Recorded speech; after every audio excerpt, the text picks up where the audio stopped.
This is Sean and RJ on 105.3 The Fan.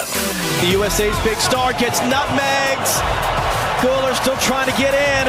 Chance for a cross. Comes back to the top of the box. Now it's clipped in at the backside. Matt Turner, it's stopped home. Turkey score the winning goal in the 98th minute.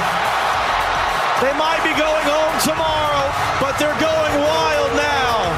Fox and FIFA with the call. That is the way we start off the Friday edition of Sean and RJ live on DFW Sports Station 105.3 The Fan. We got Cowboys in. What? What's that shirt?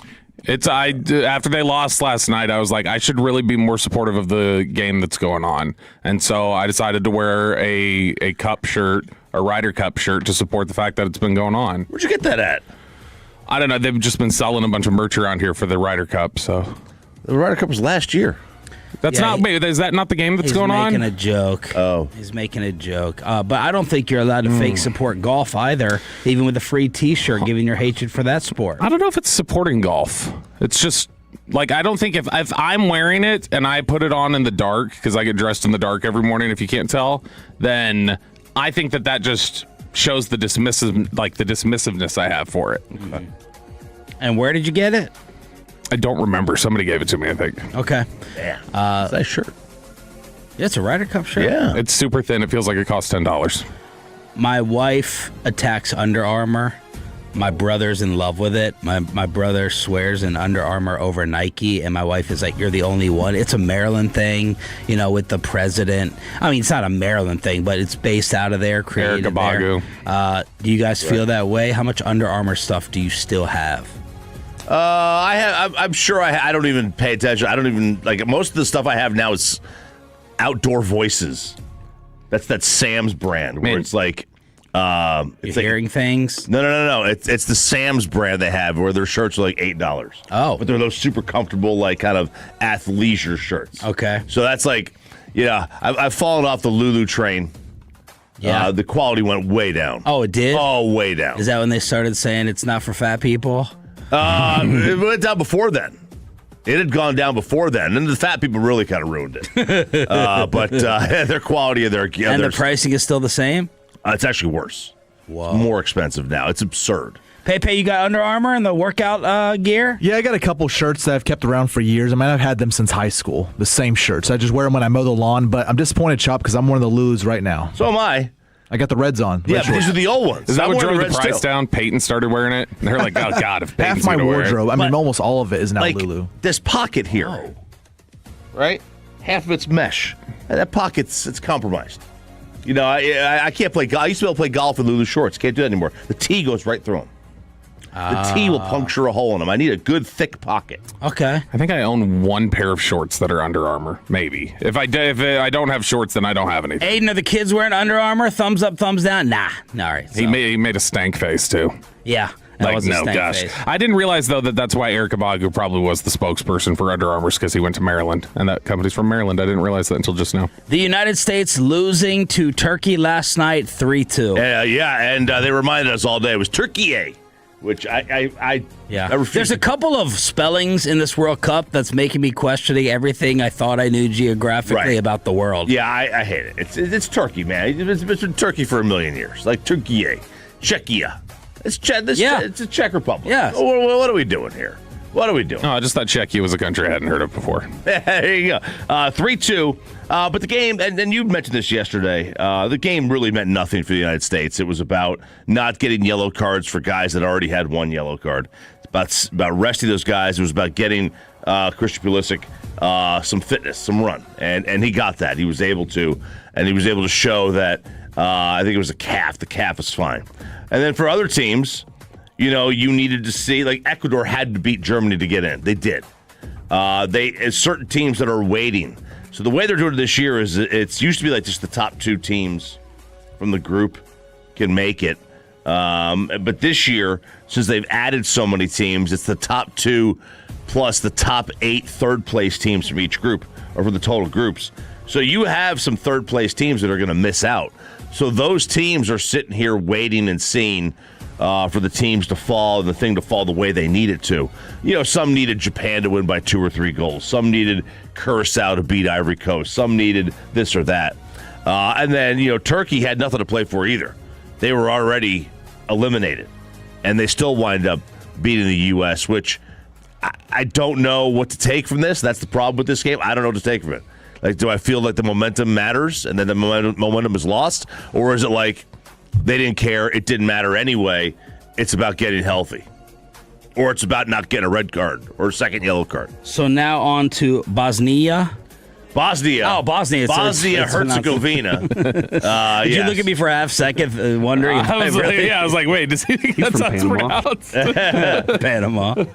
Yeah, so they're going to take on Bosnia.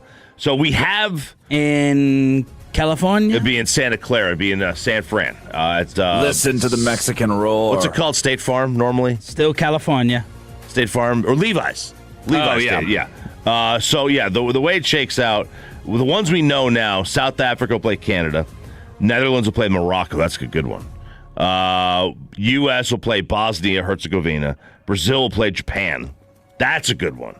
And then, where these games are, I mean, obviously, I think you're still going to get some games in Mexico and Canada for this first round of knockout. I did not watch, of course, as I've been saying for years. I need some actual stakes on things, and it was way too scary to bet with the amount of United States starters that were not playing. So, no go for me. And I don't love soccer enough to go ahead and watch something meaningless. It was nice, wasn't it? It was nice to just have a night free of soccer. Oh, with the Rangers going up early, I told the wife, I said, come on, let's binge. Yeah. We're going to go ahead and binge watch, and I'll go ahead and check in on this Rangers game. And I had to. Oh, yeah. Because of what happened towards the end.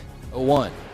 Swinging a fly ball, deep left center. Straw back on the track. He looks up, and it's out of here. A 3-run home run for Wyatt Langford. He leaves the yard again, and the Rangers are on top 4-0. Wyatt has caught fire. The 3-run shot from Jared Sandler. Well, Jared said Wyatt hit it.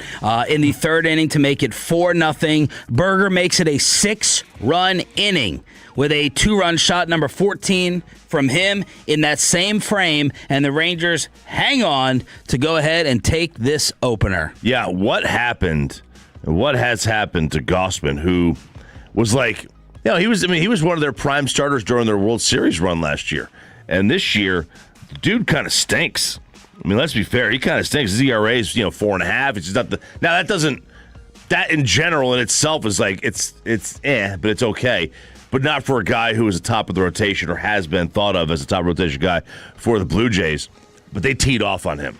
And Jock had an amazing at-bat to set the tone to start this game. Hit home run number 12, his third straight game with a home run on an 11-pitch at-bat. Now, it only took Gausman 7 more pitches to finish the inning. 7 pitches of the next 3 batters, but they make him pay in the third. Yeah, it was, Jock with a great at-bat to start it. And now the one thing I didn't like, because I noticed it when they were tweeting out the images afterwards, was the Michael Jordan tongue from Jock Peterson going around the bases as he went and just was flexing a little too hard for a team that's been struggling as bad as they have. And he's got an irritant part of him. There's sometimes he gets his own fan base. Yeah, I'm trying to think of who he reminds me of. But he's somebody. supposed to be this clubhouse guy. Yeah, and definitely like that. None of those things would irritate teammates, I would assume. It's all like, it's a little bit like I remember AJ Pierzynski. I hated AJ Pierzynski, except when he was on the Rangers. It was like, oh, this is great having Pierzynski here. He just met the Pope.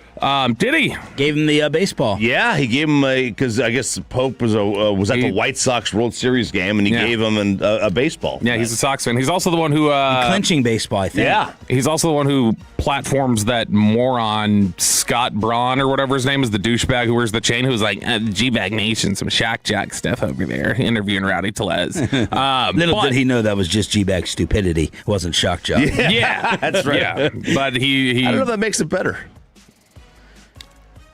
I don't know. Insensitivity plus stupidity versus intentional shock. I think malice is worse than ignorance. Okay. Yeah. Personally. No, but this was they still almost found a way to blow this one. No offense, Eric. You said they hang on. They had to do just that. They had to hang on. As Jacob Latz, I mean, it's been about a month since he had given up a run, and it takes him, 2 Jock Peterson at bats to get through the inning. Throws 25 pitches, but ends up getting the save. That's why saves are kind of a silly stat sometimes. And Bassick saying, look, if you take this start and his last start, this is Mackenzie Gore, an all-star pitcher. And it just has to do with whether he's going to find the strike zone or not. 7 innings, 4 hits, 3 earned. Not the best ratio there when you give up 3 runs on 4 hits, 5 strikeouts, 1 walk. Gets the W with the 4.05 ERA. It's amazing though, because he's right. Like, what pitchers are so, and they've been trained and conditioned by the sport to be afraid of contact. So what happens when you're afraid of contact? You're generally afraid of throwing strikes. Right? Usually you don't get guys to hit the ball on pitches out of the strike zone, but you've got to throw strikes to be successful. You have to throw the ball in the zone somewhere. It doesn't have to be in a hittable part of the zone, but it's got to be in the zone. Like, if these guys, and when he throws strikes, he's much more effective. The American League West is so stupid. Oh, Major League Baseball is so stupid right now. The Rangers are in 4th place. They're a game and a half back. The last place team is the Angels. They're 7 games back. No other division, obviously, has 3 teams within a game and a half of the division leader, the Seattle Mariners, who are at 500. They've lost 2 in a row. The Armpit has won 3 in a row, and everyone else in the division has either won 1 in a row or 2. And so even the last place team, you said 7 back. Only the AL Central with the Royals. The Angels are 14 games under, and they're 7 And they're back. 7 back. The Royals are 8.5 back. Every other division, the last place team is 10 or more back. Every other division in the sport. And I don't mean just 10. 14.5, 15, 12.5, 20. I mean, way beyond 10 games. And then the last place team in this division is only 7 back. 5.5 back in the wild card. The Angels are 5.5 back in the wild card, and they have the worst record in the American League. That's how bad the American League is right now. And no one in the American League has more than a 2-game lead in any of the divisions. Competitive. It's what you want. That's why it's wait till that cap kicks in. That's why it's a little like when we're talking about should they sell or should they buy. Whenever we're using the standard of like, well, they're within reach here. It's like, yeah, but everyone is, and I don't know that that's a good enough reason to delay fixing your team for the long term. And that's the question, because there's not going to be anybody to buy for the most part, right? Nope. So if everybody thinks they're in it, nobody's going to want to give players up. So you could say, well, somebody out there is going to say we're in it, but we know we're really not in it. So we'll be the only sellers, and it'll be a seller's market. So you imagine a team like Texas, for instance. Say the Rangers. They're the team that wants to sell. That means Corey Seager, if his value is a 7, it's now a 9 because he's the only shortstop available, right? If Jake DeGrom is there, he's the only 2 a.m. factor. 2 a.m. factor at a bar. Yeah, that's exactly what it is. Radio hot. It's the 2 a.m. factor at a bar, and you just become better. It's just they've got options that would be attractive on the market. They need to investigate it. All right, the Dallas Mavericks draft is obviously over. Free agency is coming up. Before we get to that, see if they can add to the backcourt, see if they can add some scoring. Let's totally finish up draft week with RJ's Dallas Mavericks, overreactions or not. It's a Friday. Glad you're waking up with us as part of the 6 a.m. club right here on Sean and RJ 105.3 The Fan.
10 segment here brought to you by the personal injury lawyers Frankel and Frankel. If you've been injured in a car or truck wreck, call Frankel first, 214 or 817-333-3333. With Frankel and Frankel, there's never an out-of-pocket cost. They only get paid when you win. Frankel and Frankel, the go-to car and truck wreck attorneys in Dallas. Good morning, Metroplex. Shout out to the 6 a.m. Club, Sean Sharif, RJ Choppy, and Cowboys insider Bobby Belt, along with Aiden and Pepe running the fan cam, Twitch, and YouTube, along with the Odyssey app. Let's finish up Dallas Mavericks draft week with some overreactions or not before we get a little break before NBA free agency. All right, let's get right to it. The Morez Johnson Jr. selection was a more stunning moment than the Dusty May hire. Not an overreaction just because we had heard Dusty May's name in the previous weeks as a possibility. Now, I thought that Dusty May and John Shire had shut it down. I thought so, too. I thought that was over and done with. We were moving on to NBA no-name assistants. But no, I think the Morez drafting of him, kind of similar to what Tyler Smith, was it, that caught us off guard the day of the draft? Was it Tyler Smith or Tyler Guyton's name? Tyler Smith was day of the draft where his name had started really picking up steam. I'll say overreaction. I thought, because the report was out there that Dusty May and John Shire had said, that was the report, was that they were told no. They were just basically like, hey, yeah, no thanks. Don't want to deal with that right now. And Morez Johnson, at least, we had talked about it that day where we were like, when we were talking about what Michigan player could be, we mentioned that, there's been talk that Morez Johnson is going to go in the top 10. People are starting to buzz about that, and we knew there was a Michigan connection. So I at least can go, okay, once it happens, I didn't think that was going to be the pick, but you can very easily see A to B to C. The Dusty May one, when Aiden told us that in the hallway, that's who they had hired, I immediately ran in here and started Googling because I did not think that was happening. Yeah. And Alec Medford, birthday boy Beeston, even on his day off, booking Morez Johnson for the KNC Masterpiece, and Morez told the guys what we need to know about our new head coach. Man, he's a great human. He's going to be the same guy every day. Everything you see about him is real. He's really that great of a guy. He's going to challenge his players. He's going to push his players. He likes his players a lot. He treats his team like a family. He want to merge his family, like his wife, his kids. He want everyone to be around. This is we really are a family, and he approached it like that. And he want to put his players in the best position to win and look good. And man, he loves winning. So there's Morez on KNC. By the way, I'm with you guys. It's we had different answers. Well, but I'm with you in the terms of that we had heard Dusty's name, but also the surprise of Dusty, because we had you and I were both standing there together outside, when Aiden told us, and I was just like, whoa, would you be kidding me? But I still think, I thought it was possible they were going to pick Morez. I didn't, going into the draft, I thought they could. I didn't even consider Dusty May when they announced him. I really, honestly, I didn't consider either one at that point. But because we had heard Dusty's name prior to it, I had never heard Morez's name involved with this at all. All right, by hiring him and drafting Morez, they're telling us the window won't really start for a couple of more years. Overreaction. I don't think hiring Dusty May in their mind, and not in my mind, means, all right, I got to wait 2 years for him to figure it out, for them try to become a team that makes noise in the Western Conference playoffs. Yeah, I don't think... And Fran Fraschilla, sorry, Bobby, said, hey, I was watching the NBA Finals and only thinking about Morez Johnson during the finals because he could go out there right now and defend and try to be an OG Anunoby type. Yeah, I don't. That's an overreaction. Because I don't think Masai is taking this job. I don't think Dusty May is making the NBA leap that we heard was inevitable. I don't think they're making that leap to just go, all right, let's start from the bottom, put in some elbow grease, and let's do this for 4 or 5 years. I think they are trying to, with Masai, Mike Schmitz, what they're thought of as evaluators, Dusty May, what he's thought of as a tactician and different things like that. I think they're definitely trying to maximize everything because they want to get there as quick as they can. Who do you think figures it out first between the two? Between Morez and Dusty? Yeah, figures out the NBA first. Well, I think Morez, part of the disappointment in drafting him to some is the lack of imagination of upside, whereas I feel like he's going to step out there pretty early on. We know he's going to be athletic because he is athletic. We know he is going to have some freakish type plays. I think he's going to be able to go out there pretty early and defend from day one. We'll see what happens with foul trouble issues. So I think for what he's supposed to be, Morez Johnson is going to go out there and pretty much be that, because I think there's less to figure out when you have that skill set and that scouting report. So I'll say Morez. Yeah, Dusty May, he's dealing with younger players that he was already dealing with at Michigan, so it's not like he's dealing with a bunch of veterans and he's got to learn how to talk to them. And it is, a lot of just the same DNA of the game of basketball that he's got figured out. I was just trying to see how young the team was, and I was looking at this. Cooper Flagg, even after the draft picks they brought in, like Morez Johnson, he is still the youngest player on this team by more than a year. God, that's awesome, actually. But I still think there are going to be some NBA to college differences. Sure, for sure. You're not coaching a team of all rookies. You still have veterans. So I think you got to figure that stuff out. Game difference, scheduling difference, and they are making quite a bit more money than even some of the college kids. They are. I don't think that they're. I mean, the problem is that the Thunder and Spurs are so ahead. It's going to be difficult to compete anytime soon. Overreaction or not, there was no coach available this year, Sean Sweeney included, that you would have rather had over Dusty May. That's a good question. Thank you. Not an overreaction. Yeah, not an overreaction. I'm more excited about Dusty May than I would have been Sean Sweeney. I'm pumped. I would have been disappointed by the Sean Sweeney hire. Oh, why? Because I do want somebody who's got a reputation as somebody who knows how to design offense. Like, if they would have just told me, we're really going in on, we're going to just stop, the other team, I'd be like, okay, that's going to be a very difficult team to watch. Who else got hired this coaching cycle? Thiago Splitter. Don't care. I would have been okay with Thiago, but it's not sexy. It's not sexy hire. But I mean, Mike and Nori. And I'm not trying to pick a fight with you, but based on what? What do we know about Thiago Splitter as a coach? Portland did a good job this year. When he took over in Portland, that was kind of a lose-lose situation. They weren't a great team. They have a terrible owner, and they lose Chauncey in the middle, right before the season starts, to the gambling. So it was kind of a. He ended up 40. I mean, they ended up 42-40. Yeah, and that was kind of I think a tough environment to be in all things considered. And who else? Nori. I could have been excited about Taylor Jenkins. Jenkins getting hired would have been, he's a local guy. That would have been. He had a good run in Memphis. A lot of people thought he was unfairly. A lot of people thought ousted. he got the rug pulled out from under him. Yeah. Who got hired in New Orleans? Who was that? Jamal Mosley.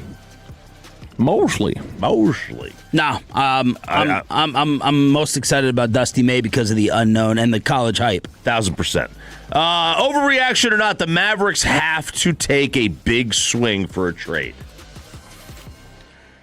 Well, what's the plan? Yeah, what are you trying to accomplish? What do you think their plan is? Find more guys who are 6'9" and can't shoot that they can dunk. So, I mean, find out how many of those guys are out there. I think they are. That's been the toughest thing for me to figure out so far is, are they? Because I know there's a split between Mavericks fans of no, you can compete right now, keep Kyrie versus trade him. I can't figure out which one they are. I don't know if they think they've been a little unclear about whether they think they can compete right now. I would guess they're going to get another veteran ball handler, and they're going to think that they can be in the playoffs. If the purpose is to try to make the playoffs, they need to take a big swing for someone offensively, and in the backcourt on top of it. Some of the available free agents, and we're gonna have to check on their money that they can spend. LeBron, Levine. Zach LaVine, Harden, McCollum, Middleton, Porzingis, Hartenstein, Andrew Wiggins, Tobias Harris, Van Vliet, Draymond, John Collins, Kuminga, Vucevic, Sexton. I think DeMar DeRozan may get bought out. These are some of the names that you're dealing with. Who? Now you want to take a big swing in a trade? That's something else. Let's just assume based on who they have on the roster right now, who's in their starting lineup. Flag. I assume Morez is a rookie could start. Kyrie, Najee. PJ, Gafford. Yeah, okay, so then no Merez. Merez coming off the bench. Then, yeah, you right now you've got to go. If you want to have a legit starting five, I think you need to go trade for somebody. Would any of you pick them as a playoff team right now? In the way that they could be in a play-in and then win those games and then get in the playoffs that way. But no, I wouldn't think that they're like a solid top six seed. Mm-hmm. No. Agreed.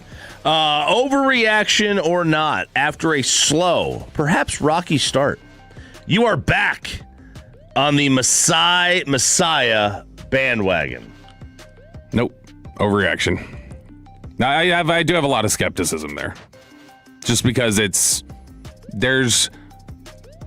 when you look at the way that he's built teams in the past and the gambles that he's taken, he had a lot of resources in Toronto that he was going to be able to use that, we're going to the process of acquiring veterans and taking swings on things that he doesn't have here. And it was concerning the last about 5 years that he was drafting for Toronto. A lot of people were going, yeah, this is not, was some of this potentially a fluke early on? I'm not saying it was, but it at least opens up the question of I don't think it's you just hired Sam Presti. So I'll say overreaction. I still need to see some stuff. I'm on it. I'm not buying the first ticket on the bus. I might be in the fifth row, sixth row. But look, the whole town is celebrating him for Dusty May. So he deserves his props right now until we see how it works out. And I'm willing to wait back and give them the benefit of the doubt like we've done for Will McClay. Christian Parker right now is getting it's the same thing as Christian Parker for me. All right, young whiz kid coming in. You think Rashawn Gary's the man. You think that Kenny Clark is the man. You're telling me you think Savone Revel can play. You're going to play Caleb Downs at nickel instead of safety. So let's see if this young genius applies and hits early. I'm going to give them the benefit of the doubt until I see different. I love the May hire. I was surprised by Morez. If we show up here and Yaxel's having a great year, or Burries is having a great year, and Merez is, playing the kind of game we expect. But I think I know more of what Merez Johnson is going to be than Burries. Sure. Burries could be Bradley Beal. Burries could be a bum. Yeah. I don't know. Yaxel, I didn't want to draft Yaxel anyway because of his age. I think Yaxel's going to be good regardless. I think the problem is that there's the age question. Yeah. I'm with you on Burries. I don't know what he's going to be. I'm with you on Ament. I don't know what he's going to be.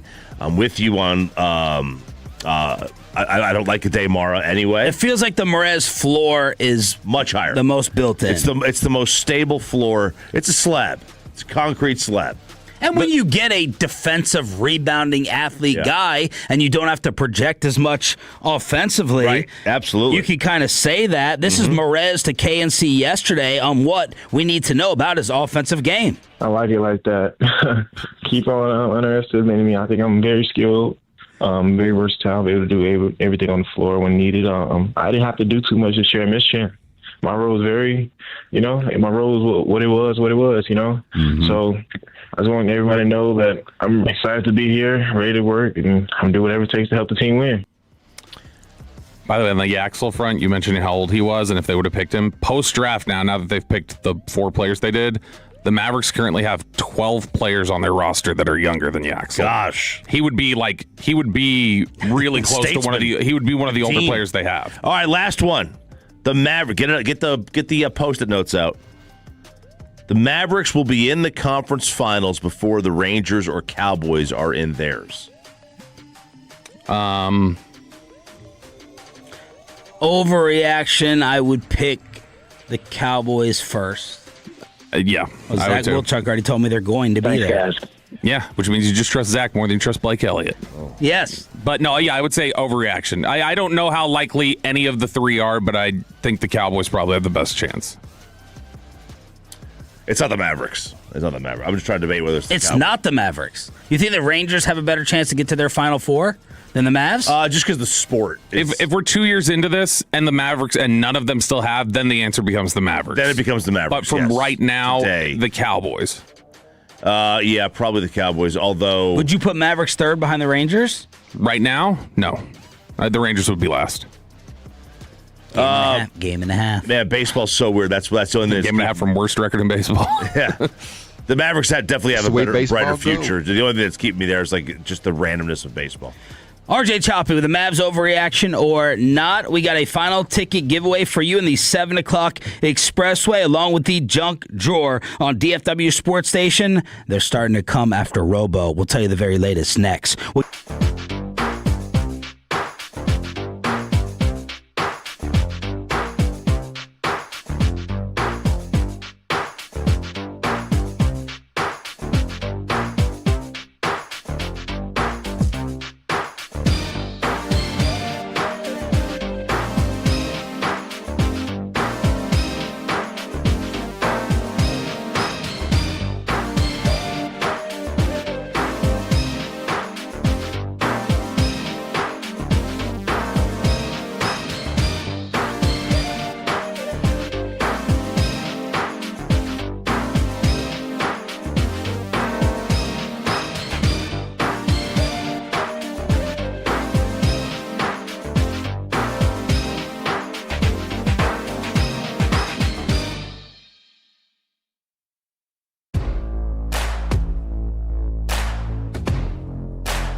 Fan segment here brought to you by Classic Chevrolet. If you're in the market, upgrade your vehicle. Get to Classic Chevrolet Grapevine today. The #1 Chevy dealership in the world 3 years straight. They've got more new Chevys than anyone else, all priced to sell.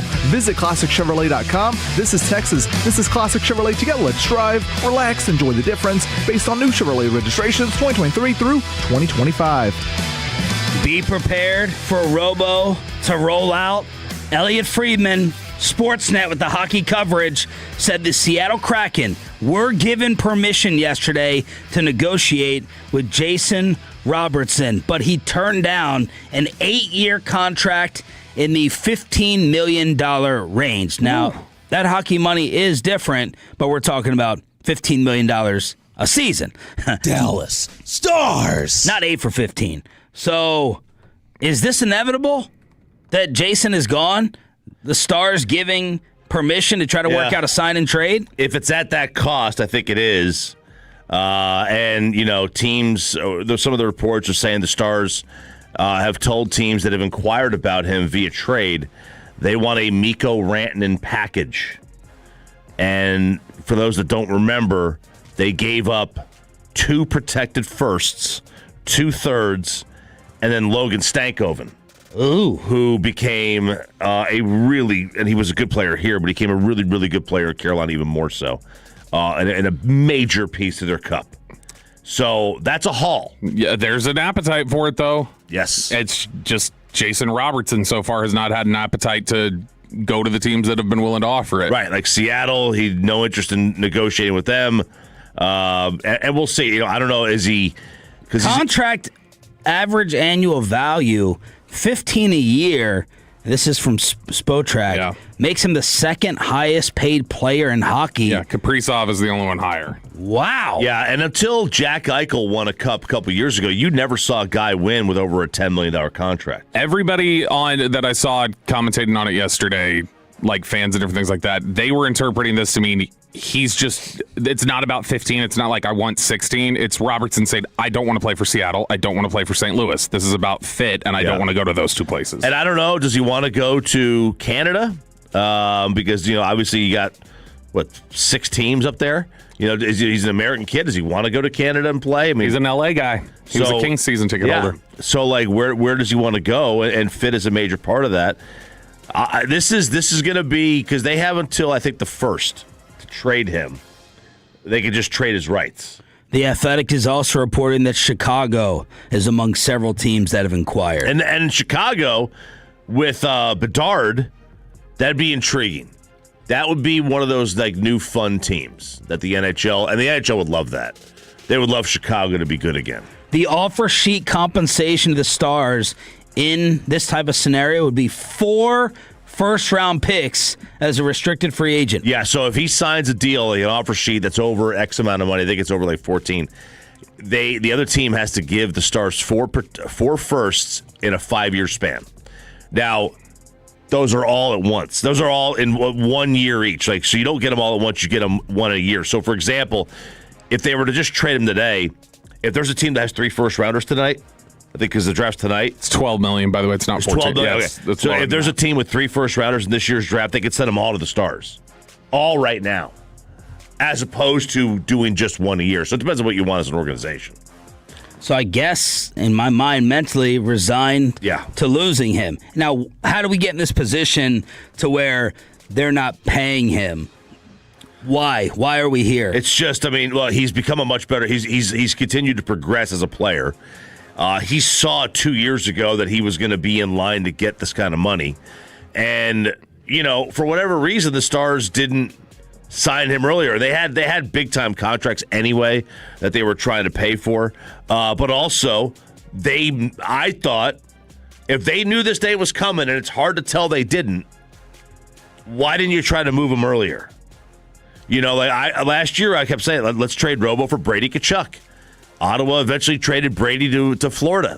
What happens if you lose him to Ottawa now? And you don't get a player like that? It feels less like Brunson and more like Nash, where Nobody's disputing that he's good, but there does seem like there's a lot of Stars fans who are saying, at that number, though, I'm not doing it. Like people got to with Nash, where it's like, yeah, Nash is an all-star point guard.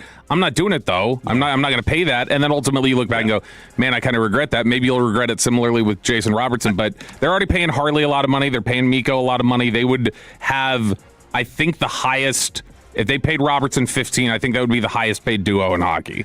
I wouldn't pay this. If I were the Stars, he's a really good player, and they're going to miss him. I need some more physicality. I just think they're missing. This team's missing something. There's no reason why a team that has all this talent and all these stars can't figure out a way to get over the hump. They need Merez Johnson. Yeah, they're missing. They need like a Merez. Yeah. Type it on the team. They're missing something. Toronto has the number 1 pick tonight, and it is Gavin McKenna against the world. Bet Online in Vegas sent it to me 1-50. That it's McKenna. The field is 16-1. So he's going to Toronto. I've been saying it for months. And he had that felony charge against him.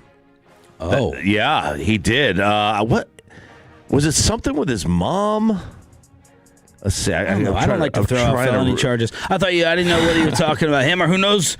Don't they have the new GM that's a pain in the ass, the controversy in Toronto? The Maple Leafs getting that first pick? Yes. So a man so he attended a hockey event and he punched a guy.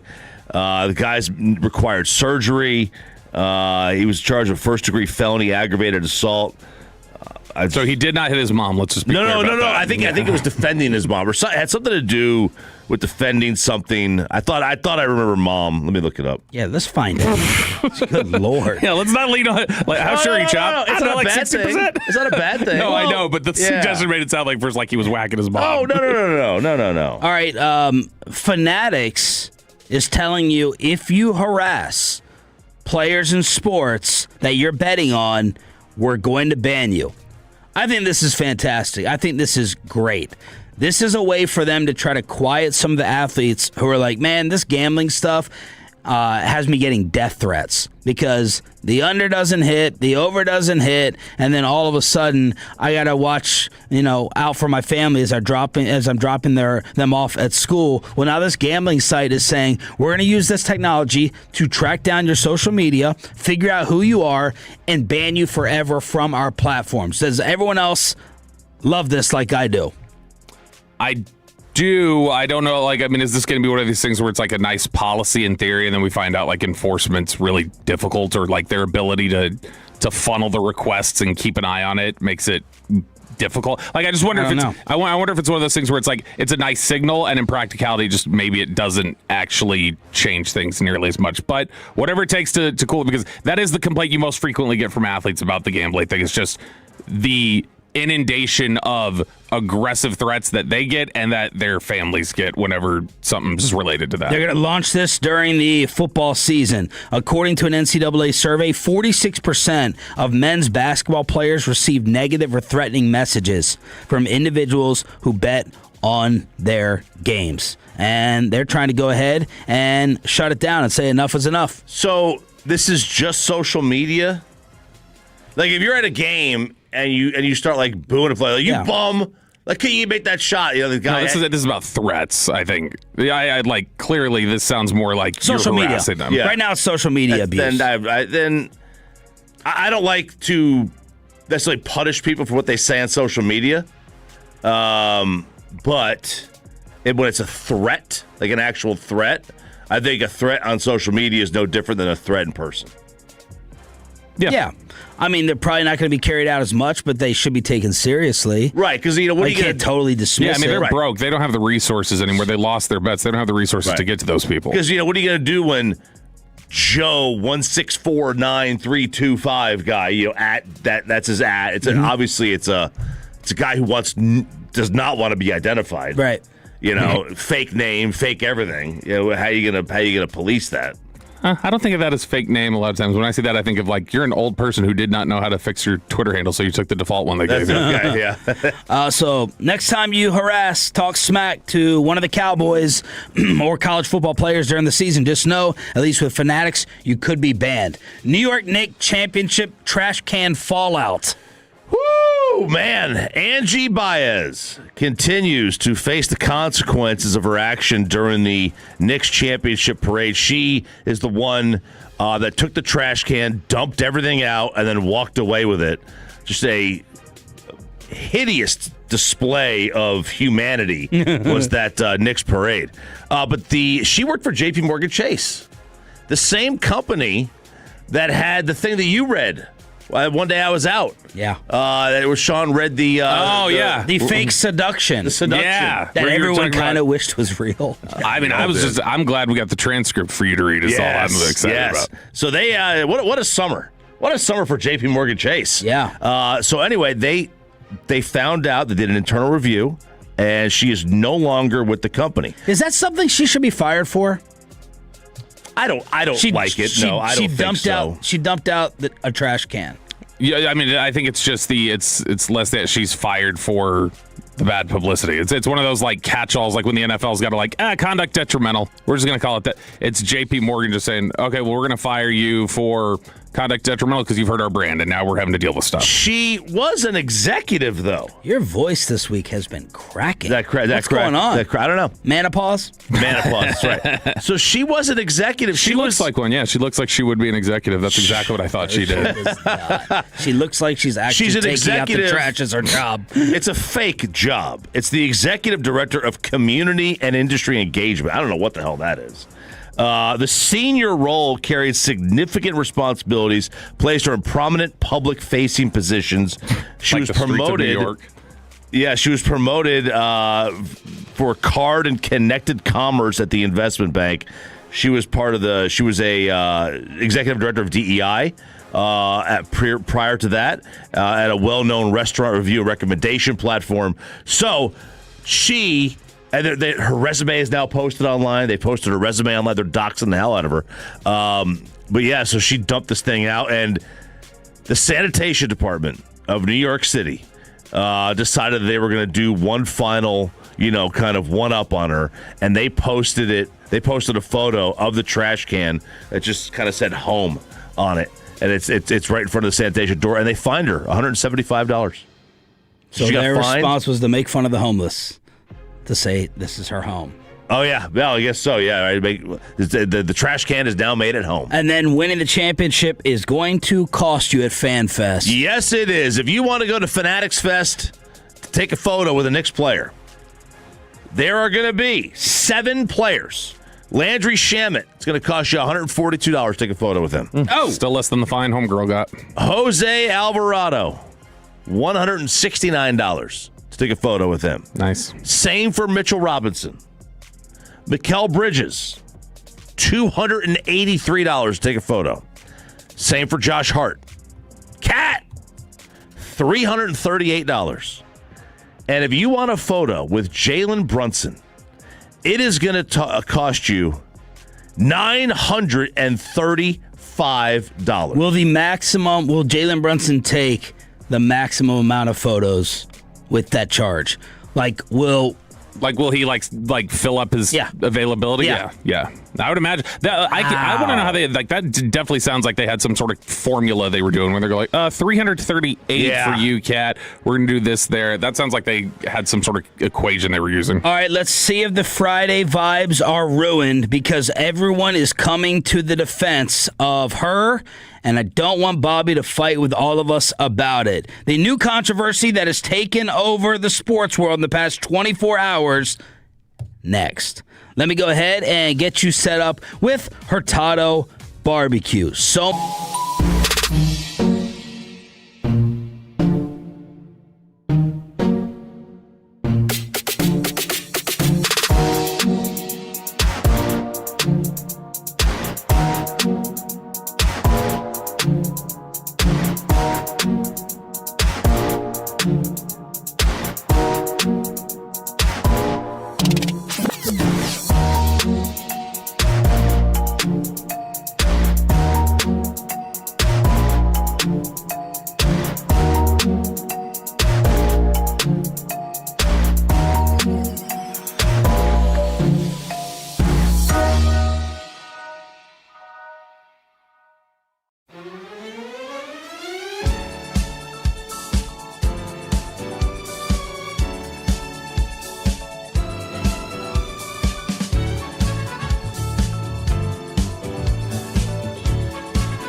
our D&M Leasing Studio. This is Sean and RJ on 105.3 The Fan. Man, Caitlin Clark is getting all the sympathy. It's Sean and RJ here with the troll, Bobby Belt. We got Peyton and Aiden on the Fan Cam, Twitch, and YouTube, and of course, Odyssey app. Odyssey. If you're not able to watch or listen on the radio, this is DFW Sports Station, and this started with a foul, a cheap shot. It was a foul, yeah. That everyone was pointing to the other night.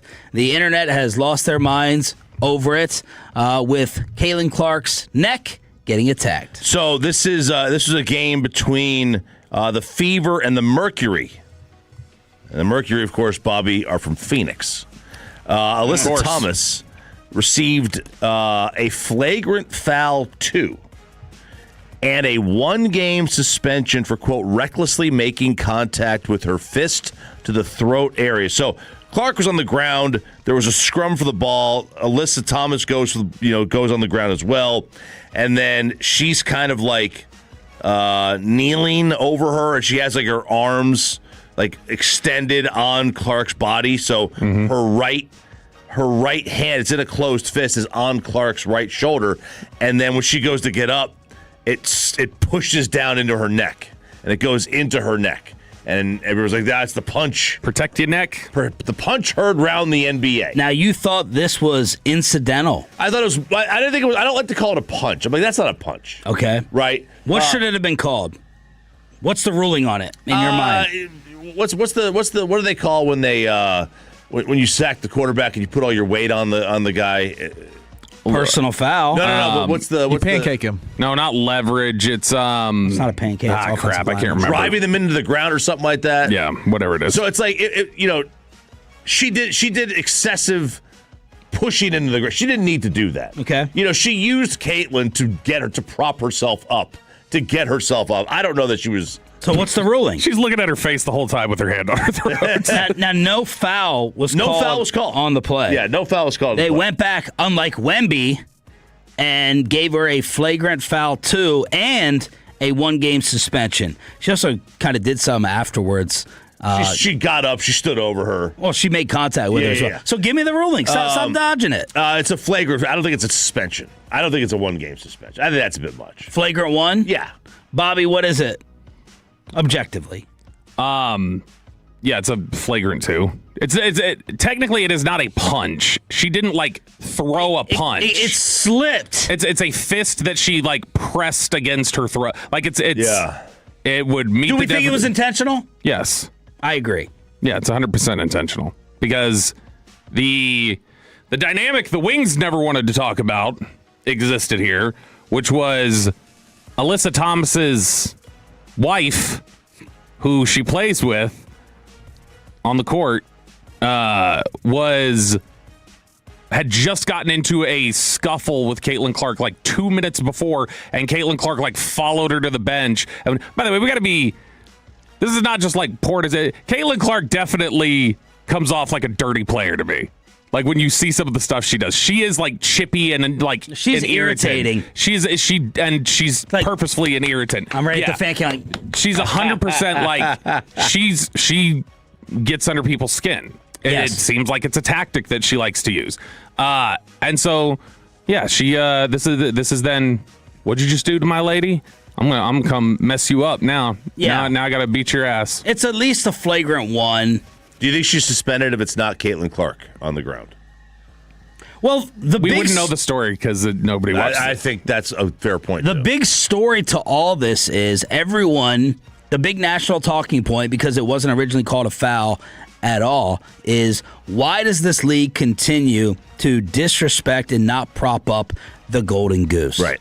Why does this league, why are they so stupid? Why is their leadership so incompetent that they're not promoting and disrespecting her in many ways, including this poster that got put out that went viral, 30th anniversary. The WNBA has been around for 30 years. I guess maybe it has Cheryl Swoops back in the day. The W. The W. So there's a 30th anniversary poster. Caitlin Clark was not on it. I was very much like everyone else, lost my mind. And I'm like, this is a fireable offense to someone. This is whoever why, made the poster, if the commissioner okayed it, whoever okayed this and didn't have Caitlin Clark on a poster with 30 different women has to go because you're so stupid and so unaware. But it's one member from every team. Like every organization is represented here. Who represented the Fever? Is it Sophie? It's Sophie. Can't argue with that. Can't argue with Sophie. I love Sophie. But Darren Ravel swooped in with the vital piece of information. And, Bobby, you're going to love this. I'm excited already. You don't know what it is? No. Darren Ravel said the reason Caitlin Clark isn't on this is because of her own licensing. You're allowed to use her name for something like this. You're not allowed to use her image. That's what Darren Ravel, business reporter, said. Now, look, a lot of this was the same with Michael Jordan throughout his career. How many video games did you play with Michael Jordan? None. Until, like, the past 10 or 15 years. You could not get Michael Jordan on NBA Jam. You had to play with Scotty and Horace. You could not get Michael Jordan on the. You had to create a player. And make him MJ. So Darren Ravel says it's because of that licensing. So I thought that shut everybody up, including me, with the poster. It doesn't make sense that the EA Sports, I get EA Sports not being able to use Caitlin's name. I would not expect the actual league not to be so the WNBA can't post a highlight of her. Here's what he said: other than Nike, Clark allows licensees like Windcraft, who makes this, to only use her name and number. So I guess I'm not exactly sure if the WNBA put out this poster or whoever Windcraft is, because you're right. The WNBA can use her image and promotion, not her likeness with Windcraft, who put this out. So that settles that. But basically, everyone is like, the WNBA is so stupid, and they don't protect her. They're allowing her to get beat up. They're allowing her to get mauled, and they're dumb. Like, this is... You don't deserve to succeed. That has been the loud outcry over the past 24 hours. Yeah, because, obviously with that bit of information, it changes a lot of the dynamic of this. Although the WNBA, I'm sure, could make an alteration. But, yeah, because they're not doing a great job of propping her up at all. Neither is she. She doesn't play very well. Because there's so many things that they've done or haven't done over the course of the last handful of weeks, where you had they revoked a credential from the Fever did.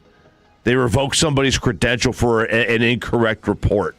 You're going to revoke credentials for incorrect reports now?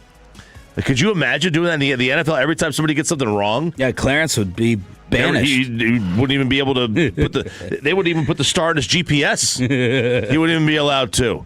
But now, Bobby, she is 21-8. 21 and 8 assists, along with 4 rebounds. I think she's also 8 turnovers a game. Second fastest to 1,000 points and 500 assists. 4.5 turnovers a game. And Boomer Esiason in New York on WFAN has a theory. Now, supposedly, their income is going up here. And I know that Caitlin makes a ton of money off the court in terms of endorsements, and rightfully so. But I think that there's a petty jealousy, and she's a straight white basketball player. And she is not being treated with any sort of respect whatsoever. All right, so sexuality and color have entered the equation from Boomer Esiason. Boomer, it was Thursday, man. Like, you were one day from the weekend. We got a short week next week. It's July 3rd. What do you do? Why would you do this to yourself? Do you know? Does he know what's coming today? It's my Friday approach. I don't want to get involved. I don't want to call from the bosses when I'm trying to sit back and think about my first drink of the weekend. Friday, man. This is Thursday afternoon. What are you doing? I would list all the WNBA players who have a higher 3-point percentage than she does this year, Caitlin Clark, but it would be longer than the Shakira list that I read during Crosstalk, and Spittle wouldn't like that. Bobby, you've done a nice job in this segment, so you get the final word after your fantastic email. So what do you want to do with your Friday afternoon? Yeah, I'm trying to think, how much do I want to be like Boomer here, or like in terms of my pointedness. Do we think the rest of the league dislikes her? Yeah, they all hate her. I could see that. They hate her. Yeah, they do. The whole idea of like, no, they They don't hate her. The people are just making this up that she's got. No, they do hate her. Yeah. I think they hate and there's her. always been this tough question of, oh my God, how much are her competitors supposed to be like, you're the golden goose. I should take it easy on you. I should love you because you're causing me to fly first class versus the jealousy and competitiveness against her. Yeah, you know what I mean? Yeah, like this outside. Like the Isaiah Pistons weren't like, here, MJ, come right down the lane and dunk on us because you are the savior. Outside of like Fuzzy Zeller, the golfers loved Tiger. They loved what Tiger did for them. Yeah, but you're not competing against them like you are in basketball. There's no physicality. Right. You like everyone's out there playing their own individual game. Absolutely. And you could outplay. You could have no impact on Tiger's game anyway. You just play. You're playing against the scorecard. But he got them more money. They loved him for it. The problem is these WNBA players have come off, at least in the past. Like Caitlin's not. To me, I would do both. I would try to compete, maybe cheap shots on the court, and I'd be petty and competitive. But in front of a microphone when being interviewed, I'd be like, now look, this girl is responsible for these hotel upgrades. The problem with a lot of these WNBA players, they don't come across that way to the media and in front of the microphone. You know what I mean? There's no gratefulness is probably going overboard. Recognition. There seems to be a lack of recognition of what Caitlin has brought them from an exposure standpoint. That's where I would go about it differently. Where do you think? Let me figure out where this is. If you were to look at just in the last 2 years, I think she's like bottom 10 in three-point shooting percentage, which was what she was brought here to do. All right. What are you trying to She's brought here to do this. Tell me what she is. She's a bad basketball She's player. a bad basketball player? Mm-hmm. If you were well, you don't know we don't know the rest of the WNBA players. Speak for yourself. In a first round, where do you think she should go? If all the players got thrown into a pool. And Fantex needs you for your knowledge here at 877-881-1053. Is she a top 10 pick in the WNBA? Yeah, I'm sure she is. I mean, like, she's Jeremy Lin. That's who she is. She will make her shots. She'll put up 1 million shots, and she will literally turn the ball over 7 times a game. She turns it over 4.5. If you've got the... You're just floating over me. Let's see here. Doubling the turnovers. Yeah, turnovers. Well, I mean, let's not pretend like 5 in a 40-minute game isn't, like, bad. Yeah, it's not 8.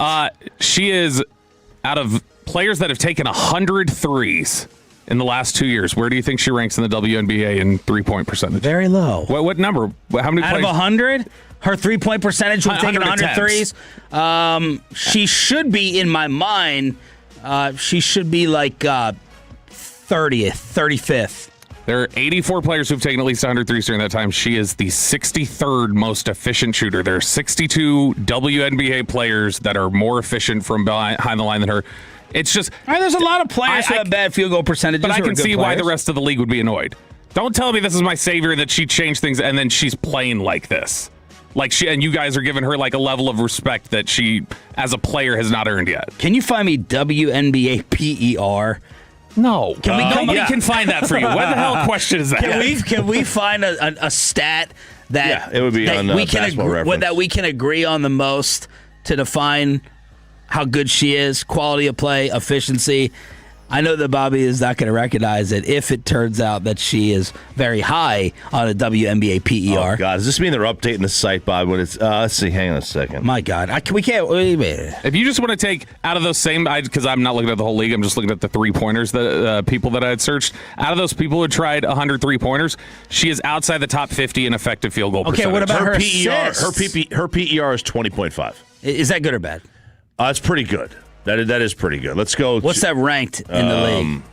Well, the site's in its beta mode right now. What would Reggie be saying right now? It'll forever be in its beta mode if it's covering the WNBA. 877-881-1053. So that is the Caitlin Clark controversy that has exploded over the past 24 hours, but Alyssa Thomas did get suspended. Luka's this year was 27.9. Oh! Okay.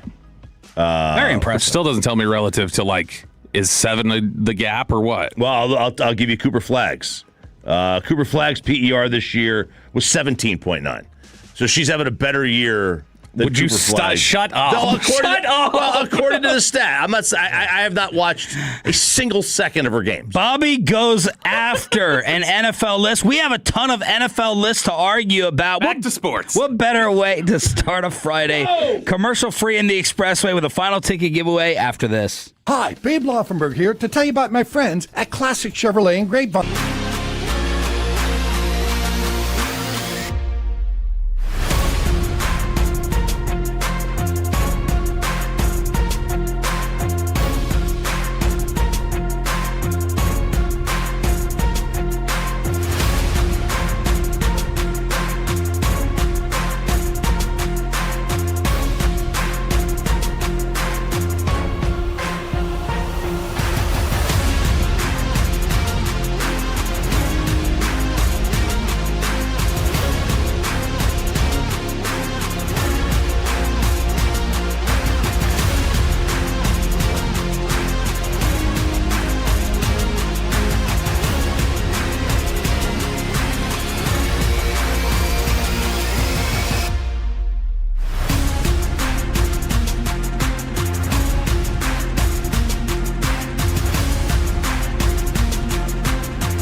105.3 The Fan. It is the Expressway right now on The Fan, and it's brought to you by the On Time Experts.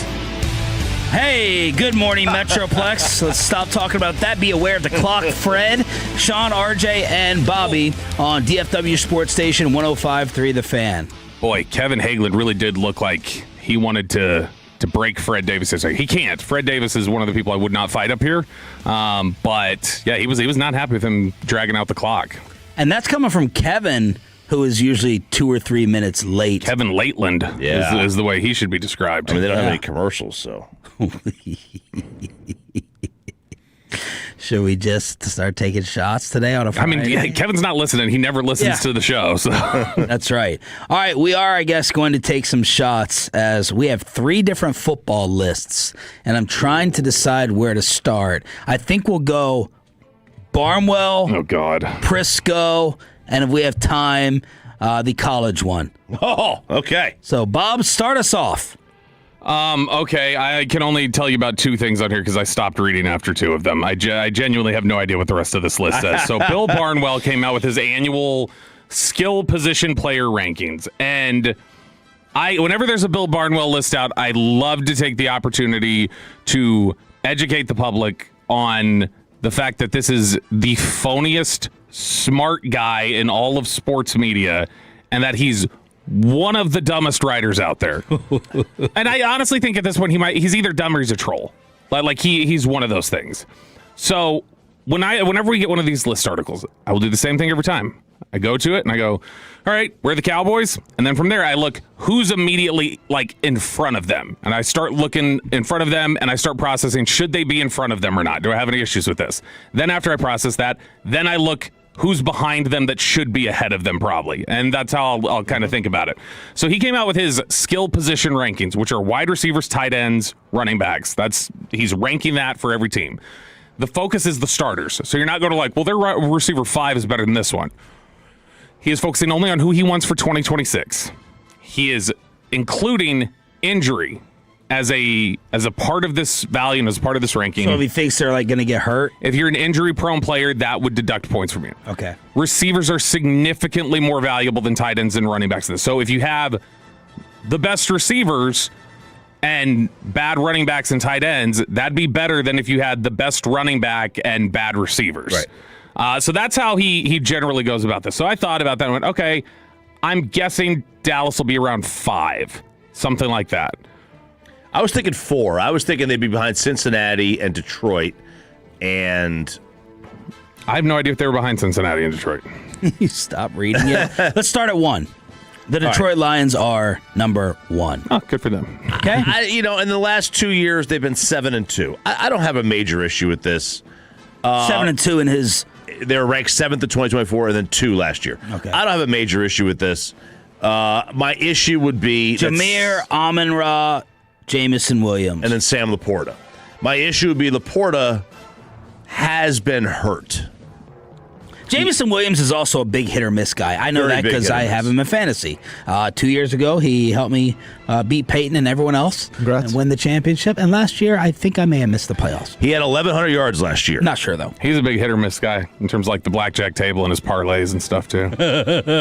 Is that Jamison? Yeah, Jamison was one of the gambling guys. Yeah. Oh. Yeah. Oh, yeah. That the NFL was like, yeah, come on back. But there can't be a supplemental draft for the other guy. Yeah, but Gibbs is great. Amon-Ra's great. Jamison had 1,100 yards. Laporta's the one. It's reasonable. You can justify it. I can justify it easily. Rams are number 2. And I'm fine with this. My question is like, what carryover from the Puka offseason is there? Like, that was George Pickens has never had an offseason like that. Right. Yes. George Pickens doesn't get in trouble in the offseason. No. He saves it for the regular season. He saves for the regular season. He does all of his work. He goes backwards. In the regular season. But they wanted to get rid of Devontae, it felt like. He was limited to 14 games. So it's going to be Devontae, Kyron, and Corum in the backfield. They got 17 different tight ends. And, of course, it's going to be led by Puka. But I don't have a major issue with this. I mean, that doesn't seem right to me, like right off the top of my head. Like, they shouldn't, I'm not saying that they're not a good group, but they definitely If you're telling me they're number 2 and they're legitimately number 2, then Detroit is won by a wide margin. And that means that there's a giant chasm And between what Detroit are your and major question marks with their group after, Puka? Behind just Devontae? Behind Or is Puka, it the receiving running backs or core. the receivers? It's the receiving core behind Puka. And the tight ends and the backs are fine. It's just committee stuff, though. It's not like this. You don't have like studs in there. It's a good group. It's not filled with like individuals that are really, really talented. Cincinnati is 3, Jamar, Higgins, Chase. Yeah. Chase Brown. I don't have a major issue with it. I'm fine with the top 3. It makes sense. You're valuing the receivers more than anybody else, and so you go Jamar and Higgins. That's going to carry a lot of the weight. It makes sense. I would logically think the Cowboys are probably next. Then no, this is where and I like Bill. I like Bill a lot. This is where Bill lost me. This is where Bill was like, I know Bill's a smart guy. This is where I think his intelligence does him a disservice. Because he outsmarted himself here. And many smart people do that. They're victims of this. They outsmart themselves. Because at number 4, he had the Atlanta Falcons. Okay. At 4. That is not nearly as egregious as the 2 behind it. Oh, I haven't gotten there yet. I don't see how this, Bijan, fantastic. Drake, really, really good. I just don't know. And man, how about Kyle Pitts, by the way? This is going under the radar. Kyle Pitts got extended. If there was a poly market 2 years ago or 3 on Kyle Pitts getting extended by the Atlanta Falcons, and you bet that, you could have been a millionaire. You could have cleaned up. There's no freaking way. Everyone thought Kyle Pitts left for dead, moving on to another team. But because of London, Pitts, Bijan, who's their tight end? Oh, Pitts. Oh, Pitts, I'm sorry. I'm thinking it was a receiver. Who's your second receiver? John Dotson. Oh. So they have Atlanta 4, your first major problem. Yeah. Number 5, San. And I think that Falcons group is good. Yeah. Justifiable for 4? In the range of the top 5. That's a really talented group to me. Number 5, San Fran Cisco. Do they even are they counting Ayuk? No, they're not. Now, look, again, McCaffrey and Kittle, who are hurt all the time. Right. I'm glad you said it with Kittle. Finally, very, very good. How wrong you are. They also. Yeah, it took me till his 15th season in the league because that's how old he is. He's also old. They also got Mike Evans. He's 33. He's gonna be. I think he's 34 this year. They also got Mike Evans. Declining old player. Yep. And they get Christian Kirk, too. Yeah, they have Christian Kirk. And Stribling in the second round. Yeah. So, again, it's a good group. No. Major question marks. But it's a lot of question marks. And if you're going to use the theory. And CMC. Right, yeah. And if you're going to use the wide receivers are more important. Wide receivers are more important. Then they have to be discounted. Absolutely. Dismissed. Not dismissed or discounted, but knocked. And but hold on. If you're saying they literally just overturned their entire receiver room, it's basically all brand new players. The guy that you're and he's just like, man, maybe he says in there, maybe I should have had him higher than 5, like because he's like Mike Evans. Great. No, Mike Evans had to be like gifted that extra to get to his 1,000-yard mark. He's not a legit one anymore. He's just not. Yeah. And then when you go, but Kittle and McCaffrey, they're great. Yeah, when they play more than 4 games in a season, both of them. And so when you say you're taking into account injuries and that the receivers are more important, and you're talking about 2026, I don't see how any of that adds up to San Francisco being in the top 5. Forget even where it is relative to Dallas. I don't see how that can be in the top 5. And then McCaffrey, let me be fair to him before his mom hits us up. Oh, no, he did only play in 4 games in 2024. I was thinking he was on a nice run. He has been on a nice run in 3 out of 4 years. Games played, 17, 16, 4, then 17. But still, to his wide receiver formula, this looks bad. It's the reverse with McCaffrey. Everybody else gets hurt by that substation. He goes next to that electronic substation. He gets healthier. Yeah. And then the coup de grace of dumb. This might be. Man, this set Bobby off yesterday, the text and email. This might be the dumbest placement on any list we will see this offseason. If you had me blind guess. Could not guess it. Could not guess This team would have been one of the last 5 teams I named, I think. The Arizona Cardinals. Now, wide receiver, gets more value, not wide out and tight end, right? It's wide just receiver. He specifically says receiver over tight end. You can't use McBride, who is really a He's a stud. He's really 20-0. And Marvin is really, really good. No, he's not. He wasn't last year. He opens his portion about. I like Marvin. You didn't watch him play last year. This is how he opens his write-up about the Arizona Cardinals, where he says receivers what really matters. He opens it up and he says that he goes, in last year's Cardinals blurb, I wrote about Marvin Harrison Jr. and why we can often be too impatient with even elite wide receiver prospects. Well, year 2 has come and gone for him, and it might have been more underwhelming than year 1. Injuries limited Harrison to 12 games, but they didn't explain the brutal stretch of drops that the 2024 fourth pick endured in September either. 41 catches for 600 yards and 4 touchdowns. So literally you just identified injuries as a problem to the receiver, which is supposed to be the highest value, and talked about how, man, this dude looks like a bust. Even me, who said we can't make judgments too quickly, looking pretty bad. That's how he's starting the write-up of this team that he's putting at 6. Now he's going to try to boost them because of Jeremiah Love. So you got Love, McBride. But in the write-up of Love, he goes, hey, now look, we literally can't project anything with them because we thought Ashton Genty was going to be good, and he wasn't. So he acknowledges that, again, he can't really project Love even. This is Bill Barnwell with the wide receiver, running back, and tight end ratings for this upcoming season with Arizona at 6. You have anything more on that, or would you like to move on? Oh, I've got nothing else on that. I'll just say, you could tell me that Marvin's a bum all you want, but if he's a bum, then what the hell is your boy DaRon Bland? Oh God! Right. Now listen.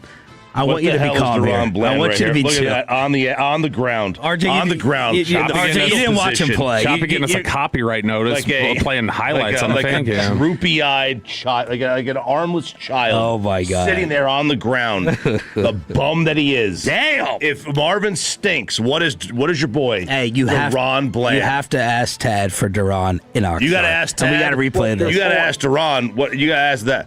You'll get the chance to. He closes the Cardinals write-up. Barnwell does. The number 6 team, 1 spot ahead of the Dallas Cowboys. He closes the write-up by saying, it feels like the only sure thing they have is McBride. Yeah. How did you put them 6 then? You everything you just wrote down is counter to your rules. You are a dribbling moron banging on a keyboard with his non-dominant hand, and people are like, my God, what a genius he is. This guy's an idiot. Every article, he's an idiot. What does that say about you if you type with your non-dominant hand? I never thought about that. It's just even more. It tells me that you're on AOL Instant Messenger and you're talking to some girl. He looks like the type. That's what it tells me back in '99. Putting up your away message. Number 7. The Dallas Cowboys. 2025 rank was 11. 2024 they were 8. They move up to 7. This is again. They're about, I think, 3 spots too low. I can't really get them behind 4. If you want to say the Niners, because but he can't because of the wide receiver thing. How much is he dinging them for Ferg and Javonte? And how reasonable would that be? He may be. You can ding him for Ferg more than Javonte. Yes, you can. I have no problem with that. But he says that it counts so much more for wide receivers, right? And they have the best 1-2 punch of receivers in the league. I mean, them or Cincinnati, right? It's better than everybody else's. Yeah. So Christian McCaffrey rushed for 1 more yard and 1 fewer touchdowns than Javonte Williams last year in 17 games. It's not even like he was shortened by it. What do you think? I'm playing devil's advocate. Do you think Javonte is going to go ahead and do it again? Anything from the Cowboys write-up that jumped out to you? How he wasn't really critical of them at all, and he put them behind Arizona, who he wrote basically they all suck except Michael Wilson's kind of good as their number 2 receiver. That was his write-up. This is he's got to be trolling. Because like I said, the write-up is almost like when he's going maybe I should have put the 49ers higher than 5. And the Cardinals could very easily be 1 after this year. It's like, dude, what are you're messing with people. Yeah. That's what you're doing. You are messing with people actively. And God, it's a lot of effort and 60,000 words to ultimately say I'm an idiot. It's much shorter to just write I'm an idiot. That's 3 words. Wow. Don't have to worry about quotas, anything else, and you can just publish that, Bill Barnwell. I'm so tired of people acting like this guy's some bright, sharp, forward-thinking football analyst. Just to round it out, Vikings at 8, Philly at 9. Last year, Philadelphia was 1. The year before that, 2. Patriots, 10. I'm stunned he doesn't have the Jets at 10. Seahawks, 11. Jets are 12. God, What? Well, no. Garrett, Brees, Omar Cooper. Bobby thought he was making a joke because he didn't look at the rest of it, and then boom, they're the Jets at 12. Saints, 13. Colts, 14. Chicago, 15. Baltimore, 16. You know what Bill Barnwell is? Bill Barnwell is the kid who like makes the crappy drawing when they're 5. You're like, oh, it's great. Let's put it on the refrigerator. And they just never stopped putting his crap on the refrigerator and telling him, like, you're not good at it. I like Bill. Packers, 17. Jacksonville, 18. Chargers, 19. He looks like he writes. Kansas City, 20. Pittsburgh, 21. Tampa, 22. Denver, 23. Houston, 24. Titans, 25. Raiders, 26. Commander, this is good news for us, though. He's crapping all over the rest of the East. Hang on a second. Houston was 24? Yes. Well, I thought Nico was so great. Thought he's better than George Pickens. Well, that was another person. Who was that? That was Greg Rosenthal, Mike Tice? NFL.com. Oh, yeah. Mike Tice and Nate That's Tice. Right. Yeah, you're so good that you get I wouldn't, based on everything else we just heard from Bardwell, I wouldn't take him like putting them 24 as like, see, he's not very good. Last time I'm saying, like, I'm surprised. Barnwell having him low just shows like he's being a troll then, because this is last time Barnwell was good at anything, it was winning the race to fertilize the egg. Titans 25, Raiders 26, Commanders 27, Panthers 28, Buffalo 29, Cleveland 30, Giants 31, and Miami 32. So that is an NFL list that I knew we would have fun with. We want you to have fun for turning it on, leaving it on by winning this.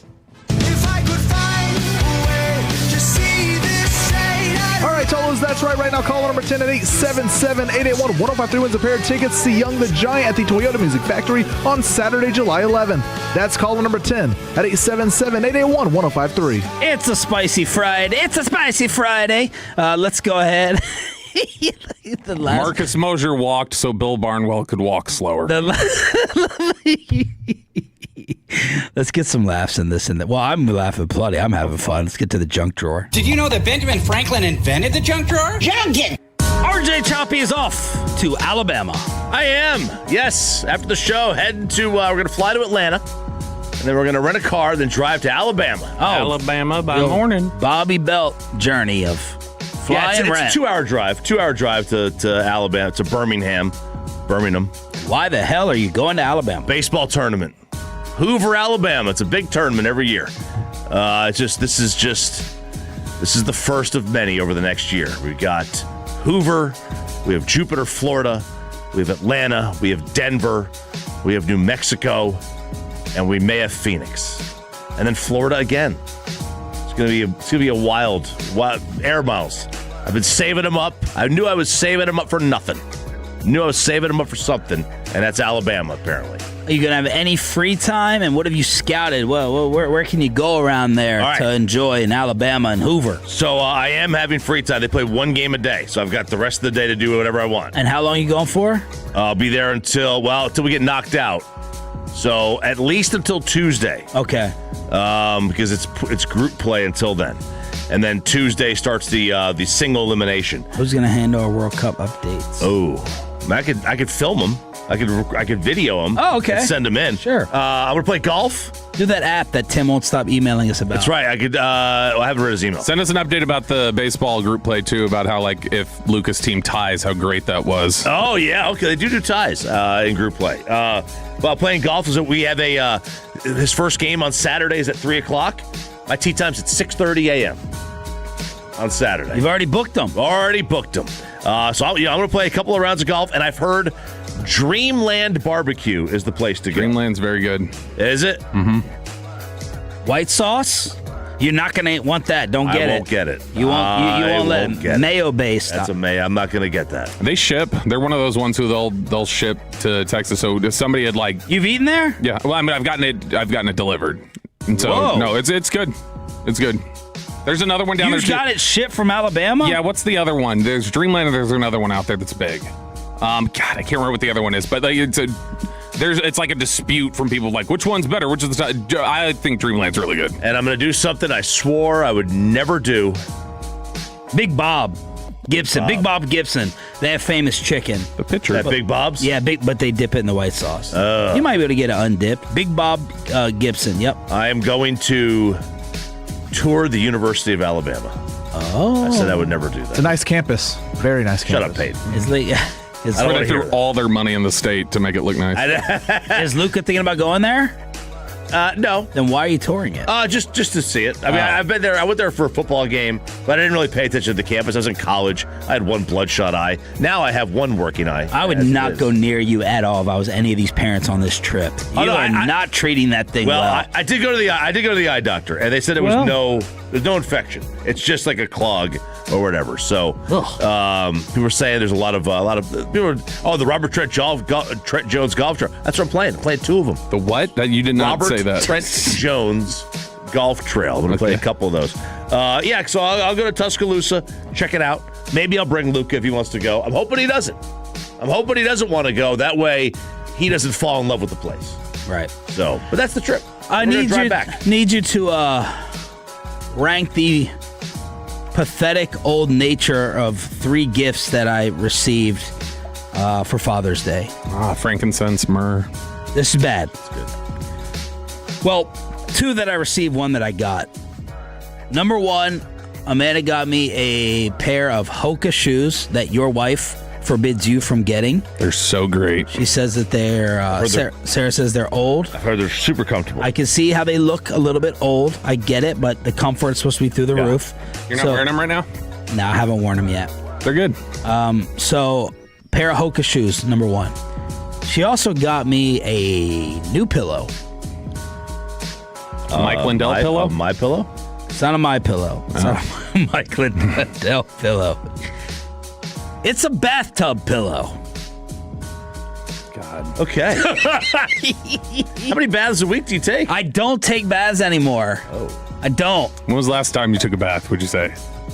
Was the 3rd gift Epsom salt? I think I've probably taken 1 bath in the past 4 months, maybe, where I just felt filthy and I'm like, I just need to sit in here. I'm going to listen to some podcasts. I just need to sit and relax. More of kind of a relaxed thing, and then you have to get up and get in the shower anyway because you don't want to sit in the filth. But she got me a pillow for baths, a bathtub pillow. Where's the pillow supposed to go? Is this supposed to be like for your lower back? Is it supposed to be for your head? It's supposed to be for the head. Okay. But the 3rd one I'm responsible for. Oh. And so far, it's been a home run purchase. She saw me playing on this bathtub blanket. She thought I was playing some app or new game on my phone. And I said, no, this isn't. This is not a game. This is not 24-0 or 72-0. This is an app for this. What is that, RJ?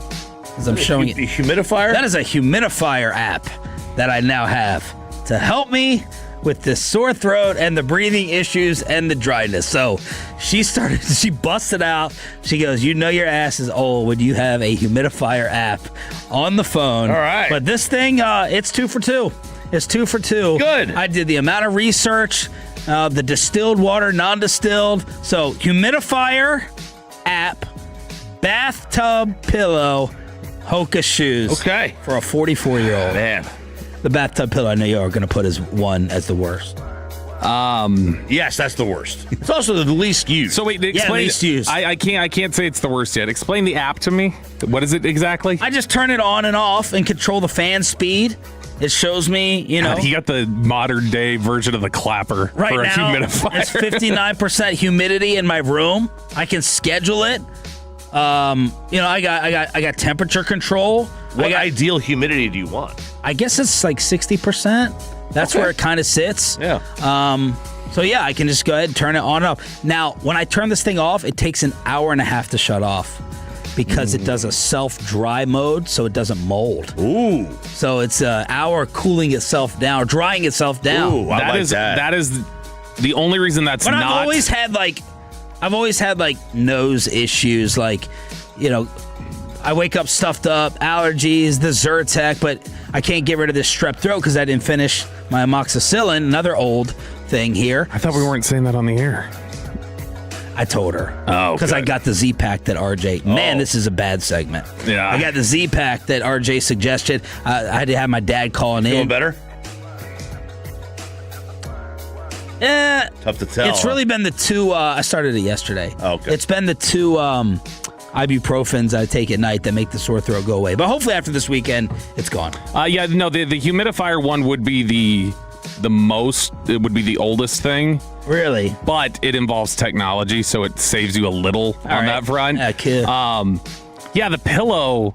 I don't know if that's old. I just have never heard of it. I mean, it makes sense if you take a lot of baths. I've just never heard of I've never even conceived that would have been a product that people would have made. The 302 Pay decided to take over. These guys are washed. Yeah. I like the pillow. I do. If you take baths, I love it. Do you take any? No. I only take baths if I feel sick. That's when I'll take them. Yeah, it can be relaxing. It can be relaxing. If you don't stand up, you just sit back on your phone for 30 minutes. Something like that. So, Junk Drawer here on 105.3 The Fan. Speaking of old, look, these youth of today and their problems with their addiction to these pinball machines and everything. It's just gotten out of control. I cannot believe this story. South Carolina. This is a big win for all the kids in the arcades across South Carolina. South Carolina law has finally legalized pinball after decades-old prohibition. So pinball has been illegal in South Carolina for 70 years. What? Never really enforced. But it was apparently during a lot of we're coming out of like a very mafia-intensive era in the United States, and they were worried about pinball was initially thought of before they introduced the flappers and stuff. I guess the way the game was originally played was much more about chance and was prone to adults gambling on it and billiards. Well, once the flippers came into play, it really stopped. It became a kid's game and started getting put in arcades. But there were people they said that there were still people who were concerned about putting pinball machines in their like businesses or like at a bar or something, having a pinball machine in the corner, because they're like, well, what if enforcement gets happened because you're legally not allowed to have it, or what if they fail us for code enforcement because of it? And so they finally repealed it. They finally come into the modern era and legalized pinball in South Carolina, and it made me curious to look up some other dumb ones that might exist. They're still on the books today. By the way, I get, after playing, is it Cidercade? Yeah. Mm-hmm. Cidercade, Arlington. Man, I get very quickly frustrated with pinball. What are you laughing at? That is fan sex. What? Old jokes? The guy says, I only take baths when the Hemis are flaring. Gross. But I feel like it's hard to master pinball. Very frustrating. Oh yeah, it is. Yeah, it can be. It goes difficult. right down the middle. What do you do? Yeah, nothing. You try to put both up. Punch the glass. Generally, like you just Very get mad and then frustrating. slam it. All right. A lot of people know this. New Jersey, you still can't pump your own gas. It's the only state left that won't let you do it. Oregon was the last stronghold, or the only other stronghold before that. New Hampshire, you can't collect seaweed from the seashore below high water mark at night. Of course not. Yeah, why would you be able to do that? It sounds like a joke law, but apparently repeal attempts have failed before, and the most recent attempt got voted down. So for some reason, that's there. In Kentucky, you can't dye baby chicks, ducklings, other fowl, or rabbits, and you can't sell/give away baby chicks, rabbits under 2 months old in quantities under 6, with a rabbit weight exception. The must buy 6 animals part is odd, obviously. It's about animal welfare, different things like that. In Minnesota, greased pig contests and turkey scrambles are misdemeanors. It specifically bans events where a greased or oiled pig is released for people to catch, or where a chicken or turkey is thrown or released for capture. Idaho explicitly criminalizes cannibalism with an affirmative defense for extreme life-threatening survival situations. So they've got a catch-all for you. Like, well, yeah, like if something happens and you got to eat a person, you got to do that. And in Massachusetts, a blasphemy statute is still printed in the general laws with up to 1 year in jail or a fine.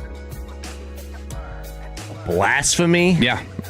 Like religious blasphemy? Yeah, like that was a Catholic stronghold for a lot of years. Huh. All right, it is the junk drawer here on Sean and RJ on 105.3 The Fan. What would you guys do here? This guy buys a house in the state of Connecticut, and inside the house, he finds the remains of 3 people. Finds the remains? Finds the remains of 3 people. He bought the house. There was a foreclosure that began on August 1st.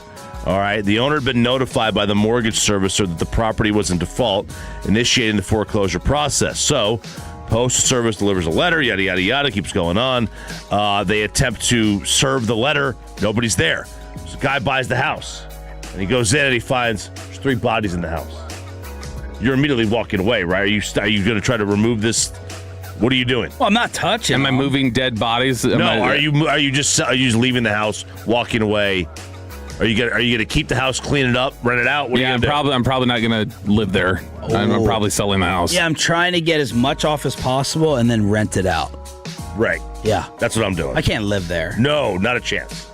Not a chance I could live. I don't even know, I don't know, people who lose a loved one, God forbid it's, a spouse or a child, but my brother's been talking that he wants to go live in my parents' house when they go. And I don't think I could do it. I'm haunted by memories with stuff like that. No, I totally get it. Look, I don't know if I could walk room to room, look at the pictures. Yeah. If you lose your spouse and stay in it, I know moving is a pain in the butt and prices and all that, but I don't see how I could do it. I don't see how. I would assume it just has to still actively bother him. But we've mentioned before that Kavanaugh's house, he ended up buying the house that Kristen's aunt used to live in. She died in what is now Jeff's bedroom. She was dead in that room, and I don't think I could live there knowing exactly who died in that room and knowing that I also got to have sex in your house before you did. That'd be a problem.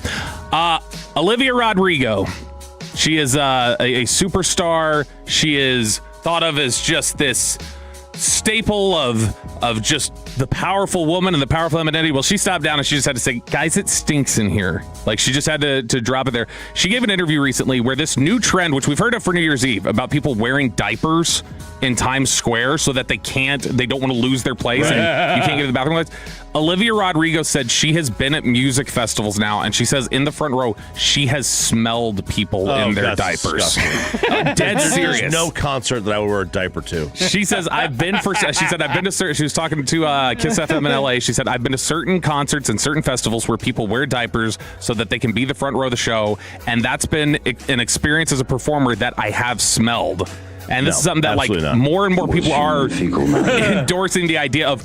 I don't want to have to lose my spot. I would much rather have to hold Kristen's spot at Billy Bob's than have her wear a diaper. I would rather do that. I'm not wearing a diaper. Real quick. One day you will. We all will. I need some Tolo help here. Sarah's check engine light is on. Oh, God. Here we go. Her inspection is due. She's been pulled over twice in the last 2 days. Her inspection's late. It's like a year old. She called an NFL coach to get her off? Catalytic converter. The car's older. It's paid off. It's a European car. 6-cylinder. She's not looking to put a lot of money in it. We need somebody who's willing to circumvent emissions for us off the books. What a whore you are. I know. I mean, I don't mind. We don't mind paying. We don't mind paying for it. But we don't want a full thing done. We want something that's not really above board. We're looking for a little bit of a legalness here. Look, we just bought a $3,000 Louis V bag. We were a little tight on cash. $3,300. I didn't say the price. You did. If you are willing to circumvent emissions tests for us, let me know. Post it. Hit me up. Post it on your socials. I will. 877-881-1053. Are you readjusting your United States expectations after the World Cup last night? Choppy's World Cup update after this. After we switch you over to Base Power Company.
Cowboys football. KRLD-FM and HD1, Dallas-Fort Worth. Let's go, Cowboys. An Odyssey sports station. Driven by our D&M Leasing Studios. This is Sean and RJ on 105.3 The Fan. McKenzie tries to load up the long throw. Man down for the U.S. Ball's knocked down. Follow-up shot is a goal! It's Sebastian Berhalter, who ties the game, and he wants more! It's us against the world, bro, just watch us shine. Chappie's here to tell us what the hell is stop page time. World Cup, soccer at home and global too. Sit back, relax, let chop nutmeg all over you. Well, the U.S., their streak came to an end. They lose 3-2 to Turkey, or Turkey A, as they are wanted to be called during this tournament. 3-2 is the final. Are they calling them Turkey A during the broadcast? Yeah, or you just taking Turkey A. Yeah. Wow. Yeah. Is that like an AT&T Stadium thing? Like FIFA's like you don't have approval to be called Turkey? Yeah, I don't know because like they're not calling Germany Deutschland, right? FIFA's like Butterball is the official turkey of FIFA, so you can't call yourself that. Like if Italy was in this, would they be calling them Italia? Probably not, right? They just spelled Italy, so I don't know. They're doing it with Turkey, and they did it with the Czech Republic. They call them Czechia. Check yourself before you wreck yourself. So there is a couple where they are using the kind of the way they are calling it. And Fox and FIFA with the audio. And then Cape Verde, I think, is Cabo Verde. Technically, it's Cabo, not Cape, but it's I don't know. Anyway, yesterday you had Ecuador needed to win to get in. They win. So there's 3 from that group that make the knockout round. Japan and Sweden, that game was here. That game tied. Netherlands 3-1. Paraguay, Australia, they draw, and Australia is the one that advances out of this group. They're the same group as the U.S. But the U.S. wins the group. They will take on Bosnia and Herzegovina. So what's your expectation for them now? Well, there's the question. Do we have to alter our expectations after what's gone on in the group stage? Now, remember, they weren't in a normal type group because they were a host country. They are getting the same. They're considered a top line team. So there was no top 10 team with them. So there was no Morocco. There was no Portugal. There was no Argentina. That was by design. It's designed to get that host country into the next round. They want that. So there's a script. I mean, in a sense. Because Canada and Mexico also made all 3 of the host countries, or co-host countries, made this. But do we have to change ultimately where our expectations are, what we consider to be a successful tournament are, based on the start? So, like what's the ceiling? What can we expect? I think their ceiling, for me, is pretty much the same. Like, there's going to come a time where, Is it after this round? No. I think they can go farther than this round. Okay. Let's say, like, they get to I think the round of 8 is probably their ceiling. Because if they run into, like, Spain or France, they're going to meet God at some point. It's just going to be the way it is. Meet God? Which one's God? France. Is it Mbappe? Mbappe? Let go and let God. Yeah. So, and he could be coming. Is he coming here? Did that get decided whether France is coming here to play in Arlington? Man, that would be awesome. You got Messi and then Mbappe. I'm trying to think. I haven't seen. ESPN did a why they will, why they won't win it all, while you're looking that up. This was before last night. And again, last night was basically meaningless, at least for me. There were no real stakes on it. Why they will win it all. After 4 straight years of injuries to major stars, the Americans are as healthy as they've ever been. They benefited from own goals early in 2 straight matches. You can't ask for more than that. Virtually everything that the coach and the fans wanted to happen has happened, and it's creating some team of destiny vibes. They've outscored 2 decent opponents by a combined 6-1. Again, that was before last night. Why they won't win? Defensive vulnerabilities. Early leads and outstanding first-half performances have created favorable circumstances, but it's hard to forget that when the Americans played a run of 4 straight opponents in the top 15 of the FIFA rankings, Belgium, Portugal, Senegal, and Germany, they allowed 11 combined goals. This team is at its best when its forwards and midfielders are swarming and playing aggressively, and that style of play is naturally risky. Combining that with some poor defending on set pieces and restarts is not a recipe for success. If or when this team gets knocked out, we probably know how it will go down. So there you go. Why they will, why they won't. That sounds like, the way this has been described, that sounds like the Cowboys beating the Chiefs and the Eagles. And us being like, hey, we're doing something. And then you look back and it's like, no, don't get out of hand here. You got a favorable break there. If France loses today, right? If France loses today, it looks like they will be here. Wow. If they win... Who are they facing? They're facing Norway, another good team. Ooh. So if they win, Norway will be back here. Norway has got that Erling Haaland, who is just a monster player. He's one of the better players this day. So either way, and they're going to take out Ivory Coast.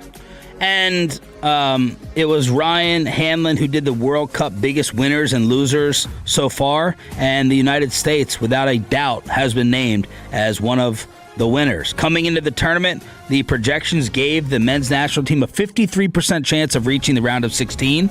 2 games in, that number went up to 84%. By far, the largest increase for any team in the field. So, there you go.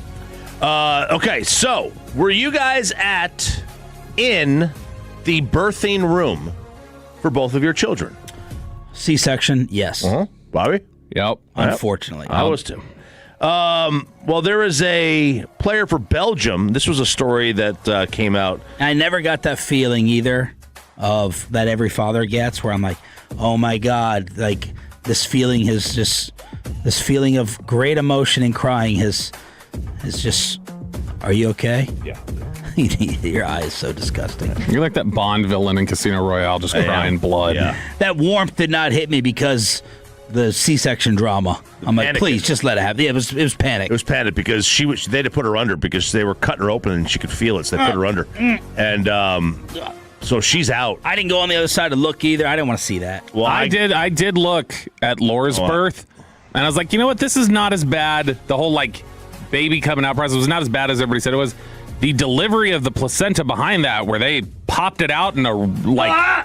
I saw all a of her rush insides. of blood comes flying out. Dear God, I could have got my whole life without seeing that. All of her insides on the table, her intestines, this is everything. my fault for bringing this up. I saw everything. It was like operation. If they touched her side, it was like. Bzz. But then the baby's there, and they're like, "It's here. Here's the baby." I said, "Wait, it goes to the mom," and she's like, "No, the mom is she's out. It's on you." Ooh. And I'm like, "Well, what do I do?" Wait, did they say she's out? That's such a. I would feel like, did you tell me she died, or are you saying she's asleep? Which one is asleep. that? That's out too vague. Is not dead. So, French journalist France Perron wrote this about Jeremy Doku, who could temporarily leave the World Cup camp to be present for the birth of his son. That's the Dragon Ball Z guy, Doku.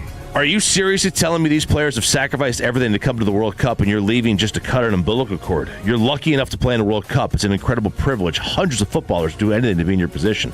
That opportunity might never come around again in your life, and you're going to throw it away just to attend your child's birth? It's a moment where the father isn't really needed. A symbolic role. You hold her hand, take a photo, and Wasn't then this what? from a woman who she was broadcasting this? This is just translated. It's translated. Yeah, it was. This a was French a female journal. who's saying. I guess it's a female. Her name is France. Okay, I didn't know. There's pictures to go along with it. Yes, it is. Yes, I'm looking at that. There's a photo at the bottom. You're going to throw it all away to attend your child's birth. The father's not needed. He's a symbolic role. You hold her hand and take a photo, and then what? You're going to miss 10 hours, experience an emotional high, be exhausted afterwards. You can't miss a World Cup. Some people may have gone into debt just to get to the World Cup, maybe sacrificed everything, and you're leaving to cut an umbilical cord. By the way, she's pretty attractive, and she can have this. I feel totally different about this take now. Why? Give the pre and post thought sexy. that you had. She's sexy. You a good-looking girl? You were going to criticize her if she was ugly? No, I mean, like, it just changes the game a little bit for me. How so? Well, it's kind of like, it's like the attractive girl giving you the hall pass. Just hot, right? Just, I don't know. It's the Pied Piper. It's like, this is ridiculous, but I love this song. Let's follow him. Yeah. It brings up, the fans going into the debt, the importance of the World Cup. But this is proof that shock jocks are not exclusive to America. This is not a Stephen A. Smith first take debate culture. This is great news. This is any idiot with a microphone could be a shock jock. Any idiot. This is my problem. Like, being completely serious, you cannot have a tournament that you're like, show some damn respect, show some reverence, where like ties are good, or hey, that game we have to play last night literally means nothing. It means nothing in the most important stage. And then also go like, how dare you go be there for the birth of your child? Like, we would do this though if I'm dying to know how French fans reacted to this broadcaster. I would like to see... everything I saw was split reactions. There was reactions on both sides. Exactly. Yeah. If Dak Prescott... and this is Super Bowl? If Dak Prescott missed an NFC playoff game for the birth of a child or the Super Bowl, what would the reaction be? Give me the poll result. Honestly, if people were honestly voting, it'd be at least 60%. Well, was this one of those exhibition games, or was this one of those games that mattered?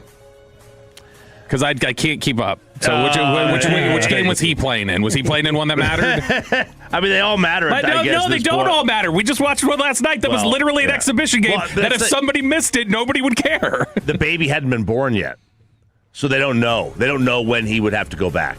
But at least 60% of Cowboy fans would be pissed off at him. He'd catch heat. So, true or false? At least 60.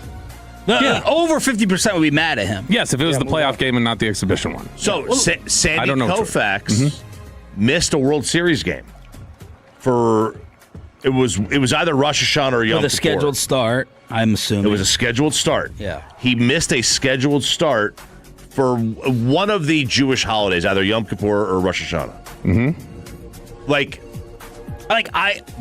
How would that play today? Like back in 1960, whatever. Criticism would play even worse today. Yes.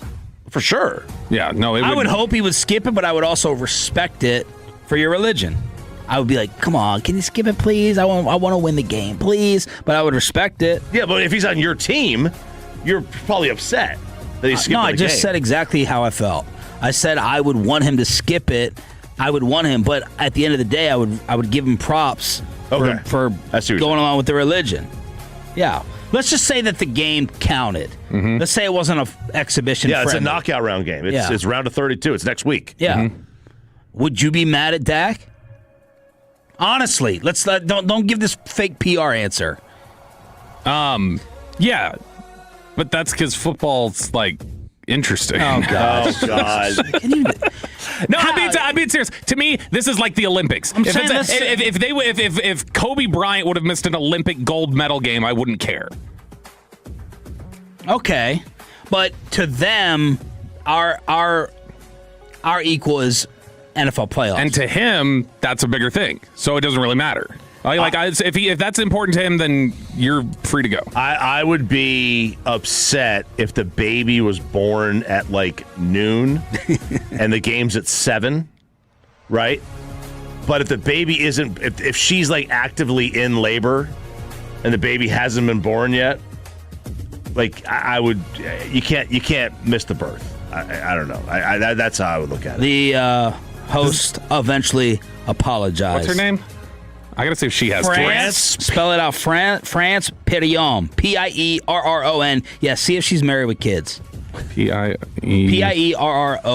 Okay. So she has apologized, and she's sorry if she shocked, offended, or hurt some viewers. Oh God, that was enough for you to change your opinion? I mean, the photo. I mean, I'm a big fan of a square jaw. I think you. She looks like a Pixar villain. 877-881-1053. A former general manager has some under-the-radar targets for the Rangers. Diamond Cavs on your home for Rangers baseball next. Well, let's get you over to Justin.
the Fan segment here brought to you by the personal injury lawyers Frankel and Frankel. If you've been injured in a car or truck wreck, call Frankel first, 214-817-333-3333. With Frankel and Frankel, there's never an out-of-pocket cost. They only get paid when you win. Frankel and Frankel, the go-to car and truck wreck attorneys in Dallas.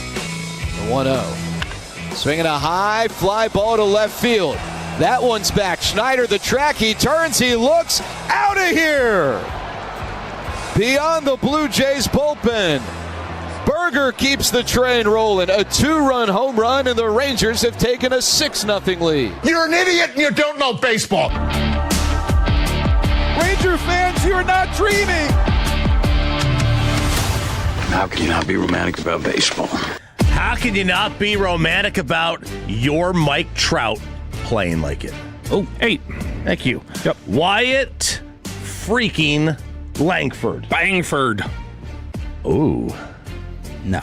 He's gotten called that before. That's not mine. I'm not making that up. I'm not claiming that, but I think, I don't know, just saying it there, it felt better than I thought it was going to, so I'm actually going to adopt it now. Wyatt Langford Bangford is on a this is a tear, man. This is kind of a tear.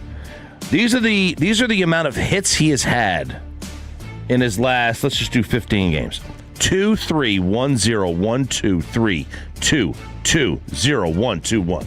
7 home runs and 16 runs batted in 19 games off the injured list. In the month of June, and again, he did not play at all in May, he has raised his average from 238 to 268. Right? His OPS now is over 800 on the year. It's pretty good. Mm-hmm. That's pretty good. He's got 7 home runs in the month of June. The guy's on fire, helping to carry this on. Like if he hits, they do okay. If he doesn't hit, I mean that's the struggle. And they get Corey Seager back yesterday from the concussion. Yeah, he was back out there. He did reach base, which is good because that has not been happening a lot. But he reached base a couple times with a couple walks.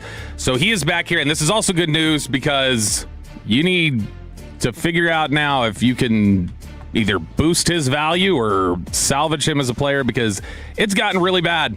And yesterday I was looking at the numbers on Corey Seager, and it was much worse than I thought. It was bad enough that Kevin Hagelin calls me at like 8:30 last night. Whoa. And he goes, hey, I saw your Seager tweet. He goes, it was fascinating. He's like, are you sure you have the math right on the total bases number? He's like, because that just doesn't even seem like it. And he's like, and we went over it and I was right. And he goes, so he tried to check my math and he was wrong. So score one for homeschool. But Corey Seager since April 18th, which is when he really started to go into decline. He had, heading into last night, 121 plate appearances.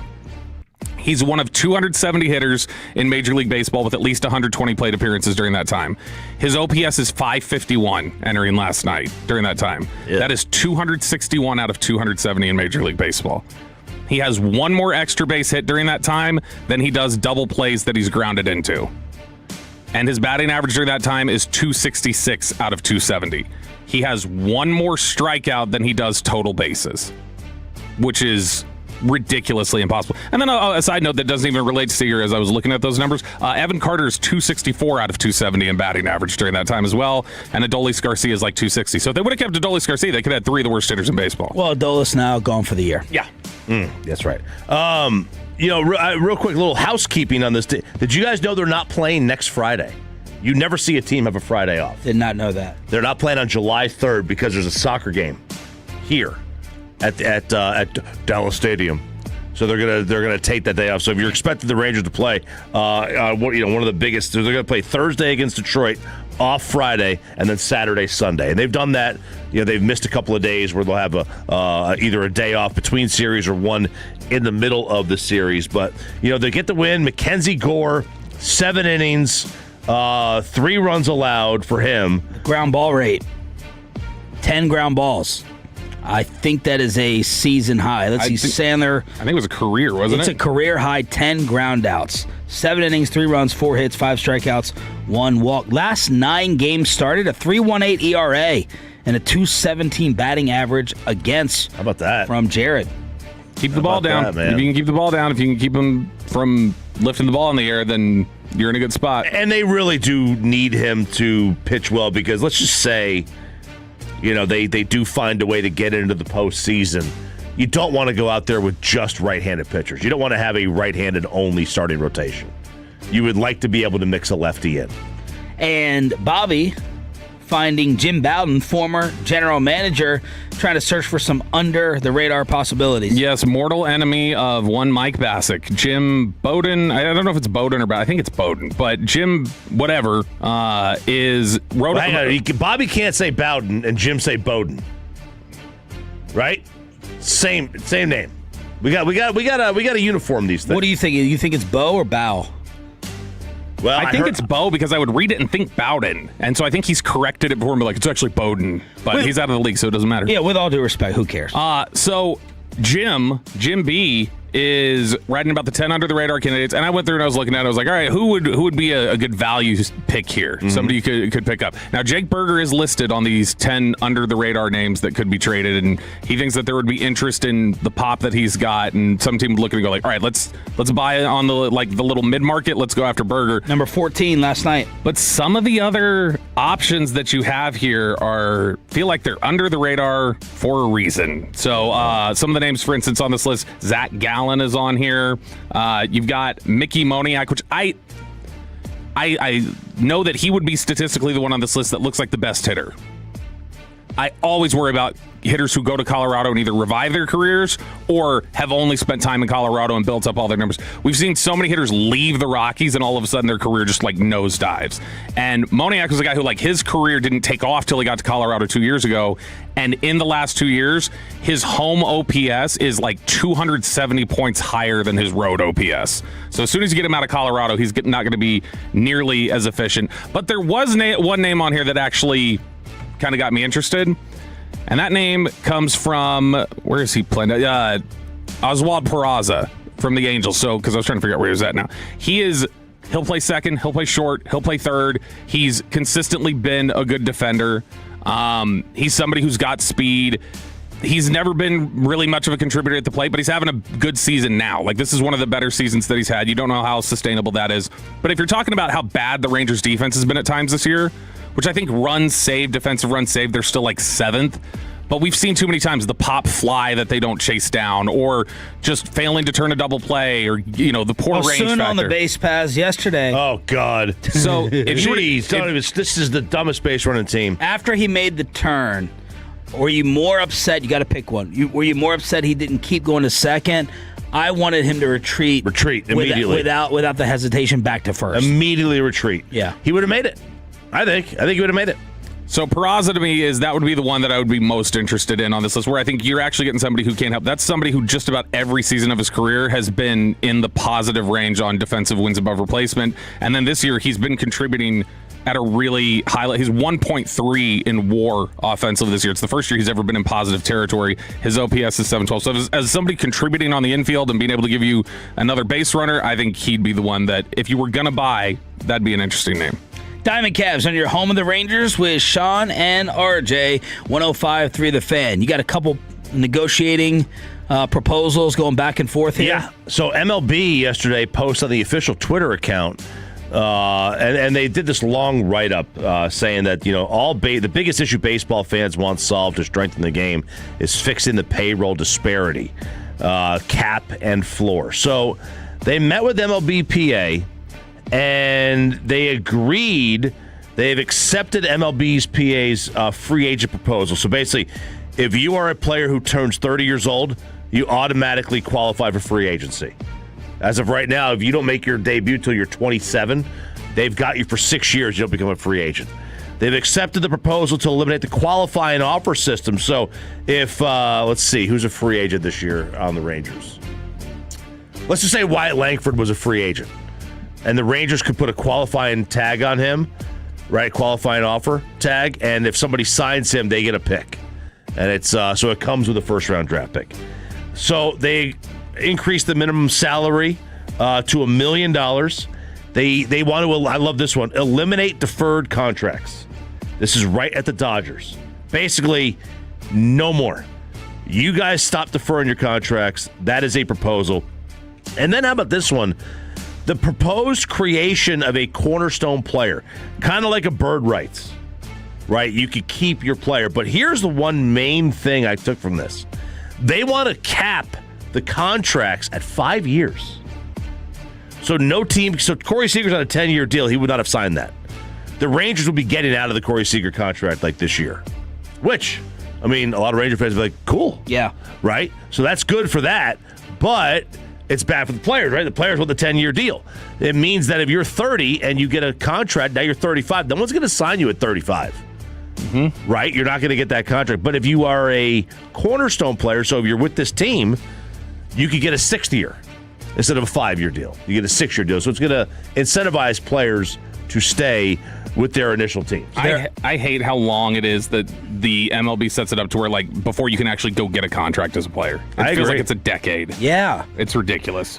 They also are trying to hop on this prop bet ban if you harass. Well, I don't even know if this is harassment-wise. It's Fanatics who is saying if you harass during the football season, we're not going to let you bet with us, which I like and support. The Players Association proposing a ban on prop bets on individual players to help combat harassment. So I don't think they're saying we're going to track you down if you tweet something. We just want to go ahead and get rid of the prop bets so that you don't tweet anything nasty at us. So, yeah. There it is. Diamond Cavs on your home for Rangers baseball. It's DFW Sports Station. Thanks for being a Tolo. Game 2 in Toronto, 5:30 pregame, the first pitch at 6 o'clock tonight. Does a notorious troll actually have a point, not Bobby, about some Cowboys concerns next season? That's next, and below, little delayed on the Fan.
here brought to you by Classic Chevrolet. If you're in the market, upgrade your vehicle. Get to Classic Chevrolet in Grapevine today. The #1 Chevy dealership in the world, 3 years straight. They've got more new Chevys than anyone else, all priced to sell. Visit ClassicChevrolet.com. This is Texas. This is Classic Chevrolet. Together, let's drive, relax, enjoy the difference based on new Chevrolet registrations 2023 through 2025. The great Bobby Belt. Bobby Belt is an idiot. Don't make me take off my belt. Don't make me take off my belt. We're not. Over to you, Bobby. Should we trust an eagle to give us honest feedback? Let's talk about it here in Below the Belt, which is sponsored by Window Nation and D&M Leasing. Not a real eagle, but somebody who covers the eagle. Somebody from the eagle tribe is essentially what I mean. Jimmy Kempski. Y'all are familiar with him? Yeah. Why'd you make that noise?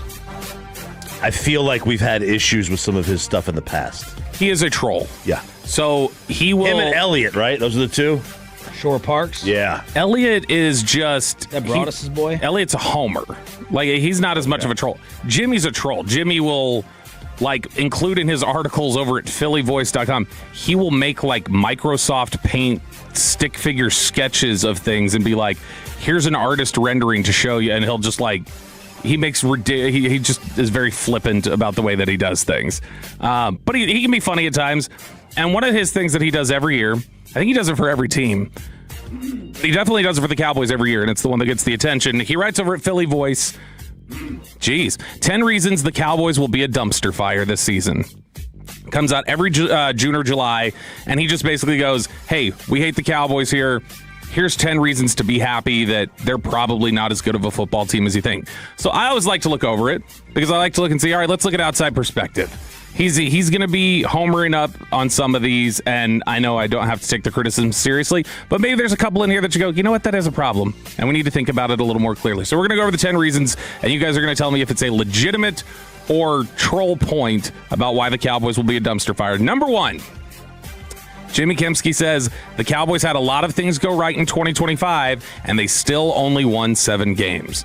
So he says when you look at everything that offense did and everything that they like how sharp they were, that still was only good enough for 7 games. Whatever margins may be there that you're going to get back on defense, you're going to lose on offense. So don't worry, that's still probably a 7-win football team. Nah, I'm not that worried about that. Yeah, you got a lot of things right offensively. It could not have been worse defensively. And whatever I gain defensively, I don't think is going to be, as much as I lose offensively. So, nope, dismissed. Chop? Dismissed. Okay. He's not even listening. He's not. He has no idea what we said. Else. All right. What are you focused on? Just responding to Fantech. Somebody tell him how to work around emissions testing. Yeah, basically. All right. Number 2, the point from Jimmy Kempski, 10 reasons why he believes the Cowboys will be a dumpster fire. 2, they have no pass rush whatsoever. And he says, pretty simple, you traded away Micah Parsons. You've really done nothing in the way to get that back at this point. Myles Garrett's been traded. Max Crosby had the whole thing go down. It's overinflated the edge rusher market. They don't have the resources to be able to go out there and fix their pass rush. That's not going to be a very good pass rush group. Fair. I'm concerned. I would have liked to have brought back Clowney in terms of on the defensive line. Yeah, why aren't we talking about that more? Feels like he was discarded for really no reason. Now he's not being picked up by anyone else, but man, I would feel better with Clowney here, and I think it's unfair he's not. I think the reason people probably don't feel too upset about it at this point is because they probably view Rashawn Gary and Jadeveon Clowney as similar players. So they just think, well, it's Gary now. And so it'd be nice to have both, but I guess they just think of it as there's just no changeover. That he replaced him, and that's just as good. Number 3. And Clowney would command a salary that would not make coming off the bench, workable. He's going to get $10 million-ish? I think I just think he wouldn't want to be just like a handful of snaps a game, like 5-6 snaps a game, and it didn't sound like Christian Parker felt like he could fit in the defense full time. And Ezeraku should have that spot. I mean, I thought so last year, but it clearly didn't work out. He's supposed to be. That's the guy they're really banking on. They're banking on Ezeraku as a pass rusher taking a jump, which is a lot to bank on when you're talking about he just had surgery on his hip. Number 3 on the 10 reasons from Jimmy Kempski why he believes the Cowboys will be a dumpster fire. The cornerbacks got roasted last season. The Cowboys' top returning quarterbacks this season, in whatever order you prefer, are Deron Bland, Savone Revel, Kalen Carson, and Reddy Stewart. Here's how those guys fared when they were targeted, and he just lists the passer ratings, which are ridiculous. Who do you think had the best passer rating against of those four? Of Stewart? Bland, Revel, Stewart, and Carson. Stewart. It was Stewart by a pretty considerable margin. I know ball. Didn't allow a touchdown last year, Reddy Stewart. So he says it's a cumulative 109.6 opponent passer rating, and you brought a bunch of those guys back. I'll let you take this one first, given your Expressway comments. They need a lot of help in that secondary. I am not looking forward to what's going on back there. I think these guys are largely...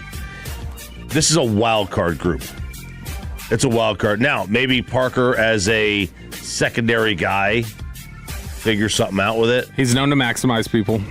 I'm not thrilled about what. To me, it's still the biggest hole in the team. I think it's bigger than linebacker. I'm more concerned about this than anything else. Fair concern. Legit. We were talking about this 2 weeks ago, whatever it was, when we were out there at OTAs and minicamp. Well, that it does feel like, with all those concerns that you're like banking on Revel being more comfortable, Bland being healthier, all those sort of things, it does feel like Kobe Durant is getting forgotten a little bit in terms of he was a good player last year, and it's I still don't understand why he was just available to be signed at that point. Number 4, the linebackers. Well, with the Rams retooled everything. Yeah. They brought in they brought in the Chiefs corners. But why nobody else in the NFL decided, like, hey, let's go jump on him. Like, he's free, he's available, we could use a corner. Number 4, the linebackers are a concern too. And he basically just has the shortest blurb on this one. He's like, yeah, they've been bad, and DeMarvion Overshown gets hurt all the time.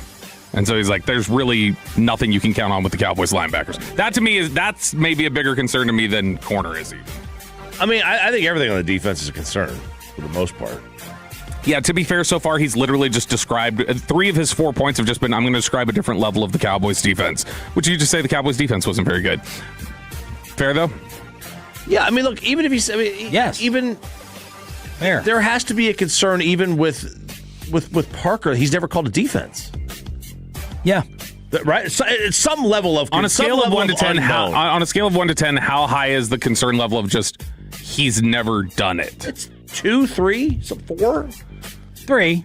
Yeah, because I mean, like, it's different. There's some level of it that exists. I don't know how much of it, and I definitely feel like it's much more concerning on the offensive side than the defensive side. We're talking about somebody who's never called it before, because the defense is so much about adjustments and guys there on the fly reacting to things. Are you more concerned about being a first-time coordinator, or Dusty May being a first-time NBA coach and jumping from college to pro? Ooh, Dusty May, probably. In terms of Dusty May, I think has a bigger jump. Parker's been at this level. He just hasn't called it. Okay. You?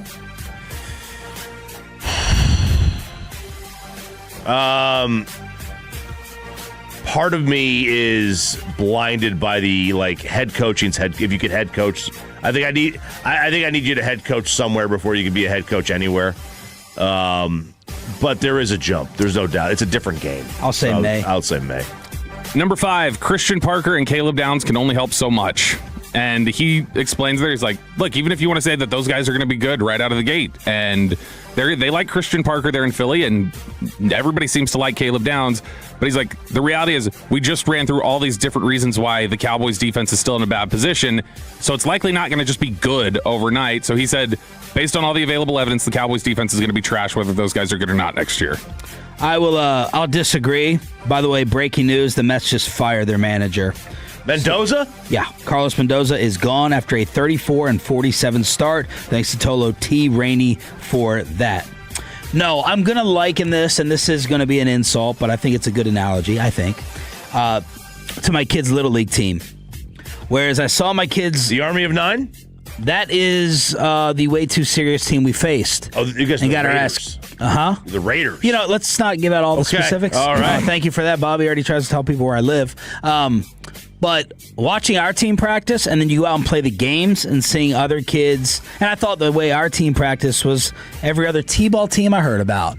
They're playing in the dirt and chasing the birds and blowing the dandelions. And then you go see the Army of 9 and all these mesquite psychos lined up with matching Ruggiero door chains and sound systems and their professional lineup cards.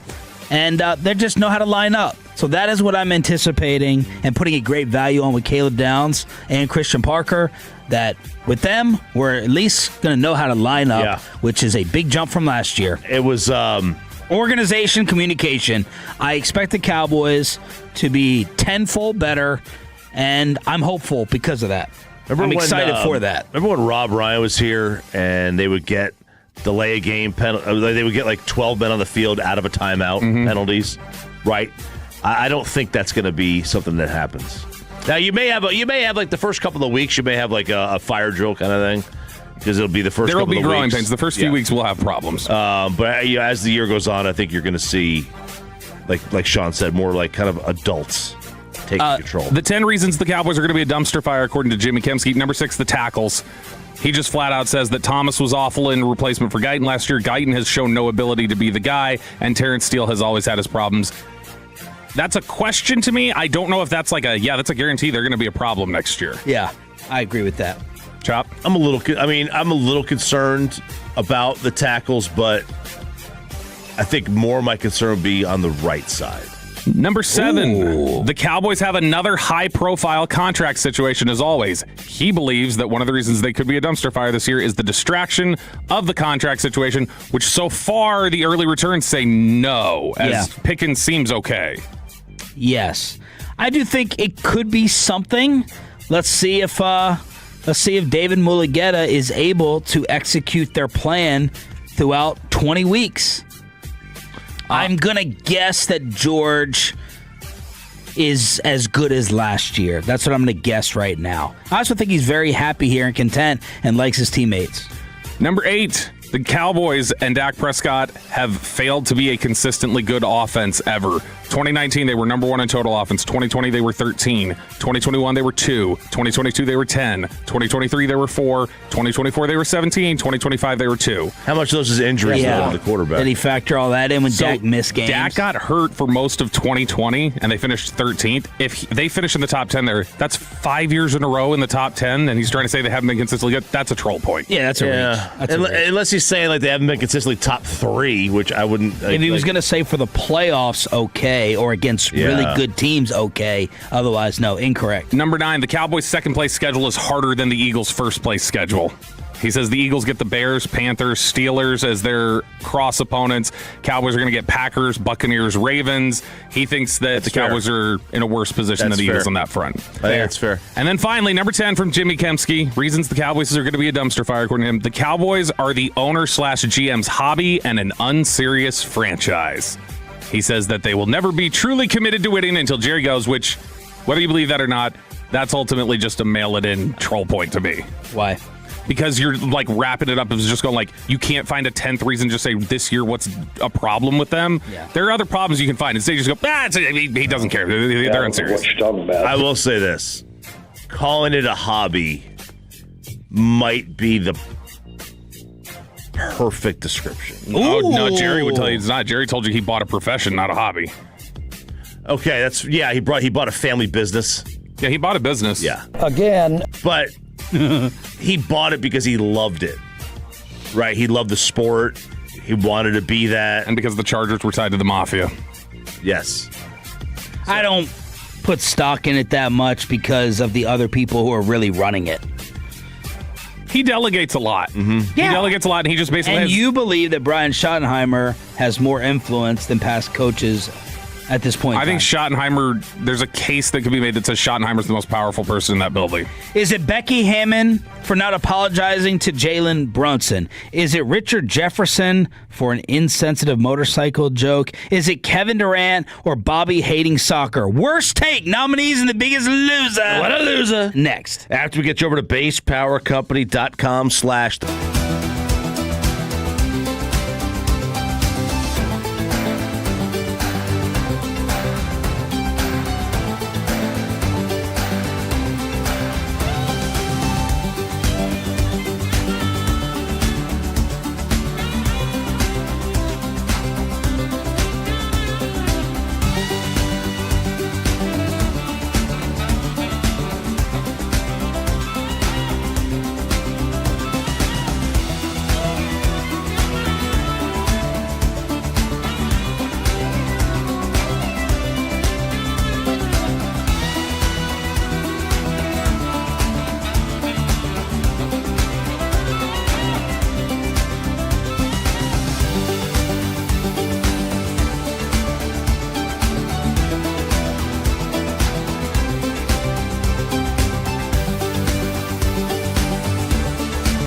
Cowboys football. KRLD-FM and HD1, Dallas, Fort Worth. Let's go, Cowboys. An Odyssey sports station.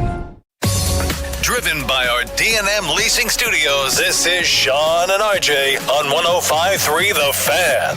Ever met someone who is so extremely dumb that they don't know how stupid they actually are? There's been a whole lot of stupid said this week. You are made of stupid. Final hour, fist bump time on the Fan Cam, Twitch, and YouTube, along with an RJ Choppy clearing of the throat here on DFW Sports Station. We got Aiden, we got PayPay, Odyssey app, Fan Cam, Twitch, and YouTube on your home of the Cowboys and Rangers crosstalk with the Kansas City Masterpiece at 9:40. This is Worst Take.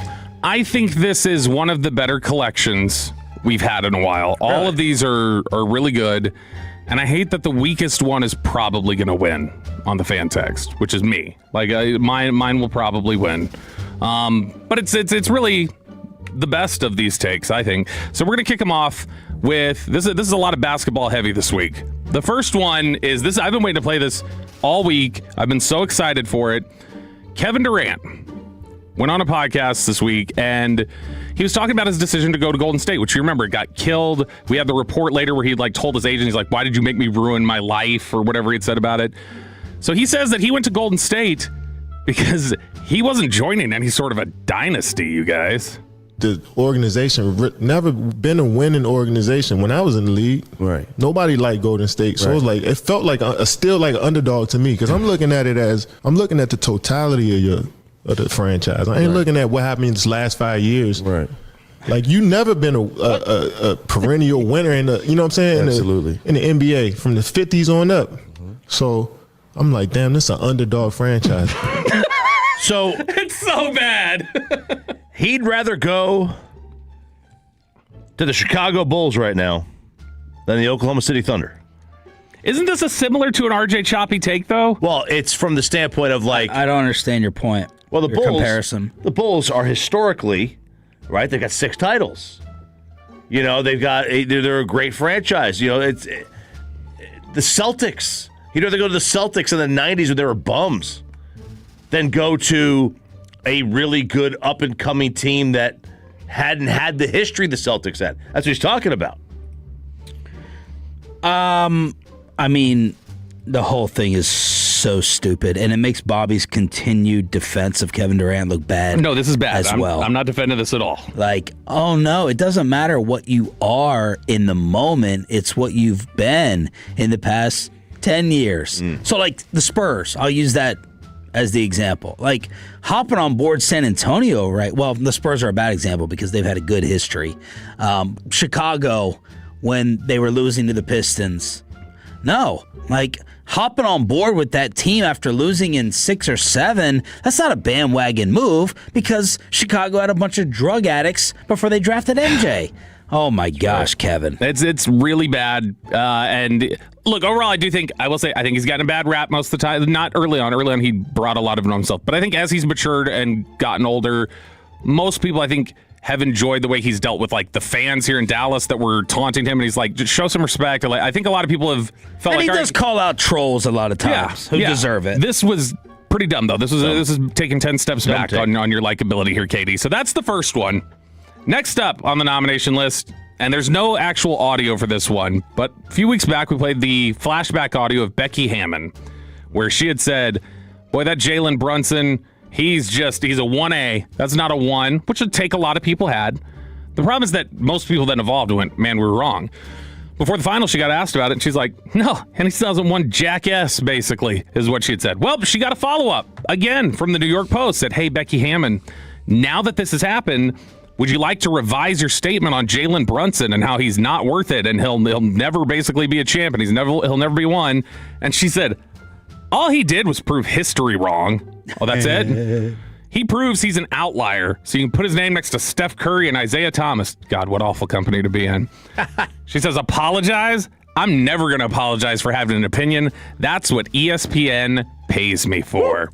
So this is basically her saying, I'm not wrong. I was just telling you what history was. You can't say I'm wrong. History's wrong. He proved history's wrong, not me.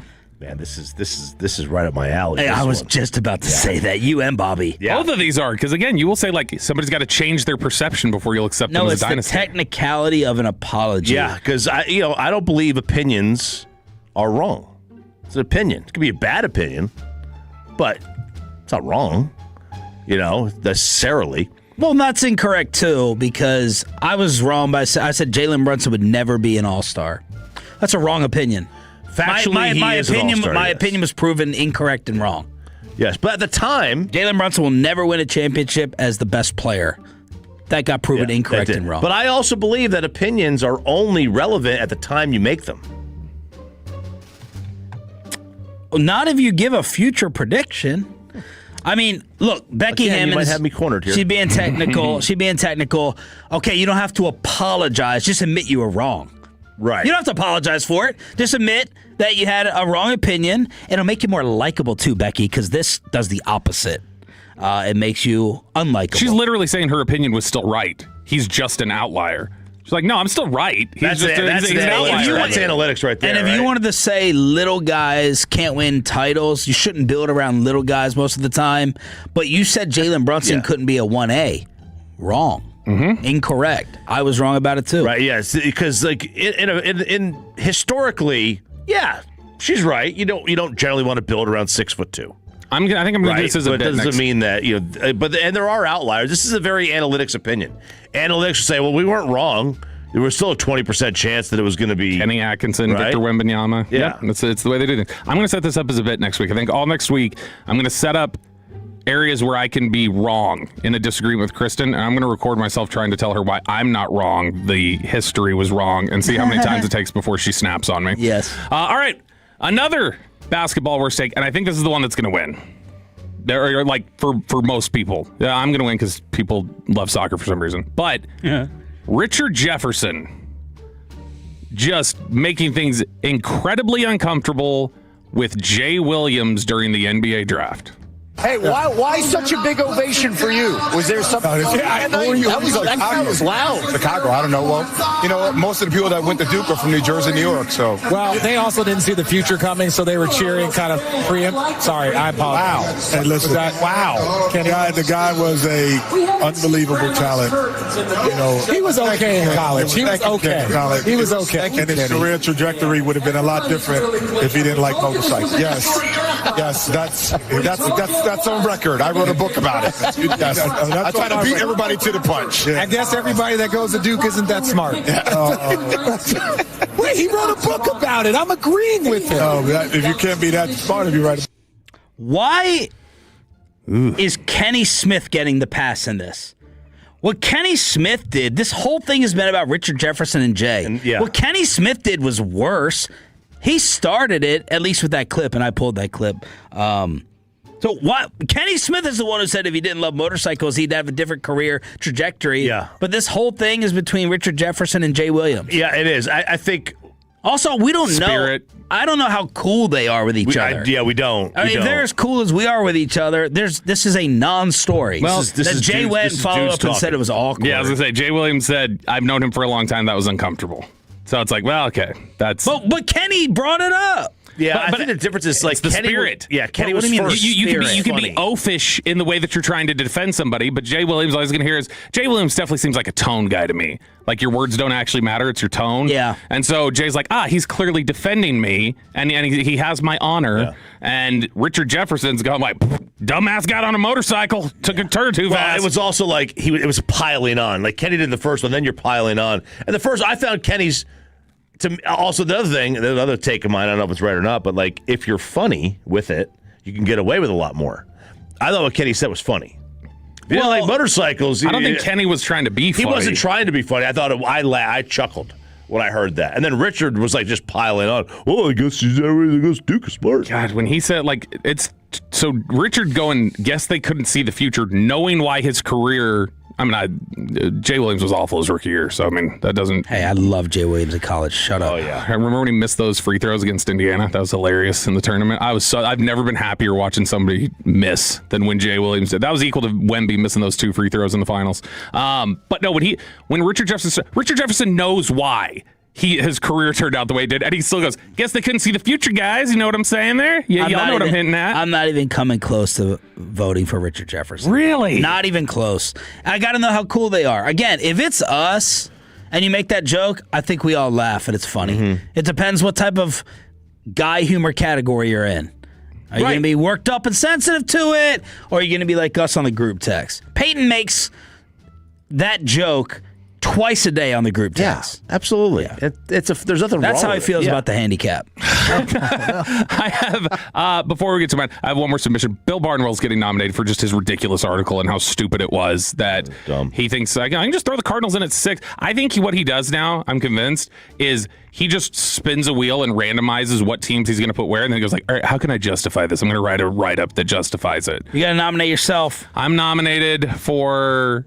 basically defending the United States of America. Crapping all over the messy record setter, which was very hard to dislike while you're sitting there watching that game.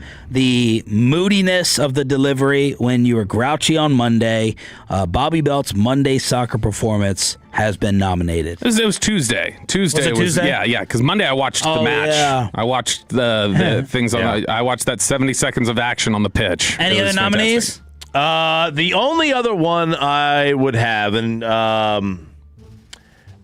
don't have time to play the golf comment, where the guy on the Golf Channel said to stop doing golf tournaments on Long Island because the crowd was too harsh on Wyndham Clark. I thought access was a problem too. I read. Access to the it is because it's only there's no the train leaves, the last train leaves at like 6:00, so one road in, one road out. One road in, one road out. The last train leaves at 6:00, so you have to leave the course by like 4 if you want to get there. So you have a lot of people that are not there at the end. But to be so soft that you can't take a rowdy crowd, like we want rowdy crowds. We loved it in the Ryder Cup. You know, these guys just can't handle it, like just because they were rooting against Wyndham Clark. Like, it's different. Do I think? Was it for rooting against or having weak turnout in the stands, which it was weak, which the players also said? The players also said that. This comment was about the rooting against and how kind of... So cancel like the Phoenix Open. Right. And I'm like, look, not every place is Augusta National where they make you put your phone away. All right, so Kevin Durant for saying the Warriors weren't that good. Becky Hammond not apologizing or owning an incorrect Brunson take. Richard Jefferson for Jay Williams' accident. Bill Barnwell for his list in the Expressway. Or me for defending the honor of America's history as a proud country that has real sports. Or no more golf on Long Island. 877-881-1053 to vote for the biggest loser every Friday. What a loser. At this time, 877-881-1053. I am voting for Kevin Durant. That's by far the dumbest. All right. I can understand Bobby's soccer hate. His delivery was whiny and annoying. I get that. But no, Richard Jefferson I thought was funny. I'm assuming they're boys. Becky Hammond could be close. Bill Barnwell, okay, he had the Cowboys 2 spots off. And then I honestly don't care about the golf thing. It's more about the Cardinals than the Cowboys for me. You know, I'm gonna go Bill Barnwell. Whoa! Yeah. And I like Bill. It's a bad take. Very bad take. The take of Cardinals over the Cowboys? Cardinals over the Cowboys. It's egregious. I'm not going to vote for Bill Barnwell because, I mean, that's the capacity for what he has to do and then, like, what he's able to achieve. And so I'm not going to, like, hold that against somebody. It's Kevin Durant. The Kevin Durant thing was so bad. Yeah, I'm in agreement with Sean and Bobby. Kevin Durant. I want to vote Becky Hammond, but Kevin Durant, that's bad. Bad take, man. What about the fan text? That's what I care about. Fan text is on Kevin Durant early on. You know, there's some getting Bobby here late, 817 just a few seconds ago, saying Kevin Durant 100%. So biggest loser was USA losing to Turkey, but that game didn't matter. But yeah, Kevin Durant for sure here. 636 says it as well. 214 voted for me and said, after listening to Bobby's idiotic soccer takes this week, I now know how the golf players feel when Bobby says that he'll break 80. 2 more football lists to possibly fight about in the Red Zone. Your football fix after this.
103, the fan segment here brought to you by the personal injury lawyers Frankel and Frankel. If you've been injured in a car or truck wreck, call Frankel first, 214-817-333-3333. With Frankel and Frankel, there's never an out-of-pocket cost. They only get paid when you win.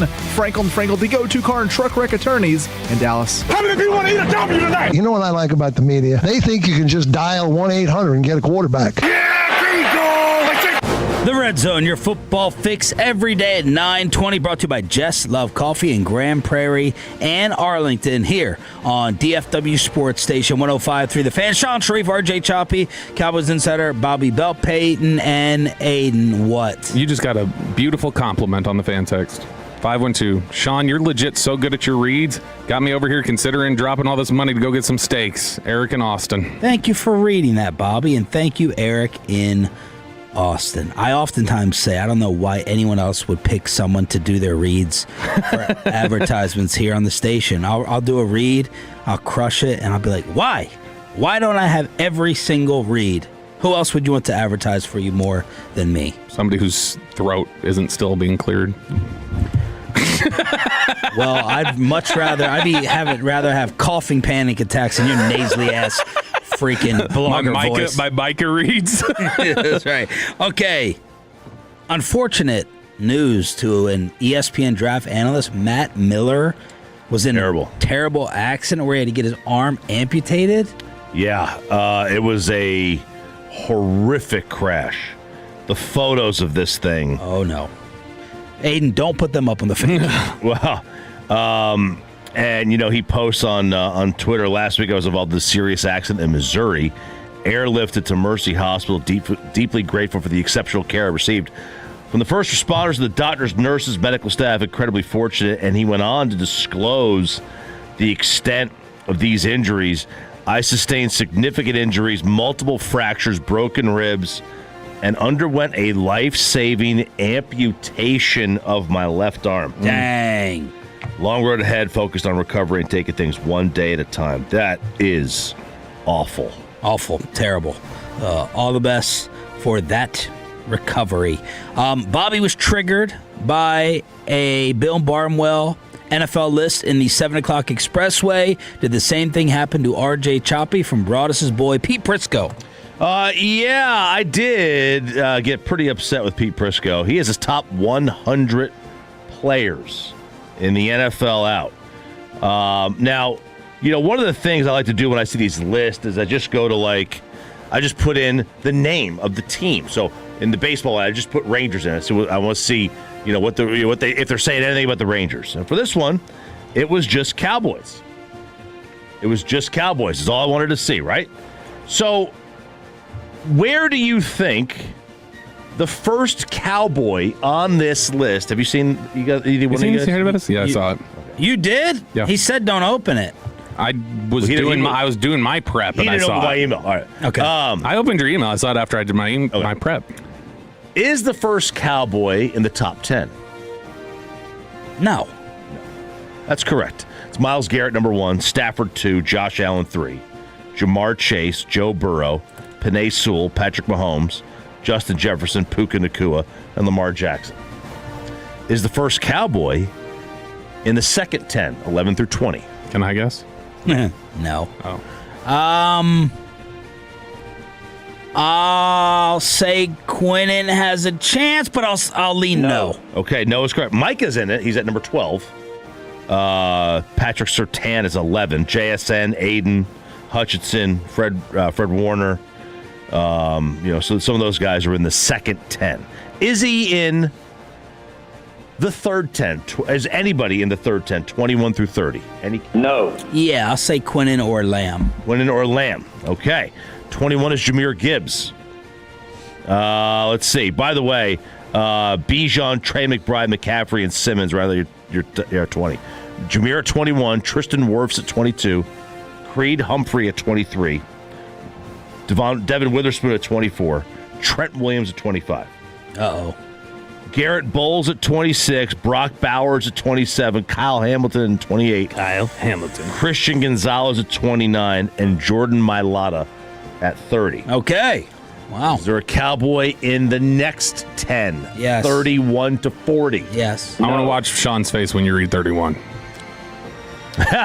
No is the answer? No is the answer. Don't say the position or the team. Just say the name. Aaron Brewer. Who he play for? I have no idea. I have no idea. I had no idea who that was. Center for Miami. Jonathan Taylor. Chris Lindstrom. Who he play for? Colts. Falcons guard. Oh. James Cook. Max Crosby. Quinyon Mitchell. Daniil Hunter. Quentin Nelson at 38. Cam Hayward at 39. Derek Stingley Jr. at 40. Is there a Cowboy in 41 to 50? Not by the way you are broadcasting the question, the way you're asking it. Dak Prescott at 43. Ah, dang it. Lane Johnson at 41. Quinn, is it Miners at 42. Bobby would know Miners. Miners, not Miners. Amon-Ra at 46. So he's saying that Dak Prescott is better at what he does than Quinnen or Lamb. Yes. Okay. Amon-Ra at 46. Saquon at 47. Sauce. George Kittle. Derwin James. Is there a Cowboy? He also, by the way, Dak is the 6th ranked quarterback on this list. Okay, that's a nice compliment. The first 5 are in 1 through 10, so he's saying that Dak is the top of tier 2, basically. So Kittle and Sauce are better at what they do right now than Quinnen and Lamb. I have a humongous problem with that. Jordan Love at 51. By the way, is there a Cowboy in 51 to 60? Yes. Okay, you're right. Jordan Love at 51. Trent McDuffie at 52.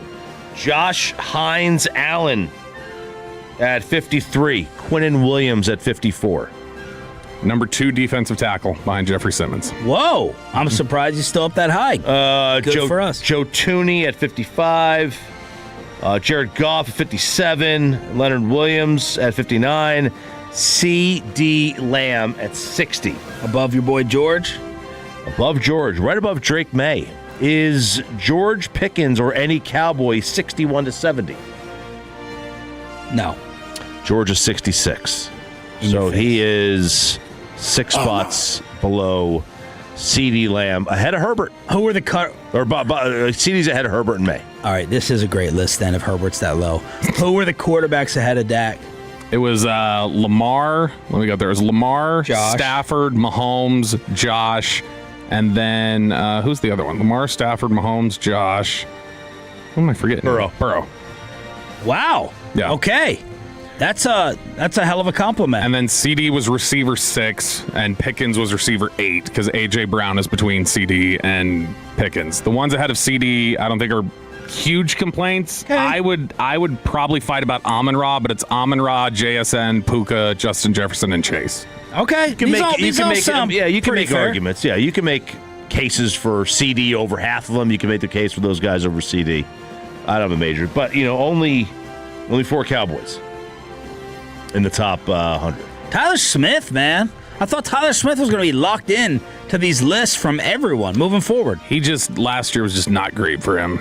They need him to be healthy this year. All right, Bobby, you were also ticked off by a college football list that came out. Red Zone brought to you by Just Love Coffee. We'll crosstalk with KNC at 9:40. Figure out if Kevin's still mad at Fred. Yeah, this was not as intense as my reaction to the Barnwell one, because I do like Bruce Feldman. I think Bruce Feldman's generally pretty good. Like him a lot. He tweeted you back. He did, and he basically said, mea culpa, you're correct. I should have found a spot for this guy. He did the top 25 players of the 1990s, and he put 26 college football players on it because he had a tie at 25. But how would you like to parse this out? Would you just like to run through the top 10? Like go 10 to 1 or 1 to 10, or just tell you like the highlights of what was offensive?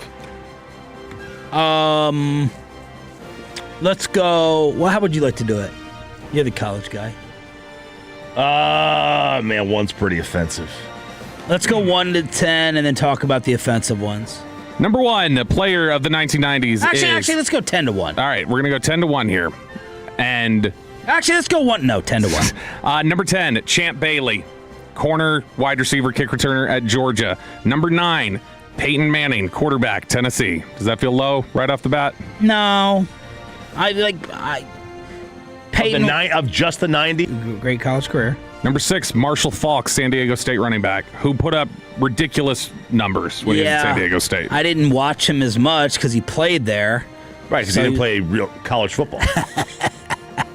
Number 5, Randy Moss, Marshall wide receiver. Again, didn't really play college football. Number 4, Ricky Williams, running back, Texas. Hard to dispute. This is tough. Number 3, Tommy Frazier, Nebraska quarterback. It's offensive that he's that low. Really hard to have Tommy Frazier not be number 1, and impossible, I think, to not have him be number 2. Number 2, Orlando Pace, offensive tackle, Ohio State, who did not allow a sack his final 2 years. And then number 1, Choppy thinks the most offensive. I don't think it's quite the most offensive thing on the list. Charles Woodson at Michigan. So look, Charles had an all-time great year. Charles was a great player. Let me stop you. Turn off the music. You're going to love this. Charles Woodson is an all-time overrated football player. Oh, baby. I am tired of hearing how high up Charles Woodson is put, not only in college. Oh, my God. Give me my knee pads. But in the National Football League. At no point in time, and I really wish I had opened up this article here so I don't get burned looking up NFL corners. At no point in time in my mind do I remember saying that Charles Woodson was one of the 3 best corners in the league. At that time, Champ Bailey was superior. Revis was superior. Those are kind of different eras, though, Revis. Yeah, it's about 9 years different. Give me the other corners in the era. I never thought Charles Woodson was the best corner in football. I never remembered saying, okay, he's 1B either. I don't know why. He's an overloved college and NFL great. I'm not saying he's not good. Rondé Barber was in that era. You could maybe say Sam Madison probably was in there. Okay. Rondé was better. Rondé was not a better football player than Charles Woodson. I think the perception of Rondé was better. That's fine. He wasn't better. Who else? I mean, this is I think Charles Woodson was a really good pro. I think he was a really awesome pro. I have no problem. I think most people have thought of it as being Champ and Charles were the top 2 guys in the 2000s. There wasn't a whole lot of people push it. Rondé was there, but Rondé was also... Tell you what, this is a weak corner group of the 2000s, if these are the names. Like, Rondé Barber, okay. Sam Madison, okay. And then second team was Ty Law and Rondé Barber. Oh, Ty Law was better. Ty Law, ooh. Ty Law was better. I think he was some of the best of the worst. I think this is a weak all-decade group of corners. But just talking about him as this all-time name, I never felt that. That's just me. That's me personally. He's not as great as Rod Woodson. He's not as great as guys like that. Revis. He's a great player. He's a great football player. Is he definitely better than Peterson? He was more sustained than Pat Pete was. Yeah, but I mean, give me the 10 years of their best. Who would you rather have covering? That's just a cover corner, Peterson, but... If it's 10 years, Woodson. Okay. So Sherman, no doubt. Better than Sherman. Okay. Charles Woodson had an all-time great final year. His Heisman Trophy year, that was a great year. I mean, his Heisman year, he scored a receiving touchdown, rushing touchdown, had a return touchdown, scored on defense. He had 5 interceptions every year at Michigan. He was a stud. But there's some Desmond Howard's 15 on this list. Danny Warfel's outside the top 10. He's 14, and Steve McNair was nowhere on it. And that's the one that Bruce Feldman came back and he's like, I should have found a spot for Steve McNair. He tweeted in that? Yes. There's no Lawrence Phillips on this list. State. Yeah. Lawrence Phillips not being on this list is insane to me. No Grant Wistrom. Where's my guy? Where's No my Keyshawn. all-time favorite college football player? He's not on it. And that was what everybody freaked out about yesterday was that Peter Warwick was not on the list. No Keyshawn Johnson. No Michael Crazy. Bishop. No Derek Brooks. Oh, I love He Peter. did not have a better... Yeah, I mean... No Rashawn Salam. Werfel should have been higher. Charles Woodson did not have a better Sapp college was on career there. than Ricky or Randy or Pace or Mann. Just not a better overall career. Individual year, you want to say that's fine. Not a better career. Let's crosstalk with the KNC masterpiece next on Sean and RJ. But first, affordability is the biggest problem in today.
the market, upgrade your vehicle. Get to Classic Chevrolet and Grapevine today. The #1 Chevy dealership in the world, 3 years straight. They've got more new Chevys than anyone else, all priced to sell. Visit ClassicChevrolet.com. This is Texas. This is Classic Chevrolet. Together, let's drive, relax, enjoy the difference based on new Chevrolet registrations 2023 through 2025. Let's crosstalk with a KNC masterpiece featuring Fred Davis here on 105.3 The Fan. I got two looks. I don't know whether to start with Bobby or Kevin. Can you start with me, please? Sure. Yeah, we've seen what happens when you don't respond first. Shut up. How captivating was RJ's answer about who he would trust his children with? Oh my God, Kevin was listening. Were you? Were you listening? He saw it on social media. He said Fred is the best athlete. So that's who he's going with. I love it. I said he's outside Other of than me. you. Other than me, That's fair. the best athlete. That's fair. So he'd be my choice to watch my children because there's a level of masculinity I think that Fred has. I appreciate that. I would that. want to impart on my kids. But then again, he's also the person I would least want to watch my children. Why? Respect that too. Well, because I think of you just got to look at how he's raised Blake. Kevin feels bad for Blake. This is Bobby's video he put out asking everyone in the building who they would most and least want to watch their child. Like, Blake is the answer. He's the least. And it's not anything to do with him being a bad person or anything else. I don't think any conversation with Blake has ever, like, any conversation I've had with him has not included at some point him going like, hey, have you seen my blank? So you're afraid he's going to lose one of your He's kiddos? lost, in the last month or two, it's like a car, his headphones, his keys, his wallet. And, like, and they're a little older, so it wouldn't be as bad. But if like I had a 3-year-old, I don't want the next conversation to be like, "Hey, have you seen?" And then he goes, "Your kids? I don't know where they are. I've lost them." Is he that absent-minded, Fred? He's a little ditzy. Because he seems very sweet. He would keep the kids the most entertained. That's why he'd play with them like he'd be good. Exactly. That's why he's basically a child that can drive essentially. But they're most likely to fall and crack their head with Blake not paying attention. Yeah, no, they absolutely would. So you definitely have to take that into consideration. But at least he'll get it on the gram for you. And, because that's what you so want. It could go viral. You know, you might make a little money off of it when it's all said and done. Does Blake make a lot of viral posts? If he dropped your child and was bleeding, then oh, okay, that might go viral for sure. Who do you think led? Was Kevin leading the way of Hagelin led with the most? That's who I would trust to watch my child, and the wouldn't trust was Blake was leading for sure. But there were some votes for Dawson and you as most trust. Yeah, girl dad power. Yeah, a lot of girl dad love. I do not have that. Who's your most and least? I mean, I said Blake. For most? For most, yeah. Just because, I know him and I trust him. This is like answering, your top 5 quarterbacks, and you have to name your teammate. That's what feels like Fred is doing right here. Yeah. I'm like Micah. Yeah. Where Micah goes, Caleb Williams, best player in the NFL, our division rival. Right. Yeah. I remember his least was Trevor Beck. I did say Trevor would be my least. Choppy, say it. Who that? Oh, no. I knew it. You don't know Trevor? I think Trevor's filled in on the show before, Chop, while you've been here on a holiday. What's he look like? Who he work for? Who Like he produced for? His long Silent hair? Bob. Yeah. He looks like Silent Bob. Yeah, I can see that. The last name threw me off. we call him Trevor. The last name threw me off. If you just said Trevor, Which, I would by have the known. way, great nickname, Trevor the Creator. I like all your nicknames. Do you think, because we've had a couple crybabies leave this show and be like, hey, you remember me, you didn't know my name. Do you think of everyone we would forget the most people that worked with us? I mean, well, listen, it's not anything against them. Okay? Previously it was Bassick. Bassick would forget who he was. Well, he didn't know who was working with him. Yeah. It's a me thing. At the time. It's a me thing. I forget things. I'm not really paying attention half the time. More than half the time. It's just I don't remember names. He didn't realize Alec had been out all week until like yesterday. Because he said, he's taking off his birthday. And Sean's like, he's been off all week. And he goes, didn't know. Yeah. Did you really not realize that? No, what the hell do I care? Okay. Why would I pay attention to who's working? Why did you say, because we didn't get expanded thoughts, why did you say that the person you would least trust is Choppy? Oh. Choppy and Blake were the two leaders on least trust. I've raised two child. By the way, By the way, you're not even a parent until you get a teenager. So you've been a parent for like a year then, right? Okay. Yeah. I would be worried I love this picture of that Broadus you would in this want to beanbag. hang out and have fun with my kids more than like keep them in line. Yeah, I have no desire to keep them. I'm not going to parent your children. So that's I'm going to show them some cool S. And let them do anything and they that want. is why my play answer. fireworks? They're going to play was fireworks. used. Yeah. That's what we're going to do. And that is why my answer was him. Chiafalo said slam dunk. The only one off the table that couldn't watch his kids was Choppy. He's like, that's just not gonna. man. He's like, that's a guy who's got. He's like, that's a guy who's got a boy's house. I've got girls. He's like, that's gonna be. He's like, What? God help him if they go digging around his nightstand. Who knows what they're gonna find in there? That I laughed out loud. Well, I know what they'll find. Well, not mine. Sometimes it's not in the nightstand. Actually, you know engine. what? You might find It something. has an engine in it. Oh my goodness. How long is Chiafalo going to wear these damn glasses? He's still got the glasses on in this video. I thought he took them off. Eric said Choppy just found out like last year that he was y'all's intern at one point. He wasn't our intern. He wasn't our intern. Oh wow, you think it too? He came in here and bored up one day with his Crocs and got all pissy. Called shot a D. He got all sassy because he was probably being lazy or messing up the Sean board. was asking him to like play some cut a certain way, and Eric gets on the talk back and goes like, "If you're gonna be a D about it, come in here and play the cut yourself." He did? Yeah, he got Holy sassy back. crap. Yeah, and then I punched him in his eye. He's still wearing the glasses from it. I need those glasses right now. Yeah, Fred, what do you think that is? I mean, it looks better than it did yesterday. Yeah, my problem is I won't stop messing with it. Yeah. Like, 'cause I refuse to have like anything imperfect on me. So like, if I have One the day, buddy. slightest stopped up nose, I have to blow my nose. All right, and then it's like if my eye starts to water a little bit, I've got to rub it. I got to get the water out. I don't want the water because I get very self-conscious. You like rubbing it when it's wet? Yeah, when it gets a little wet, he's got to rub Yeah, it. I That's do. fair. It is 9:48 in the morning, Well, Fred. I mean, it's talking never about too eyes. What are you early to insinuating? do that. Then is what I'm saying. What? It looks better than it did yesterday. Thank you, though. and it feels a little bit better. It's lubricate. What just happened? Oh my goodness. But yeah, it's fine. Like I went to the eye doctor, and they're like, "You don't really. There's no infection. It's just a clogged tear duct of some kind."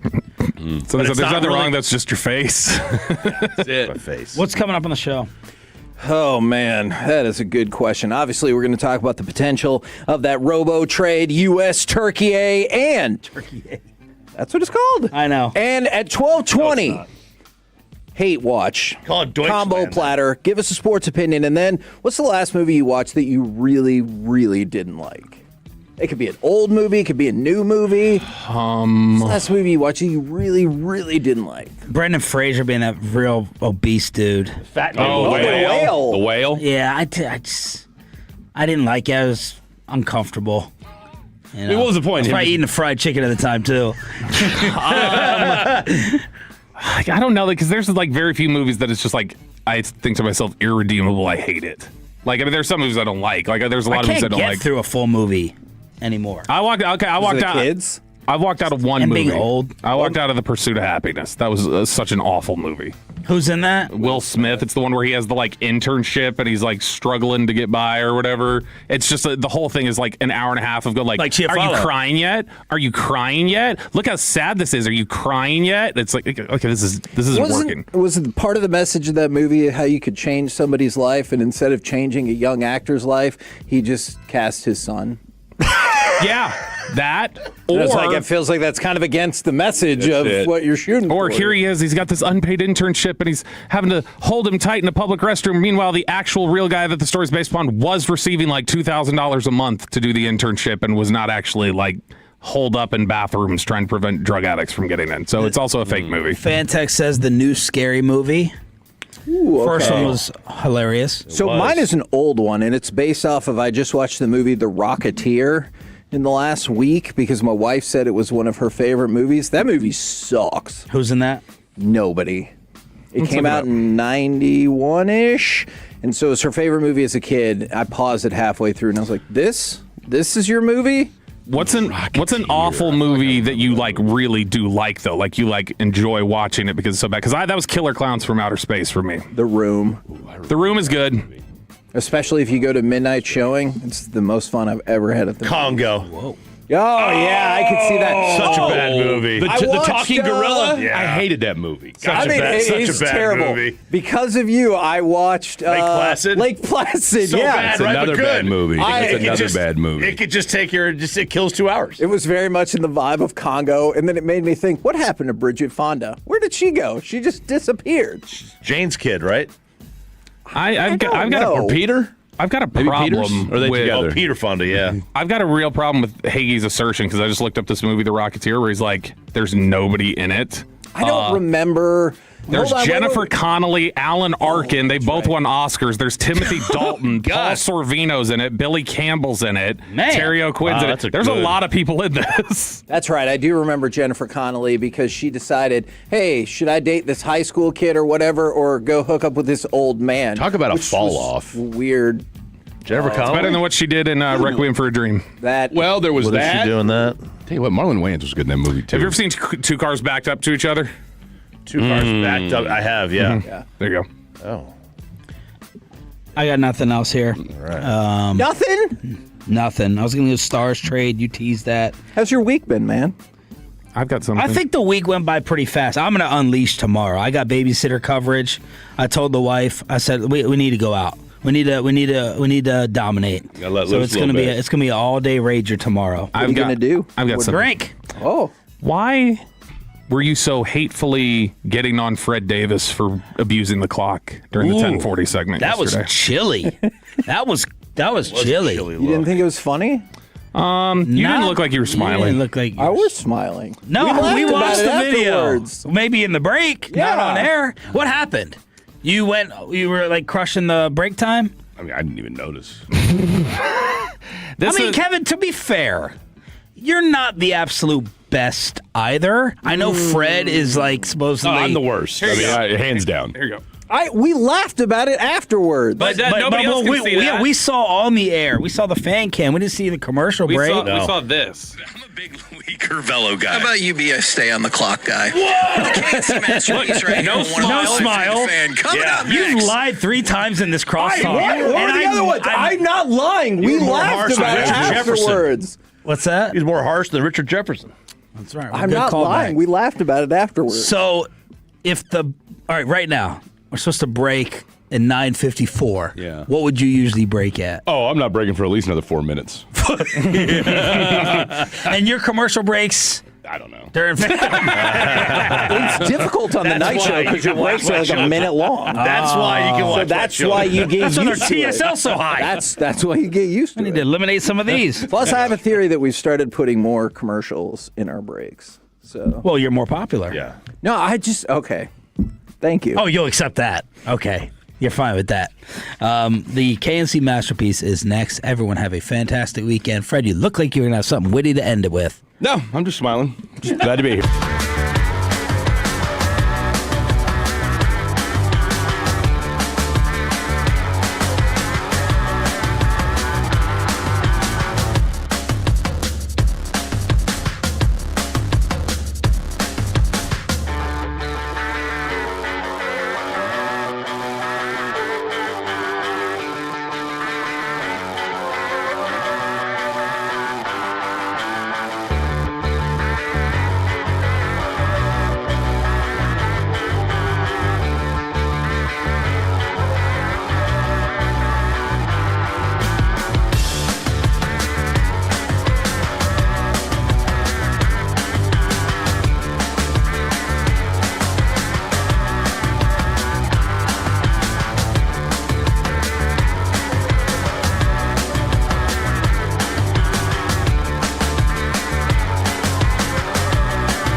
D&M Leasing Studios. It's the KNC Masterpiece on 105.3 The Fan. KNC Masterpiece right here on 105.3 The Fan. God, I hope that didn't go out over here. You've got me, Kevin Hageland. You got, oh man, Fred Davis. And the soon-to-be, even more famous, Kevin Walker. Gentlemen, welcome to the program. 877-881-1053. How the heck you doing? How the heck is everybody out there in Radio Land? Let us know on the Frankel and Frankel Injury Attorney text line, or the Twitch, or the YouTube. What's going on, boys? Are you good today? I'm good, man. Tired. Long day yesterday, but a good day. Stopped by, hollered at Fan After Dark for a little bit with CA and Blake. So here we are. Got some good sleep last night. Alarms apparently didn't go off. And, I learned a valuable lesson. And I know better, but I did it anyway. I ate too late last night. And as a result, woke up with some serious indigestion. Drank about a half gallon of milk. And here we are.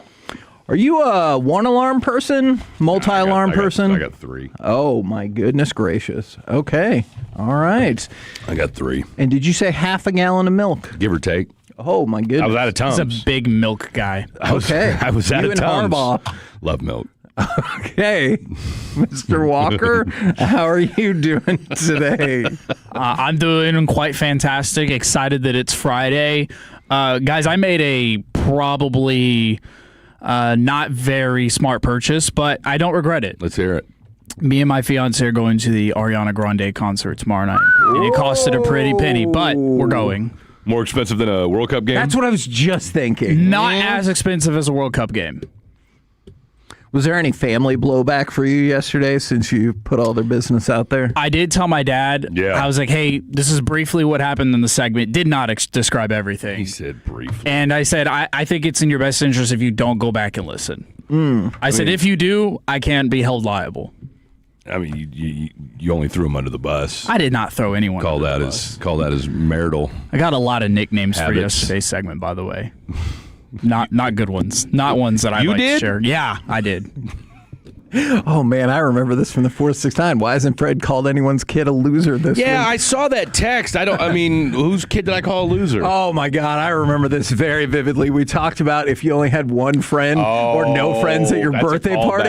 Yeah. And you were like, that means your kid is a loser. No, that's right. And I gave you a chance to backtrack, and you doubled down. You're like, sorry, your kid's a loser.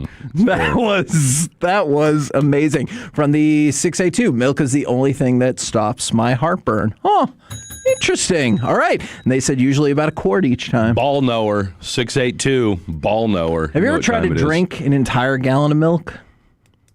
I mean, not intentionally. It will make you throw up. I mean, I'll put it to you like this. You go to Costco? Sure. Okay. I like to get snobby with my milk every now and again. They have the best organic milk. And they come in 3. They're the 3 half-gallon cartons in a package, and I can knock out 1, maybe 2 of those at dinner if I'm feeling some type of way. So, I don't know if I want to ask a follow-up on that. So, go for it. I was at a bachelor party, and that's what they decided would be one of the games, is the chug a gallon of milk challenge. What kind of bachelor party was this? It was a really sad one. But Are they still married? They are. Their marriage is strong because they had a milk at their bachelor party. low-key bachelor party. And so everybody was racing to do it, and I thought, this can't be good for you. So I lost, but I really won because everyone else spent most of the rest of the night throwing up. What'd you do at your bachelor party? I didn't have a bachelor party. No? Nope.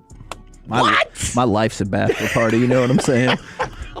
You didn't have a bachelor party? I didn't have a bachelor party. Part of it felt weird because her brother was one of my groomsmen, so I was like, I don't really want to let loose around you. I don't know you like that. Yeah. But you only had him in the party in the wedding because it was her brother, right? It did feel forced. No, not forced. I mean, it was. It was my choice, but it did feel like the right thing to do. Well, that's it. It was your choice because you're marrying this woman, and the least you could do is say, "Hey, is that her only brother?" Sure. Yes. Well, of course you're going to put him in the wedding, and I did. You had to. He did a great job. Sure, he did. When's the last time he was over at your house? Like a couple weeks ago. Okay, so I was just at his house like last week. Okay, we see each other. So you guys, you guys are friendly. All the time, and they have 4 kids, and my nieces and nephews. I love them to death. So we spend lots and lots of time together. Fair enough. All right, go ahead, real quick. Give me cut number 4. We're going to shout out the Rangers and then talk about Jason Robertson. Here comes Lance. And that's in there for a called third strike. Caught him looking at a fastball. The Rangers hold on and win the opener in this 4-game set, the final 6-5. Boom! Victory for the Rangers from the 214. I will get to that from the 214. Have you talked to Corey and Alex since you fired them, Kevin? I did not fire them. I talked to both of them yesterday. They will be back on Monday. But why do you suppose, Fred, the Rangers were able to get the victory? I think it's pretty obvious. I think it's clear. We all know who Fred's best friend is. His new best friend is. You may know him as the manager of your Texas Rangers, Skip Schumacher, who came alive yesterday during that interview. And of course, some of you aren't used to me doing radio at night, and from being on the night show, people will say they Tolo, which I appreciate. And I'm not calling anyone's Tolo-ness into question here, but I've been to enough appearances where I say, "Hey, you Tolo? Oh yeah, you listen to Fan After Dark? I'm sorry, what's that? Yeah, no. Who are you again? I'm Fred Davis. Oh, I think I've heard you. No, you haven't. You're just trying to be nice about it. So there is that. But, no, Skip and I became best friends yesterday. We found out what his favorite Jordan was. I mean, he's been here for, 2 years now, and we just found out what his favorite Jordan is. You're welcome, listeners. You guys definitely bonded. No, we're friends. We're friends now. And so... I have his phone number if you want it. What's that? No. You guys can hang out and chat and stuff. No, we'll be that kind of friend. We're just kind of in passing, like... Skip, how's it been? I think obviously me and Marez Johnson had a moment yesterday as well. So, there's a lot of that going on. But, no, look, big win yesterday. But let's see what happens today. Who, if you had to guess, who do you think you'll really bond with today? Because as you pointed out... Who do we have on the show? Skip, Marez, nobody. So you're going to have to bond... I'm just stuck with you two. Exactly. Do you think stuck with you you'll bond more with us? I absolutely will. It be a listener? I absolutely will, because I feel like you and I have come a long way. I know there was a lot of, when you and I first did radio together, it was like, oh, Fred's wild and crazy. Kevin's very, locked in and serious. How are these two going to coexist? It's kind of like an odd couple type deal. I mean, Kevin, you did yell at him yesterday about not being on time. I think that's being blown out of proportion. No, y'all aren't telling the full story. What happened behind the scenes? I witnessed it. I thought we laughed about it after. I was going to say, here's the thing. Kevin being a taskmaster and Fred being scolded for being off the clock. What are we doing here? It's what day ends and why. I mean, you know what I'm saying? Why is the sky blue? I mean, these are things that just happen. Or else I told him to say that. I'm just kidding. All right, go ahead and give me cut number 14, will you please? Because I want to talk about all things Robo, including this for Stars fans. Do you want him to stay? Duchesne with a shot. Stop. Robertson. He scores! Jason Robertson. Almost 53 minutes in. Dallas strikes first. So I know social media is not always representative of how the fan base feels, but man, in the last 48 hours, I've seen a whole lot more people were like, Jason Robertson ain't that good. He ain't worth this. He ain't worth that. And a lot of people seem to have picked up the pace on that. So I just want to know, Stars fans, do you want him to stay? Because the first round, the NHL draft gets going tonight, and there are multiple reports coming out about the teams that Robertson has already declined to sign an extension with, which that's what's going to make this trade go as a restricted free agent, is you're not going to get a lot if he's not going to stay. But let's start with the biggest one, Seattle. Apparently, Seattle had agreed to a trade package that started with the 7th overall pick going to the Dallas Stars. They offered Jason Robertson an 8-year, $120 million deal. That is $15 million per year. Jason Robertson and his team declined. And then you find out St. Louis offered a package that included multiple first-round picks to the Stars, but Jason Robertson also declined and said he did not want to go there. So I know he wants more money from the Stars, and there seems to be an impasse there, but we're also learning it is not strictly about the money for Jason Robertson. Well, I mean, here's what we know about. I mean, this team, when you look at the Dallas Stars, after what happened last year, very, disappointing into the season. I mean, look, Jason Robertson, I caught my first ever hockey game.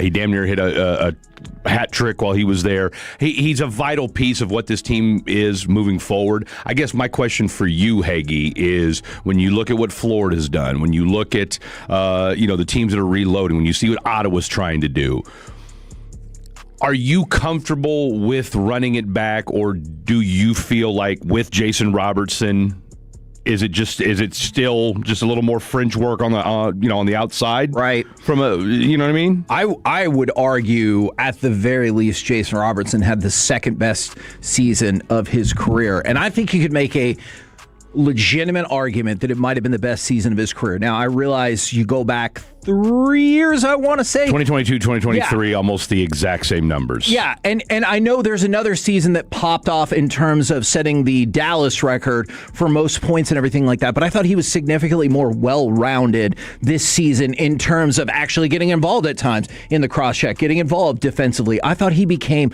a much more well-rounded player, and my issue with this is the Stars seem to be on the precipice of making the trade that I've wanted the Cowboys and Mavericks to make forever, where they take that step back and they're like, here's a primary asset. Let's take whatever picks you got and everything and rebuild. Whereas the Stars, of all the teams in the Metroplex, have been knocking on the door for the longest. What do you think about the concept of a team that seems more or less built for the now, taking a pretty heavy step back potentially by trading away, at worst, your third best player?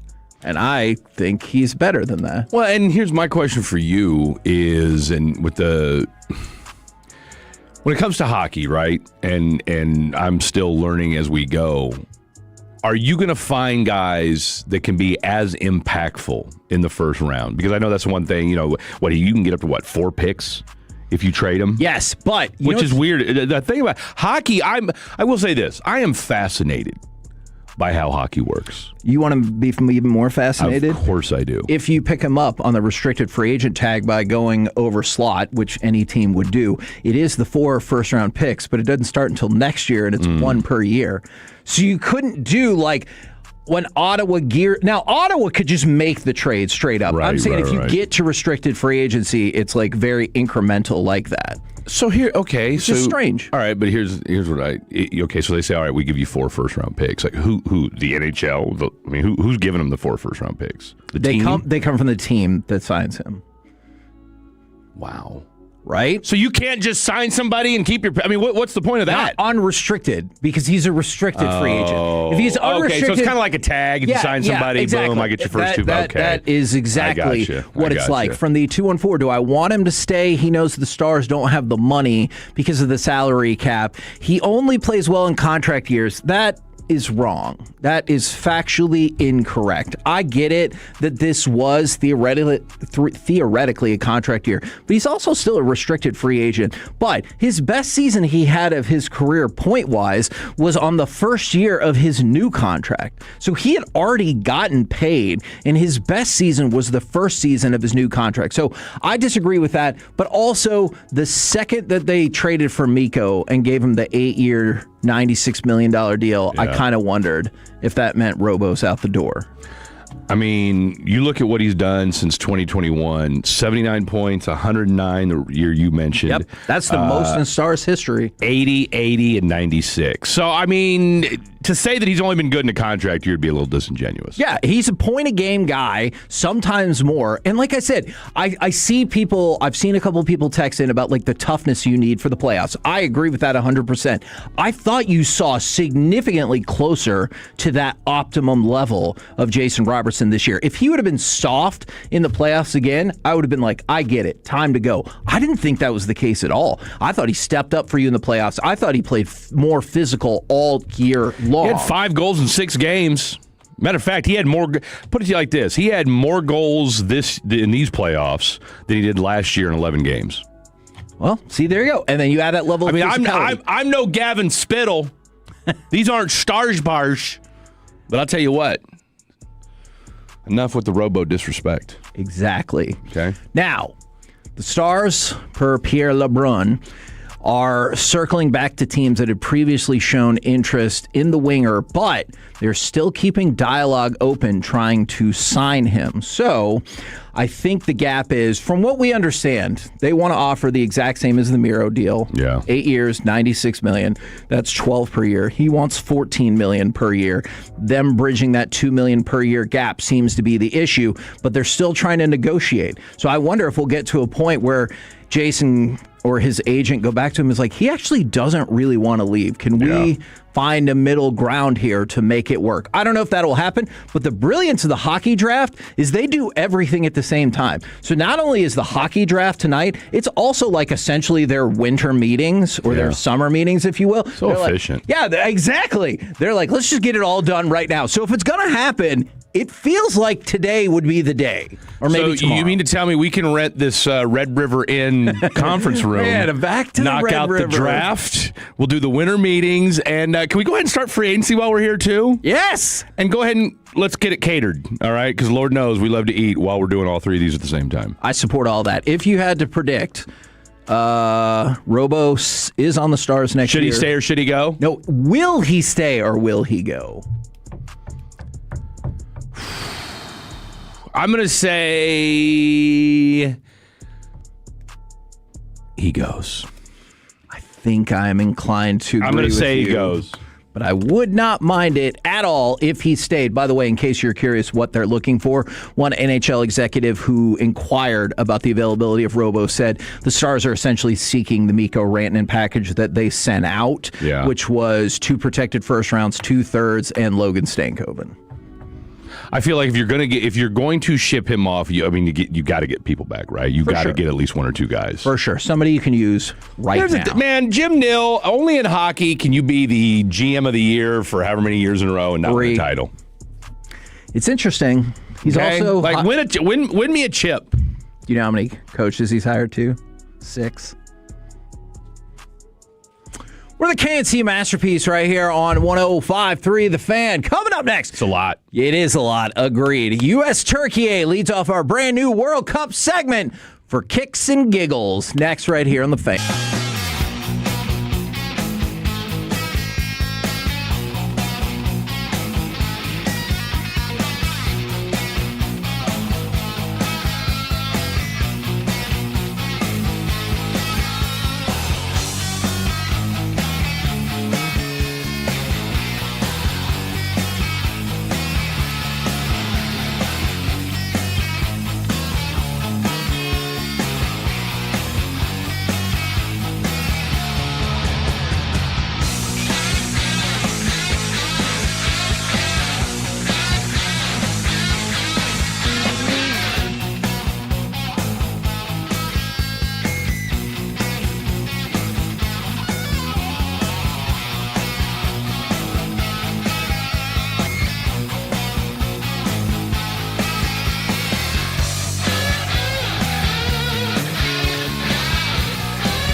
105.3 The Fan. This segment is brought to you by the Frankels. If you've been injured in a car or truck wreck, call Frankel first, 214 or 817-333-3333. With Frankel and Frankel, there is never an out-of-pocket cost. They only get paid when you win. Frankel and Frankel, the go-to for car and truck wreck attorneys in Dallas. The USA's big star gets nutmegged.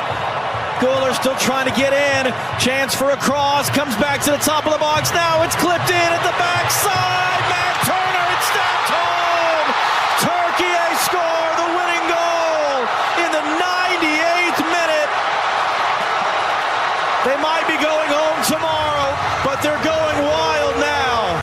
KNC Masterpiece right here on 105 through the Fan with our brand new World Cup segment for kicks and giggles. And Fred, were you invested in this match last night? It turned out I became more invested than I thought. I was like, I can catch up with it. I started the match like 20 minutes behind, but with halftime, hydration breaks, I was in there on time for the second half, watched it all the way through, even though win, lose, whatever, was not going to affect your path. No, it didn't. I watched all the first half here at the station. With the Fan After Dark guys, myself being one of them. You had CA in the mix last night. And I'm trying to think. I think it was Jacob Ray was producing. So watched first half, caught the last 20 minutes. And, I mean, you know what last night reminded me of, or what I thought about while I watched them? I mean, because it was predominantly backups, and then you had Pulisic out there. That's what U.S. soccer used to look like. Okay. Because it just felt like, I mean, Turkey wasn't good. Turkey A, Turkey hey, Turkey you, Turkey me. They're not a good soccer team. All right. And our backups, it just looked like we were a step slow. No matter what, you had the header that could have gone, I think it was late in the first half. I can't think of who it was.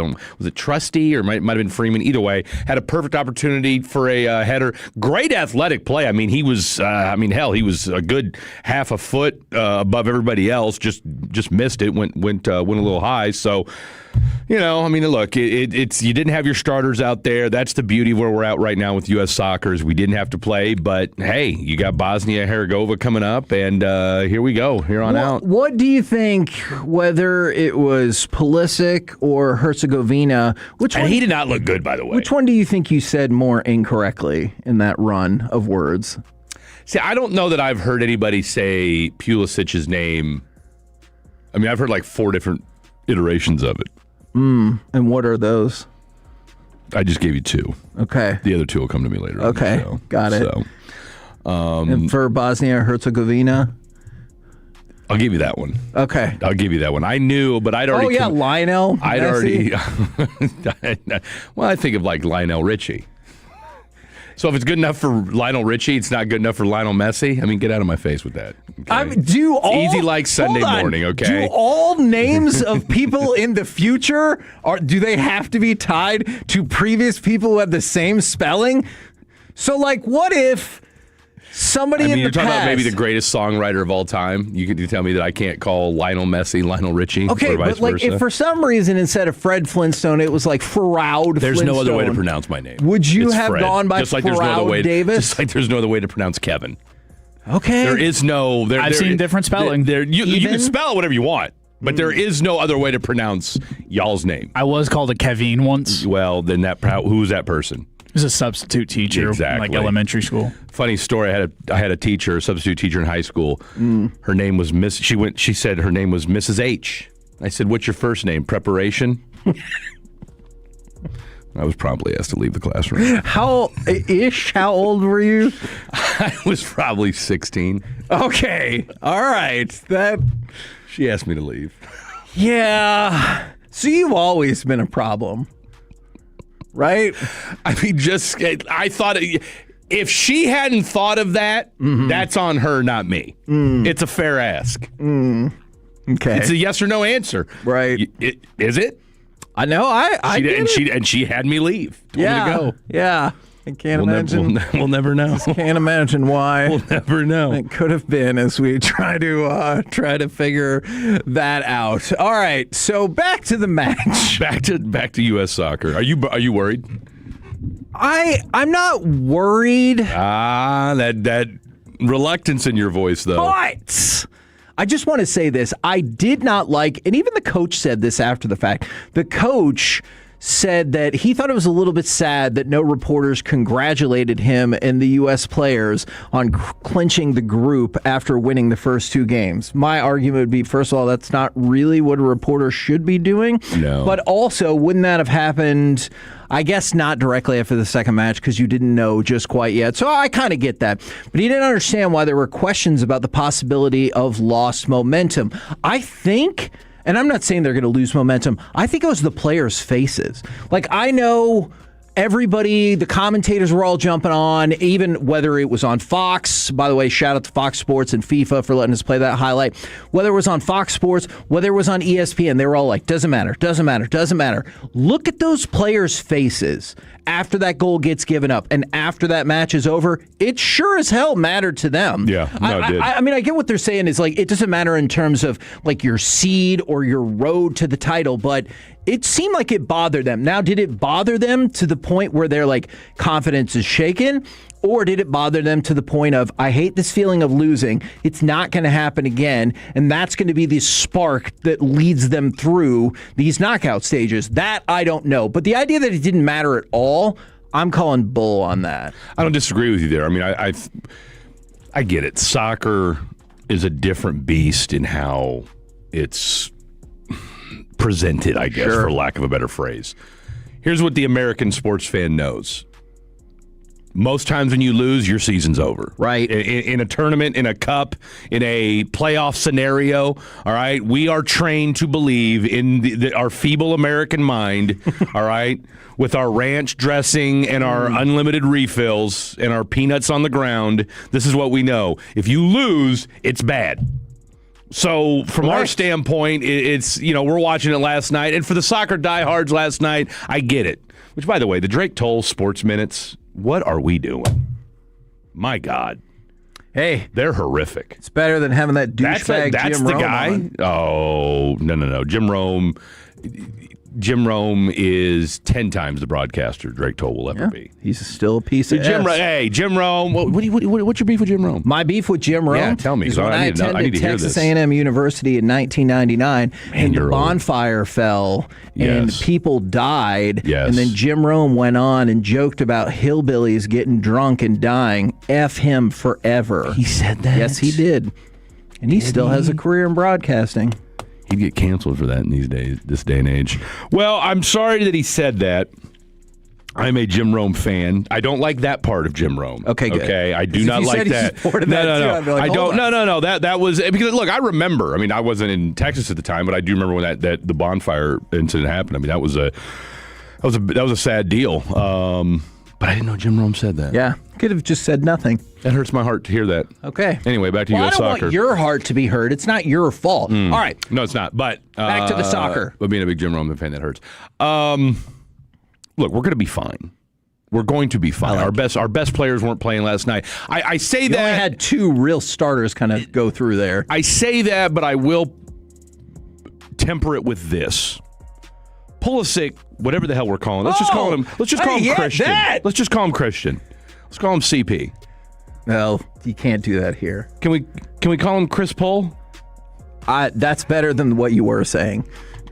Pulisic. He did not look good last night.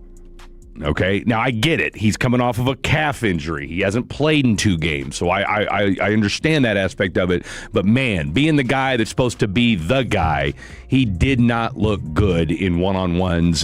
There was nothing about his game. He got nutmegged right at the end of the night to that goal. I was going to say, that was the, if anything, so if that's the guy that's our alleged best player, and I get it, he was knocking off rust last night, so let's take it with the proverbial grain of salt. But man, I'm glad he played. I really, really am. I'm glad he played. I'm glad he was able to get that, just get out there, do his thing. If you listen to me yesterday, I did say I wanted to see him run around in circles and kick the ball a couple times, and that's more or less what he did. Yeah. When not getting okey doked by the opposing team. Glad to see it happen. No, actually, I do think that's a good way of describing it. By the way, something to keep an eye out if you're considering your future schedule around here. Norway and France, they play at 2 o'clock today. The loser of France-Norway will play the Ivory Coast in the round of 32 at AT&T Stadium. So if you've got like tickets to the round of 32 and you're invested one way or another, the loser of the France-Norway game will play the Ivory Coast in the round of 32. Now, speaking of another team that has advanced, give me cut number 7 and a shocking result from the Ecuadorians. Under the crossbar. And it's been deflected in as well. They've got the goal. It's Plata. How big is that for Ecuador? Wow.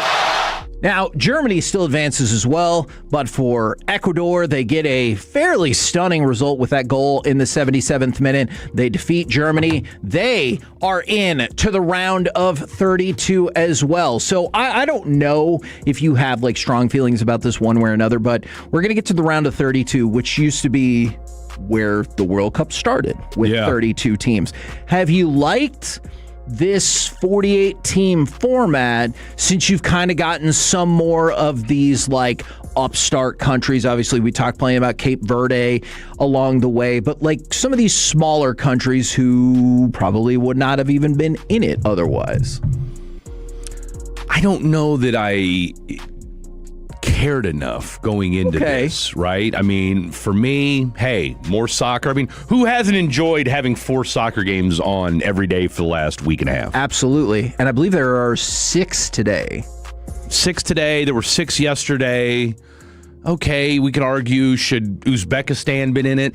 I don't know. Okay, I don't know. Are we mad about Cape Verde? I mean, they were a heart-wrenching, or not heart-wrenching, heart-lifting story. Is that even a word? I don't know. But they can either way, advance to the round of 32 today. You know, I mean, so there were certain parts of it. Again, I'm not. Did it make some of the? I'm sure it took some of the luster out of some of the games because, again, you can lose a game and not matter. So I get it from that standpoint. I mean, it's the same. To me, I just think back to it's the same argument. We're college basketball fans. Yeah. Everybody, we shouldn't add. Well, okay. Do I want to see 76 teams in the NCAA tournament? No, but they're going to do another first set of first 4. Right. So do I care that we're going to see 2 11 seeds play on a Monday? Not really. Yeah. Okay. It bothers my OCD brain from a symmetry standpoint. I was like, give me 128 then, or give me 64. Like I can't. The middle ground is what's really difficult for me. All right, couple of quick things. 8 games today. There are 8 today? That's what 682 just said. I mean, and I don't know who the 682 is, but I'll take his or her word for it. Okay, I only see 6. Khaki Kevin, is that true? On the schedule. What's your dad say? But, oh, man. Yeah, let us know about that. But a couple other quick things for you. So you've got Bosnia-Herzegovina in the round of 32. If they win, Dallas, 6. The U.S. would advance to the round of 16, and they would play in Seattle. All time, they are 10-1-1 at all venues in Seattle. In the Seattle stadium that they'll be playing at, 7-0 there. So that's a good thing. On the flip side, they have not beaten a European team in international competition like this in 5 years. Did you see Tyler Durden was at the game last night? I did. I did. Both variations of him, right? Sorry, it's Fight Club spoiler right there. You've already said too much. We're the KNC Masterpiece right here on 105.3 The Fan. Coming up next, it's time for baseball nuggets. The Mets manager gets shown the door, and the All-Star starter finalists are set. Next on The Fan. Coming up in the next G-Bag Nation, a Friday show, Eric Nadel will join us at 4.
vehicle. Get to Classic Chevrolet in Grapevine. They're the #1 Chevy dealership in the world 3 years straight. They've got more new Chevys than anyone, and they're all priced to sell. Visit ClassicChevrolet.com. This is Texas. This is Classic Chevrolet. Together, let's drive. Relax, enjoy the difference. Based on new Chevy registrations 2023 through 2025. 1-1. Swinging the ball hit high and deep in the center. Langford racing back. He gets back to the wall. He leaps, and it's gone.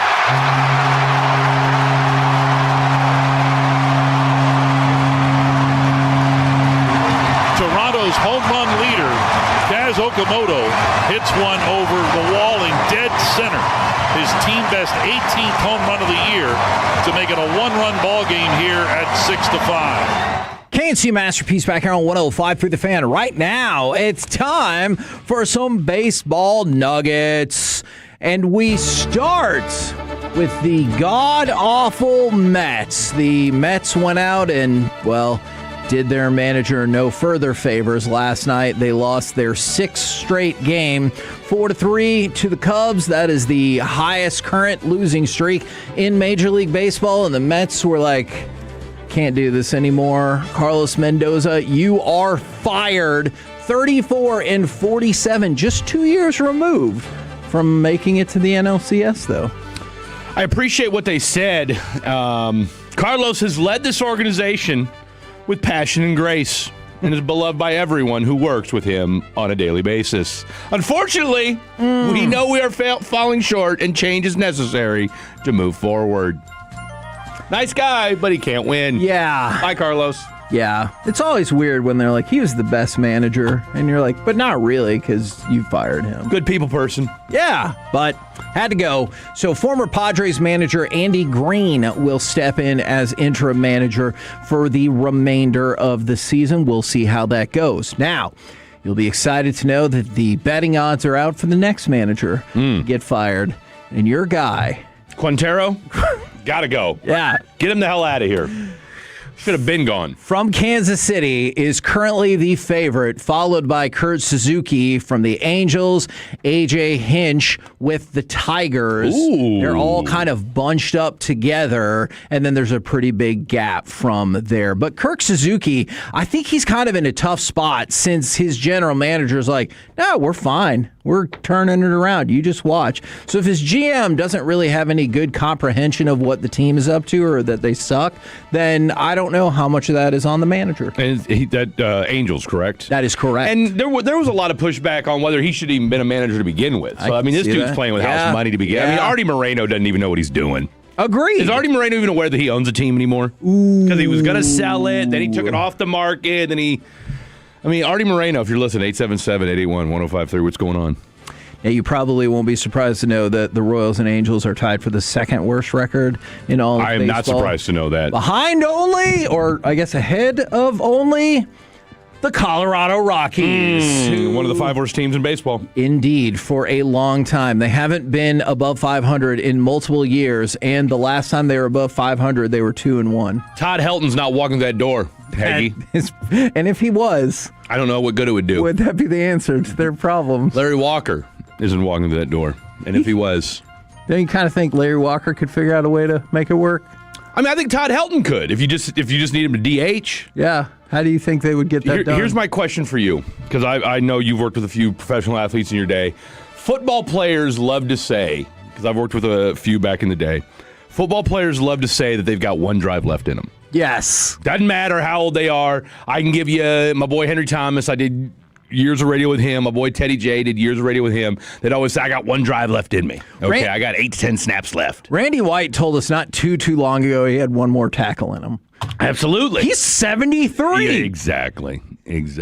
I kind of want to see it, too. I would love to see it. I would love to. I mean, hell, if Mozzie Smith can toil for the last 3 years, why not Randy White? Good point. Let's go from that to one of the people that scored on that home run that we played is Ernie Clement. He is the second baseman for the Toronto Blue Jays. And this is a little bit of a tough break for Ezekiel Duran, is they take the top 2 vote getters for every individual position and then the top 6 vote getters for outfield and determine the starter from there via fan vote. Unless you were the top vote getter in your league, which Ernie Clement was. Ezekiel Duran was in second place for second base. So theoretically, he would have been in the fan vote. But since Clement won with the most overall American League votes, there is no final voting there. So Ezekiel Duran will not get the chance to start, but he could still be an all-star for the first time in his career. Interestingly enough, for Ernie Clement,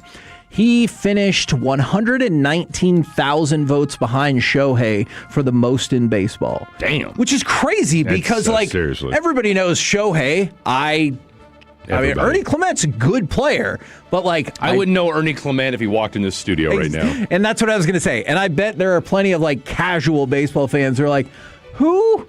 Or, yeah, maybe. Are you related to Roberto? They spell their last names a little bit differently. So my guess would be no. Chances are. They do have an entire country behind one player, though. That is true. What a Canadian. We talk about Shohei? Canada. Oh, everybody's behind Clement. Yeah. What else they got to do there? Disappoint. Already took their sport from them. I mean, World Cup. Good point. World Cup. That's true. But they already lost hockey to us. They did. I mean, Suck it. Celebrating SGA. Maybe. You know what? I guess. Andrew Wiggins. But he lost. He lost. Maybe they're just in mourning. Yeah. They're retaliating. Isn't Justin Trudeau dating Katy Perry? Aren't they turning their guns in? But Drake lost emphatically to Kendrick Lamar. So Yeah, but Drake practically lives in Texas. I disagree anyway. with that. I thought I'm on Team Drake. You are? Absolutely. Drake I'm on Toll? Team Drake. Or? No, I'll never be on Team Drake Toll, but I will be on Team Drake. First of all, Drake, 10 times better actor than Kendrick He's a Lamar. pretty great actor. Tell me if you don't appreciate this run of commercials he's been doing with Pevin Parent, then I don't have time for you. Do you want to know an amazing factoid that will blow your mind? I've got a hot take, by the way, a hot sports basketball take that's going to blow all y'all's minds. You know how Drake was in Degrassi? I do. I mean, I never watched the show, but I'm aware of it. Yes. Former Texas Rangers manager Chris Woodward was also in an that show too? episode of Degrassi. We asked him about that the night he got hired. What'd he say? He didn't really want to expand a whole lot. He played a DJ and he laughed. But you could tell he was like, yeah, we don't need to talk about that if you don't want. He didn't want to get into it? Not really. Like, was he bothered that you guys, was he surprised that you knew it? He wasn't bothered, but he was just kind of like, yeah, that's true. I'm here to talk about baseball, guys. Kind of. Not my acting career. Tell me your hot take.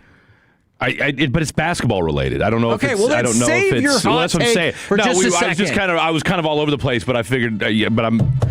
I told Blake and CA this take last night, and at first they scoffed at me, and then when I broke it down, they were like, Fred, you might be onto something here. Are you in the midst of describing the buildup to the hot take that you're not about to tell me right now? We call that a vertical tease. Okay, well, we still have other baseball nuggets things. Nuggets. And you know what? We got Baseball the combo nuggets. platter coming up at 12:20. Oh. Hot take me then. Tell you what, consider this the appetizer. All right. Let's talk some more about the dipping sauce. MLB. I might not still be here at 12:20. About the MLB and the Players Association. For the Players Association, they want to pursue a ban on all MLB-related prop bets, aiming to combat harassment from disgruntled gamblers. So I think that actually is a very worthy idea. On the flip side, more information from Major League Baseball. They would like those free agent contracts that we talked about yesterday that would be 5 years if they're moving teams, capped at $202 million. I don't have a problem with that. Now, can you see how the Players Association, they're up in arms about who just had Juan Soto sign for 3 times that many years and 3.8 times that much money? I saw that. So it's like MLB is like, go ahead. We're going to work stop. You know we are. They know they are. Owners do not care. Owners do not care. They probably should. Now, I get it. People are saying, well, you don't want to do what happened in 94 where you lost the season and it did cost baseball. People do tend to forget that we fell back in love with it when everybody was juiced up just a few years later. So that, True. Now, do I expect to have that same kind of resurgence? Because I could see them doctoring the ball, but I put nothing above or below baseball when it comes to that. So we love a good home run chase in this country. So God forbid if they don't play baseball next year, which it seems like it's trending in that direction. I think we'll miss some baseball for sure. Oh, no, we'll miss baseball. I have gotten into baseball since I moved to the DFW, 100%. There's something about covering a 500 baseball team that just gets me out of bed every morning. Okay. We're the KNC Masterpiece right here on 105.3 The Fan. Coming up next, I promise I'm not mad, ranking the skill position groups in the NFL. Does this seem about right for the Cowboys? And who knows, maybe that hot take. Next on The Fan.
It's the KNC Masterpiece on 105.3 The Fan. KNC Masterpiece right here on a 105.3 The Fan. I'm going to start with some football, but we can go into basketball, maybe a couple of different directions with this if we want. Ranking the skill position groups in the NFL. Does this feel about right for the Cowboys? Now, we'll get to the Cowboys in just a minute, but in any power ranking scenario, I thoroughly enjoy discussing the worst teams first. Come on now. So, Fred, if you had to take a look at the groups of wide receiver, tight end, running back for 2026, who do you think you would put down as the worst skill position group in all of the lands? In the NFL? In the NFL. Let me take for 500, Alex. Dolphins wide receiver room. And I think they just combine them all, but you are still spot on. The Miami Dolphins finished last in this, and it has been quite a fall for the Dolphins. They were third in 2024, 10th last year, and now they have Devon Achane and a bunch of other people. Jalen Tolbert. Yeah? You better put some breakout season. You better put some respect on Jalen Tolbert's name. Why is that? Shout out to the University of South Alabama. Do you think he can match his 18 catches for 200 yards last year? Match it. I think he'll surpass it. I could see that. So 20 for 225. I could see 22 for 297. Okay, all right. And a tutty. Mr. Kevin Walker, tough task in front of you. Right out the gate, Fred, boom, got the worst team. It's you. Hopefully we never hear that again. We're just getting started. Well, Wait till I have fair foul. no doubt. Wait till fair foul. Would you like to, God help me for putting that back in the run sheet, would you like to take a guess at another one of the worst skill position groups in all of the land, combining the tight ends, wide receivers, and running backs? My only guess is, I'm trying to think, because everybody's got at least one player that stands out. I need a hint, Kevin. I need a hint. These teams are also really, really awful in the overall power rankings. That would check of out. the NFL. Like really, really bad. You got anybody, Fred? I'm blanking. I'm looking at you, brother. Wow. All right. I know this is a giant task for you. This Let's see is if you can get it. this is retribution for all the things you said about your dad yesterday. Ooh. I said nothing negative about my father. Threw him under the bus. You threw Billy Walker under the bus, and I'm not here for it. Okay. Let me go with the. I'm just blanking. I've got nothing. Let's go with the Jets. You could go. Let's go with the Jets, because outside of Garrett Wilson, who can't stay healthy. But they re-signed Breece Hall, so I'd imagine Breece Hall is going to be. That's what I'm thinking, even though the Jets stink. Your face, Fred. I get it. But we're not throwing quarterback in there, correct? That is correct. The New York Jets are number 12 on the list. And this is why you should always listen to your context clues. When I threw it back to Khaki Kevin, I said, I know this is a giant task in front of you. As the New York Giants, not me. I don't agree with that. Bill Barnwell hate that. Is number 31 on the list. I don't agree with that. I thought about him, but I don't agree with it. Guy. Bobby hates Cam Scatterbo. We have given. We're acting like Cam Scatterbo's John Riggins. Okay, If I have to hear one more thing about, well, they got Cam Scatterbo at running back. Yeah, the last time we saw him, his ankle was in 10 different positions. I'm over Cam Scatterbo. Okay, and Malik Neighbors might still be hurt. Malik Neighbors can't walk. Cam Scatterbo can't talk. I do like some of their pieces, though. I can tell. I do like Isaiah Likely. Okay, that's an interesting piece. He can't stay healthy though. That's the other part of it. Who was the wide receiver they went and picked up? Fourth overall, fifth, something like that in the draft. The Giants. Who's the wide receiver they got? The one from Ohio State, correct? Did they? Yeah, did Carnell Tate, right? Am I tripping? Are you talking about the Titans? Yeah. Are you talking about? That's not right. Oh, I'm thinking of the Titans. So they didn't get a wide receiver. No. At I mean, number they 5. took they got Fields later. No, I'm thinking of the Titans. I'm tripping. My bad. I was like, my bad on that. Hold on, I don't remember that at all. The more I kept talking, and the stranger your face, the more pursed your nose and lips and eyes got. I was like, apparently I'm not going the right direction with this. You would have thought it was the end of Nuggets yesterday. By the way, Cleveland Browns 30th. This is a damning indictment. Are you talking about Omar Cooper Jr.? I guess so. I was thinking Cardell Tate. For some reason, I was thinking he went to the Giants. I know they had the 2 picks, but it was the lineman at 10 and then the linebacker at 5. So I'm clearly wrong on that. Cleveland's at 30. The Bills are at 29. Ouch. And the Panthers are at 28 to round out your bottom 5. I disagree wholeheartedly with the Bills. I mean, you've got one of the best running backs in football. Yeah. You've got 2 solid tight ends. I mean, Dalton Kincaid had a decent year last year for as moribund as he's been the previous 2 years. And trust me, I know because I had him on my fantasy team. What do you think about DJ Moore? I don't hate DJ Moore. Now, Blake is not going to be anybody's DJ, is not going to get any Christmas cards from the DJ Moore fan club. I don't think he's the worst wide receiver in the world. Now, yes, I get it. He had pretty much the game turning interception in last year with him not running the route the way people thought he should have.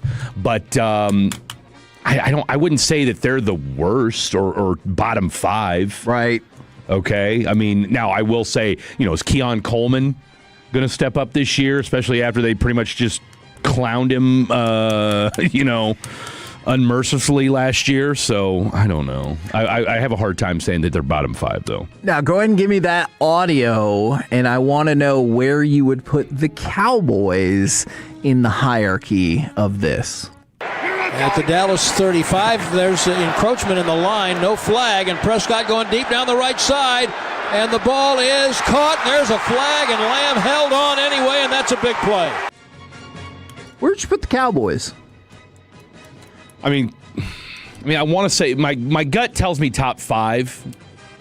I mean, you've got the best wide. I don't care what anybody says. You got the top 3 wide. You got the best 1, 2, 3 punch wide receiver wise in football. You've added 3 to it. I like that. Absolutely. I mean, in today's NFL, you got to have 3 wide receivers, right? I mean, that's just where we're at in today's day and age.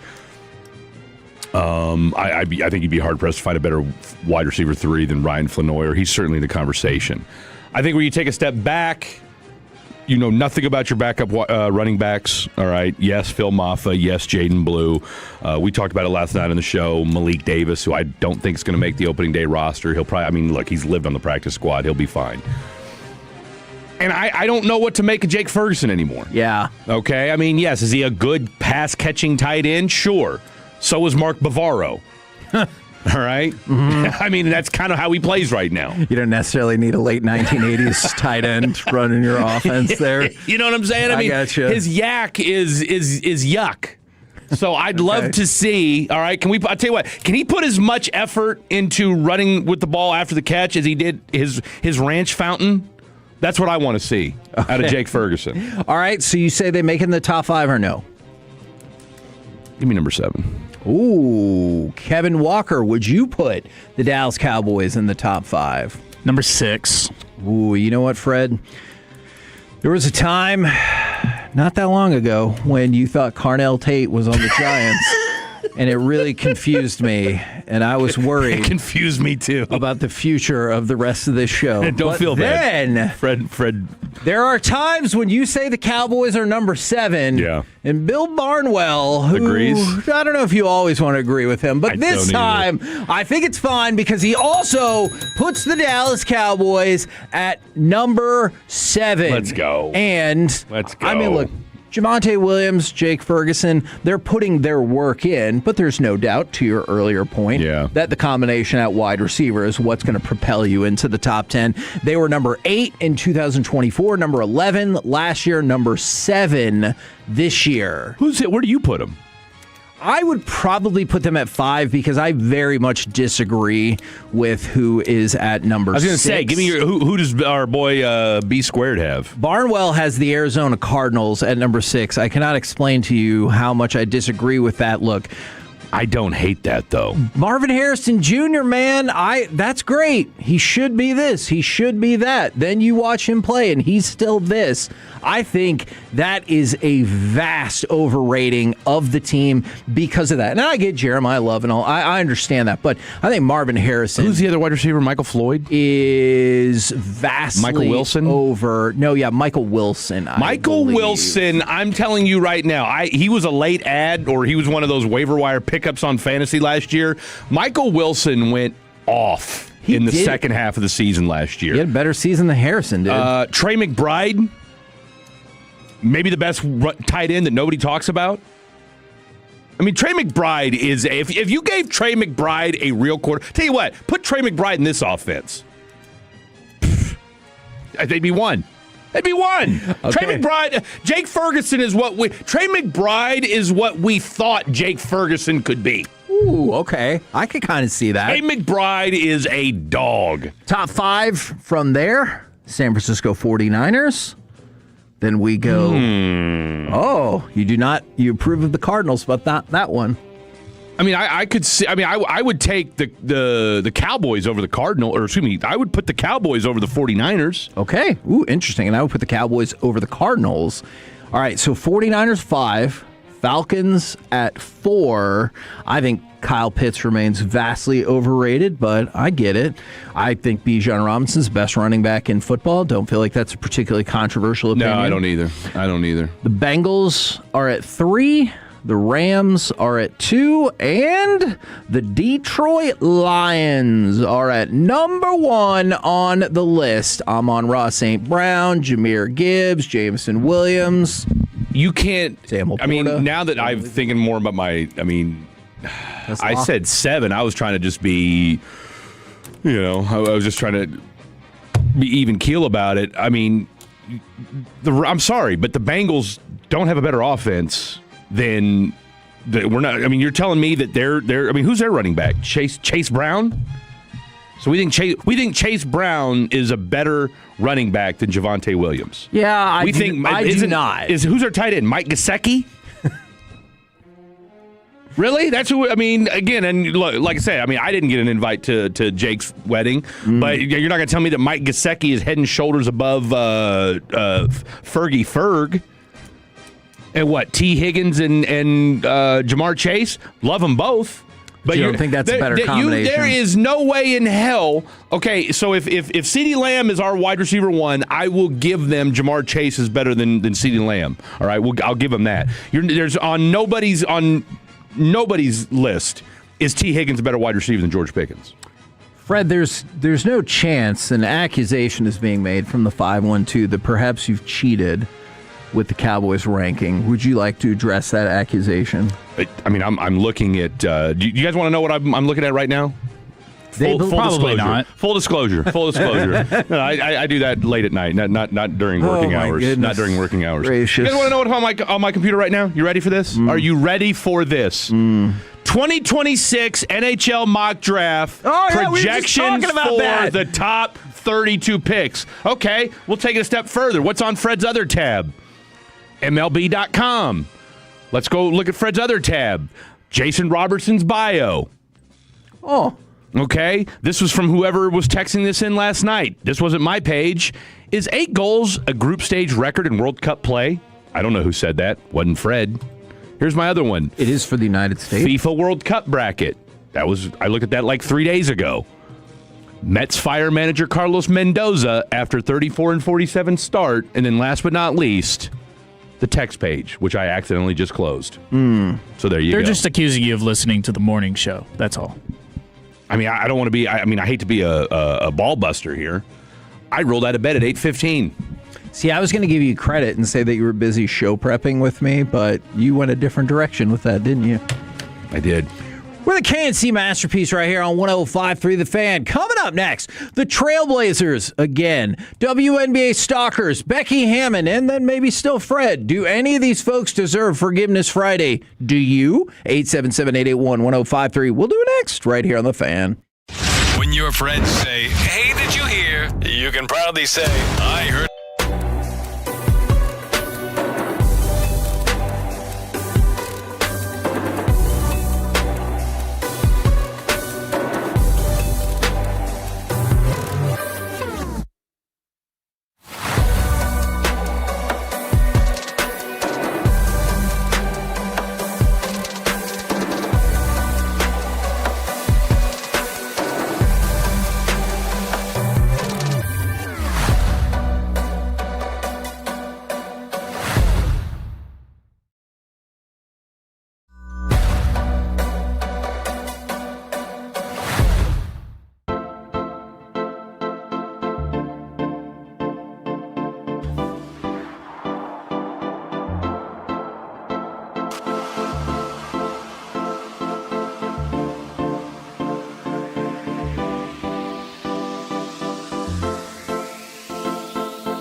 Brought to you by the Frankels. If you've been injured in a car or truck wreck, call Frankel first. 214 or 817-333-3333. With Frankel and Frankel, there is never an out-of-pocket cost. They only get paid when you win. Frankel and Frankel, the go-to for car and truck wreck attorneys in Dallas. KNC Masterpiece right here on 105.3 The Fan. And it's time for some Forgiveness Friday. 877-881-1053. Do you need to ask somebody for forgiveness? Does somebody need to ask you for forgiveness? We will also take a look at some happenings in sports where perhaps they need to ask for forgiveness. I got a couple soccer notes on that front, if you will. Qatar, or Qatar if you're not fancies, Asim Madibo received a 5-match ban for the tackle that broke that Canadian player's leg. You remember that going back to, So 5-match ban. Do you think that person deserves forgiveness after the 5 matches, or do you think they should not be allowed to play soccer until that other person's leg heals? No, give him. I mean, look, his name's Debo. What do you expect? Okay, his name's Debo, and it is Friday. It's more like our leg now. Now, let's go to inappropriate World Cup ratings. So Telemundo's World Cup viewership has been miscounted. So what they have been doing, or at least they have had to revise some of these World Cup numbers. So Telemundo is the exclusive Spanish language broadcaster, but they needed to revise their viewership down by 36% due to a miscount of streaming viewership on Peacock. Because, on Peacock, you can also catch it in Spanish as well. And so the issue has been, people have always been skeptical of the ratings from streaming services because it's not tracked the same way. And so now people are overall... they're hesitant about believing some of the World Cup viewership hype because they're like, well, hold on. In the first 6 days, you had to scale that back 36% because your numbers were wrong. And so when you're like, record this, record that, there are other probably rival networks that are like, I don't know if I believe that. I don't know that I believe any of the streaming numbers anymore, right? I mean, remember when the NBA dropped their streaming numbers after the season was over? And I mean, all we could talk about was what a disaster the NBA season was and how hard it was to find games. And, I think the number that came out before the year started for the NBA was it's going to cost you $600 if you want to watch NBA this year on every platform. And then the NBA comes out and says, we just had the best year we've had in 28 years from a viewership perspective. Right. So...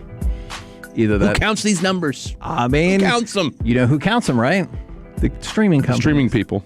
Which, I mean, what's the worst that could happen? Seems disingenuous. Conflict of interest. Yeah. At least that's, I mean, what do I know? No, not at all. Do you think Becky Hammon needs to ask for forgiveness? No, absolutely not. Okay, whoa. Absolutely not. All right, so let's absolutely not. So let's go back to this. Shout out to my girl Becky Hammon. After the Knicks won the NBA title, she was given the opportunity. Remember, she said 1A dude. She goes, Jalen, all he did was prove history wrong. I thought he played brilliantly, especially down the stretch. I mean, he was that 1A dude, but apologize. I'm never going to apologize for having an opinion. That's what ESPN pays me for. So, Fred, you say... absolutely no. I'm moderately attracted to Becky Hammon. Can I just say that? Is that right? I am. And just don't judge me. Okay? Don't judge me. Okay. There's something about her Is knowing it the position of power too? There's just something about, I've been a Becky Hammon fan for a while. Do you think afterwards she would tell you to take a couple laps and hit the shower? And I might do it. Oh, you would do it. I might do it. There is just, I appreciate her standing. What do the kids say? Oh, goodness gracious. What do the kids say? 10 toes down?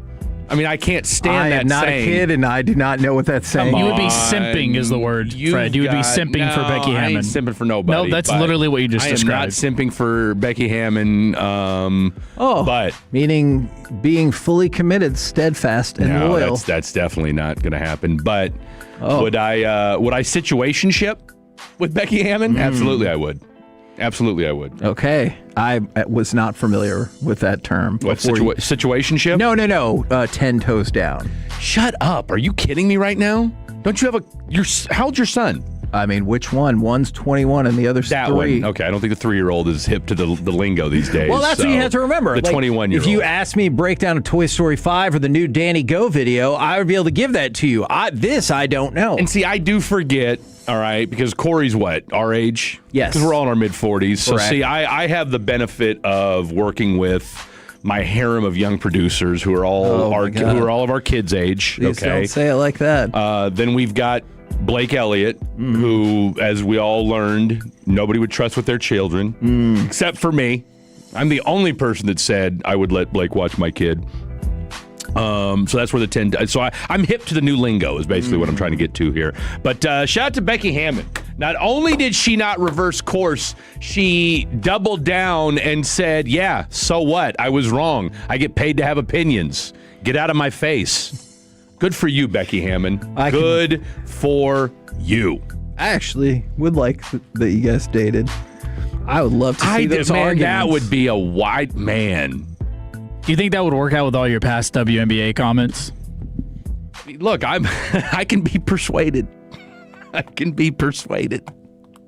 Which feels like it goes antithetical to everything you just said about having an opinion and sticking by it. Well, it just depends on what we're talking about. Oh, I know what we're talking about. I know what we're talking about and what that depends. Could you imagine what Becky Hammon pillow talk would be like? God help me for this, but what do you imagine it would be like? This could be the end of the show. Could you imagine you're just talking ball? What do you mean? Basketball. Gotcha. Just be like, hey, what'd you think of that play you guys ran at the end of the game last night that you guys ended up losing? Let's talk Do you about think it. if you guys got in a fight, she would say she was going to box you out? Oh, she's kicking you out. You're getting kicked out. But would she say she's going to box you out? No, she'd probably just get the hell out of my house. I've got good news and I've got bad news for you, Fred. Well, I know she's married. She's not. Oh. Not legally married. That's the good news. Oh, she is in a long-term relationship. No, she's a lesbian. I mean, I get it. Well, that's not what I was going to say. I'll say it for you. But you know that, right? You're not just guessing, are you? No, I'm absolutely. She's 100%. Thank God. Yeah, no, it's a fact. You can see how I got Fred nervous. loved the challenge. Oh my dear God. What the freaking heck? Becky, if you're listening, at the Freddie D. Yeah, I'm sure what she took away from that was you talking about her sexuality, going, Fred loves a challenge, and she's like, I really should call this guy. How is that your takeaway from that? From a competitive mindset, it might entice her. That's it. That's it. That's it. Holy moly. You never know. You know what? So no, I don't. I'm a fan. Shout out Becky Hammon. You know what? I think I'm gonna have to pivot to a different. Wait, real quick. Are you gonna forgive her for what she said? No. I think she should take the loss and say she gets paid to have an opinion, but this one was wrong. Yeah. Just like I thought that Sergio from the Mavs wasn't going to be here next year. Boom. Guess what? Looks like not only is he going to be here next year, he's signing a 4-year deal. What about the Russian? Have we heard about? I do not believe we've got an update on that. Nothing new on Vesevolod? I believe that is correct. Now, actually, I'm going to go to Kevin Walker because I can't ask Fred for advice on this. My next story was going to be about somebody stalking a WNBA player. Given all of the things that Fred just said, just in general, do you think I should pivot? No, let's do it. No, I'm not asking you. Double down. Oh, dear God. We are the WNBA show of record. That's a fact. So we have to stick with it. In Indianapolis. So we gotta lick that for the gays. Cheryl Reeve. Let's go. Let's go. HR, fraternization policies, out the window. So a 48-year-old man has been charged with stalking, intimidation, and harassment. What a creep. Of Sophie Cunningham from the Indiana Fever. He hand-delivered a package to Sophie at the team's stadium, which contained a, good Lord, Guns N' Roses shirt sprayed with cologne and a letter. Do you think he calls up? You think he calls up Sophie Cunningham and goes, "You know where you are," and then hangs up? She's part of a great meme that's going around right now, by the way. I know. Definitely should have trusted my instinct on this. Friend of the show, Daniel Esteve. Oh, yeah, I know him. Okay, World Cup extraordinaire, great dude. He knows Sophie Cunningham. He played basketball at Mizzou and was part of the. She was obviously on the women's team, but he was part of the guys that would play against the women's team. You get a text him, "You're welcome to the jungle" joke. I might just send him the clip. Oh my goodness gracious! You're just mad that you didn't think of that joke. No. You're mad. I am not. You didn't think of that joke. By the way, stalking is no laughing matter. Can I just say that? Despite the thing that you just said? You ever had a stalker? No. Not fun. Have you had a stalker? I have, yes. Yes, I have. Was it because of radio or personal life? No, personal life. Personal life. Tell me what happened. She was crazy. Okay, She was crazy. Tell me the beginning, middle, and end. What happened? Look, with Did how you take this gal up on a date? No. I kicked her out of my apartment. But why was she in your apartment? What do you think she was in my apartment for? Dinner. Okay. I mean, I mean, it's happened to all of us. But when you end things, you don't think like, hey, you're going to stick around and you're going to accost me or show up at my apartment when I'm not there. I mean, she took a picture, her Facebook profile picture. This woman was such a menace. She took pictures and had like a photo album on her Facebook of her at random places and spots at my apartment complex. Oh my God. Her profile picture was, I'm trying to think what the name of the, what was it, like the Woods on Lamani or something like that was the apartment complex. I lived in Houston. And, it's more of kind of like a ghetto-ish apartment complex. We've all done radio. It wasn't like I was getting paid a lot, and I didn't know Houston at the time. So old girl goes to the sign that you walk into when you pull into this apartment complex, and is like posing next to the sign, and then made that her home. I had to change my phone number because of this woman. How long did this go on? Bro, on and off for 5 years. Holy crap. On and off for 5 years. Did you involve the authorities? I absolutely did. I had some friends of mine that were in the Houston Police Department and had to have them drop a few lines to her. Didn't stop her. Dude, I'm going to tell you something. Until you've been stalked, it's hard to get a stalker to stop. Holy moly. She allegedly found God, and that's how she finally bounced. Okay, shout out to God. Shout out to God. Hopefully, staying on the non-stalking path. I don't know where she's at. She created a fake Plenty of Fish profile to lure you back in. No. Oh, did you ever while this was going on? Did you ever get a chance to chat with her face to face, where you're like, seriously, you have to stop? No, I would text her or email her. She was big on email.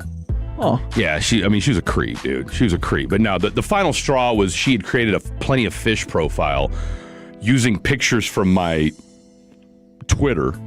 Oh, no. Made me gay and put my work number. I had gay dudes calling me at work. Which, hey, it's kind of nice. There's nothing nice about gay dudes. No, nothing nice about gay dudes calling you at work. That's nothing. No, God bless that community, but no, I don't need. Unless you want that kind of thing.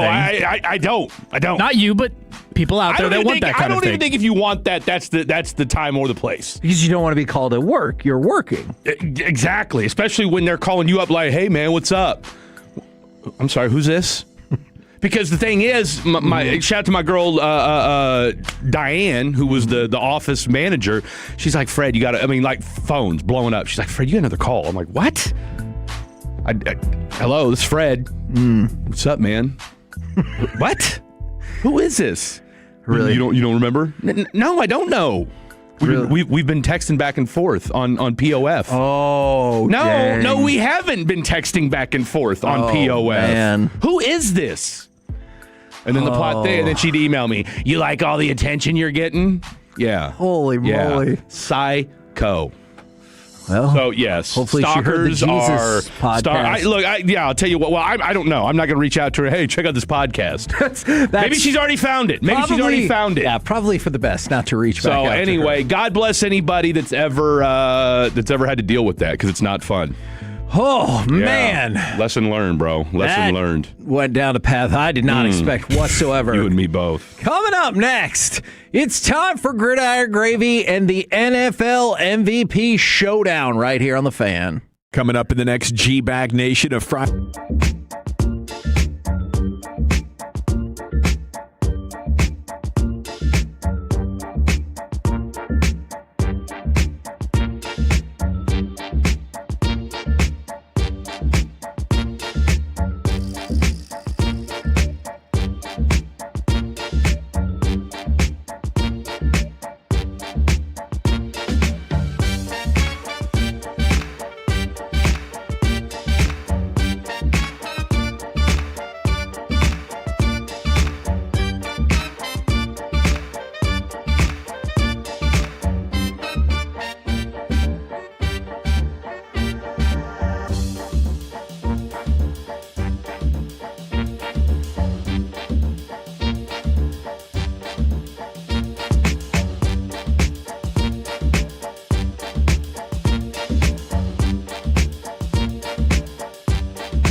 you're in the market to upgrade your vehicle, get to Classic Chevrolet in Grapevine. They're the #1 Chevy dealership in the world 3 years straight. They've got more new Chevys than anyone, all priced to sell. Visit ClassicChevrolet.com. This is Texas. This is Classic Chevrolet. Together, let's drive, relax, and enjoy the difference based on new Chevy registrations 2023 through 2025. Lawrence, shot to the end zone for Washington. Touchdown. KNC Masterpiece right here on 105.3 The Fan. We're going to get to Gridiron in just a second. But first, there's a plethora of happenings across the sports world. We already told you Sergio De La Rey is going to Dallas right now. He is going to sign with the Mavericks. Love We're it. hearing 4-year deal, so he would be available straight away if that all works out. There is belief that Dylan Larkin, who talked about how he doesn't want to be with the Red Wings anymore, we had speculated last week about maybe the Stars. The belief is that he might end up with the Minnesota Wild, and you're seeing the Minnesota Wild gather up a lot of contingent from Team USA hockey, kind of like the Miami Heat did back in the day. And then on the soccer front, we talked about the Ecuador and Germany match. Also, via that match, FIFA surpassed the all-time attendance for a World Cup. The previous record was held by the 1994 World Cup, which was also in the United States. Now, I realize We do this. The expanded tournament helps this year, but we held the record before, and now they're going to re-break the record this year with the United States once again. Now, brought to you by Men's Tea Clinic. It's time to go around the entire NFL and dip into some gridiron gravy. Dip! And we start with, well, there is a game I like to play on this show. It's called MVP Showdown. I will give you 2 players with equivalent MVP odds, and you tell me who is more likely to win the award. Do it. 20-1. Is Trevor Lawrence or Brock Purdy more likely to win MVP? Ooh. Give me Trevor Lawrence. Okay. Mr. Walker? Give me Brock Purdy. Ooh. Why the diverging opinions? I thought, Brock Purdy's the one that jumps to mind. I'm looking at the divisions. And I'm looking at the divisions, and I'm looking at just from and that's kind of why I'm kind of taken aback a little bit. I mean, when we look at the 49ers wide receivers, who's their number 1 wide receiver this year? The white dude from Florida? Still what's his name? To Christian McCaffrey.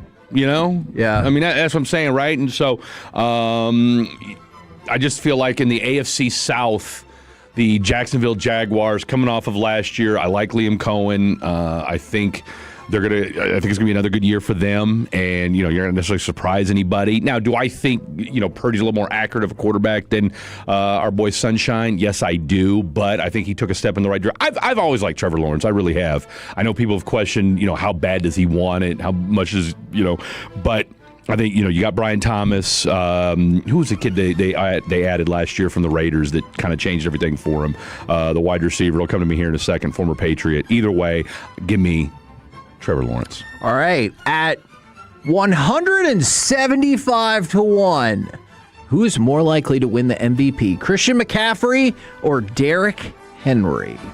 Jacoby Myers is the one I'm thinking of, by the way. Well done. Christian McCaffrey or Derrick Henry at 175-1. Let me go with Derrick Henry. Mr. Walker? C-Mac. Oh, another disagreement right there. All right. Obviously, we'll have to go with the idea that Christian McCaffrey would be healthy, I assume. Yeah, he would have to be healthy, but he also is kind of the leader of that team offensively. George Kittle is a really good tight end, don't get me wrong, but what Christian McCaffrey can do, both catching the ball and running the ball, is pretty impressive. He kind of just changes the entire way that team functions when he's on the field. Obviously, if healthy, he can go for probably 2,000 yards. Right. I think the age is on his side as well compared to Derrick Henry. All right, now we're going to go with another more reasonable play right here. 35-1. Okay. Bo Nix or Jared Goff?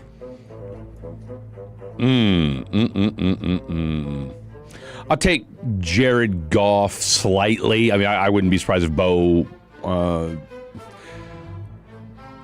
You know what you're getting with Sean Payton. Sure. Right, and I think we can all agree, raise your hand if you know right now off the top of your head who the Lions offensive coordinator is. Yeah, I think they kind of struggled with that last year and then defaulted. So, I think it would be easier to suggest off the top, especially when you consider what they got. They got Waddle. Who's our other guy? That was a big one, Courtland Sutton. You got Waddle. You got Courtland Sutton. You've got a better overall group as far as as far as they're concerned. Let's put it this way. I shouldn't say a better overall group. The Lions have the better, to me, and hell, obviously, Bruce Barnwell agrees, maybe the best running back in football. Bill. Okay, Bill, either way. Bruce is his cousin. Jahmyr Gibbs. And I think Sam Laporta is going to have a bounce-back year. Sam Laporta has had ever since his rookie year, that guy can't seem to stay healthy. And then between Amon-Ra St. Brown and Jamison Williams. So give me, I worry a little bit about the offensive coordinator side of things, but give me just ever so slightly Jared Goff. So based on this pattern, should I assume, Mr. Walker, you're going to go with Bo Nix on this one? This one is probably the hardest of the decisions to make, but I do think that I'm going to go with Jared Goff on the experience factor. The team is better. I think just in general, the team's a little bit more seasoned than the Denver Broncos are, and so for that reason, I'm going to stick with the Lions. All right, let's go to C.J. Gardner-Johnson. He wants to make it clear that he is not a cancer in the locker room or anything like that. Remember, the Texans moved on from him, and it felt fairly surprising. So he talked about how he got cut in Houston. He said, one person that's not technically a part of the organization called me a B word at Greenbrier. I get out of my body, and then he says something to the GM, and the next thing I'm cut. I mean, if you call somebody that, you probably have to be prepared for the potential repercussions, do you not? You throw that, we did this segment the other night. Names that you call somebody that would lead to a fisticuffs. The B word's definitely one of them. I could see that. Okay, I don't care how much restraint. I don't care how zen you are. Somebody calls you a B. Yeah.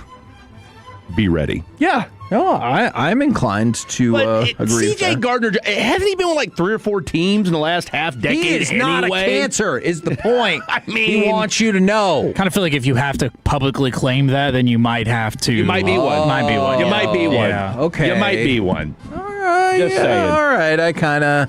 I kind of get what you're saying right there. I'm trying to check how many actual teams that he has been. Ooh, yeah. I don't trust. And look, This is not good. I'm just going to keep it a buck, and I've made this very clear. Mm-hmm. If anybody's listening to me on these airwaves, by the way, 2 years on Sunday. Shout out to Gavin Spittle for bringing your boy, and shout out to my boy Khaki Kevin, who I was on with that 2 years ago. I don't trust anybody with a hyphenated last name. Let me ask you this. Would you marry somebody if they wanted to hyphenate? Hell no. Oh, Hell no. I didn't even get to finish that breaker. Deal breaker. Either we're both Davises or I ain't got time for it. I agree with you 100%. Okay? If you can't be a Davis, then get that stepping. By the way, to your C.J. Gardner point, 2021 and the previous 2 years, New Orleans, then Philly, Detroit, back to Philly, then Houston, Chicago, and now Buffalo. Exactly. You didn't get kicked out of Philly not once, but twice. So that's not helping your case. So I see your point a little bit. Let's go. 5 teams in 7 years. It's not ideal. Okay. It's not ideal. It writes itself. Do you think Malachi Lawrence is being underlooked at all for the Cowboys? One of the things I like that he said is he's comfortable with being in the shadows because obviously so many people are talking about Caleb Downs. It's Caleb Downs or bust, but here's Malachi Lawrence as well. Look, you just happen to get drafted when this is. I mean, and I'll defer to you on this. You're a die-in-the-wool Cowboys guy. Correct. Every team can look back on a draft pick where it was like, oh my God, A, we can't believe he fell in our lap. B, this guy's going to be the greatest thing since sliced bread. For sure. All right. how many in your lifetime can you remember where there's been the pomp, circumstance, and fanfare? Because I don't know that I have yet to meet anybody that has had a negative thing to say about Caleb Downs. It is a bit CeeDee Lamb-esque. Okay. If you go back several years, because people were like... turned out okay. Yeah, yeah, for sure. Because you're like, well, we're not going to take a wide receiver. I mean, well, it's CeeDee Lamb. You're like, well, that's stupid. And then he was then there. He falls so in your lap, I you're like, gotta take CeeDee Lamb. But yeah, because of that, I understand where Malachi Lawrence is coming from, and I like the fact that he was like, I thrive in this spot. I'm good. Bro, you went to UCF. Okay, you've been You're probably used to it. You've been counted out pretty much your entire life. Right, okay? right. I understand that. We're the K&C Masterpiece right here on 105.3 The Fan. Coming up next, let's fire up some NFL overreaction or reality right here on The Fan. Sean and RJ, the K.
HD1, Dallas, Fort Worth. Let's go, Cowboys. An Odyssey sports station. Driven by our D&M Leasing Studios, it's the KNC Masterpiece on 105.3 The Fan. KNC Masterpiece right here on 105.3 The Fan. Remember, in this hour, we will do another giveaway for 4-pack of tickets to go see Rangers and Tigers. We've got NFL Indeed. We've got NFL overreaction or reality here. But first, this is probably the first time I've ever said this on the show. The CFL has put out a statement saying that upholding the integrity of the league and ensuring fair competition, are paramount to the CFL. You can decide if I added a word or not in there. Ad lib. The allegations about Brendan Sorsby are serious and concerning. All right, it didn't say about, it said involving, but you get the idea. And at this time, the CFL will not register a contract for him, and no team will be permitted to add him to the negotiation list. What do you think? No maple syrup for you. Yeah, what do you think, Fred Davis, about the CFL saying, no dice, Sorsby, you are not welcome in our league right now? I think it's time to treat them like we did Iran. Oh, my goodness. Okay, I think it's time for us to take it over, and then we get about halfway into it and realize, wow, it's a lot bigger country than we realized, and we're giving them global powers that they didn't have prior to us invading, and probably should have thought this out better. Politics! Are we talking about football? Let's take over their CFL league, at the very least. Don't they have like 8 teams and they had to rename one because 2 of them were called like, I don't know, the Tigers or the Alouettes, or they had the same name and they're like, why don't you change that? I just know that John Candy used to own the Toronto Argonauts. Oh, interesting. Just throw that out there for whatever it's worth. I mean, who does the CFL think they are? You put Brandon Sorsby in, I'm watching. Yeah. Okay, this is your Rocket Ismail moment. He's going to end up in the UFL, right? They're not going to tell him no. Oh, the UFL. Do you think the NFL is behind this? But do you think that you said that during the break, and I thought, that does make sense. But at the same time, it's like, why does the NFL really care about the CFL? No, that's what I'm saying. I wonder if they're trying to steer him to the UFL, since the UFL has kind of become their perpetual minor league. I'm here for it, and I am A-okay with him going to the UFL. Now, I know everybody's jumping on that whole, let's wait and see. I mean, the UFL just ended their season, so we're not going to see UFL football until next March. Right. So I know everybody's giddy about him going to play for the UFL, but it's like, bro, it's almost a year away. Is the CFL where they have the rouge that if you miss a kick, you can still get 1 point for it? Is that how it is? I mean, I know their field's like 80 miles long or 80 miles wide, and people can run around. And yeah, like it's basically Christian Pulisic. It's just running around in circles, like and then you kick a ball. Although I do like that better than Pulisic, as you were either way, I don't saying know. Before. All right, NFL. We just call him C-Pole. I'm fine with that. All right, C-Pole. If they win the World Cup, would you learn his name? Absolutely. Okay. Absolutely. No, I will. I'm worried about the Bosnia game, but anyway, continue. Did you know that the last time the United States beat a team from Europe in international competition was almost 5 years ago when they beat Bosnia-Herzegovina? So you're saying we own Bosnia? Damn right. Okay, I'm here for it. Damn right. Overreaction or reality? You get amped up for Cowboys training camp. I do now, yes. But if not for this job, would that be the same for whatever your rooting interest was? Yeah, I mean, I would say I get amped. I think I say yes, regardless of whether I'm covering the Dallas Cowboys or not. Obviously, covering the Cowboys, being in the DFW, changes that exponentially. But training camp, it's fun. It's like, okay, football season is here. Now we can start, we're done with the conversation. We're done with the talk. Now, do I get a little bit bummed out about preseason only because you don't really see much? Right. All right. Guys aren't tackling. Guys aren't hitting. The word you always hear, and I'll refer back to something I heard Shannon Sharp and Ocho Cinco talk about. You callous your body. In training camp. Yes. Right? And so, and I was listening to something from Andy Reid the other day where the Chiefs are one of only 4 teams that aren't going to have joint practices during training camp. Yeah, and I think that might be a mistake. Well, obviously, the Chiefs have done fine on training campuses and those joint practices. Well, his whole point is that, here's the thing, he plays his starters in the preseason. Okay, well, then that's a whole different deal. But you got to remember, Andy Reid is one of the oldest. I think Andy Reid might be the oldest coach in football. So you think it's just the mentality? He's last of a dying breed. I want to say, as a matter of fact, I think the Lions, Broncos, Chiefs, and I think there's one other team, I can't remember off the top of my head, but of those, think about it. Sean Payton, old school. Dan Campbell, old school. Right. Andy Reid, old school. Right. So his whole shtick is, I want to be able to teach. And if we're doing joint practices, I can't teach the way I want to because I don't want the other team to hear what I'm saying to my players. So I respect that. And again, he likes his guys to play, a half, a series, whatever, in training camp. Or excuse me, in the preseason. Mr. Walker, we go to you. Overreaction or reality? You get amped up for Cowboys training camp. They will arrive in Oxnard July 27th. The welcome to training camp presser July 28th, and that first practice July 29th in crosstalk for our show. So we'll be out there in Oxnard. That first practice will get started while we're in the midst of crosstalk on the 29th. Taking my biasness out of being a Cowboys fan, and also if I were to look at this from the lens of not working here, I would still be excited, don't get me wrong, but I'm a little bit more excited that I work here because we get exclusive interviews, we got all these crazy things that happen. We learn a little bit more about what the team is going to look like going into the season, even if we don't know everything. We still kind of get an idea of roster spots, who's winning what spots, and all these different kinds of factors, which makes us feel more confident. Every team outside of the New York Jets thinks they can win the Super Bowl when they're in training camp. So it kind of, it gets your blood pumping a little bit for some football. Overreaction or reality? And I hadn't really thought about this until Mike Mayock brought it up.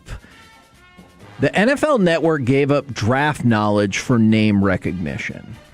Because one of the things that Mayock was talking about is you're kind of sidelining Daniel Jeremiah, Charles Davis, people like that who are actually going through the tape for people that have bigger names. Do you think that is factual or was factual? If what he's saying is any different than what he drafted for the Raiders, what do I care what Mike Mayock has to say? That's a good point. Okay. Do you think we saw that, dude? Yeah. Do you think once he was the GM, or we don't need you here anymore? Who, the Raiders or the NFL Network said that? Yeah. Do you think they're no? They probably just watched what he did, and they're you got to see. That's the thing that I'm always fascinated by with these draft nicks, is that anybody can say anything when it's not you. Let's see you in the war room, right? And again, I get it. It's easier for us to say it on the outside. And, one thing that, we did a lot of, let's put it this way, we did a lot of draft coverage this year. And one thing I tried to do was bring on as many different draft people as I could to get a different flavor for what people were going to do and, or where people thought players were going to go. Just talking about Caleb Downs was, you had some people saying, he should be the second overall pick. Yeah. You had some people saying, he's going to fall to the middle of the first round. It's hard to say. You just don't know, and everybody's going to grade people differently. I've always, from a combine standpoint, because again, everybody's going to work out well. All right. And I say everybody, and yes, I'm being a little simplistic when I say that, but we're at the point now where it's, if you can't get up to work out for the combine and ball out for the combine, then that's all I need to know, number one. Okay, athleticism is to me the least of my concerns when it comes to football. Yeah. Okay, I don't have to sit there and wonder, I wonder if Malachi Lawrence likes to work out. I wonder if he's, bendy. No. I need to know, are you going to bang heads for 48 minutes on a Sunday? Right. What are you going to look like on a Thursday on a short week? That's what I need to know. I gotcha. Are you that guy?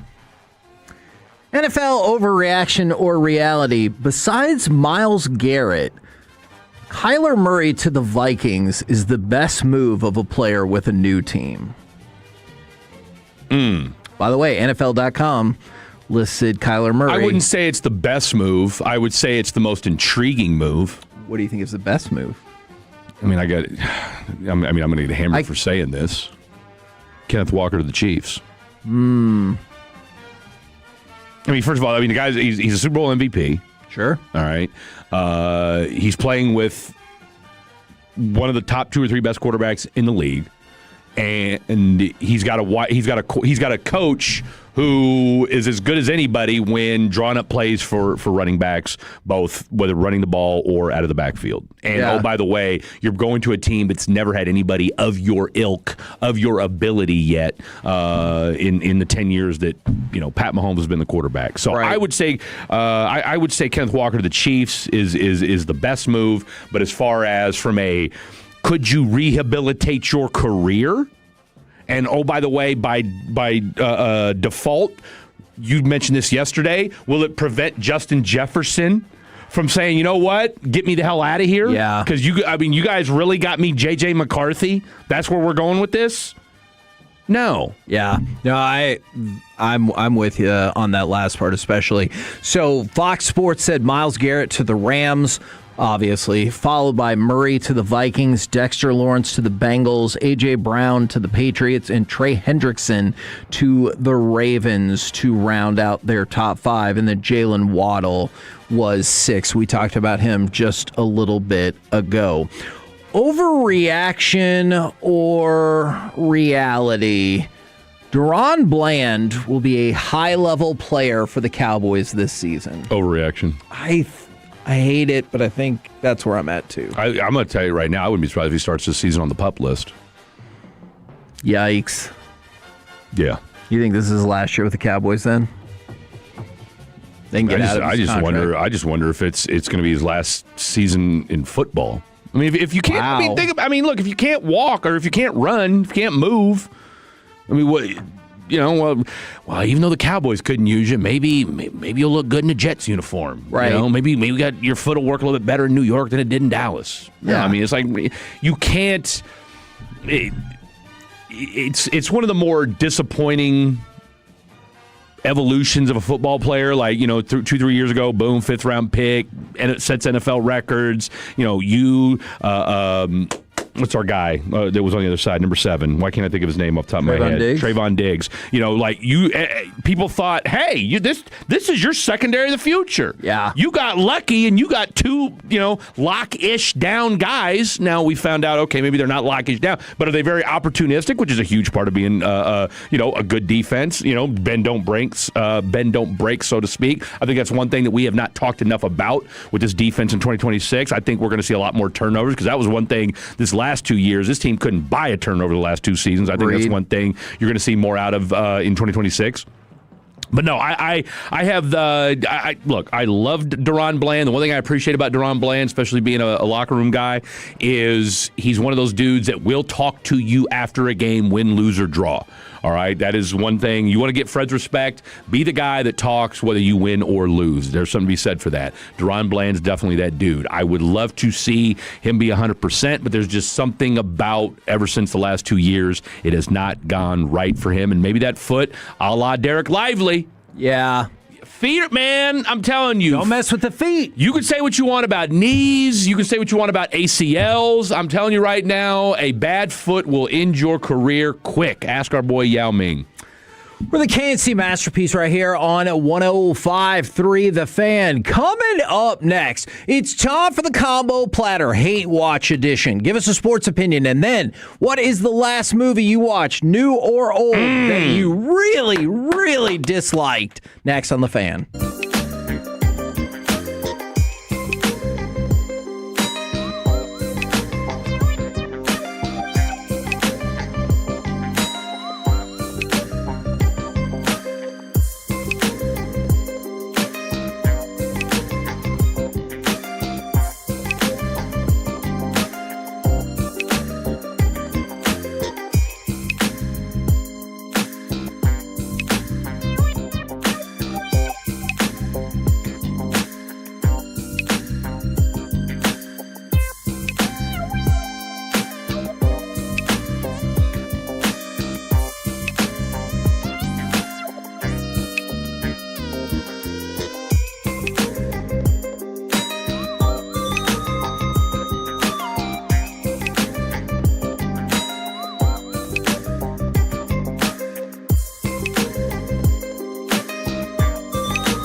Masterpiece is brought to you by the On Time Experts.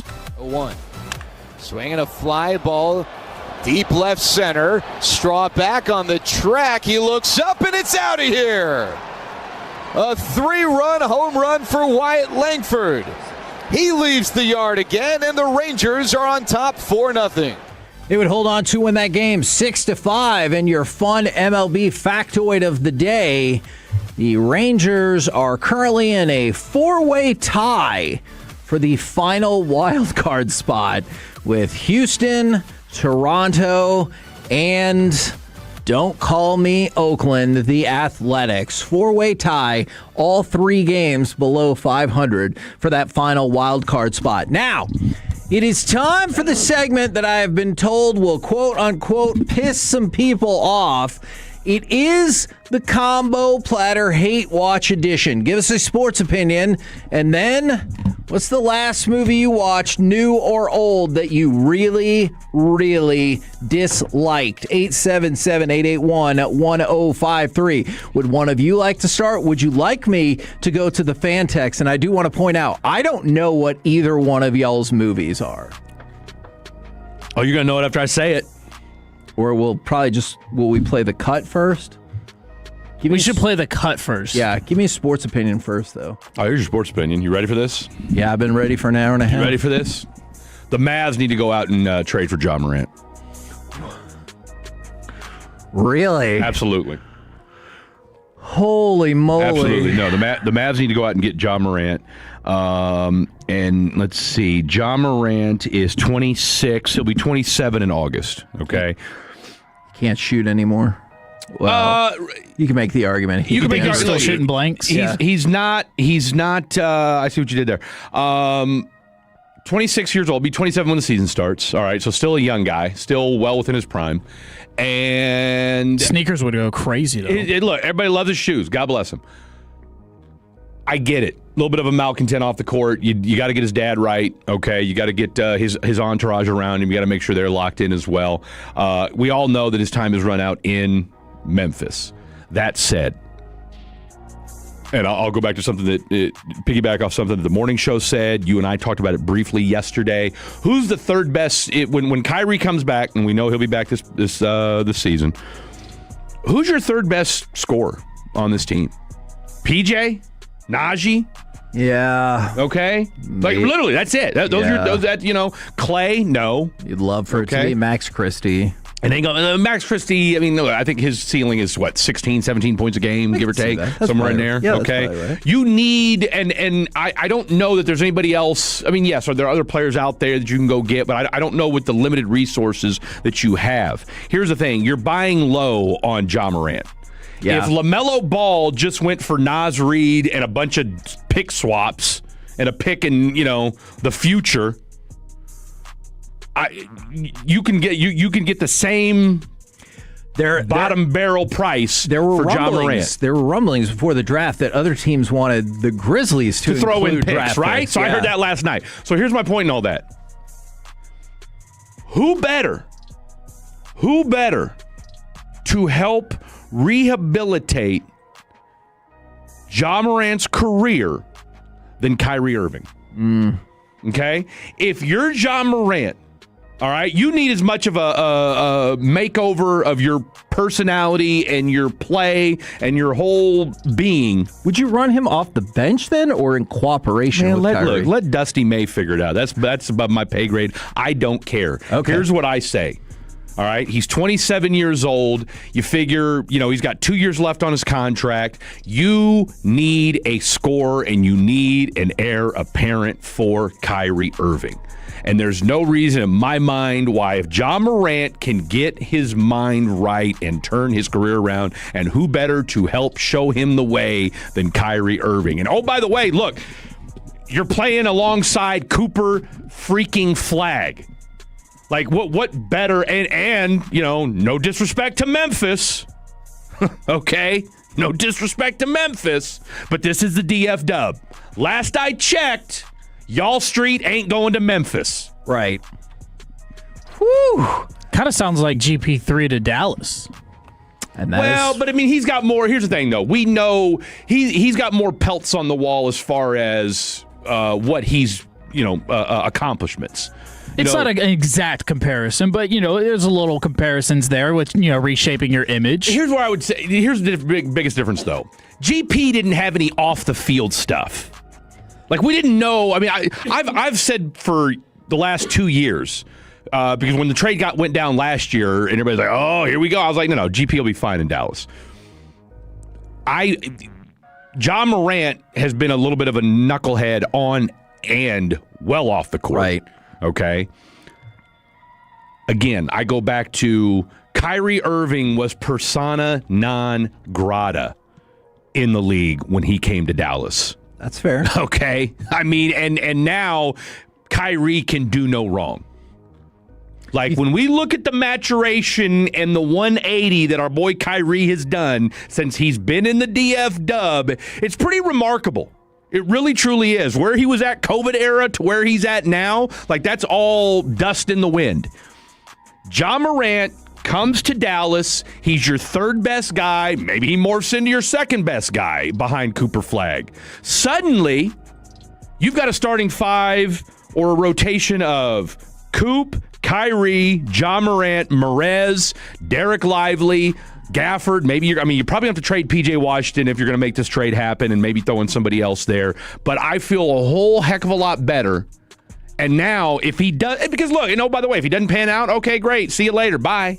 But if he does, especially for a team that has no first-round picks for the next 4 or 5 years, suddenly this Dallas team looks a little bit more formidable for the next 4 or 5 years. Man, if that is your scorching sports opinion, there you go. I am now excited to hear this movie cut number 13. I don't know what the movie is, but this is the last movie you will hear in a second that Fred really, really disliked. Make him stay, Merv. Don't let me leave, Merv. Don't let me leave, Merv.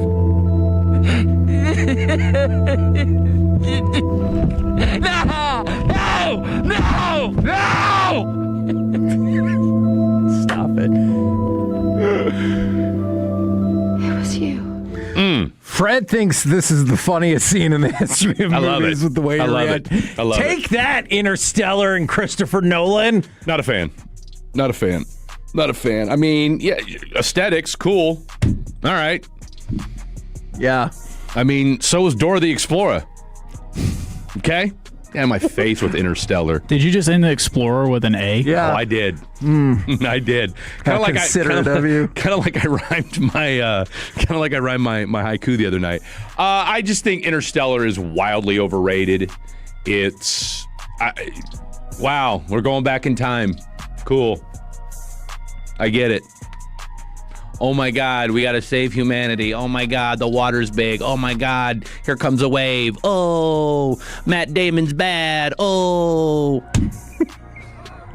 I've never seen a more mediocre movie that gets love like it's the greatest thing ever. You know what Arnold would do? Send Arnold back in space, okay? And I'm talking about the original Terminator. Okay? I don't see any of those people from Interstellar stopping the Terminator. Or Michael Biehn. From the van. Huh? I'm excited to see. That's all he does. This feedback. Look, I like Interstellar. Such a tired-ass movie. But at the end, when it's like, I'm behind the bookcase, I'm and done here's with the it, sand dude. and the dust, and I'm like, all right. It's like, we get it. Get to the now part. From the 2-1-0, Team USA Aiden gets it. Aiden gets it. 2 more matches in the World Cup, which would put them into the quarterfinals. In the movie they really, really disliked most recently, Transformers Rise of the Beast, was terrible, even for the Bay Transformers series. From the 8-1-7, the Rangers will somehow win the trash AL West. Man, as long as you phrase it like that, I'm in. And the hate watch is, I sat down with my son and told him to watch The Fan with Robert De Niro and Wesley Snipes. Told him how great it was. The movie didn't age well because apparently it sucks. Wow. That's too bad. Holy mo! That is an odd movie. From the 2-1-4. We get this all the time during Cowboys win because Cowboys lose, because Jonathan Mingo this year will have his true breakout game with 4 catches for 27 yards. It's accurate. So rude. And a house of dynamite. Okay, the question is, will it be in the regular season or the preseason? Man, damn. That's a real question. I'm really going to go out on 11 say regular season. And a house of dynamite. I appreciate the director wanting to make us think that it was really great, but that ending... That ending did take a lot of steam. Never seen it. Out of that. Yeah, you'd probably be okay without it. All right, Mr. Walker, we go to you. Give us a sports opinion, and then what was the last movie you saw, old or new, that you really, really disliked? My sports opinion is not a super hot, off-the-press sports opinion. I just don't believe that we will have any form of a Major League Baseball season until the MLBPA do realize and understand that a salary cap is necessary for the game of baseball. Mike Bassick might punch you in the face for that. I'm just saying, it's not going to go anywhere. The sport's not going to be able to grow if they can't all get on an even playing field. That's my sports opinion.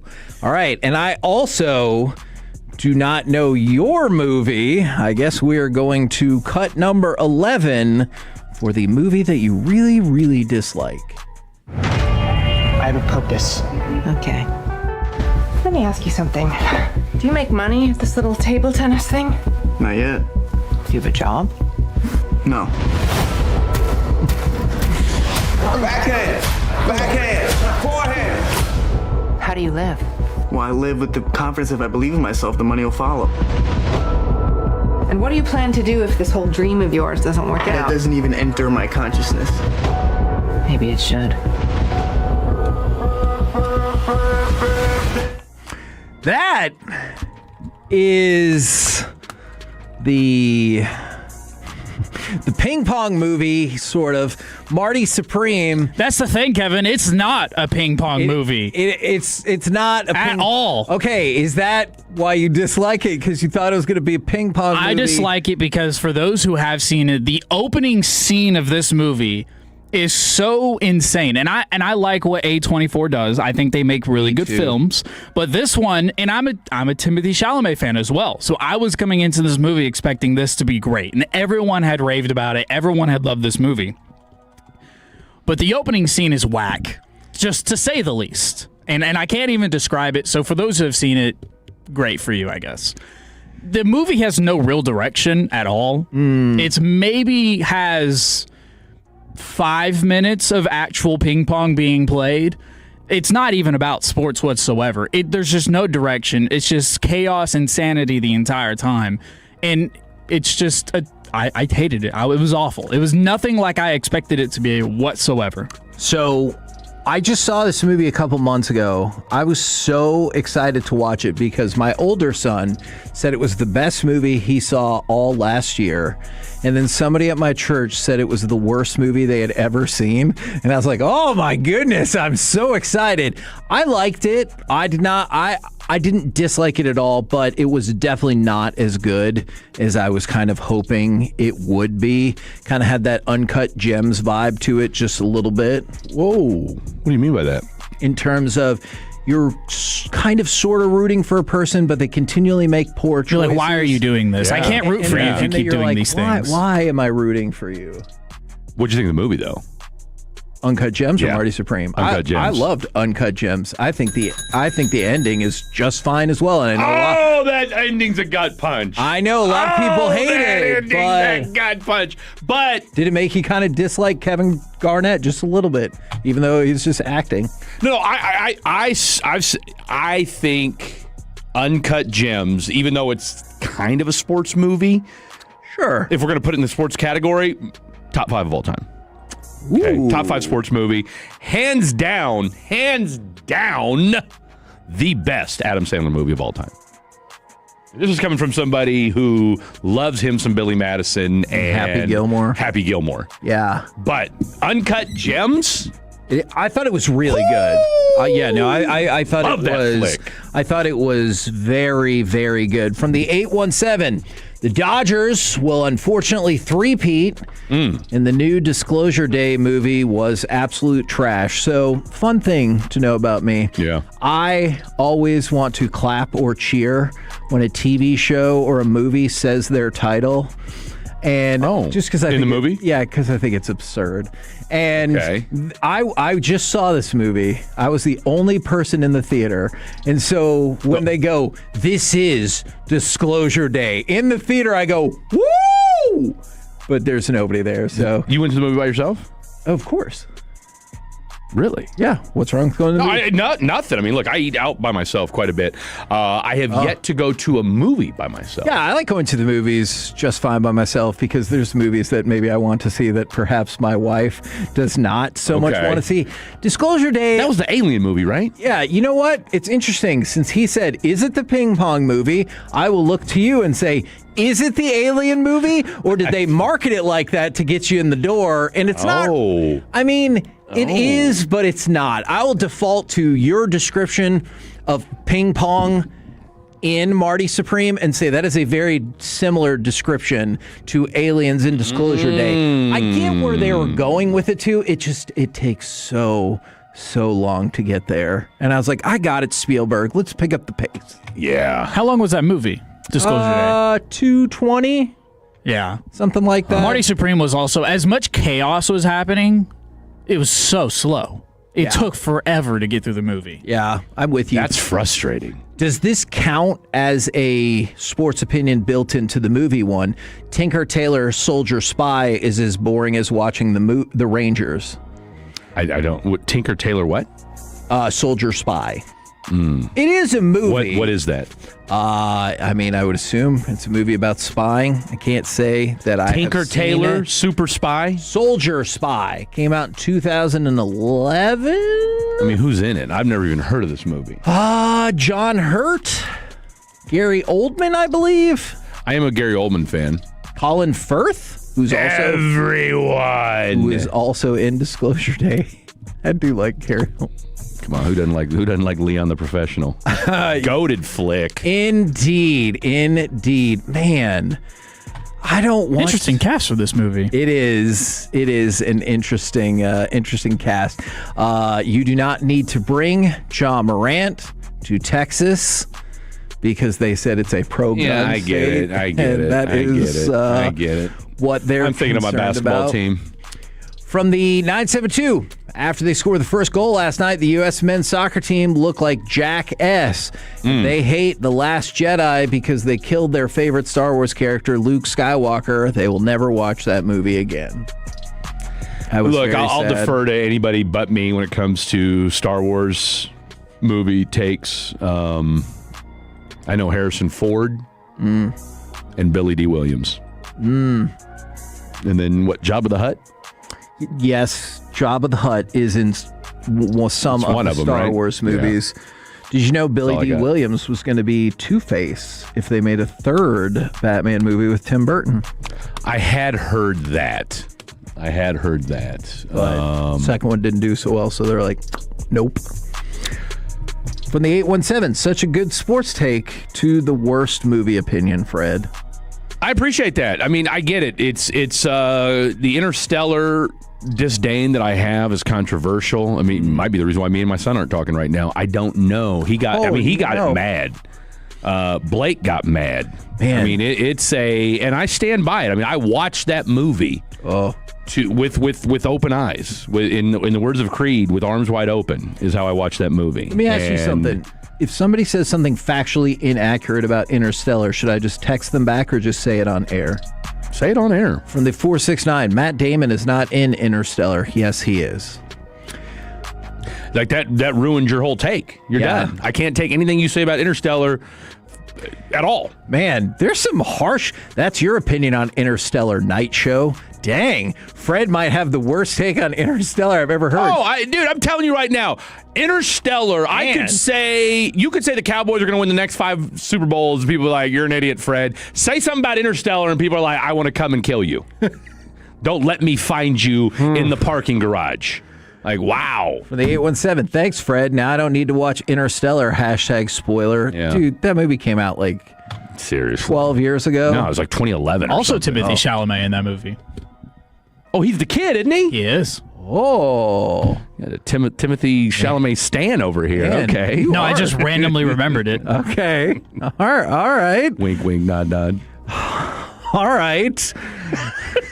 What are your thoughts on Interstellar? I told you my thoughts on Interstellar. I missed it. Tell me again. I thought at the very end they tried to wrap up a whole bunch of sci-fi stuff by being like, who's behind the bookcase with the dust and the watch? And they're like, see, it makes sense. And you're like, hold on. Yeah, wait, I have questions about that. But I always look, it doesn't matter if I like it or don't like it. And I like Interstellar fine, but I don't love it. Okay. I always have questions with closing the loop on time altering movies. Time-space continuums? Yeah, I'm like, hold on. Did you think Pulp Fiction did a good job of closing the loop? Yeah, I think Pulp Fiction did a good job closing the loop. But I'm also get too obsessed being like, well, obviously it's his soul in the case. Then I get caught up with other things. But yeah, no, I like Interstellar fine, but I'm not somebody who like loves it. Give me Inception 10 times out of 10 over Interstellar. Okay, fair enough.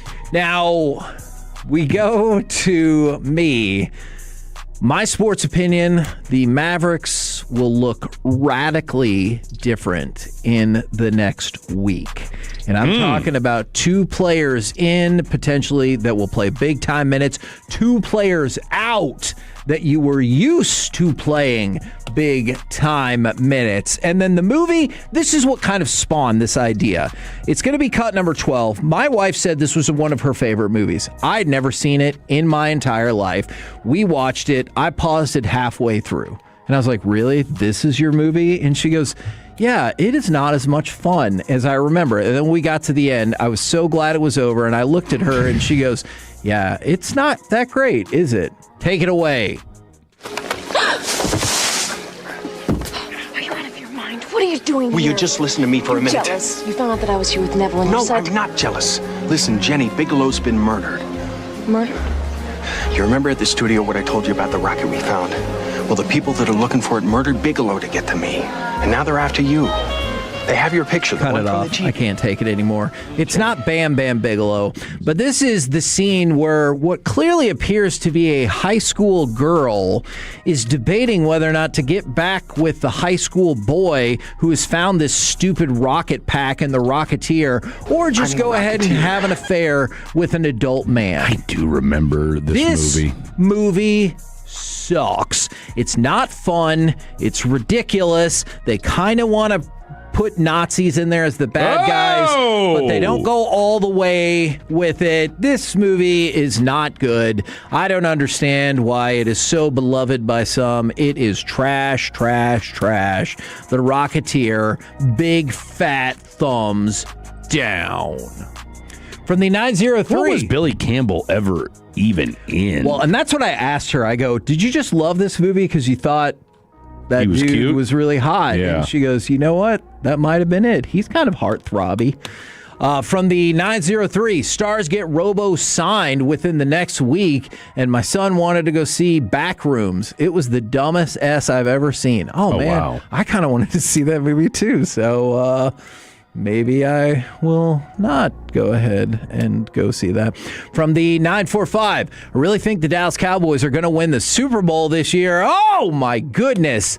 and I just watched Hoosiers, and I don't understand how it is so beloved. I think that is another take that Mike Bassick might try to punch people. I was going to for. say, that's an L take right there. First of all, Dennis Hopper in that movie is great. Gene Hackman in that movie is great. The scene where they get to Indianapolis and they measure the hoop to make sure it's 10 feet is great. Right. L take by you. Oh, my goodness. Jimmy, don't let Jimmy Chitwood go off.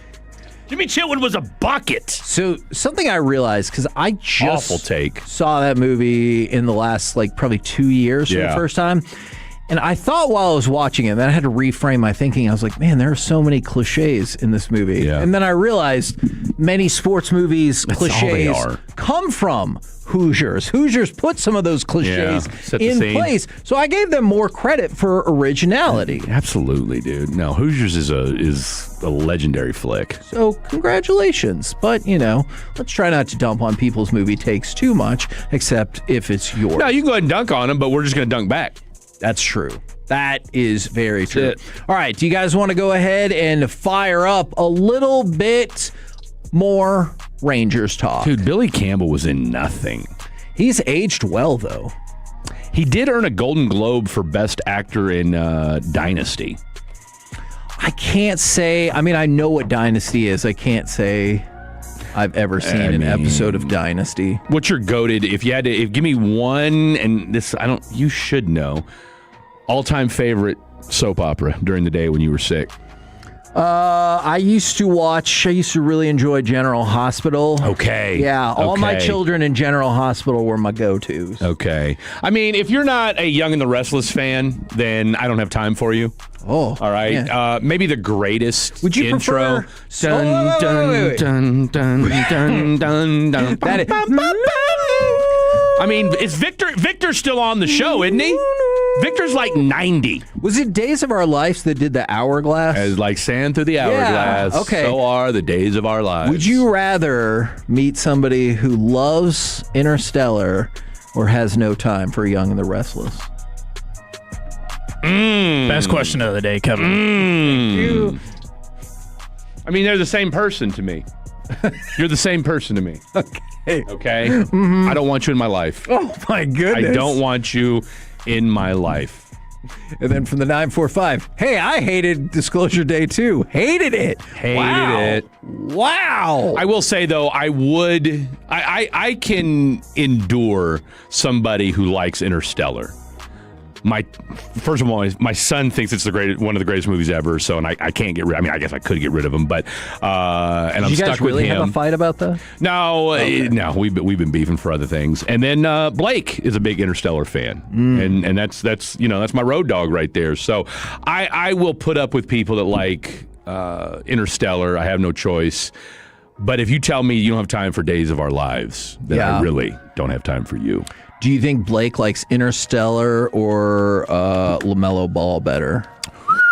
It's a great question. I'm going to give him a slight edge to LaMelo Ball because I think he gets confused for being looking like LaMelo Ball. Hair? I just think it's the whole vibe. Okay, all right. Now, I was going to go back to the Mavericks, but you know what? To the Rangers. I've got other basketball stuffs for you. Okay. Would you like to start with the NBA or the WNBA? I mean, unless it's Becky Hammon, let's go with the NBA. It is not about Becky Hammon. The Rookie of the Year betting odds are out. Who do you think should be the favorite for Rookie of the Year in the NBA? I'm going to go Cam Boozer. Cam Boozer is correct. He is 2.5 to 1, whereas AJ DeBonsa is 2.75 to 1. Okay. And just to show you the close nature of this potential race, both Darren Peterson and Darius Acuff Jr. are 3 to 1. So you have 4 rookies right there, all within essentially half a point. This is... I don't forget the whole tanking talk. The NBA has got to feel like it's in a really good place. You just came off of the Knicks winning a title. Yep. The Spurs Very highly rated. Highly rated. Okay. I mean, it's the Knicks. The Spurs introduced themselves to the rest of the world like, hey, we're not going anywhere anytime soon.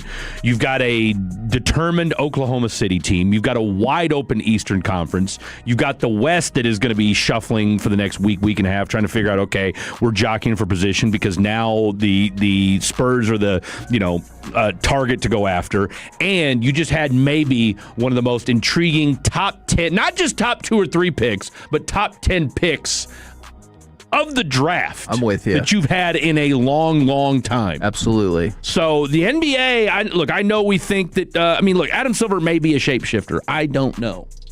But my God, the NBA is in a good place right now. My wife was not familiar with Adam Silver. When she saw him walk up to the podium for the first time, she goes, he's kind of weird looking. Does anybody remember that movie or that show? Oh, dadgummit. It was on, it'll come to me here in a second. I've seen that once or twice, I think. I know. It was on FX.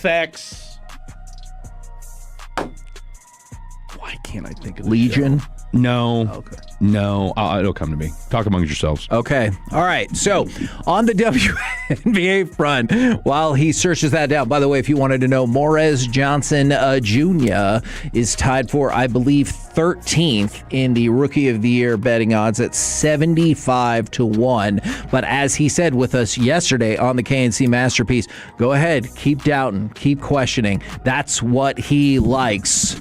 Did you ever watch The Strain? I did. That show was not good, but I watched every minute of it. What do you mean it wasn't good? What do you mean? You got him to stand, Kevin. The Strain wasn't good. Because they took maybe 2 years of content and put it in 4 seasons. Okay, I don't disagree with you. They did extend it a bit. I mean, we didn't need 4 seasons. You could have wrapped that up in 3. I'm not with you on that. I'm with you 110% on that. I don't disagree. I watched the whole thing. Fundamental, but the theme of the show wasn't bad. I like the theme of the show. I like the main bad guy. I like several of the main cast. Exactly. It was in a good place. Tell me Adam Silver doesn't look like he might have gotten the strain. Huh? I could see that. Huh? Just saying. My goodness. I could see that. I'm telling you. No, I liked the first season of that show a lot. Was. Then I felt like they stalled out it did too much. to get to the end. So the Dallas Wings, they lose last night to the Aces, 99-84. Oh, did they? And then Marina Mabrey tied the WNBA single game record with 53 points last night for the Toronto Tempo.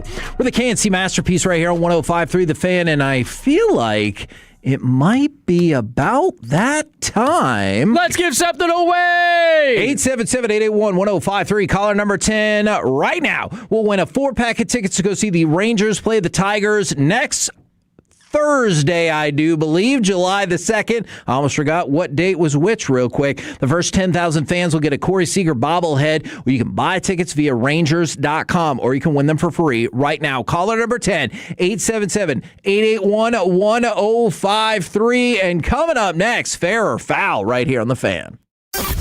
You've made The Fan DFW's highest rated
Cowboys football. KRLD-FM and HD1, Dallas, Fort Worth. Let's go, Cowboys. An Odyssey sports station. Driven by our D&M Leasing Studios, it's the KNC Masterpiece on 105.3 The Fan. KNC Masterpiece right here on 105.3 The Fan. And after a segment that I cannot entirely explain yesterday, it is back for round 2, and it is time for Fair or Foul. Wow. Let's see here. Fair or foul? Fred wasn't ready for fair or foul. Are you kidding me? I'm dead we serious. went through this exact same thing yesterday at this exact same time. See, I'm so used to doing fair or foul before the end of the hour, not when the hour starts. Is it probably also because you walked out of the studio before I did the tease? Well, that too. Okay, so I did this one yesterday. Let's see here. Let's sandstorm here. See here. Think about Pride Fighting Championships. I mean, come on, man. It's. If you don't pull up something, I'm just going to go through a list of your dumps. Oh, mark yourself saying that. Yeah, that does not sound right. Okay, here we go. We'll make fun of Kevin with this one. Here we go. Oh, great. I thought we did that yesterday. Yeah, that's so good luck. It's your generation. It's your generation. That's fine. Blake always gives me a hard time. He's like, "Oh, do you ever have anything to say about millennials or whoever?" No, because we're a highly functioning segment of society, whereas Gen Z is always crying about something. Always. So yes, and again, I'm just reading news, people. Okay, don't shoot the messenger. Okay, here we go. You go to therapy? No. Now that's said, I don't have time for that. Now that. Okay, I maybe do not think you should say it like that, sir. Okay. Talking doctor and is maybe, very and healthy. maybe this will be a good one here, because here I am crapping all over Gen Z, and rightfully so. But this one's actually probably more in my wheelhouse, perhaps yours too, because I want to say you've done a BetterHelp ad, haven't you? That's right. Boom. Okay, so I'm a huge all right, advocate here we go. of that. Provided you find the right one. Okay, Gen Z is the most therapy-literate generation in American history, more comfortable discussing diagnoses, as long as it's not Khaki Kevin Walker, medication, and mental health terminology than any generation before them. They are over 80% more likely to report dealing with anxiety or depression compared to older generations, with nearly half having received a formal mental health diagnosis. Unlike previous generations, where therapy carried significant stigma, Gen Z increasingly treats it as routine self-care rather than a last resort. Roughly 37% report having worked with a mental health professional, the highest rate of any generation, and the majority say they're open to discussing their mental health struggles publicly rather than hiding them. Fair or foul? Gen Z is the most therapy-fluent generation in history. They are 80% more likely to report anxiety or depression, and the first generation to openly treat therapy as basic self-care. Fair.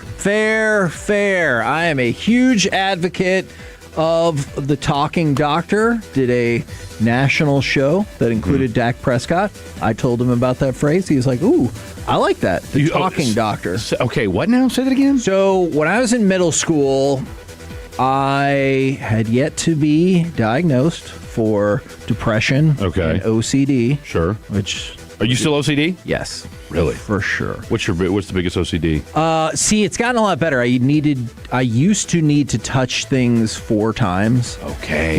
And if we walked through my house where we had like some tile into some carpet, if I ever touched both with one foot, I had to go back and touch my foot to the other. I had to touch everything 4 times. Did you wash your hands like a bunch of times? Yes. Too? You're like Mark Summers from Double Dare. Yeah, it was kind of, and it trickled over to everything. Are you more of a physical challenge guy, or which one? Okay, fair enough. And I mean, nobody ever goes to Dare and then they answer it on Double Dare. Hobby. Like you both know we're going to the physical challenge. But I do really like the idea of normalizing therapy a lot. I agree. Except if somebody tells me they were triggered. By therapy? No, just if they ever say they're triggered, I'm like, you need to stop. I've been going to therapy since I was 11. I don't know that I'm it's sorry. worked. So that was the genesis of it. In middle school, my mom said we were going to go to the doctor, and I was like, I just went to the doctor, not understanding. Yeah. And she goes, "This is a different doctor. This is like Different a kind of talking doctor." Okay. And so ever since then, I've always said talking doctor. Therapy, man, I'll tell you what, therapists are like anything else. It's like a good mechanic, like a good lawyer. Got to find a good one. Do you have a good lawyer friend? I got all kinds of good lawyer friends. Always got to keep them on standby. Just in case, the stalker comes back? Just in case. You never know when you need a good attorney. Okay. Always. When's the last time you needed a good attorney? I mean, I haven't needed one in a while. That's good. But it's just good to know. Right. You have one. Okay. That's the key. All right. My friend. I got That's the key. You know what? I would say foul only because I feel like our generation. Because I think there's a fine line between, hey, I need to go to therapy versus, hey, I'm just complaining because life's hard. And that's directed at Kevin Walker, right? Well, That's why I'm just looking at him because I can't look at you because you're not Gen Z. Well, sure. And that's why I say the word triggered, because there are actual things in someone's life that could trigger them versus somebody's like, "Oh, don't even talk to me about the Smashing Pumpkins. That triggers me." And I was like, "Stop it." Because somebody you dated loved them and it didn't work out. That's a bit much. Like, that's the use of that word that I'm like, you need to stop. That's when you say, so what you're telling me today isn't the greatest day you've ever known. It's not going to be tonight. Despite all my rage, Kevin's still just a rat in a cage. Kevin, fair or foul, Gen Z, your people.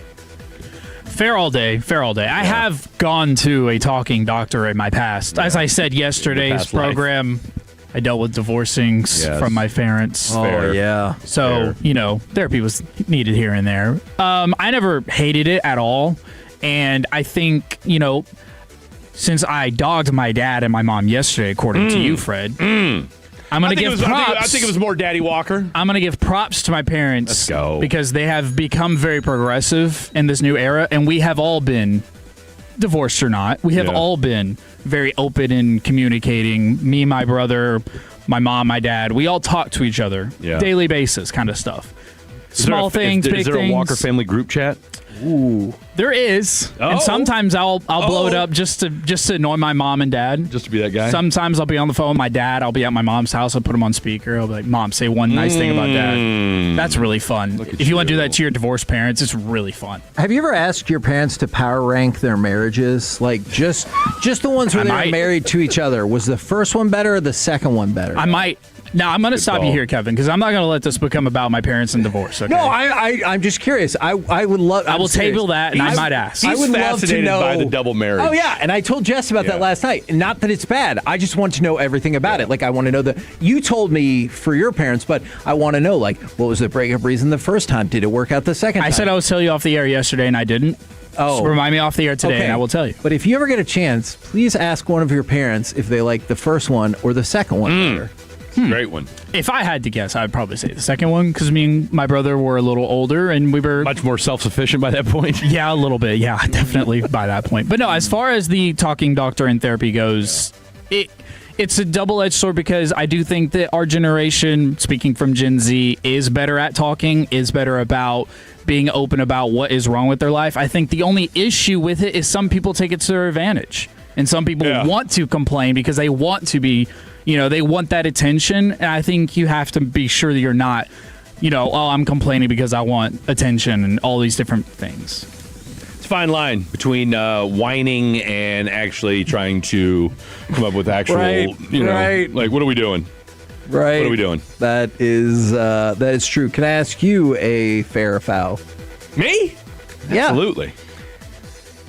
Is there, I guess, a limit to how many group texts you're in, and fair or foul? Like, more than 5 is too many. Oh, fair all day. I don't like being in group texts. Is it because too many irrelevant texts come through? Well, I will say this. The group texts that we have where it's basically just the morning show and the afternoon show one-upping each other on who has the better guest, that's a fun group chat. Okay. Because, first of all, it's only maybe once or twice a week that anybody even sends anything in that. Right. And it's when somebody gets a good guess, and it's like their way of saying, ha, ha, ha, look at us. Your show sucks. We've got so-and-so coming on. Do you like it when other shows decide to take I what that love show it. is proud of and decide to crap on them for their guests? 1,000%. 1,000%. I'm here for it. Look, could I put in there, guess what? Brandon Laurie, Blogging the Boys, 7:40, Wednesday night. Ha, ha, ha. Sure, we could. Yeah. But we choose not to. Because, I always thought that group text was for, so you don't book this guest that other people would want. No, it's not. It's not. That's not what that's for. It's to shame everybody else. And then sometimes people put names in there, I was like, nobody else is. I think someone went through a wave. Slavin, Sorsby's agent. I think someone went through and added a bunch of producers like a month and a half ago because I got added into it along with Jacob, and we were like, what the hell is this? Yeah. Like, why are we in this? And then there'll be the occasional, hey, Sean's throwing a pool party. You guys want to go? This house is very Is that going to happen this year, by the way? Fantastic. Ooh, I don't know about that. I mean, unless it did and we didn't get invited. We can't have it at Fred's because Fred doesn't like anyone in his apartment. Well, it's an apartment, too. Like, why would anybody want to come to my apartment? Maybe they want to hang out with you, Fred. No, they don't. So if I said I wanted to hang out with you more outside I would ask of work, why. That's a good point. I don't like hanging out with people. Plus, our schedules don't jive. What if you were on the show with us? What, the midday? Yeah. That'd be wild, dude. That'd be wild. You've seen the text. A lot of people suggested that. A lot of people would enjoy it. Everybody thinks they're a program director until it's time to be a program director. Man, that's ridiculous. That is. I have the joke. Everybody wants an independent woman until they get an independent woman. And then it's like, my God, there's a lot going on here. Man, there's one text that I think might be from somebody related to the show, and then there's another stalker text that I would love to know. Yeah, I saw that. Actually, that's not that person's number. It's not. Okay, that would be great. That is not for you, Fred, but for us. Ironically enough, she did call me Freddie. Do you like that or no? It's most women do call me Freddie.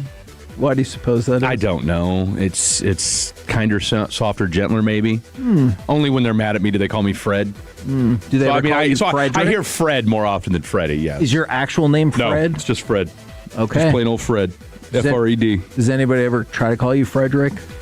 No, not really. I mean, I've had Blake some people does. call me Frederick as a joke, I've had people call me Fredward I like that. as a joke. Yeah. But, Fred's a cartoonish name in its own right. So it's kind of already like, oh, your name's Fred. We're the KNC Masterpiece. What a way to end. Back in the day, just real quick, back in my clubbing days. Oh, my dear Which were God. some time ago, but back in the day when you actually had to go talk to women at the club and you couldn't, what's your Instagram? I would say, you're talking, you're on the floor, hey, what's up, what's your name, whatever your name is. And she's like, oh, what's your name? Oh, my name's Fred. No, it's not. No, it really is. Let me see. I don't believe you. And I'd pull up my ID. Boom, there's Fred. But yes, I would argue back in the day, 8 out of 10 women, your name's not Fred. Wow. Swear to God. How many Freds have you met in your life? Exactly. I guess not a lot. Not a lot. Huh. Well, I had a friend whose dog's name was Fred. That's it. 9 times out of 10 is what I hear. Oh, my mechanic was named Fred. Always had a cigarette hanging out of his mouth. It's like looking into your future. We're the KNC Masterpiece right here on 105.3 The Fan. This go around, what would your grade be for the Texas Rangers at the midpoint of the season? Plus, we will do Masterpiece of the Week. All of it next right here on The Fan.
If you've been injured in a car or truck wreck, call Frankel first, 214 or 817-333-3333. With Frankel and Frankel, there is never an out-of-pocket cost. They only get paid when you win. Frankel and Frankel, the go-to for car and truck wreck attorneys in Dallas.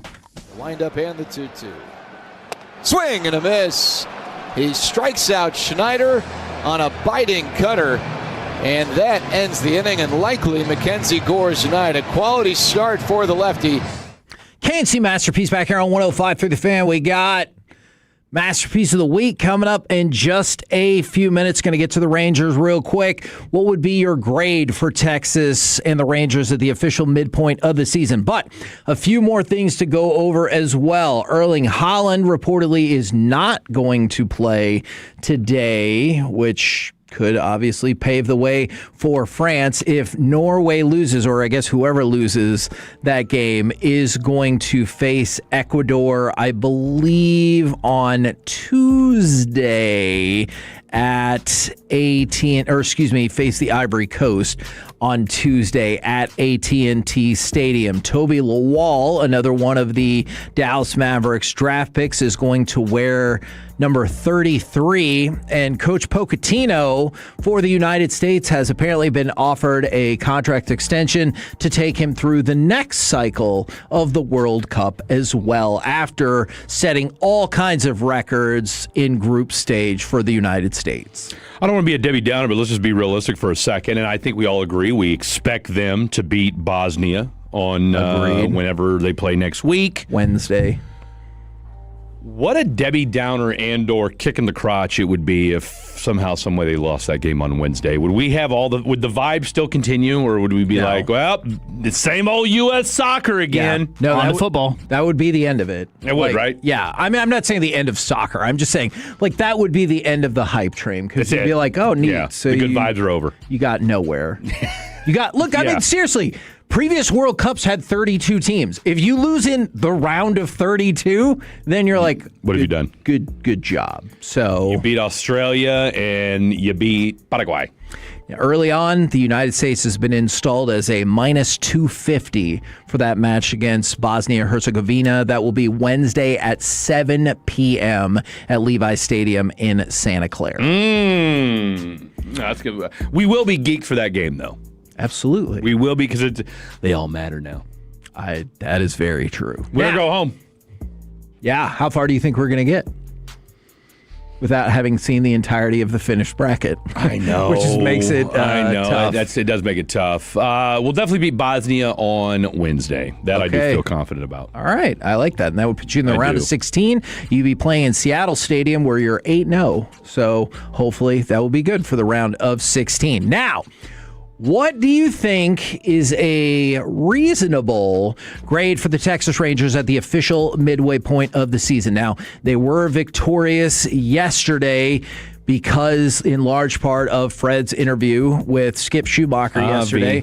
That puts the Rangers at 39-42. Easy math puts them on pace for 78-84 for the season. Mackenzie Gore, 7 innings pitched, 4 hits, 5 strikeouts in his last 9 games per Jared Sandler. He has a 3.18 ERA with a 217 batting average. Corey Seager goes hitless in his return to the lineup. However, he did score a run. Cody Freeman was placed on the 10-day injured list retroactive to June 22nd to clear the way for Corey Seager, and Blaine Krim was released.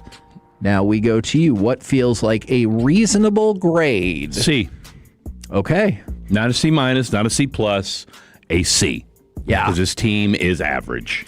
Yeah, from the 2-1-4, the Rangers and the Astros get a C. Rangers are underachieving with leaving runners in scoring position.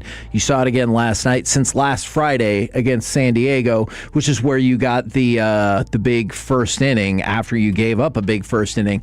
The Rangers are 7 for 37 with runners in scoring position. That is a 189 batting average. It's been rough. Ouch. And then did you see, going into yesterday's game, the Bobby Belt stats of the day? No. About Corey Seager. Since April 18th, this is prior to last night's game, Corey Seager had more strikeouts than total bases since April 18th. 34 strikeouts to 33 total bases. In that same time period, his OPS was 261st out of 270 qualifying players, and his batting average was 266th out of 270 qualifying players.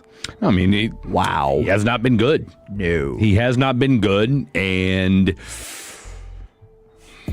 I mean, I think you have to move him. I don't care if he gets hot. To me, that's irrelevant. Even if he gets hot, I'm moving him because he's got 5 years, $180 million left on his deal. Correct.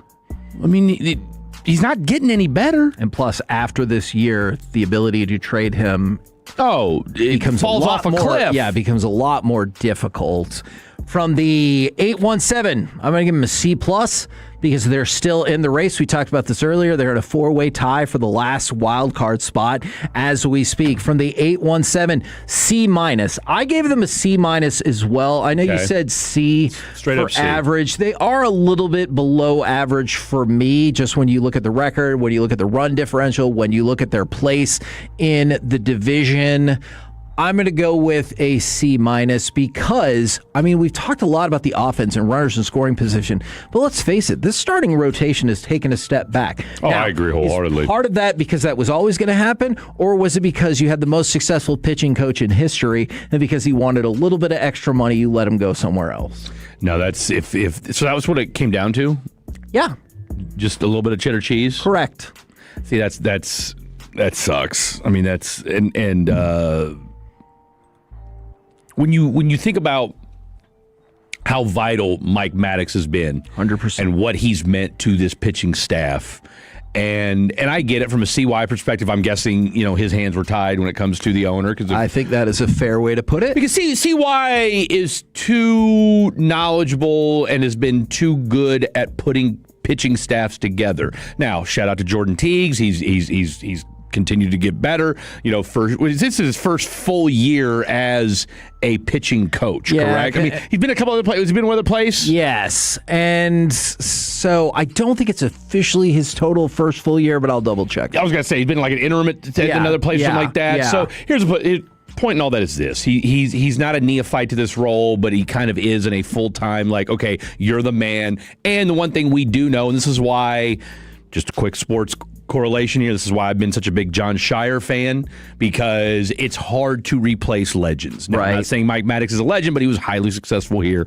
in that role. So it's you don't always want to be the guy bit, who replaces the guy. You want to be the guy who replaces the guy who replaced the guy. I mean, we could bring on Sweet Willie C. Ask him how Kentucky basketball is going. Right. Okay. I mean, it's ask Villanova how replacing Jay Wright's gone. Yeah. I mean, it's just not easy to do in those cases. So hell, ask the Bulls how it's been replacing Phil Jackson. So my point in all that is this: you're exactly right. Plus, I think it's only natural, and I don't know how much even with Mike Maddox. I mean, your two best pitchers are in their late 30s. Correct. So I don't know. I mean, Leo Mazzoni could be the pitching coach.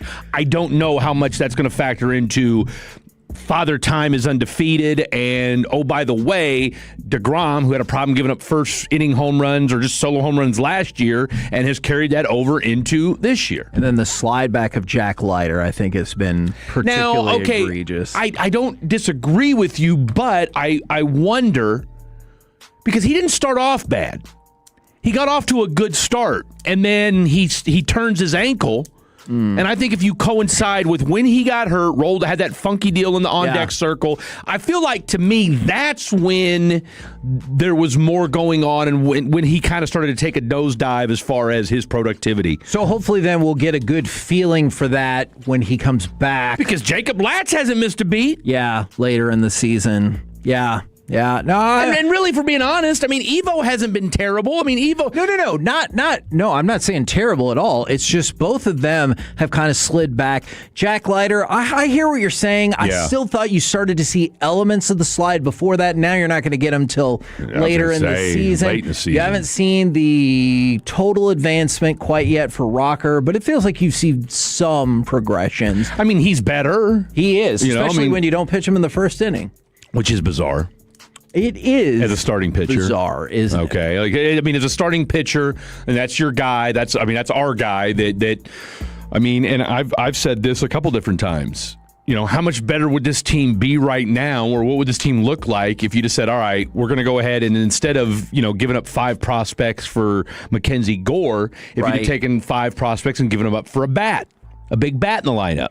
And then if you just moved everybody up a spot. Now, you wouldn't have Jacob Latz as your closer, but maybe you would have found a way. I mean, Jacob Junis looked like he might have been able to morph into that guy. So, again, that the sports is the ultimate woulda, coulda, shoulda. Who knows? I just feel like with this team, you still don't have a dominant bat in the lineup. Maybe Wyatt Langford is slowly morphing into that guy. I can only hope so. Fingers crossed on that. Fingers crossed. We're the KNC Masterpiece right here on 105.3 The Fan, and it's time for some Masterpiece of the Week. She said, list this. How's it going, guys? It's going good. Don't worry about the time. G-Bag knows the deal. Friday crosstalks are super short. Okay. All right. Well, that's good to hear because we have a ton of cuts to get through, even though we only had as Kevin put it, a 5-second program the other day. It's true. We have a ton of cuts to get through. Let's start with this one. Fred's newest best friend. We do like to make fun of people who aren't here. And I can tell you for sure, this man cannot defend himself at this current moment. Are we going to start opening guys and kind of lengthening them out? Oh, my goodness gracious. Texas Rangers manager Skip Schumacher, by the way. I do love baseball, boys. We bring in Eric Chiafalo, who, by the way, did you hear this morning? Yes, I did. In crosstalk when Sean, he's going after you with those glasses. Yeah, I get it. It's just a guy who's never had any eye issues and didn't recently have a migraine. So in it's the still last bugging 36 you. hours. It's still bugging you. So I did remove them. The original eye disaster that I had like a month ago has subsided, but I still get the migraine from time to time, and I got one the other day. So that's when I was like, you know what? Back to the sunglasses. These lights, I just think they're doing something to me. So here we go. Look out. Sorry, Matt Mosley. Yeah. I also enjoyed how Eric did not know which mic to turn on, so he turned on both of the buttons next to him, just to be sure. That's the way to do it. Ball knower right there. Yeah. As far as I'm concerned. Gotta get it done. I wish you would have brought both mics together and then gone like that. All right, what's next? All right, this one is the only cut that I have from Wednesday, thanks you to the courtesy of Bobby Belt. So I'm constantly rubbing it. It's RJ Choppy. Yeah, this morning I feel like he said that again, and Fred made things even worse. Is he talking about his pink eye? That's pink eye, right? He says it's not It pink does. eye. I mean, it does look better today than it did yesterday. As pink eye usually starts to get better over time. He says it is a clogged tear duct and not somebody farted on his pillow or whatever. Ooh. I can see he's got teenage boys, bro. You know how that would happen. Come on. Well, Fred Davis was on the last 2 days for KNC Masterpiece. Yes, you were. But Blake Elliott held it down for the first 2 days. Yeah, he did. Shout out to my boy. And Blake said some very questionable things. I don't want creamy white stuff in my mouth. That is not what I'm looking for. That's it. But you know what? That Blake has said that. That's a Blakeism. Is it? There. Oh, 100%. Maybe the other 11 months out of the year, but really right now? Yeah. Midday spot. We know this is a huge month for Eric Chiafalo. Understand time and place. I hadn't, now that you mention it. Yeah. I hadn't thought about that. Just be considerate. Shout out to Becky Hammond. And with that, we go to another Blake cut. I'm closer to you than you would think. He was quite close to Kevin Hagelin. Yeah. Is that just that's pretty mild on the on the Blakeisms. The Blake scale. Yeah. Him not being for mayonnaise or whatever. We only got one vote on the would you let him watch your kid? A lot of people voted. Oh, everybody voted against it. Everybody voted against him. Not me, though. Not me. Yeah. I voted for him. I know. That was shocking. I know. Fred Davis, you're the king of giving out nicknames, correct? Well, depends on who you ask. Well, it does. Kevin wanted. That's right. I finally connected the dots on that, man. There you go. It's been a big couple weeks for you, hasn't it? It has been. Kevin wanted to compete with you earlier this week. Okay. He was giving out nicknames. I call him the microphone filler, the single mom killer. That's Alec Medford right there. Tell me you don't like that. I think that is pretty strong.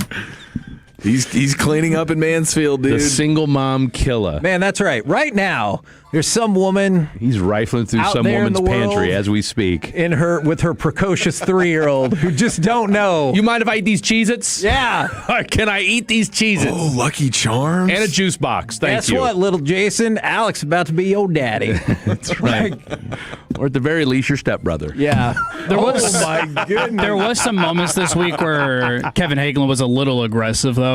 Beat her ass. That was, dude. I remember hearing that. Wow. It's like, that was... Wow. That was definitive. But the craziest part is he followed it up with this. You can knock some women around and you can still play in the league. All right. Hold on. That is the NFL's feeling, Let's go, not mine. Man, I didn't know I was doing radio with Lawrence Phillips. Good God. Man, I don't know if you know this bit. We used to do a college football show on Saturdays. Fan U? It's the only college show I listen to. So it was a not one-off familiar. in August at Nebraska Furniture Mart. We would tell everyone it was in Nebraska, and we would go like, yeah, you just go down Tom Osborne Boulevard, you make a left at Frank Reich Way. It used to be Lawrence Phillips Drive, but they had to change it. Had to change it. Yeah, They had and to so change that was it. like all we did for that. Anyways, that was about the NFL and their non-tolerance of gambling. That's what you want like, to say. I agree. No, I said the other day you could slide into a school bus full of children, but don't gamble. As long as you didn't bet that you were going to do it, you're fine. And apparently the CFL. By the way, I got note. NFL teams and scouts discourage players from going to the CFL because they're like, that's not our football with the weird field design. So maybe that's you were talking why about. they Yes. won't let Brendan Soares be. Yeah, we can pretend that's the reason. We don't why. want his game to get thrown off by I don't know. the I CFL. kind of liked Fred's takeover idea earlier. So, over the past couple of days, Fred and Kevin have gotten really, really close. They actually agreed on this right here. And I need you to like banging down low. That's what I need you to like. I like the way that you just put that.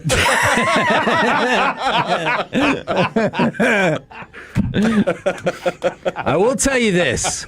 Couldn't have said it better myself. In the history of Masterpiece of the Week, I have been a supportive teammate. I frequently support nonsense from Corey. So it's only right. I'm proud of me. I am proud of you, too. supporting Fred, my teammate. Now, before we go on a stretch where it's really just Kevin, this last one from Fred.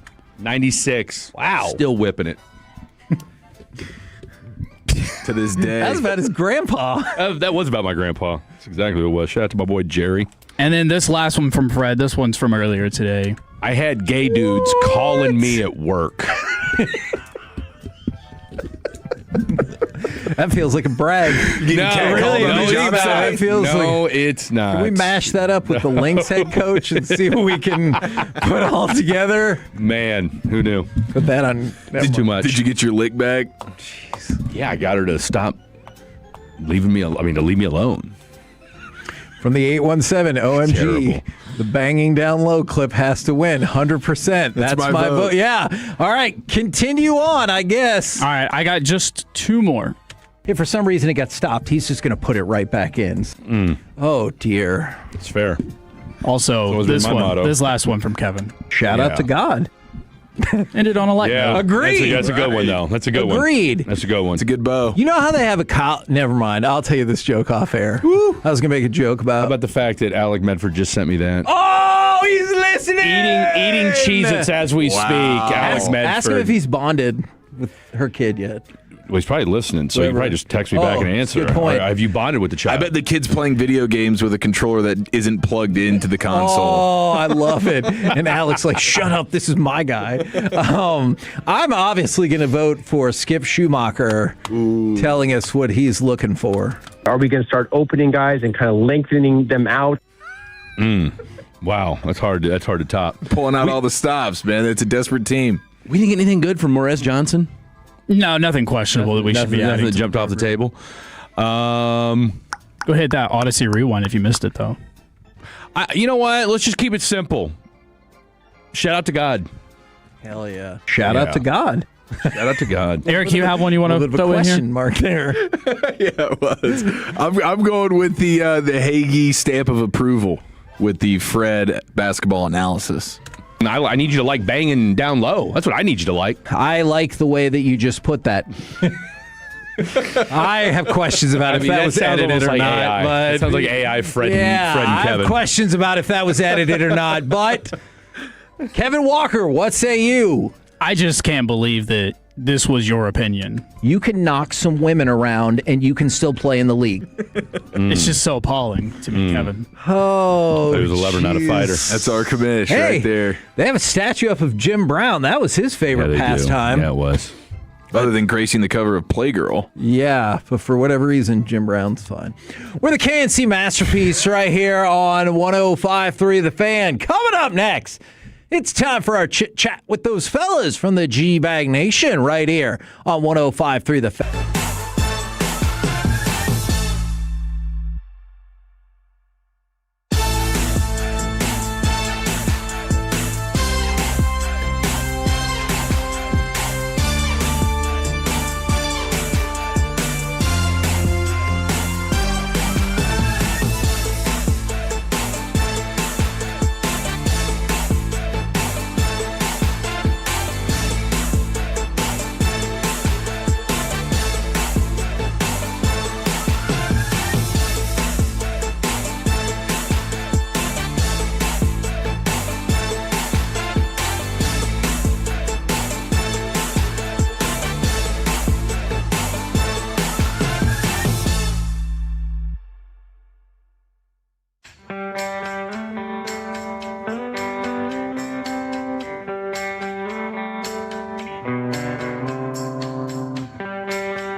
Your vehicle, get to Classic Chevrolet in Grapevine. They're the #1 Chevy dealership in the world 3 years straight. They've got more new Chevys than anyone, all priced to sell. Visit ClassicChevrolet.com. This is Texas. This is Classic Chevrolet. Together, let's drive, relax, enjoy the difference. Based on new Chevy registrations 2023 through 2025.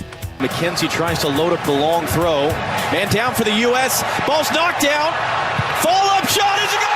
And Sebastian Berhalter, who ties the game, and he wants more! KNC Masterpiece back here on 105.3 The Fan. Right now, courtesy of D&M Leasing, it is time for our chit-chat with the fellas from the G-Bag Nation. Gentlemen, how is ya?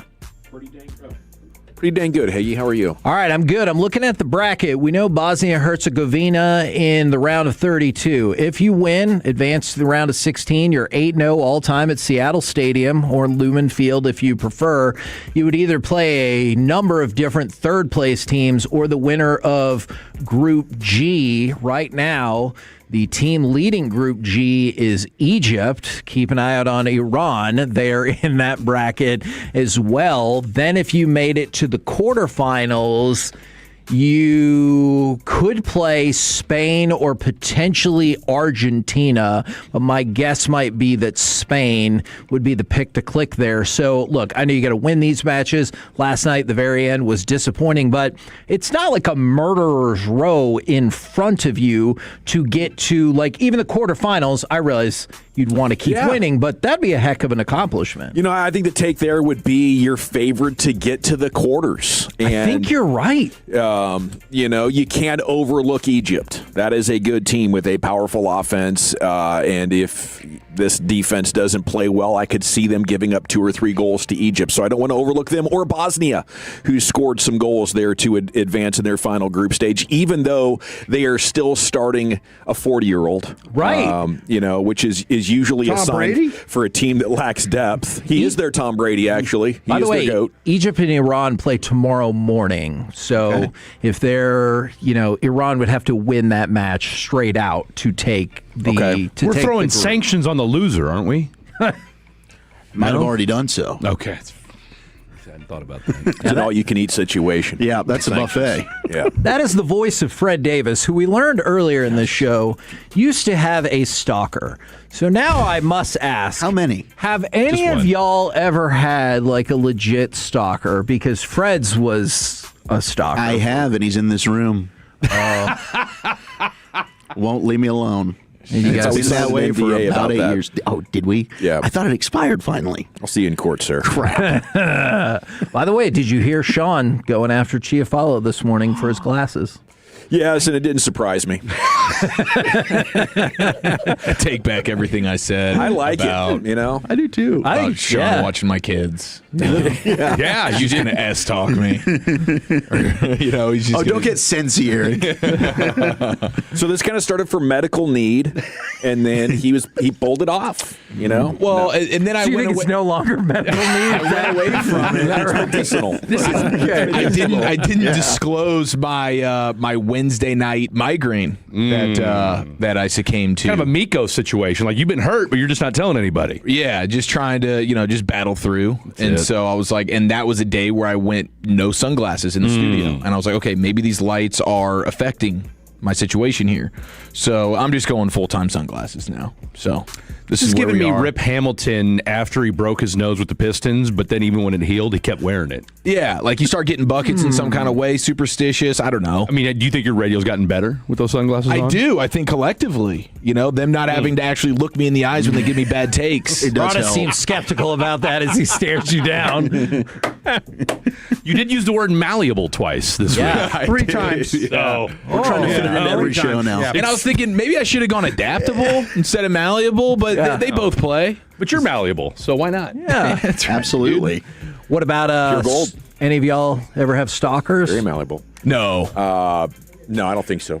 I was a stalker, but Not for very long. yeah. You were stalking athletes, trying to get to the bottom of their Stop being business. nice about it, Eric. You know what I was doing. Yeah, that's true. I was disappointed I was voted that I can't take care of kids. Who voted you against you? Oh, the Austin. new. Yeah, that was probably a Not a good play on his part to call you out like that. He's never getting Friday lunch. I did confront him. I said, listen here, Carter. No, I'm just kidding. Oh, my goodness. Yes, it's Friday Broadus. By the way, I thought today was the 25th. It is the 26th. So Yeah. Iran and Egypt is this evening, not tomorrow. You already got a text that said, Kevin, you idiot. Oh, that feels like they could have said it in a nicer way. What do you fine fellas got coming up on the program today? Pure Gold, as always, thanks for asking. I'll try to reignite that very controversial Ryan Flanoy debate from last week. We'll do some Flanoy at 3:20. Okay. Let's go. That's a must tune in. Okay. And then Eric Nadell at 4:40. Did I say Pure Gold as always? Thanks for asking. You did. Love to hear it twice, though. Roll home with the G-Bag Nation. We have been the KNC Masterpiece. Alec and Corey should be back on Monday, 10 a.m. to 2 p.m. right here on 105.3 The Fan.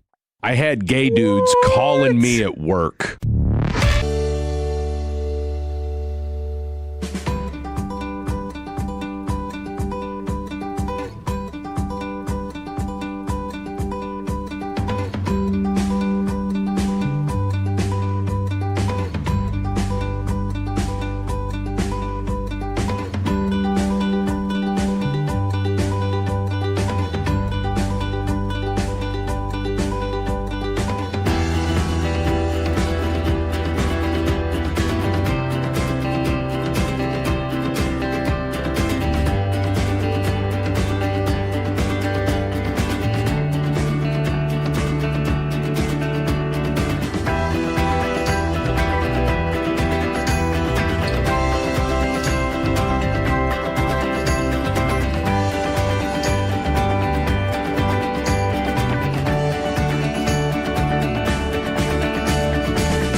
Hour 1 of the G-Bag Nation on 105.3 The Fan. And it's a proper football Friday. We got 2 World Cup games kicking off. We'll react to USA a little bit, give you 60 seconds on soccer. But we're going to open with a salute to the Texas Rangers. Made up a game on Seattle last night. General at your service at ease. There's Broadus, the former Cowboy scout, the Super Bowl champion. Lucius Alexander is in his pimp cup here at 75 and 635. Fixing to go 3.5 flawless. The man's got it stuck on automatic. You have Eric Chiafalo and Zach Wolchuk, your nosebleed brothers. And Aiden Butler and Austin Nix over there working on coordinating your video. And thanks for watching us or tuning in on terrestrial radio. That's the old school radio, or streaming with the Odyssey app. Yep. Berger with the bomb. Peterson with the bomb. Seager was seeing it pretty good. He was 1 for 3 with 2 walks. Okay, I think that's big. Maybe he decided, let's make him actually throw me strikes for a while. Yeah. And see if things just don't turn around for Daddy a little bit. Good eye. Jock Peterson was 2 for 3 with 2 walks. Maybe he took some. Maybe Seager took some Jock Peterson advice. Lead off dong, as I suggested to CY. Yeah, you've been talking about it, man. Just start making contact, please. Yes, and we got enough of that last night, and a big run. I mean, you ended up needing every one of those. Put up a crooked number in the third. Yeah, it's scary. And our guy Jacob Latz. We were puckered a little bit there. Oh boy. But tonight, another good matchup for the Rangers. It'll be Evaldi against Corbin. And I guess all 3 second-place teams made up a game last night on the M's, who lost to the Pirates again. Little offensive power outage there for Seattle. That's good. Yeah, that is good. That's good, but we got a 4-way tie for third place now. Yeah, we got a 3-way tie. Wild card, but we're going for the division. Oh, I get wild it. Card. You're looking big picture, and I appreciate what you're doing. Either one. Okay, we're a game and a half back of Seattle here. And I don't know how I feel about that. Astros and A's. I would like to think that the Rangers are significantly better, but whatever you think of those 2 baseball teams right now on your blah meter, how blah you think those teams are, it probably applies to you. They're very blah, that's for sure. And look, Houston's dealt with a ton of injuries this year. Their pitching has not been as good. Yordan Alvarez has been a little banged up here as of late. So I'd like to think you can stay ahead of those 2 teams, but Seattle's the interesting one because they still have the capability of going on a nice stretch and giving themselves some breathing room. But the fact that they're dropping some games here, you got a golden ticket here, opportunity in Toronto. Let's put some wins up here before they get to the All-Star break. Let Ray believe a little bit. Kevin Sherrington, Morning News, writing today, don't expect Ray Davis to write checks anytime soon with the possible work stoppage on the horizon. Hadn't considered that. But you know how I feel about Ray. I think he is biased towards going a little cheapskate on us. He has been quite generous at times in the World Series. Like, he had to stroke checks for that. He went into the luxury tax threshold. So I don't want to say he's the biggest cheapskate, but I think he's more calculated in when and where he wants to spend money, and I'm fine with that because he's committed enough. And speaking of committed, I asked CY about that last week when he joined us at the Globe. Is ownership still committed? And he said yes, but we have to give him a reason to spend. So I don't know how you reconcile those ideas. Sherrington's not making stuff up. No, Kevin's a really good writer, and he'll pop in and cover that team. Not all the time. I didn't see him there when I was filling in on pre and post, like on a regular basis, like Evan is. But Kevin's been in the DFW for 20 years, 20 plus years writing here, 100%. It was interesting listening to Aaron Boone talk yesterday on the morning show, and he did not shy. Yeah, Brett, excuse me. He did not shy away from the fact that even when he was here last year as the hitting coach, like, he knew about that narrative, and you kind of have to give ownership a reason to spend.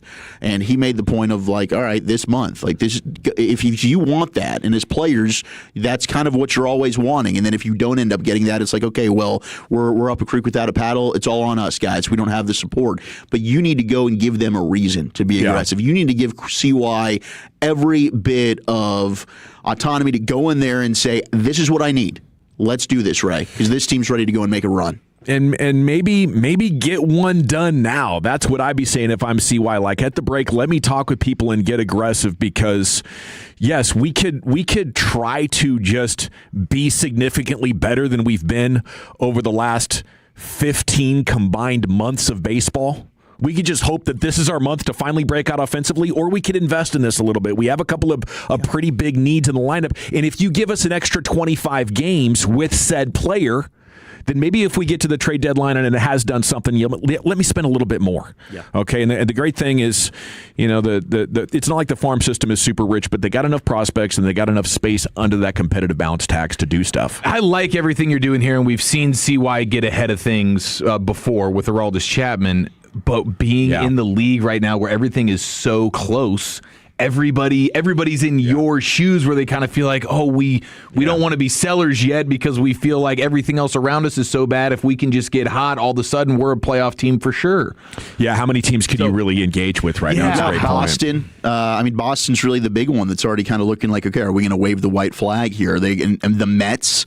Are the Mets a team? You already did a deal with them in the offseason with Brandon Nimmo. They just fired their manager. Now, they end up bouncing back. We've seen the Mets be very volatile at times where they have a terrible start to a season, and the next thing you know, you look up 2 months later, they're back in a playoff race. But you do have a couple of dumpster fire teams that maybe, especially in Boston, Contreras at first base. We brought him up a couple of days ago. That could be somebody if you want to add another bat to the lineup. But the Byron Buxton thing, which really gained some steam a couple of weeks ago, Minnesota seems like they're not wanting to move him.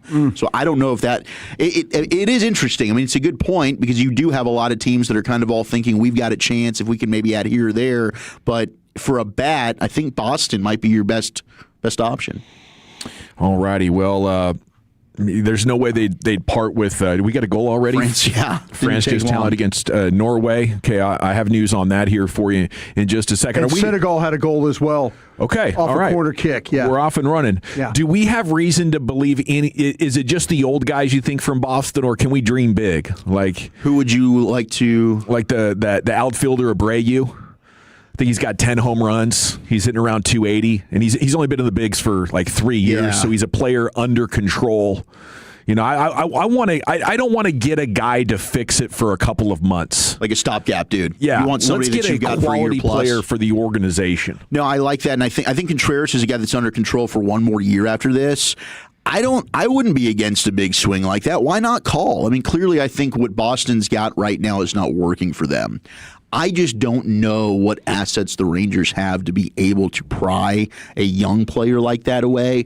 I think they really only kind of have an offer that would be, have the appetite for kind of a rental type player. But maybe if you really want to put some of your frontline prospects on the line here, and to me it's like prospects, you never know what they're going to turn out to be. So I don't have an issue in doing it.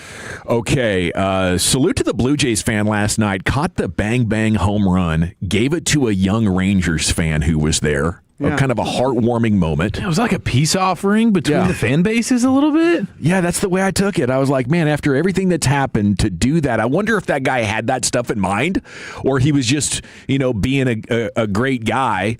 I guarantee the Blue Jays fans that witnessed Rugi slug Batista or turned the Rogers Center into a dang mosh pit in 2016, freaking out about calls and created an incredibly toxic environment. The bat flip stuff, I think those fans back then might be rolling their eyes at this dude, but man, it was healing. It's the most no-brainer move. Yeah. If it's the other team hitting a home run and you have a child who's a fan of that team, it's the most no-brainer thing, and it's the easiest way, I think, to get your Q rating up.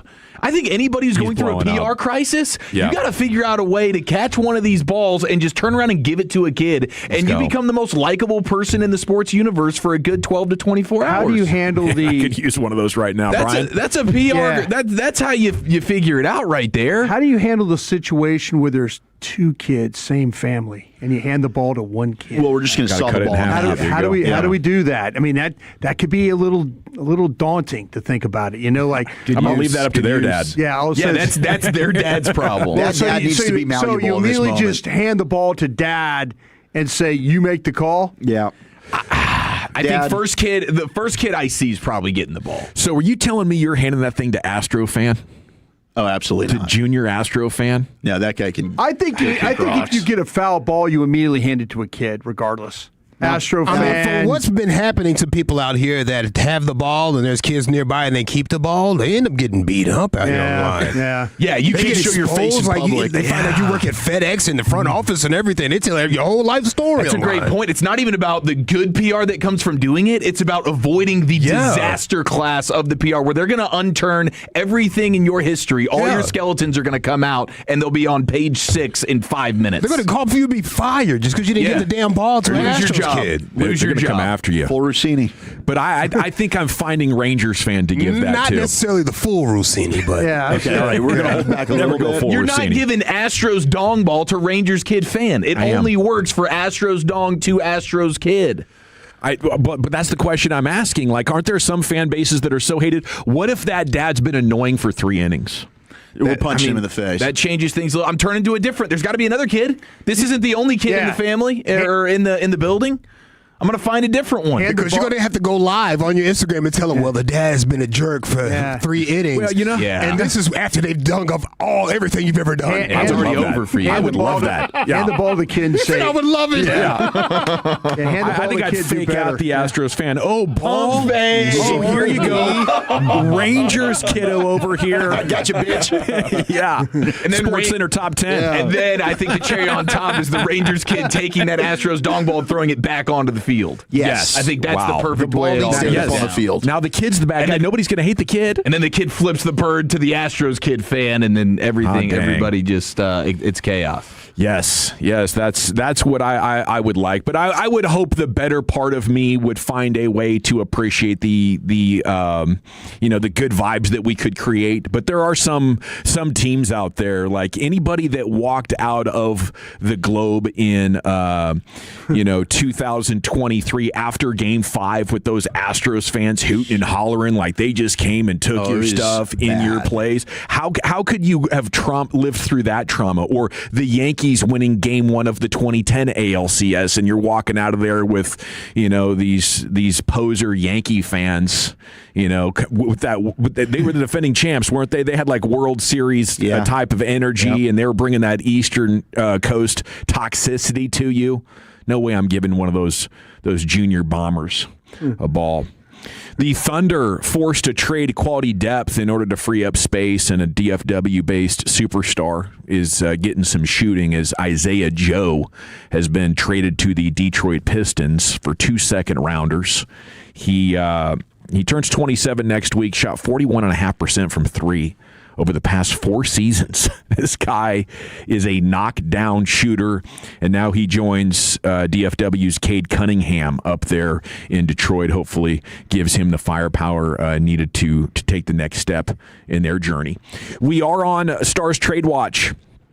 As last night there was a report that it's going to happen. The Blues offered a package that included multiple ones to the Stars for Robertson. He's not interested there, and apparently he's not interested in Vancouver either. St. Louis. Yeah, I think L.A., Utah maybe are some teams. Anaheim might be a team. I think the West, because he's a Cali kid.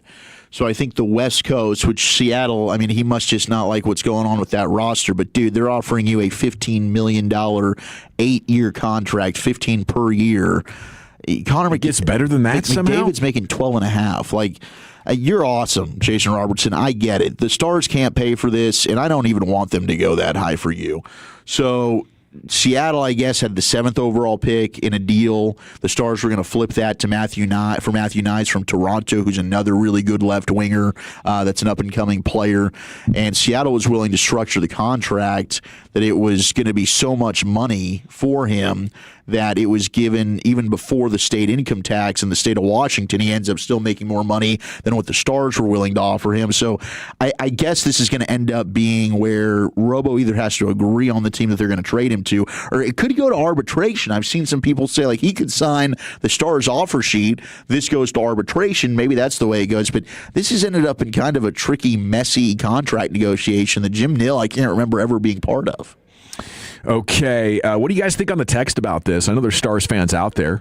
Let me know how you're feeling about it. How many ticked Stars fans off? Yeah, are you ticked off at Robo? Deals? Oh, it sounds like they're ticking Stars fans off right now. You want the Stars to do anything they can to keep him, or are you ready to let him go like Wolchuk?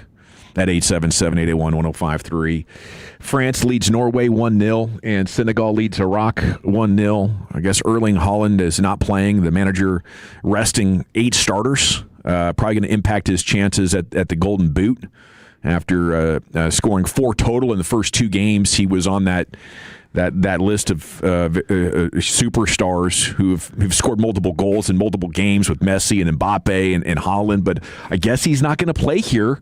I don't know if he's not 100% or they're just resting him up, but they could win this group. It's interesting that they're kind of punting on that idea. Maybe they feel like it's mission accomplished. Maybe they've run out of salmon and kale, and they got to go home. That could be. Yeah. About time to go on a hunt. We'll keep you updated throughout the day. Okay, we got the champ on the other side. Then Woolchuck's Top 10. Where are you taking us? All right, tomorrow's National Ice Cream Cake Day, which I think is very underrated. What are the top 10 desserts that you would punt on the birthday cake for and substitute it? That's next in the nation.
Nation. A lot of scoring since we last spoke a few minutes ago.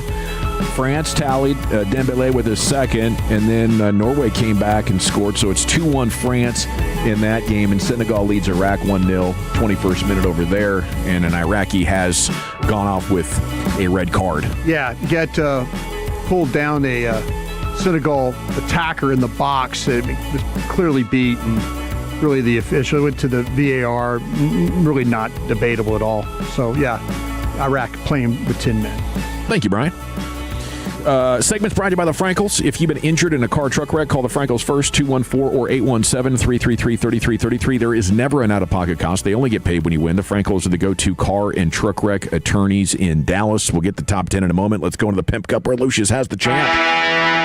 Thank you, Dawson. Quite welcome. Thank you, Lucius. Yeah, thank you. And so, we had the thing who would you want to leave your kids with and who you would not leave your kids with? Yes. Bro, I've had time to think about it. Okay. I really wish it wasn't in the moment like that, because that's just, my brain doesn't work that way. I really got to sit with it for a second. I'm that stature of the thinking man. I'm still going with Fred, though, 24 hours later. You going with Fred? As the guy I'm still going with Blake. 24 hours later, still not Blake. I would not leave a goldfish with Blake. Or those little fighting fish that you get from Walmart, I wouldn't leave that with Blake for 48 hours, a weekend. Hey, man, could you watch my fish for a weekend? And I say that respectfully because I don't think my son would have that fish alive for me either. So, it is what it is. Yeah. But I'm changing my number one to Corey. I would leave my kids with Corey. You know what? I was thinking about Corey as well after this. Like, Corey, he's got 2 sons, 1 daughter. He's kind of got the full spectrum there. Yeah, he's got the cartoon dad voice. Yes, he does. So it's like, even when he scolds you, you know it's with love. You know what I mean? Yeah. Peter Griffin-like. Yeah, I just want the best for you, man. I think if there was a sports radio host that appeared in Bob's Burgers, it would be Corey Majors. It'd be Corey, yeah. So it'd be Corey. I was thinking Sean Sharif on a Scared Straight kind of vibes. Yeah. Because he'll definitely have your kids calling like, Dad, could you come pick me up? Dad, please. I never want to leave home again. Yeah, please, I love Dad. you so much, I love you so much, Dad, please. All right, our winner and champ comes from the BBC, British Broadcasting Corporation. They were mid-interview with some Cape Verdeans out there in the island of Cape Verde. Is that an island? I just made that up. Yes, it is. It's 10 volcanic islands. Okay, all right. 2 main big ones. Yeah. Some beautiful people out there. Yeah, West Africa. And they scored their first ever World Cup goal as they were doing a live interview. What's your appraisal of the way the Cape Verdean team has been playing so far? I personally think so far Cabo Verde has been playing great. It's been matching Uruguay's pressure. That's a goal! That's a goal! That's a goal! That's a goal! Oh my God, so beautiful! They are real. Tonight, scoring a live goal here! And you can see Marcelo we pass into the next phase. History. We are going to the next phase. What do you make of that goal? Proving everybody wrong. Cabo Verde is going along, man. You just saw it. I'm on the live on the BBC. Cape Verde has just made history, scoring the first ever World Cup goal in the tournament. You can probably see from behind me the ecstasy, the exhilaration. In this place. Yes. Amanda, a big deal for the Cape Verdeans. It's one that will go into the history books, I must tell you. I must tell you. I must tell you, my friend. Oh, it's a lion. Oh, my God. Yeah. That might be a preview of what we'll have going down next Wednesday at 5 o'clock. Go. As we will be on the air after Rangers baseball for USA Bosnia. Wow. Yeah. How about that? Dang. With that L last night, does that mean anything, implications-wise? No, they were locked in. Nothing burger. Yeah. It means we all actually went knew to before the sleep game. late, mad. I just got to be able to tell. I just got to be able to tell the people this weekend if they ask me. Yeah. Like, no, we're all right, bro. We're good. Don't worry about it. Lucius got the cigar. Yeah, don't worry about it. Trust. I have been wondering what the text would want. Do you want like dang near play-by-play updates of scoring and our reactions, like a live reaction to the World Cup happening stream, or Cowboys and Rangers talk? If there's questions about this, we need to pull up the audio of you calling the last lap of the Daytona 500. That was fun. That was epic. That was in like car. It's just was that our first show together? It was one of the first. One of the first, yeah. But you're Ryan Newman goes inverted. Yeah, it's like we thought we lost him that night. Yeah, we came in to do crosstalk with you. It was right. It was epic. If you have any questions about us doing play-by-play, just go back and listen to that one because you'll like, oh, no, you guys go ahead and give us a little play-by-play here. Well, it'll be exhilarating one way or another. So that game is supposed to be on because I'm seeing 7 o'clock. You're seeing 7 o'clock? I'm seeing 7 o'clock. So I don't know if it's Pacific time, Dawson. That would be Eric. They're playing in Santa Clara. I didn't know you could see. Yeah, I'm seeing clearly right now. ESPN is telling me 7 p.m. I'm assuming that's Central Time. Maybe it's but maybe not. Ecuadorian time. 8 o'clock Eastern. Let's get to the list. Maybe it's 5 okay, o'clock I was right. somewhere. Yes, you are right. Crap, don't tell him he's right. Shoot. He's not going to shut up the rest Eric, of that's the second best news I've gotten all day. You don't have to be on the air. You can actually sit in front of the TV and enjoy this thing. Let's freaking go. Okay, here's Wolchuk's top 10 at 220. All right, thank you. We're going to get to the top 10 desserts people would replace birthday cake with in just a second because we got National Cheesecake. Ice Cream Day tomorrow. Okay, you wouldn't say that's a lazy way to punt on the birthday cake? I think birthday cake is so much better than cheesecake. Okay. Am I crazy though, Tex? Because John Strong said it last night on whatever game. I thought it was a 3 o'clock game. I thought it was going to be 3 o'clock West Coast. Yeah, I did too. 5 o'clock Maybe Texas they changed. time. Maybe they changed that. I'm concerned. Yeah, I woke up thinking about like crap. I can't take that day off. I go on vacation the next day. Yeah, I can't be like, hey, can I have another day of vacation after taking Monday and Tuesday off the previous week? I'll just go ahead and put in for it. Hey, majority rules. I think your teammates would have allowed for it. Think about the English, bro. Think about the English. I thought it would have been fun to do like live reactions on the air. Yeah. Well, I mean, these things are taking off now. Like, who is the Red Sox guy that we thought was going to have a heart attack? Hogsdale. Like these guys that are just kind of streaming themselves watching live sports. There's definitely a market for it. Maybe it could have been one of our best shows, highly rated. But now we get to enjoy. We don't have to worry about it. We did get last night at Cosm was fantastic. I had one Turkish lady that was not happy. Shout out with to the me. Turkish lady. Shout out to the Turkish lady and her family that was there wanting me to give some more love to Turkey. She's upset that you're supporting the USA on American soil. Didn't like that I got a Team USA chat going. But Cosm was awesome. Was rocking last night. But you had a turkey burger that hacker off. Is that what you're doing? Yeah, I did eat a turkey burger right in front of our face. And I said, gobble, gobble, gobble, gobble, gobble. Did you tell her your hair was all natural and she got frustrated? Yeah, she did. Because she did not have, she was bald, actually. She was just, didn't know she had. She needs to take a trip back home. Now, I had one female Tolo, Diana. You can follow her at Sensual Yoga Being. What? She wants to, she said she wants to suggest, she's a big Tolo, for our next bet payoff, she wants one of the payoffs to be, we've got to do a yoga class. Shoot, yeah.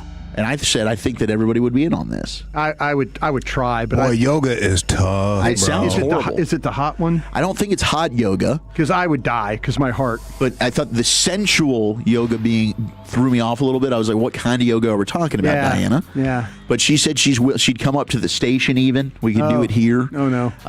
And well, it would have to be because it needs to be seen by. Right. Kind of like the waxing situation. I've heard every last one of you guys get up out of your seats, and it's a. I think it'd be hilariously bad. You've seen me over here at the beanbag. Yeah, you got to do a little kick first. You see, I did a little kick. Kick and rock. The kick and rock. Kick it. Yeah, so I don't know. I mean, figured I told her I'd throw it out there. I would try. I think we'd be game for this. Absolutely. But shout out to Diana and shout Easier out than Pilates, though.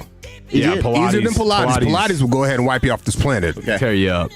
Yeah, so it could be fun. I mean, if we incorporate the bet payoffs again, maybe Diana can come up here and do some yoga for us. That would be fun. I usually just like to do yoga myself. You know, it helps with the hip. Oh yeah, in the back and balance. It's on the hips. I think it's amazing. So I don't know if I've ever done it in front of anybody. Yeah, see that aspect. The mushroom tea. Yeah, it's kind of downward dog. That child's pose. What are we doing? The happy baby. The happy baby. Pigeon. Some of the names are what's the pigeon?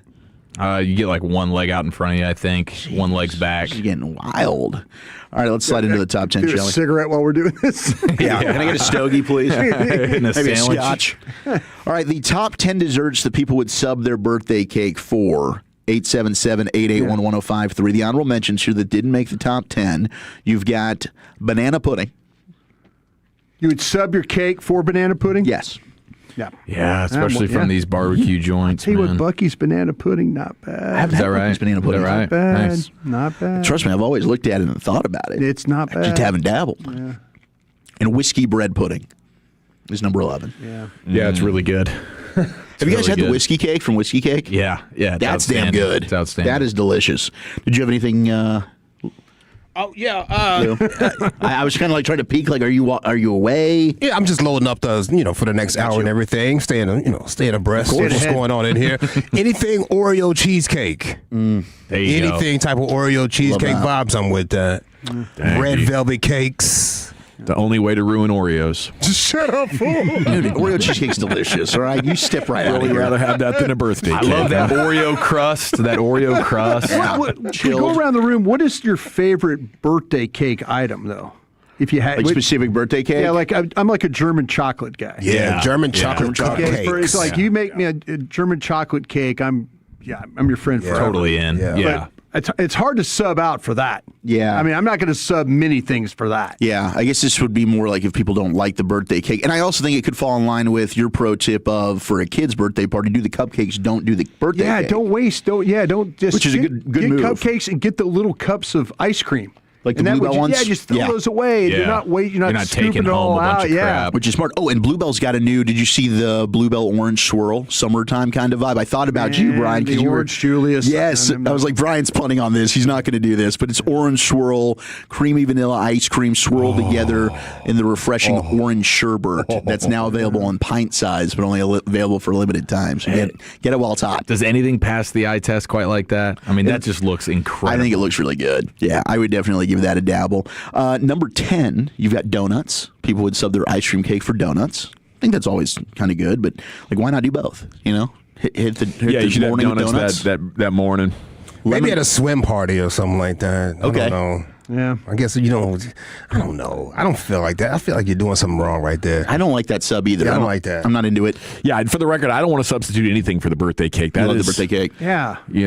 There's something sacred about it with the decorations and the candles and everything. It's part of the ritual. Good with like a good vanilla cake, white or Are you chocolate talking about icing. the sheet cake? Yeah. Like it's just like And a then maybe you got Duncan like a Hines, just a regular And you got a layer square maybe in cake? between. Like you could even Okay. put like some strawberry filling in there, some cherry still filling. layering is dolling it important. up. You know, You're speaking my Initially, you language just said there. some vanilla cake, and now Well, you're no, dolling but it up. yeah, but it is. It's in a sense, it's like your base is the vanilla cake, but then like we're gonna put a layer in between of Okay. like Right. some extra icing or maybe a filling of some sort, and then we'll cover it and don't with. blow out the candles. I'm sorry. It freaks me out. You're right, though. That's something that as a society we probably should never have You normalized. guys want a piece? Like, damn. Now you spit on the cake before Yeah, you eat it is weird. Like, Somebody gives you the piece of cake with the candle in it. no, what we should have always done is you should cut that person's slice. You put the candles on top of that person's slice. Spit on your own slice. And now they blow out their own slice of cake. Okay, that's a good That's rule. how you should. I don't know why we've never done that, because since you pointed that out, Lucius, I think we are disgusting people. It's genius. Why do we do this?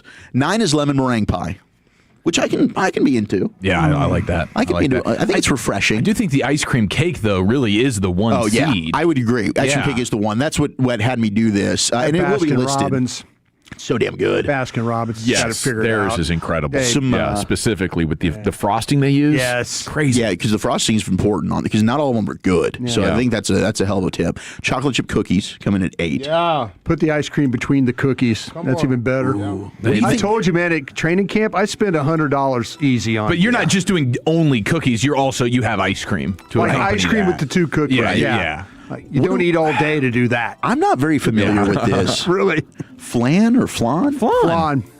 I don't know that I've really had Never flan. had Mexican dish, right? Maybe once Chief, or twice. am I right about that? Yeah, Flan? it's really good. I don't know how to describe Like it. sugary? It's really soft. It's like a Jell-O? It's like a pudding. A Mexican Yeah. what? Mexican flan. Flan. Like a creme. Creme? Okay. Flan. Ice cream cakes at 6. Custard dessert. Yeah. Okay, Yeah. custard. Yeah, it's like gelatin custard. Yeah. It's really, it really is tasty. It's very like with some eggy. coffee. Very like eggy. flan with Okay. Very coffee. eggy. Okay. Yeah, it's Very eggy. good. Yeah. Ice cream cakes at 6. Oreo Delights at 5, which does look like an Oreo cheesecake. 4 is chocolate brownies. Strong. Also, That's- got to have the yeah. ice cream. 3 is Dawson tiramisu. Chocolate brownies with the nuts. I like it. Yeah. There you go, Lucius. 2 is just pie. Just give them pie. Just pie is just so. That's just such a generic way to phrase it. Yeah, just There's pie. there's good Sound like pies and there's cheesecake, bad doesn't it? pies. I guess it's whatever pie you want. Just give it the pie. I had a good key lime on Sunday, I'll tell you what. There you go. But number one, voted by America, if they had to sub the birthday cake, they're going for the strawberry shortcake. Nice, dude. Yeah, that seems festive. Especially in the summer. I don't totally hate it. This strawberry shortcake looks pretty delicious, but I could do without the blueberries. All righty. Thank you, Wolchuk. Top 10 in the books. We got Eric Nadel coming up in 2 hours. We'll talk to him about how the Rangers capitalize off, hopefully, the momentum they built last night, the return of Corey Seager. Rangers fans pregame's coming up at 5:30. What are we doing next, Chief? 877-881-1053. Where have you taken some L's this week? More importantly, where have you gotten those personal victories? Biggest L, biggest dub. Next, right here on The Fan.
Thank you very much, Lucius. It is the G-Bag Nation here on 105 through the Fan, and it's time now for Eric's Friday Staple. Here's the Chief. Yes, sir. Thank you very much. 877-881-1053. Where have you taken some L's this week? More importantly, where have you gotten those personal victories? Here is British Ian. Oh, yeah. Now listen here. It's time to toss things over to that silly twit, Eric Chiafalo, to give us this week's L takers and dub makers. On and off the field, no one is safe from this imbecile's tongue. It's biggest L, biggest dub. A lot of sports L's this week. The softball coach for Gardner Webb, who got canned for allegedly trying, at least, to have romantic relationships with her players. So that's a pretty good size L right there. Of course, you have the Matt Miller L, losing his arm and in the car accident. It looks like it was kind of his fault. He was the one that was swerving into the other lane, and then everybody tried to fix the problem, and they exacerbated it. And then now he's getting clowned for his GoFundMe, which started at $10,000. He met the $10,000 mark. People paid it. Now he's bumped it to like 30-something K. Yeah, he's at 33, I think, the last I saw. And apparently he's known for being a bit of a scam artist, this Matt Miller. It's not. Bro. It's not looking. It's not. The internet is not treating Matt Miller very kindly right now. There's just a bunch of stories about him being like a fantasy charity, like fantasy sports charity scammer guy, where he runs these charity leagues but then never actually pays it out. There's it's being inundated right now of people that are saying like, yeah, I've had an experience where I won something and then never got paid or whatever. So Matt Miller he's had a tough week. He has had a tough week. Losing his arm in a vehicle accident, and now the bad PR, where everybody's like, really, you're doing the GoFundMe? You've scammed me out of money over the last few years. So are we sure taking a turn? And we are sure he did lose his arm? This isn't a scam? No, that's confirmed. It's not a scam. So it's universal karma? I haven't seen a photo of him without the arm, but if he's faking that's a tough thing to might be his final grift. Yeah, that'd be one hell of a Manti Te'o 30 for 30 that we get for Matt Miller, the man who alleged he lost his arm in a vehicle accident. What if I told you an ESPN employee lied about an amputee arm? It would not be good, but he, of course, takes an L. Detroit Lions, Terrion Arnold taking the L for kidnapping the wrong people. Yeah, I mean, man, you got to be more buttoned up than that. My bad, dog. Dude, let me untie you real quick, fam. You straight. Little duct tape. It's okay, man. Sorry about that tape. On three, ready? Yeah, let me get this gun out of your face and everything, man. You guys are good. You forgive me, right? You're not going to tell anybody about this, are you? No charges, man, it's right? a simple mix-up, I promise. Oh, good. That's on me. God, nothing against you. Get you some tickets? So why don't you go get some lunch, man? Yeah. You've had a hell of a day. And then you have the Brazilian psychic psycho who alleged the alien abduction in Miami for the World Cup. That, of course, never happened. And then Rossini's your perpetual L taker, and Brennan Sorsby. 20 million, right, on the followers? How many? 20 plus. Wow, that's incredible. 24, 25 That's an instant unfollow. Yeah, 100%. She should have lost all her followers yesterday. That's exactly what should have happened. I'm sure if she lost her account, it would come back instantly. What happened to the people that says like it's the end of the world on whatever date the date passes? They kind of disappear too. You would think you have to be done now. They don't get back in their bag and say like, well, I had it wrong in the calculations. It was actually July of 2 more years. Yeah, so I'm gonna need that cash fund in that time to hold me up. Yeah, hold me down for a little while. How about the goal scorer last night, Austin Trusty? Yeah. He's a defender. He's playing in his 10th game for America, and he's never scored for us. His first goal in international play comes at age 27, kind of anonymous, and tallies, in the World Cup. Pretty sweet. That's a huge victory. Lifetime accomplishment. Yeah, that is incredible. I kind of felt like is the roof. I kind of feel like if I used his name yesterday, you would know that he was a soccer player. Trusty? I would not have known. You would not know that one? I would not have known. I was kind of thinking, man. He plays for Celtic in the Scottish Premiership. Yeah. Guy's got a bright future, Celtic. We have our buddy Pappy, Tim in Carthage, biggest dub PSA. Had my yearly cancer screening yesterday. Still all good. Nice. Oh, good there. There you go. Congrats. He had a hot doctor, too. He did allege that he had a hot doctor. Can't remember what that guy's name was. Any man, Can't remember what that man's name is. any man. Sir, could you put this robe on? And he just comes back butt naked. What'd you need me to do again, Sir, Bob? put the robe on, please. Wait, can we do the cough thing, please? Can we do the cough thing? I didn't ask. Any man ready needs to have prostate. Got his shirt off in the waiting in the lobby. In the lobby with pasties, tassels on his pasties. Just get your screening, says Pappy. Biggest L, know what you drinking, what you thinking for 3 weeks in a row. That's right. Yeah, man. we've had a wonky sketch. Get out early Need again. a wellness check on Ron. Great. Thank you, Rangers. We do. Yeah, we do need a Can't wait wellness to hear check from on Ron Ron. next week. Is he in his sober phase, right? The sober Ron? Yeah, Ron, text in, please. You're off listening to G-Bag Nation. Sober. I don't know where the F you at. He's on the flower. That's it. Flower crazy. 214, our buddy Woody Big Dub. OU winning the College World Series. Congratulations on that. And tomorrow marking the 100-year anniversary for the family business Nocona Ball Gloves. And he's still going strong off the benzos and the opiates. His family owns Nocona baseball guess gloves? so. I did not realize that. When I was growing up as a kid, that was the ball glove you had. That's the one seed right there. That was the one seed. Yeah. Well, there was the Wilson Rawlings, those kind, but that was a well-made glove. Dembele's got a hat trick here at halftime. Pretty big dub. That's a victory. 5-6-1, 2 big dubs. New baby boy and new first corporate job.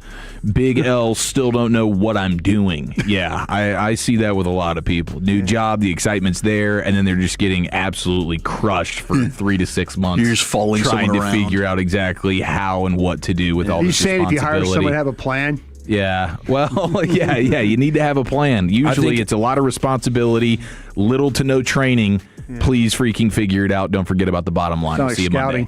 Day one, my number one tip, walk fast. Okay? The more important people, they walk fast. You look hustling. They will see you, and you look like a hustler, or you really got places to be, and you're obviously being very productive. You right? really so got you want to crap. walk fast. One day you'll be able to slow walk, and that will be the true sign of power. But until then, you got to walk fast. And I would also Google how to dominate in corporate America books or audiobooks. Okay. You got to get yourself educated. Domination books, It's man. not. It's not enough to just know the industry. Not those domination books. You got to know. You got to hack the human psychology piece of it. 214 Big Dub coming. Let's see here. In a few months, getting promoted to the Hudson House in Southlake. We need to come through. I hear that place is incredible. Dude, Hudson House is delicious. I've never been there. I hear Addison's got a good spot. They just opened one in Frisco. Absolutely. There's one off Forest Lane, Next show too. date, let's party at Hudson House. They got a great burger there. Yeah. Horse and Preston, too. That's fantastic. 469, Biggest L. AC went out at work. Biggest Dub got a fat paycheck today. Congratulations, Good my for friend. you. You want to share? That's beautiful. 682 Big Dub got my first check from my new promotion today. Beers and whiskey on me at band practice tonight. Okay. Band practice. Is that a club? Band practice. Yeah, it's just garage. Maybe it's just garage band. Yeah. Just hang with the boys, cracking coldies. Oh, Diana texted in, guys. She said it's Diana at Sensual Being Yoga. It's not sexual. It's meaning to be in touch with your senses and feel the sensation in your body. Yeah. Yeah, you're going to feel a whole lot Meatheads. of sensations. You ever caught a Burning, cramp? stretching, cramps, a lot of sensations. Cramping. You like that Charlie horse sensation there, my friend? I need some help Right here. there in the calf. What if you just lock up? You know, like Darren Peterson with all those full body cramps? Yeah, full body cramp. That is fantastic. I'm in. That's a great update. Thank you for that, Diana. We're looking forward to it. Thanks, we Diana. got one down, 2.5 to go. A big dub for us. Latest ratings book out. We're still number one, boys. Woo! So Thank you, congratulations, Tolos. and thank you so much to the Tolos out there. We'll rank the offensive weapons. Do the Cowboys deserve to be this low? And did you see what Bill said about the Bengals wide receivers? We'll do that and more coming up next in the nation. All right, shout out to Michelob Ultra, though. The biggest sporting event in the world, it is the World Cup, and you need a superior light beer to match.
driven by our D&M Leasing Studios. You're rolling with the G-Bag Nation on 105.3 The Fan. Here we go. It's hour number 2 of the G-Bag Nation on 105.3 The Fan. Big doings here as coming up at 3:40. We have Krusty's Corner. At 4:40, we'll have Eric Nadell join you here for our Friday Texas Rangers conversation. And then coming up at 5:30, we'll have the Rangers pregame show. I'm going to take you right here to ESPN's Bill Barnwell. He has ranked the offensive weapons across the NFL.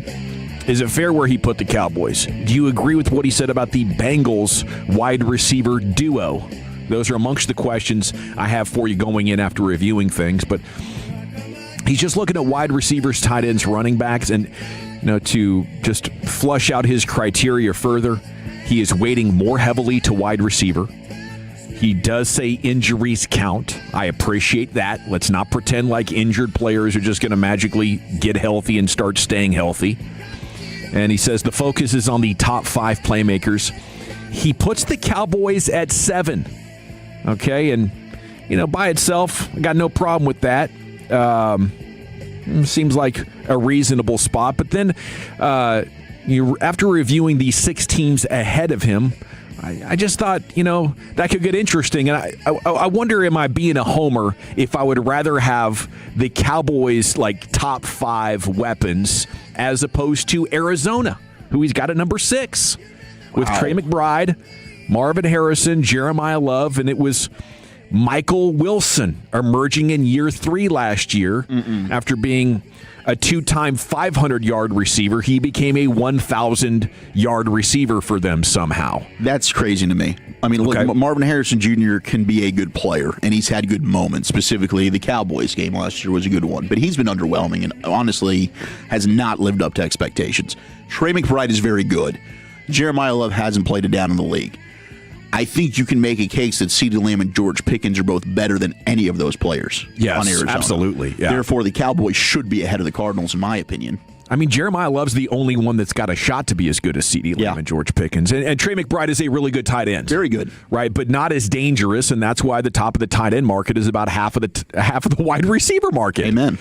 And I think Trey McBride and Brock Bowers and obviously George Kittle and some of these other guys are amazing. It is a tight end era, but a lot of that is for their ability to impact the run game and the pass game and be a weapon as well. So I disagree with that one. Interesting note, apparently Wilson hit 2.5 yards per route run with Harrison off the field and just 0.9 with him on.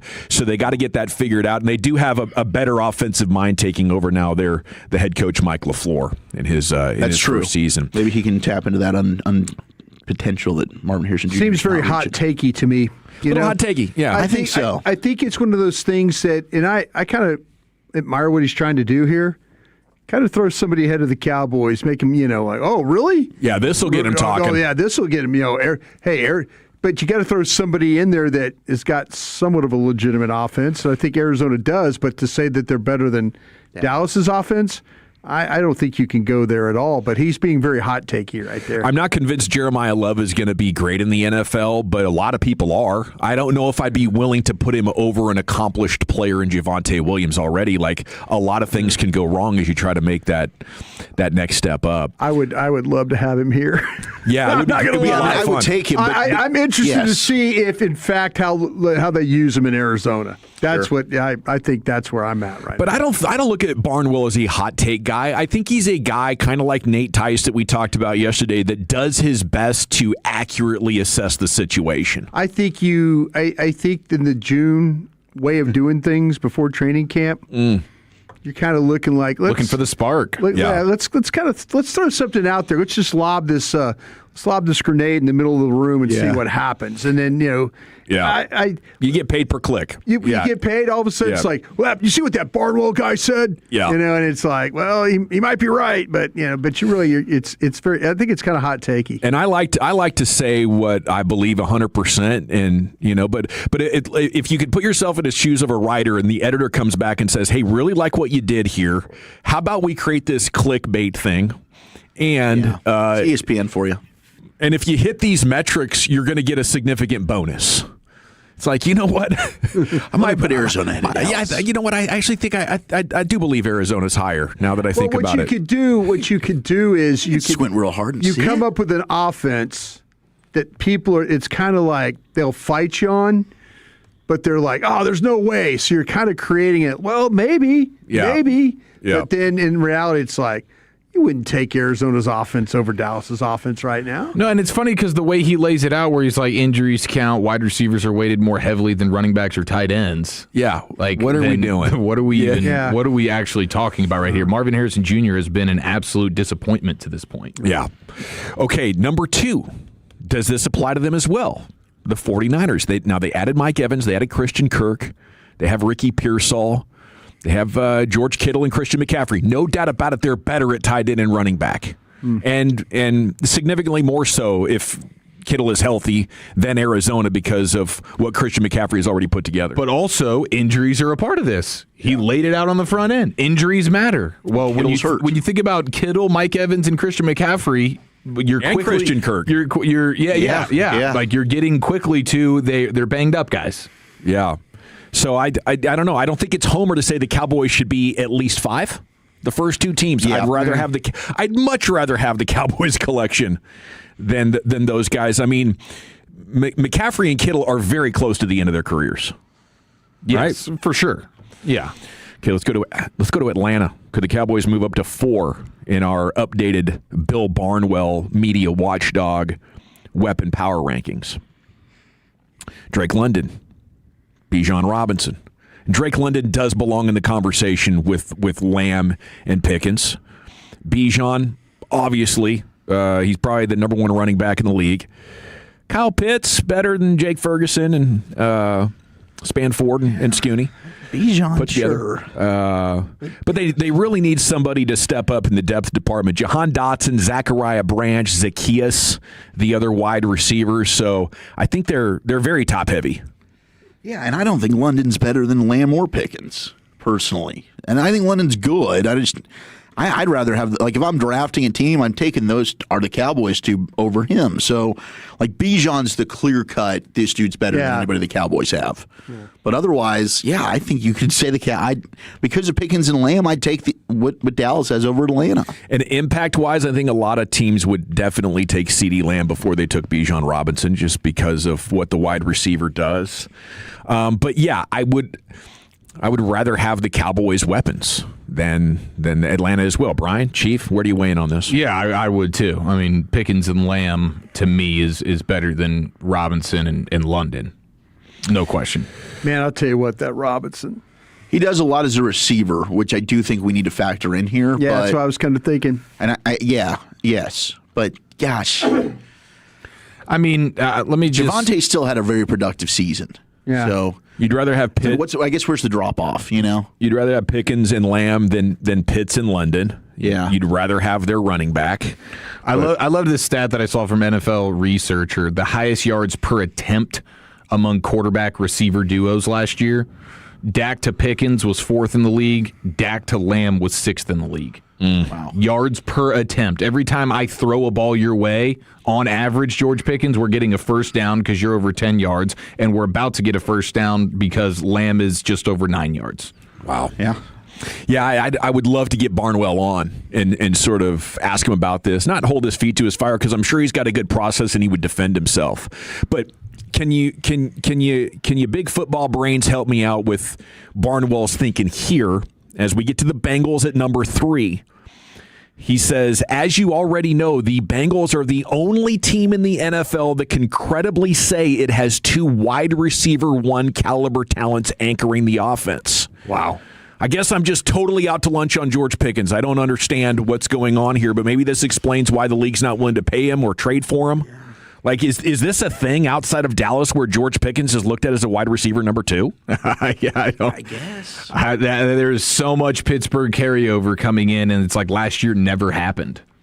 And even the Pittsburgh stuff is like he was having quarterbacks that were awful.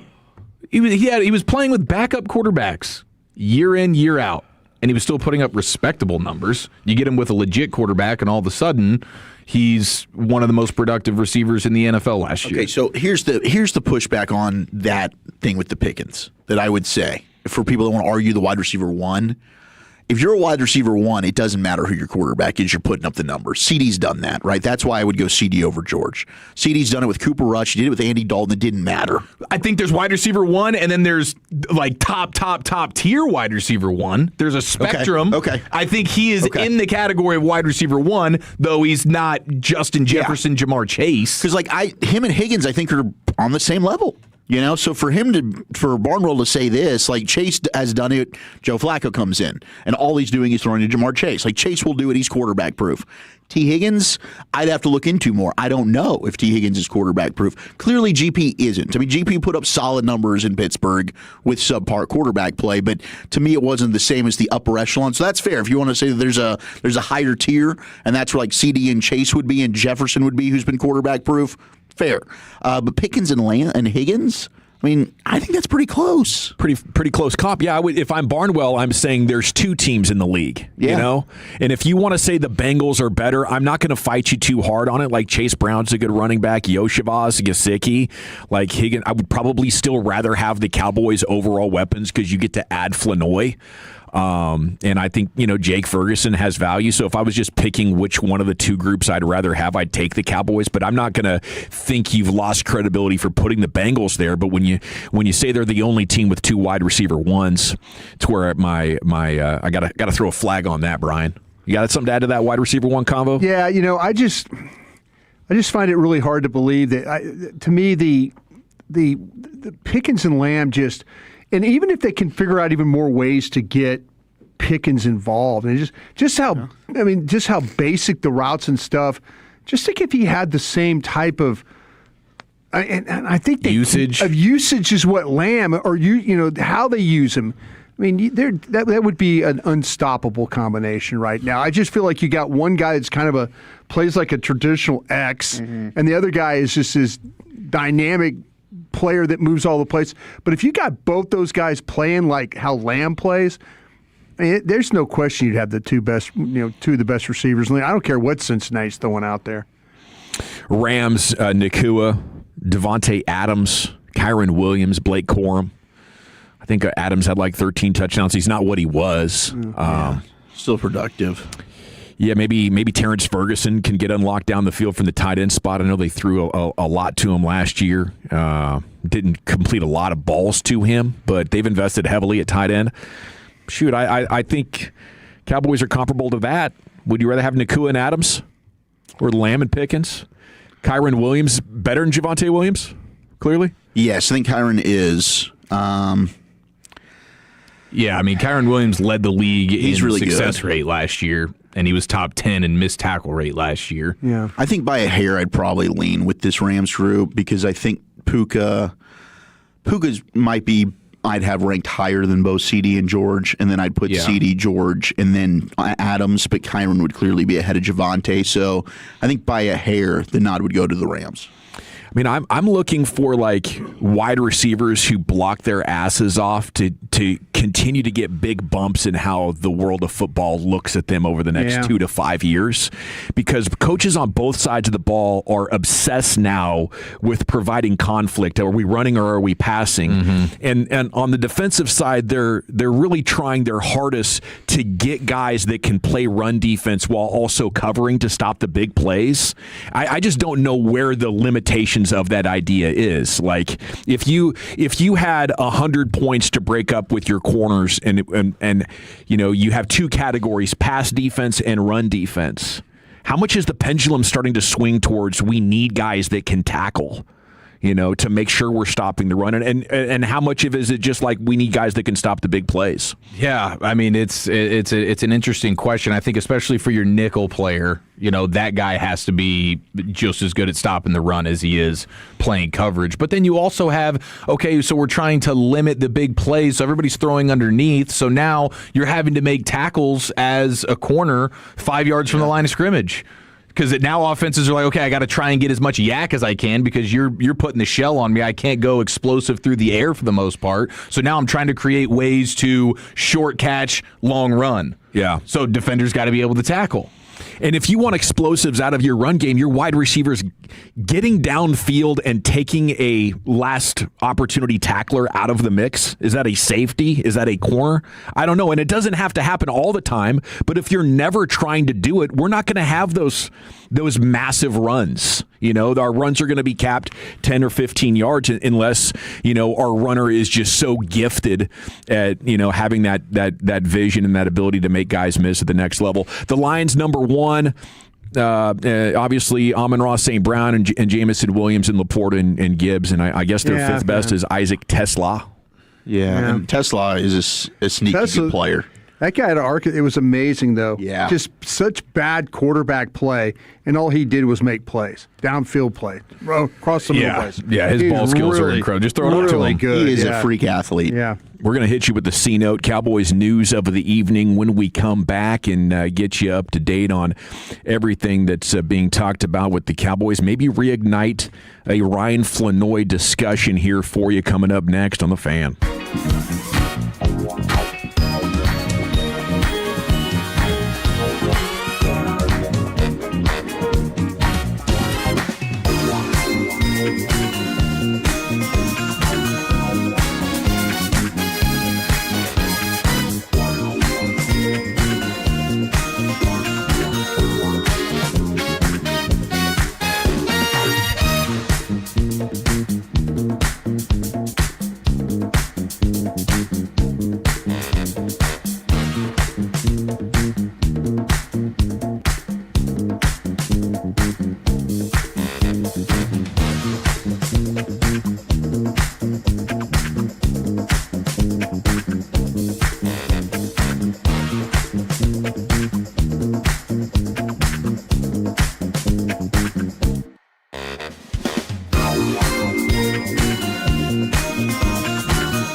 Yeah, buddy, welcome back. It's time now for the C-Note, Cowboys News of the Evening. It's brought to you by the Frankels. If you've been injured in a car or truck wreck, call the Frankels first, 214 or 817-333-3333. There is never an out-of-pocket cost. They only get paid when you win. The Frankels are the go-to car and truck wreck attorneys in Dallas.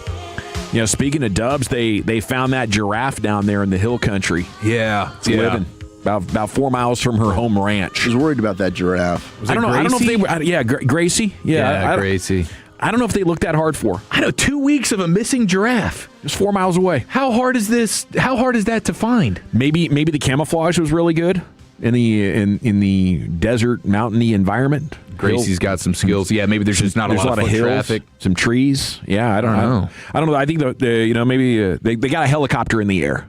I would think that'd be the first thing you would do. But apparently there was water nearby in good health. They tranked the giraffe.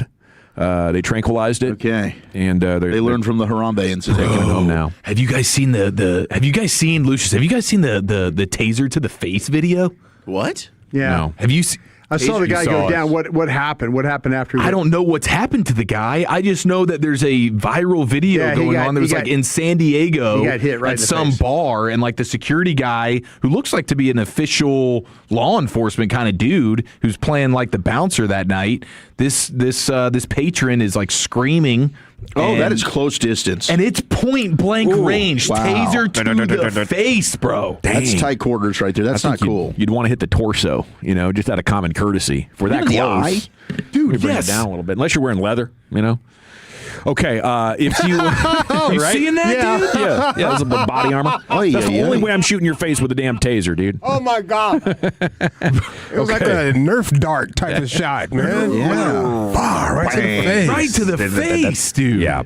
He told him a few times for that happened. Won't be growing facial hair there again. I don't know if he has an eyeball anymore. Okay, if you're looking for possible reasons to believe the Cowboys can destroy defenses in 2026, I think your guy Joseph Hoyt has you pretty covered here. He knows ball. On the other side of the coin, if you wanted to be cynical, the guy was waived on final cut down last. Well, don't you start your crap. Why are you talking about old stuff? Don't you bring this up. I couldn't believe that when I saw that story. I was shocked too when it happened. All right, I had a night of crying. Is that Miles Austin 2.0? Is that what we're looking at here? Maybe there was just a stash.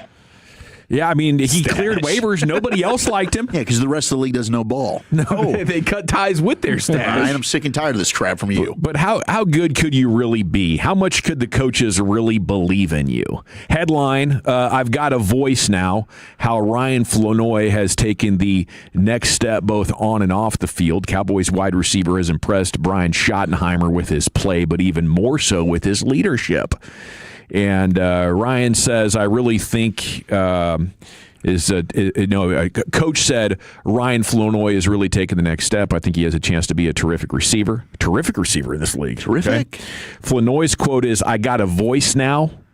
And where that came from was during OTAs and minicamp, they broke into different platoons for competition and brotherhood.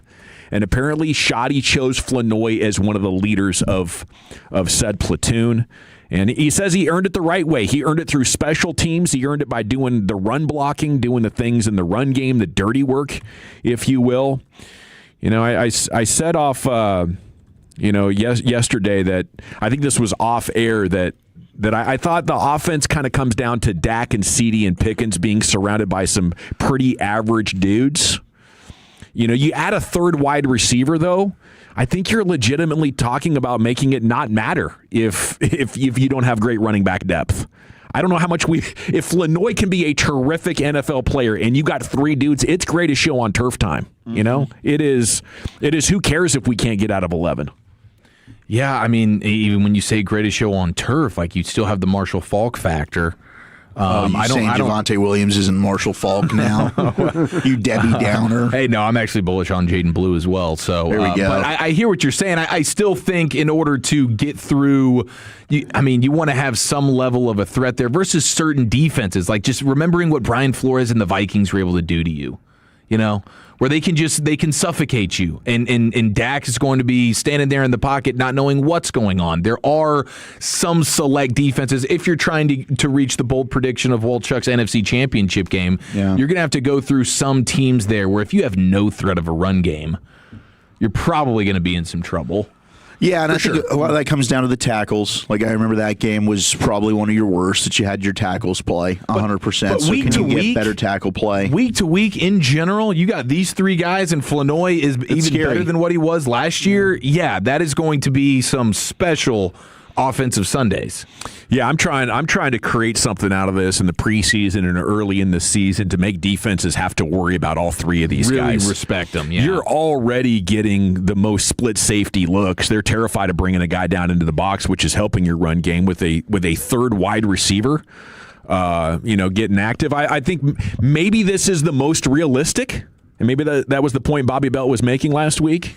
It's a great point by Bobby, so brilliantly. I will say. Maybe this is the most realistic way the offense becomes significantly better. Is year 3 jump for Flanoy? Okay. Yeah. Okay. Would you want a year 3 jump from Flanoy, where he's a fair amount better than whatever he was last year, which was already pretty dang good, or Jaden Blue meets your expectations that you had for him when he got drafted?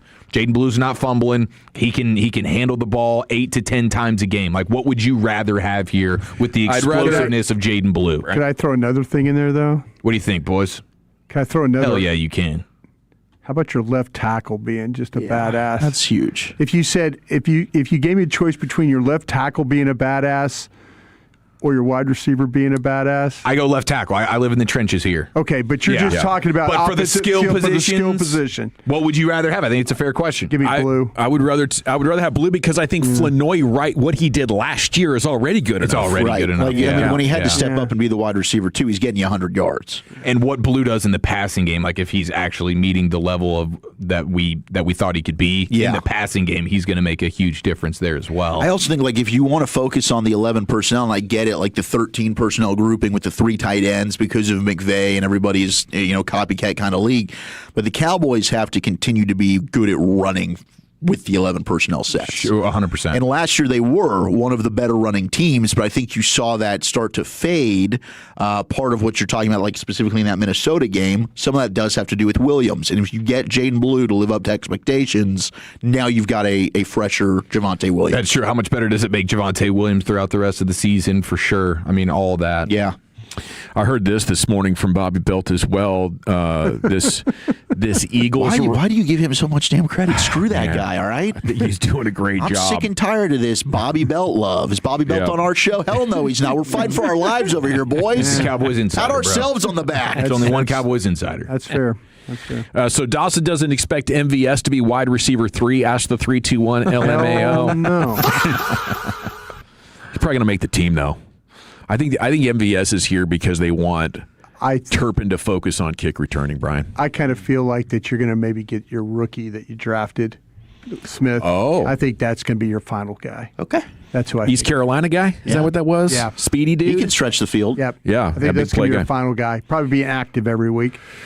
Okay, but Bobby was delivering the Philly voices 10 reasons the Cowboys will be a dumpster fire in 2026. Oh, yeah, this will be good. Yeah, okay, This is prime Hayton coming out of Philadelphia. Scale of 1 to 10, how likely are these things to be true? Number 1, Cowboys had a lot of things go right in 2025 and still only won 7 games. So they're saying last year's team was overperforming and just got lucky to get those 7 wins. Is that true? Underperformed, and they should have had probably 10 wins. So screw you, Philly. Yeah, how many games did they win that they really honestly shouldn't have? None.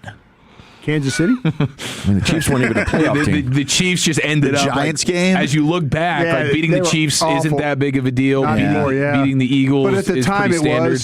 it was at like, the time it was. Yeah, to win Philly and Kansas City in a matter of 5 days. Gosh, I was on cloud 9, dude. I mean, it could have been a 5-win team, but that's the NFL. Yeah. It could have been a 10-win team. I mean, they should have beaten Green Bay. They shouldn't have tied. They should have beaten Carolina. Might have should have lost to the Giants week 2. That one, How'd they lose to Minnesota? Everybody was beating Minnesota. How'd you lose to Chicago? Coaching they were incompetence. 0-2. Coaching incompetence robbed them of a chance to beat Detroit. Yes, they couldn't stop anybody, but They did for a couple of series. Yeah, thanks a lot, Flus. Till Flus was like, yeah, let's get rid of this 5-man thing and this blitzing thing. It's too effective. Why would we do what's working? With how bad the defense was last year, every win was a pretty lucky win. Flus was like, man, they might score 40 on us if we keep doing this. Let's switch to something we guarantee they'll score 40 with. So, yeah, I would disagree with that. But from an Eagles fan writer perspective, it's about what I expected. Should Russell Wilson have just left that game?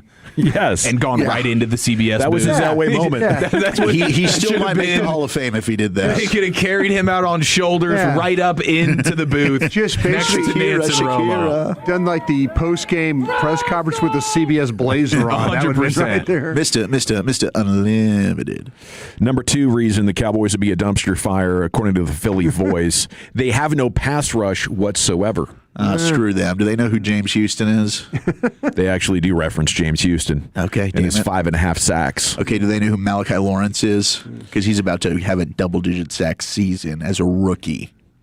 I mean, you have Quinnen Williams, you have those guys, you have Rashawn Gary, and the pressure numbers were good last year. They got enough to just kind of glob together a decent pass. I think it can be at least an average pass rush. Yeah, it's not going to be great. Yeah, we're going to glob it all, and they're going to go out there and each give you 6 or 7 sacks.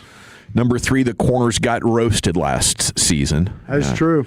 That is a legitimate concern. We'll see. I'm maybe a little bit more confident in Deron Bland and Kobe Durant, but after that, I'm right there with you. I think last year having to play Diggs and Stewart and Bridges and Donovan Wilson.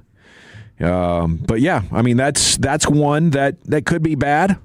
Although maybe I should temper my optimism with Deron Bland. I was talking with Cody Alexander yesterday on my podcast there on YouTube. How about Wow? Woo.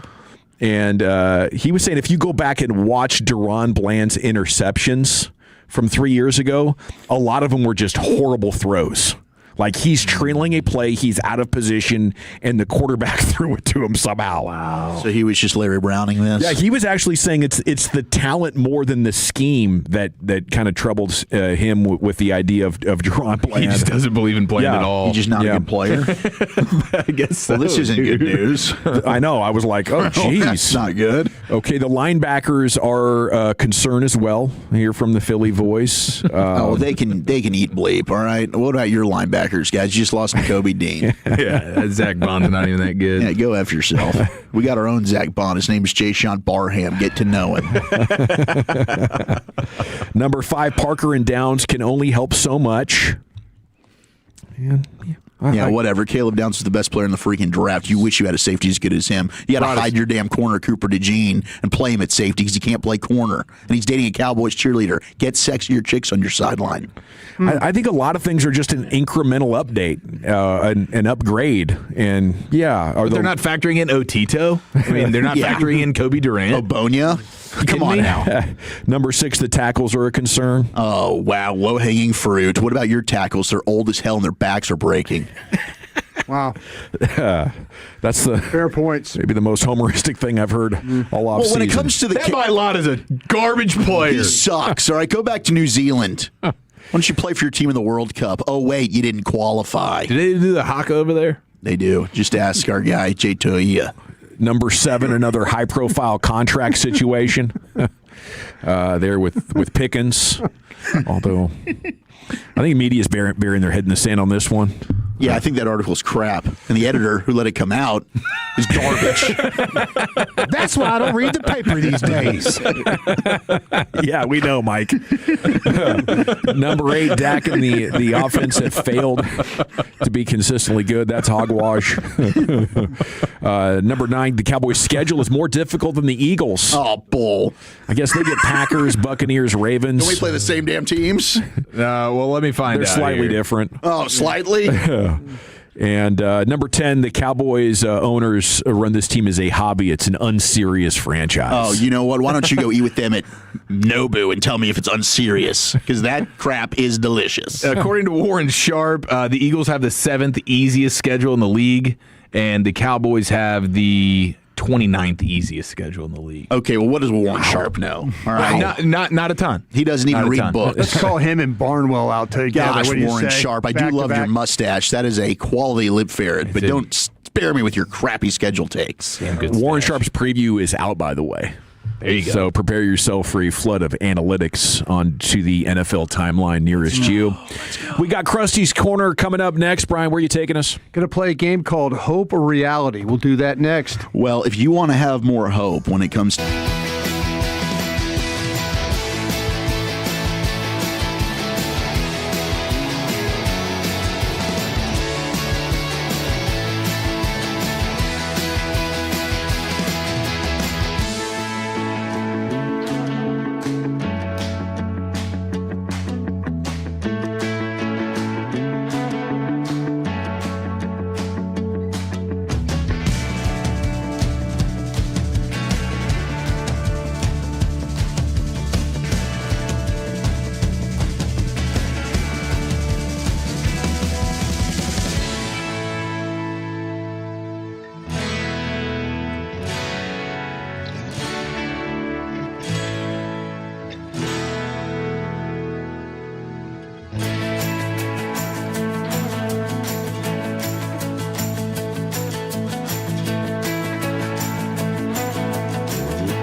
Lucas. It is the G-Bag Nation every afternoon at this time.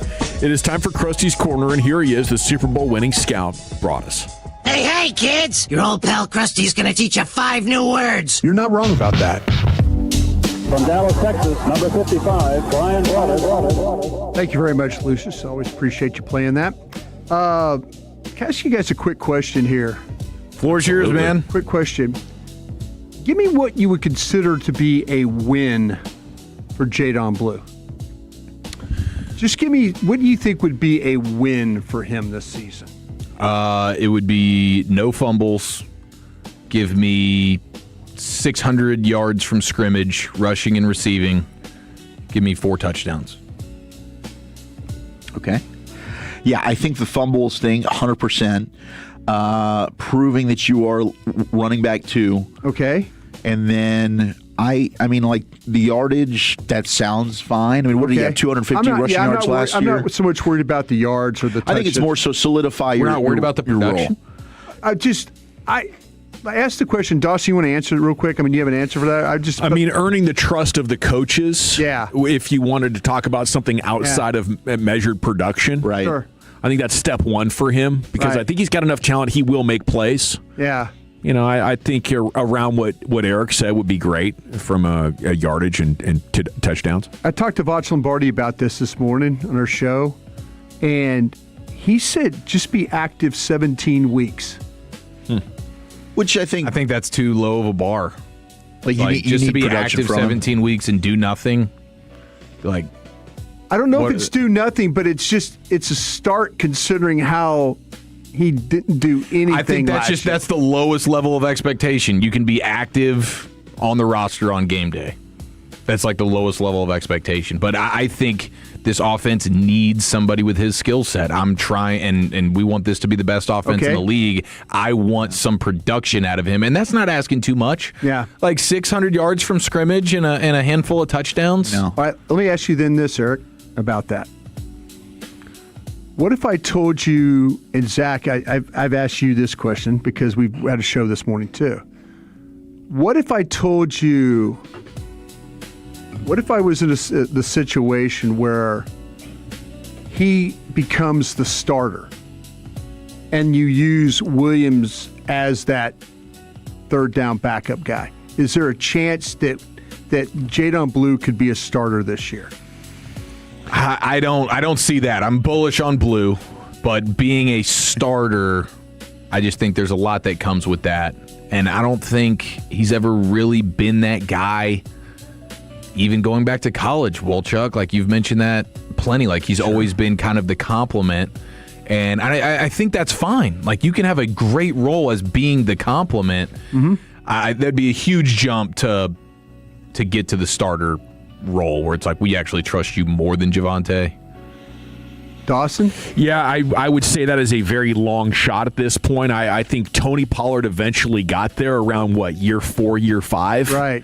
You know, so there's precedent set of a college backup who's more of a pass catcher than a between-the-tackles runner getting to that point. But considering how far behind the 8 ball he was last year with how he practiced and how he was approaching the game, I think that would be too much for me to expect in year 2.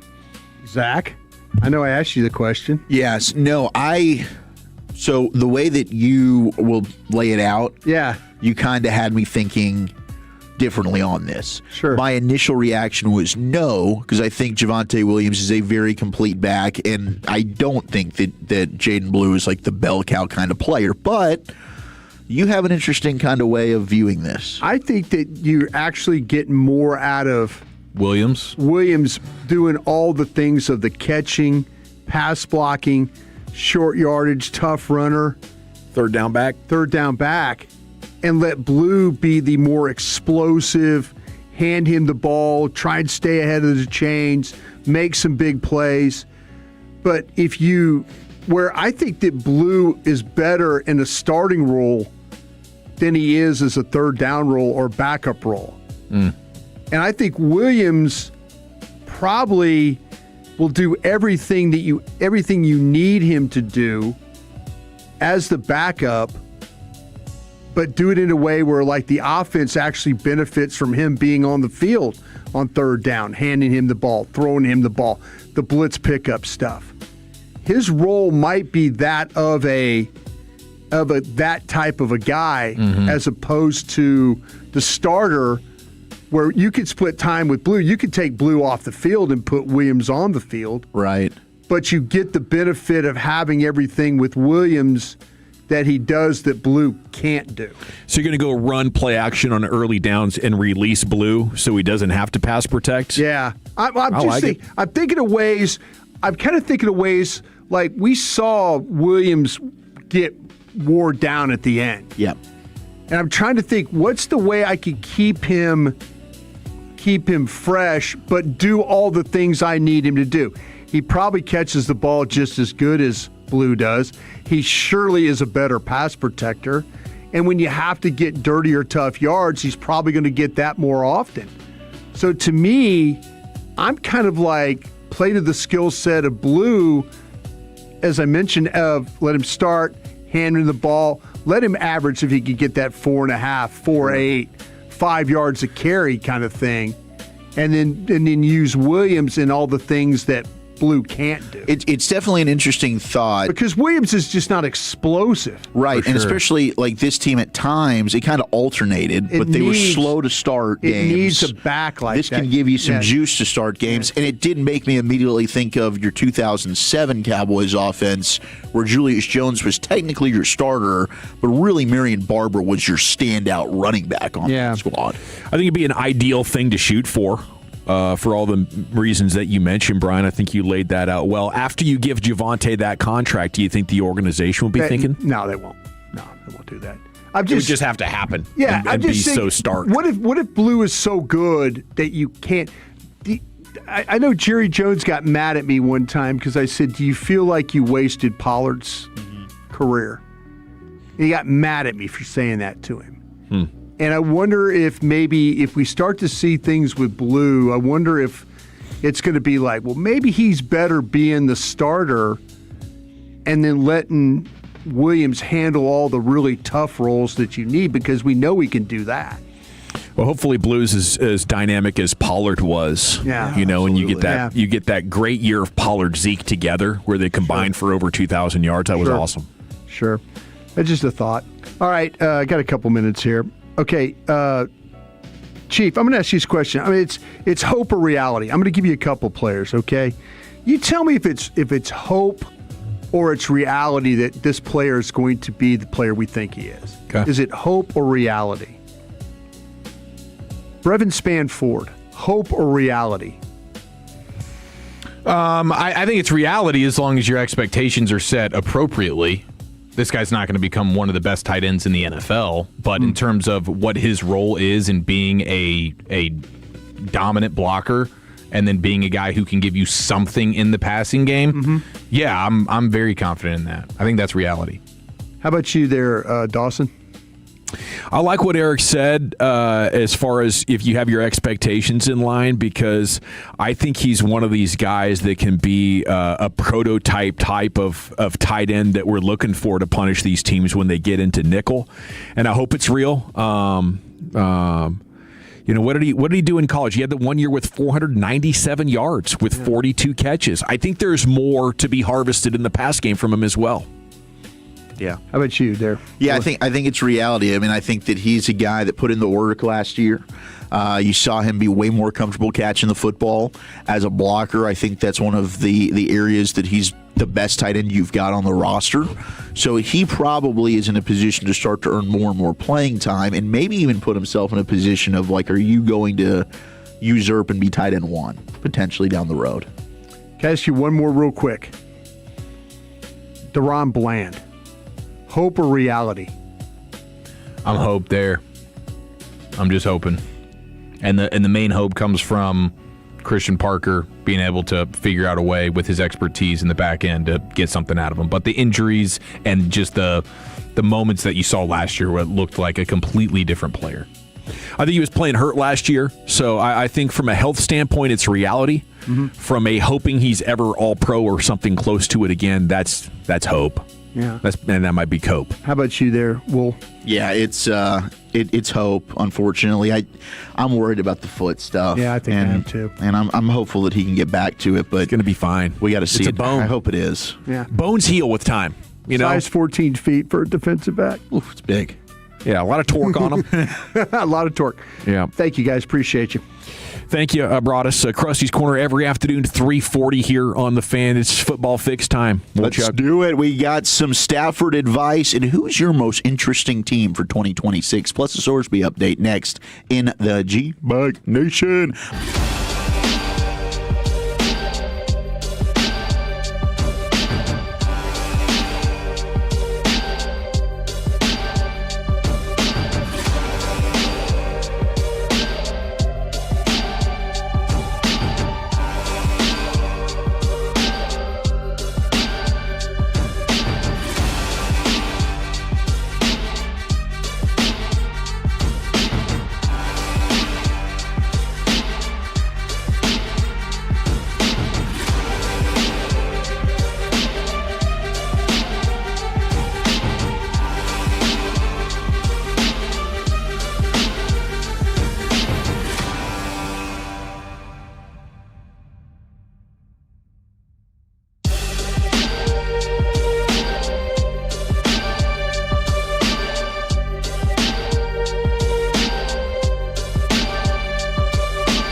D&M Leasing Studios, you're rolling with the G-Bag Nation on 105.3 The Fan. All right, welcome back. It's hour number 3 of the G-Bag Nation here on The Fan. Eric Nadel is coming up at 4:40. Rangers pregame at 5:30.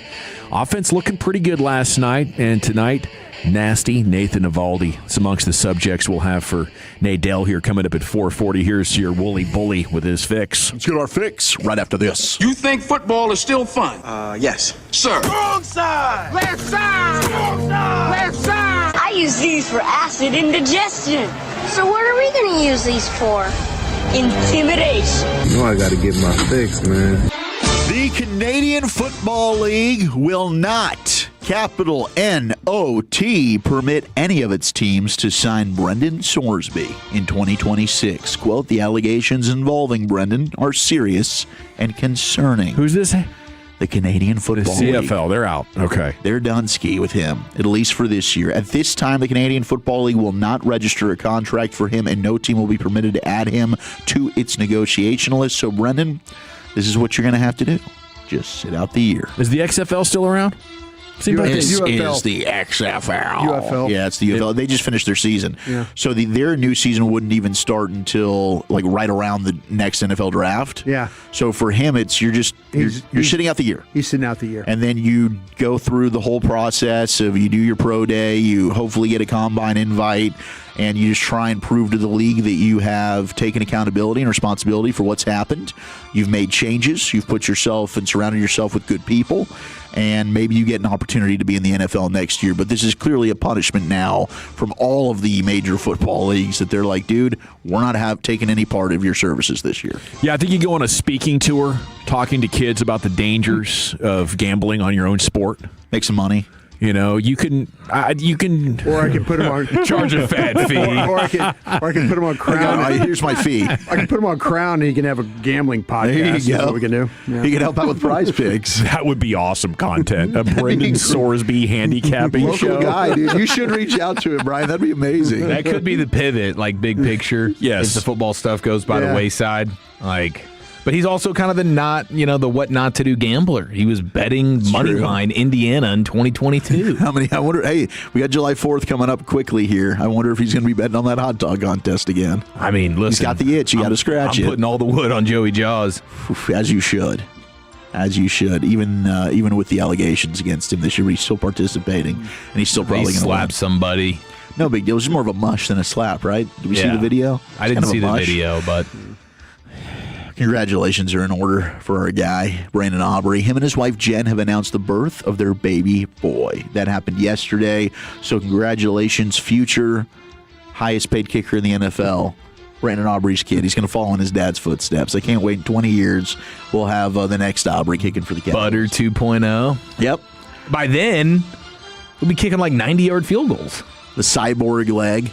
Yeah. It's just a thing. We did get the official draft date set for D.C. next year, April 29th to May 1st. So don't take any time off. That will be the next NFL draft from Washington, D.C. Getting later and later. It is. It's going to be, we had 805,000 fans across the 3 days in Pittsburgh. Get ready for June 1st through the 3rd. Yeah. It'll be one of those. Maybe. Yeah.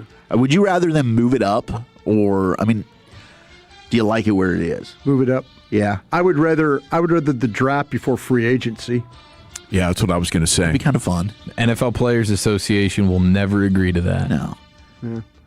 Because it creates more demand for the players already in the league? Yeah, exactly. Yeah. You want your veteran players to get the opportunity, first crack at it with these teams before they, draft the player that is going to actually end up taking your spot, and now you're a free agent, and the team that needed the linebacker doesn't want you anymore because they already drafted theirs.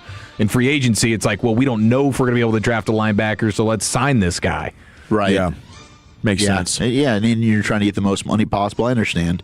Now, George Kittle is amongst the latest of players that are trying to push the NFLPA and the league to go to the natural grass surfaces. He said today, we've made it clear that we prefer grass fields. We know it's better on our bodies, and clearly we know it's possible based on everything that went into putting down grass fields for the World Cup in each stadium. At this point, it comes down to the NFL making it a priority and choosing to invest in us as players because our bodies are our business business, which they get to capitalize on. A lot of sense being made there from Kittle. Yeah, but sorry, George. These stadiums just don't all house football games every week. We just don't make all the money on football games. We got to have concerts. We've got to have rodeo. We've got to have monster trucks. We've got to have all things going on. So, yeah, I think that Jerry and Steven keep on saying that there's no evidence that the turf fields are more dangerous. So I think step one is proving that they're wrong unequivocally. Mm-hmm. Is that the right word? Yeah, and then you got to get through the money part of it. Yeah. And I don't know if that's you can put that rabbit back in the hat, to steal a phrase from Jason Witten, because these stadiums are built for multi-use, right? Like Brian was saying. Yeah. That's the whole idea. The taxpayers paying for it. Yeah. That we're going to get a benefit that Oasis is going to have an 80,000 seats show. I think maybe they could go after it. Like, can we get compensated for the injuries? Can we get better health care on the other side of it if we do have those injuries? Because I don't think you're going to get the teams to give up the added revenue streams. No, there's no. But maybe way. there's a way you could get compensated for your injury risk a little bit more. Maybe there's a compromise in there somewhere. They did a beautiful job in that field, though. All these fields so good. I'll tell you that SoFi Stadium last night. But did you notice the players slipping all over the place late in that game? Their grass isn't good. Apparently, they've had issues with the dirt being too hard, so the grass on top of the hard dirt is making it a little slicker. I was wondering if it had to do with the fact that sometimes with out there with the moisture in the air, a little bit with the that maybe the grass, because it happens. I think we have the best grass right now. Yeah. in the World Cup. It looks amazing. So good, dude. It does. It looks fantastic. Our guys did a great job. Our whole staff. I think the guy. God, I think I'm wrong. This guy might be a Texas A&M guy. Might be from their school. Yeah. I guess they had to raise the floor like 5 feet or 8 feet or something to build everything in there. So it's really not possible for this same alignment to just happen in a football game because the sidelines are totally different. The floor suites are gone. I think it's up above that. Right. So then that's going to cut into revenue as well. Yeah. Which I'm sure that the Cowboys would be like, no, we're not going to sell our ground suites there. So, yeah, they made a lot of money on this. Oh, hell yeah, they have. And I get where Kittle's coming from. And there's a part of me that's like, the NFL, you want to push player safety. You want to pretend that matters to you.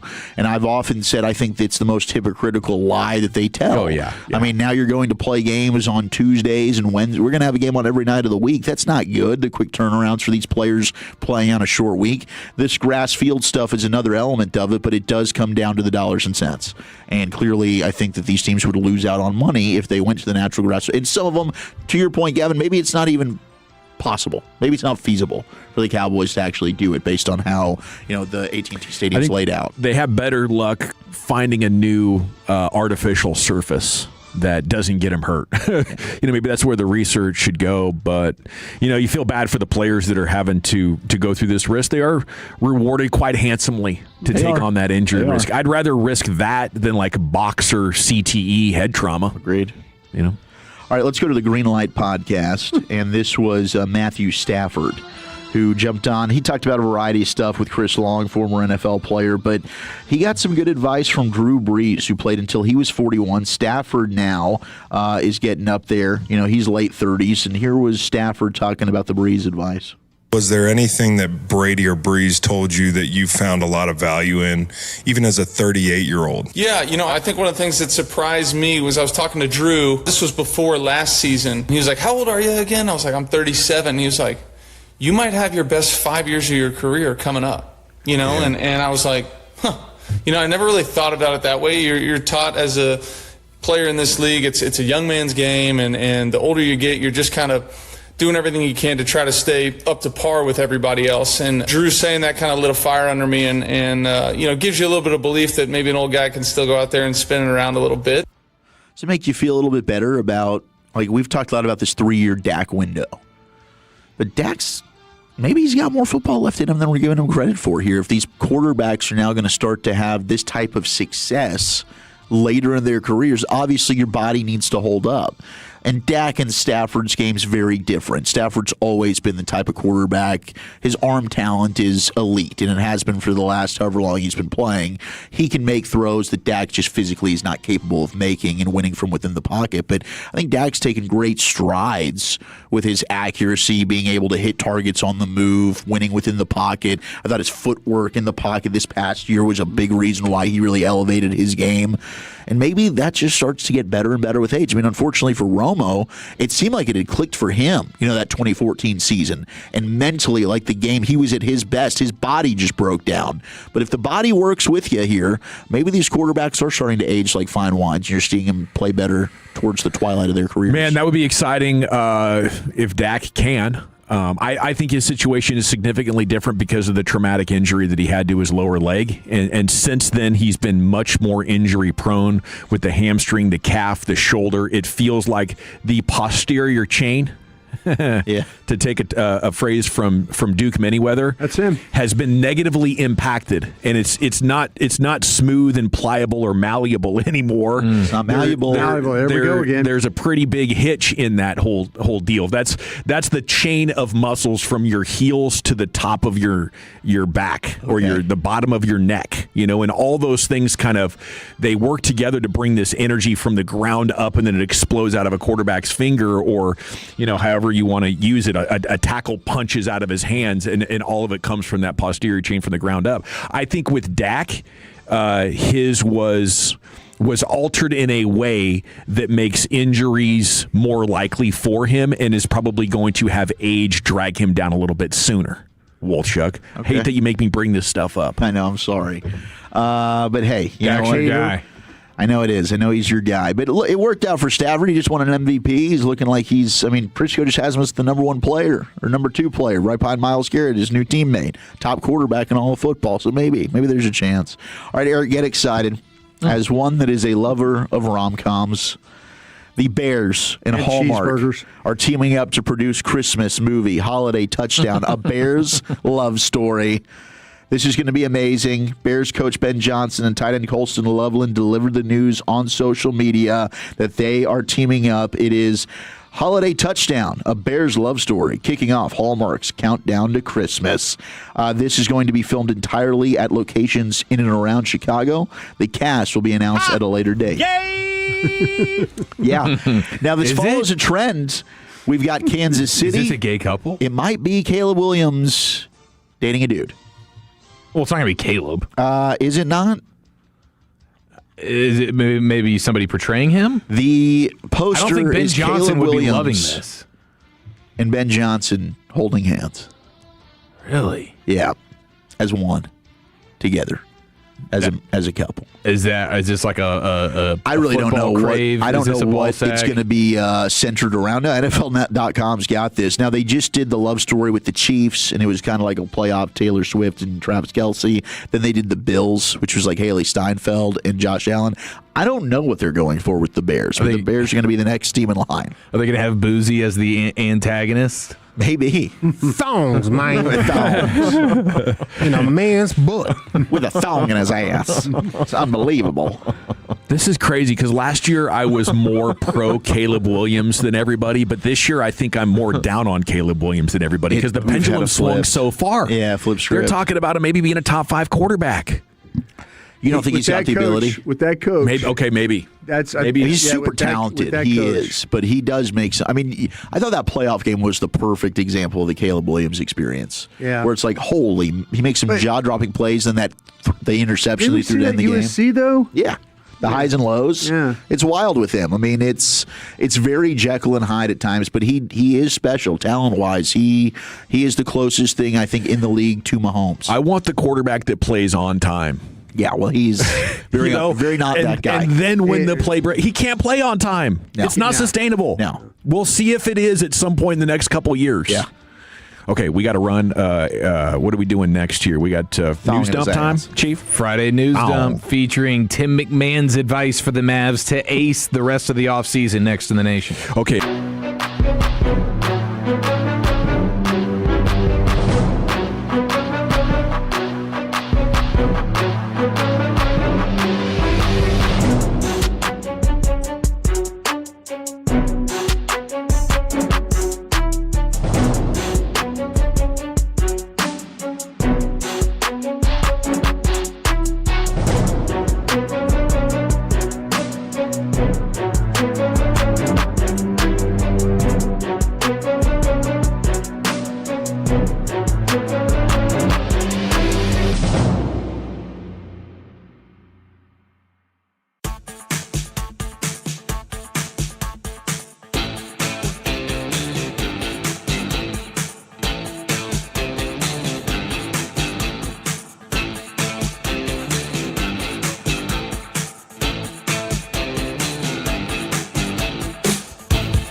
Back to you, Back Nation. Segment's brought to you by the Frankels. If you've been injured in a car or truck wreck, call the Frankels first, 214 or 817-333-3333. There's never an out-of-pocket cost. They only get paid when you win. The Frankels are the go-to car and truck wreck attorneys in Dallas. And here's Eric Chiafalo. That news dump. Yes, sir. Lots to get to here at the desk right after this.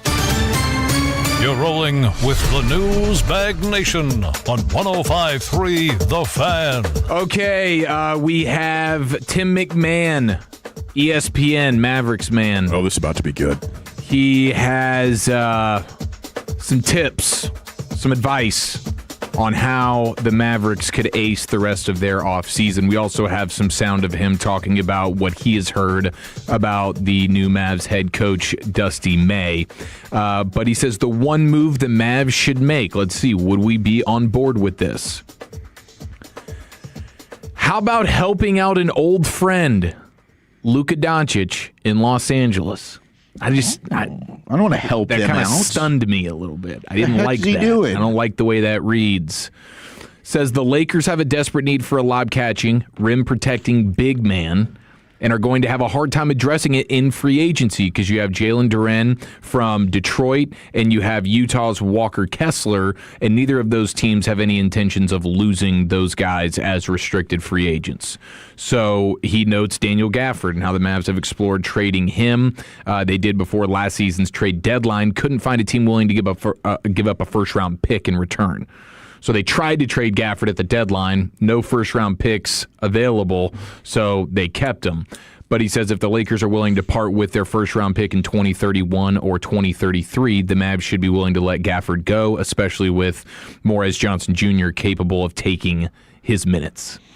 Yeah, I get it, and I suppose you could make it worth my while if you really wanted to up the ante and make it an offer I couldn't refuse, but I'm heavily against the idea of trading anybody to the Lakers that's going to make that better. And I'll tell you what, not only does Luka make Gafford better offensively catching those lobs, but then he gets energized and he starts doing crazy things on the rebounds and defensively. Yeah. You know, you freeze your big man out of his offense, and it hurts him on the defensive side. You involve him, you feed that big man, he turns into a beast in the paint on the other end for you. I want nothing to do with the Luka Gafford combination. You know, I think everything has to be with the idea in mind that we'll do everything in our power to make him miserable in LA for the next 2 years. Everything we can control. We don't want to be looking back in 2028 and saying, well, maybe Luka would have wanted to leave, but he's doing great with Gafford. Yeah, I wonder how much thinking in those walls is holding out hope that Luka could make a return. I wonder how much they're actually considering that in any type of trade scenarios. I mean, I know Mavs fans are, but now you've got a completely new front office. So, I mean, like maybe Michael Finley is like, hey, guys, just so you know, Lucas still loves it here. But with Masai and Schmitz and now Dusty May, I don't know what their thinking on that would be. Help me! That's what Luka's saying right now. I mean, it could get really chaotic for the Lakers if they can't figure something out with Luka, and it would be weird to feel like you're giving them the assist here, like just a first round pick, and we're talking about 5 years from now. I'm getting that first round pick, or 7 years from now. Yeah, I mean, I like what you had previously said about there's a tax. Like if you're making any deal with the Lakers, they're overpaying. Sorry. Look, we gave you a bargain on the Luka trade, okay, with the previous nut job that was here. We're not doing this crap again. And we're certainly not helping a team in your own conference get better with your ex-lover. I wonder if they consider how much goodwill they've built with the fan base over the last 12 months, and if a trade with the Lakers would plunge them back into the fan base having to re-experience that trauma. So I guess we all agree to disagree with Tim McMahon. Yeah, on Tim. How they can ace the offseason by giving Luka more help, lessening your chances of a Luka return, and what you get in return is something that you'll discover in a half decade. Yeah, it's ridiculous. We're not going to go help out our ex-wife. I think we're good here. New dude a bigger schwanz. I'd rather keep him and imagine Kyrie throwing him lobs over the next couple of years. Yeah. And then he gets to play with Luka again. Perfect. When Luka comes home. All right, so we will get Tim McMahon back in our good graces after he was on with the D Magazine podcast, and he had this to say about what he's heard about new Mavs head coach Dusty May. People who I talk to that know Dusty May well, they all rave about his basketball IQ, but they say his EQ is just as high. He has a reputation as a dude who is outstanding at creating relationships with players. And I think there's a lot of coaches who are liked by players, and that's not that important. To be respected is much more important. In my understanding, he's both of those things. He creates the kind of relationships with players where he can maximize their potential, and that's a big part of his reputation for being outstanding at player development, in addition to the more X's and O's aspects of the job. Okay, so I mean that's quite the ringing endorsement right there from Tim McMahon and what he's heard about Dusty May. I think we're all pretty excited about this. This is going to be something that is going to be a lot of fun. It's a bit experimental, taking a guy from college, but I'm going to lean confident here in terms of Dusty May, and even with the draft picks and just like the way they're building this thing, I like the direction it's headed. Yeah, I think when it comes to roster construction, the chemistry, vibes component, and then coaching the actual tactics of the game, college coaching has become more like NBA coaching than it ever has. So I feel more confident in a smooth transition than I would in other situations where it was about recruiting guys and you get them for 3 or 4 years. Just the things were so different. But I do think Dusty May is one of those coaches they're in college in today's dynamics that is well equipped to come in here. I'm excited. I'm expecting massive success with him. Yeah, I'm looking forward to it. The boys this morning were asking, is it an overreaction to say the Mavericks would get to a finals quicker than the rest of, like, we'll say the Rangers and the Cowboys? Well, does the NFC Championship game count? Because then the answer would be no. Yeah, I know you got your Cowboys bold prediction going to the NFC Championship game this year, but I would actually bet on the Mavericks over the Rangers and the Cowboys right now in terms of getting to a championship, because you just see how it's been it's such big turnover of who's in the finals in the NBA now over the last 8 or 9 seasons, and you have Cooper Flagg. Yeah. And then I'm a believer in Dusty May. So yeah, I think that's fair. I mean, if we're not including the stars, then yes, absolutely. Snap the Cooper. Yeah, I think there's 4 teams that would beat you in the playoffs if you're the Cowboys. And I don't foresee that changing. Yeah, I mean, Cooper's got to have a big jump in year 2. Mm-hmm. And I don't think it would be something that would happen this year, but I think in the next 2 to 3 years, if you told me the Mavericks were in the Western Conference Finals with a chance to go to the NBA Finals, I would say yes, I could absolutely see that happening. Unfortunately, it's not the Rangers. Even though they're only a game and a half out, maybe we should have more confidence in them, but maybe we'll ask Eric that here. I just don't know if the Rangers are malleable enough, to get it done. The 214, Tony, what is EQ? Emotional intelligence. You have the IQ, how smart you are. The EQ, which Dusty May is being praised for, is the emotional intelligence, being able to interact with people and manage them and that whole deal. So that's what that means. Now, one thing we haven't really talked about this week, but that was always the equalizer for me. If you go back in the car stereo days, the EQ was adjusting the bass and the mids and the trebles. So what Where's the Q in the emotional intelligence? How about I think it's it's a playoff IQ. Well, it's like I understand that. So what's the Q? Yeah, there is no Q. Quotient. Yeah, the quotient. It's the quotient. It goes Einstein. without saying.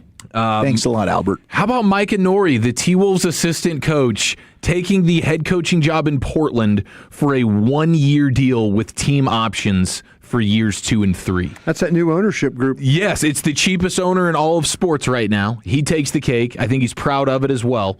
But just won a Stanley Cup. This is crazy. The Coaches Association's ticked off at him. They are, because this could set a new precedent. Like, look, man, you got guys that are willing to take 1-year deals with team options in year 2 and 3. Like, usually you're talking about a 4 or 5 year deal, and you're guaranteed. Like, the moment you become a head coach, you're a made man. You're getting $40, $50 million over the next 4 or 5 years. You know, the entire time since Tom Dundon bought the team, I've been like, that's fine. You know, it was a mom and pop operation. He has stuff to clean up. He runs a very tight ship. He's a shrewd businessman. More power to him. You know, if he's got to do all these things to make it a better run organization. But the other day he said, I need the taxpayers to pay for all the renovations for this arena. Yeah. Because I am taking on a huge financial risk of paying the added state taxes inside this the state government. What is that? So for the first time, I feel like maybe he's trying to relocate that team. Oh, yeah. That's usually the first step, right? Yeah, like I'm trying to piss off everybody. Yeah. And I'm going to hold you hostage for $600 million in an economically depressed region. Goodness. And if you don't do that, I'm going to tell you that maybe I could have a better business proposition in a different city. You kidding me? Yeah. That's what it seems like to me. But a 1-year deal for a head coach, that is pretty crazy stuff. The day that happens, maybe they go to Vegas or something, my allegiance would go from 50-50 Blazers Mavs to 100% Mavs. That's what's on the line for me. Okay, is there anything funnier than the FIFA World Cup having their game in Seattle tonight at Lumen Field being their pride match, and the two teams are Egypt versus Iran? Oh, wow. They're objecting to it? They are. Yeah, there's no way They are not happy. Both countries are pretty ticked with FIFA. I guess they determined because Seattle is having their Pride Parade this weekend. So when they discovered that they were going to be a host city, they were like, okay, this is when we're going to have our Pride match. They didn't know in that moment that it was going to be Egypt versus Iran. So both countries are absolutely pissed off. And they're trying to tell FIFA like, hey, we don't want to see any. I have no idea when it comes. I have no idea. I just know the powers that be in each country are not pleased with FIFA right now. We helicoptered every day after practice. They don't want to see a rainbow flag anywhere. Okay, so that is pretty amazing the way that all unfolded. So we'll see if there's any chaos with that game tonight. I did. Ray Davis wants to see if any of those guys have baseball talent. Yeah, right up my alley, boys. Come on down. I did love to see the video of the Mexico fan celebrating advancing in the World Cup by dunking his head in a cotton candy machine. Did you guys see that? Yeah, it's pretty incredible. You can get cotton candy wrapped around your entire dome if you want to, if you just hover it over that little machine they got. It is a fantastic video. The scalp. And I was educated on the fact that the rest of the world outside of America calls the wave, the sports wave, you know what they call it? They call it the Mexican wave. Oh, no. Because they think it was invented in Mexico. It was basically invented by Mexico, even though it was in the 70s and early 80s. It was in Seattle, Oakland, but it was the 1986 FIFA World Cup in Mexico where it became popular. Okay. And so around the world, they call it the Mexican wave. Shoot, yeah, boy. I heard the announcers talking about that. I thought they were confusing it for some reason. No, they nailed it. We were like, confused. yeah. Well, we invented it. We invented it, but Mexico's getting credit for it. Oh, come on. All right. Same with the margarita. We'll get Eric Nadell's thoughts on this and more coming up next year. It's the G-Bag Nation and the Fan. All righty, folks.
Silverados, Tahoes, Blazers, Malibus, Equinox, and more. Visit ClassicChevrolet.com. This is Texas. This is Classic Chevrolet. Together, let's drive, relax, and enjoy the difference. Based on new Chevrolet registrations 2023 through 2025. Thank you very much, Lucius, and happy Friday to all involved. There will be no what you drinking, what you thinking this evening because Rangers baseball is coming up at 5:30. Proper round tripper at 5 o'clock. Chuck will, fill you in on what you need to know with Rangers Blue Jays coming up pregame at 5:30. Eric Nadel joins you now here on The Fan. Brought to you by Kubota and brought to you by TXU Energy. And a good afternoon, sir. How the heck are you? I'm doing great. How are you guys? We're doing, good. After that third inning last night and a nice victory to start things off in Toronto, and Corey Seager back. What do you think? Can he be a shot in the arm here this weekend and, for the rest of the season? That's a good question. He wasn't going real well when he got hurt. And he didn't look so great last night, first game back. He's not playing tonight, which was scheduled all along with Patrick Corbin, a lefty pitching for Toronto and a guy that Corey has struggled against in the past.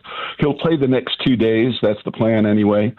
So we'll find out. But the Rangers certainly need him. They seem to click on 2 or 3 cylinders at a time. And, now that they've got Langford going well and Peterson going well, they don't have Young and Duran going well anymore.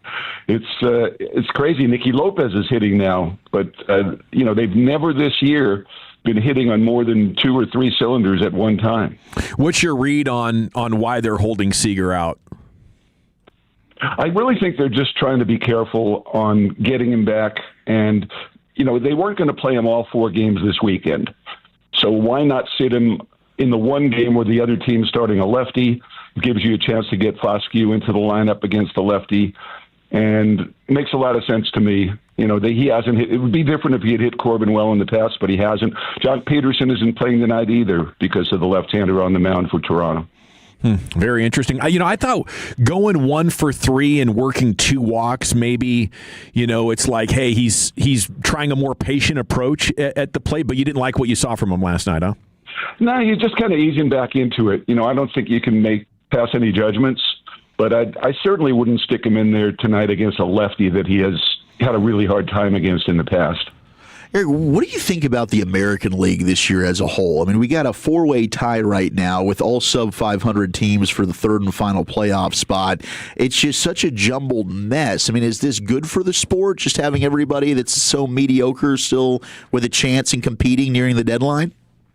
Well, the mediocrity is coming in large part from the fact that the National League is still kicking butt against the American League. I saw the figures today. The National League has won 56% of the interleague games. If you just kind of work that out, did the math on a 162-game season, that would be a record of 90 and 72. Wow. So the National League would be a guaranteed playoff team, probably a division winner, if that was the league that they were playing in.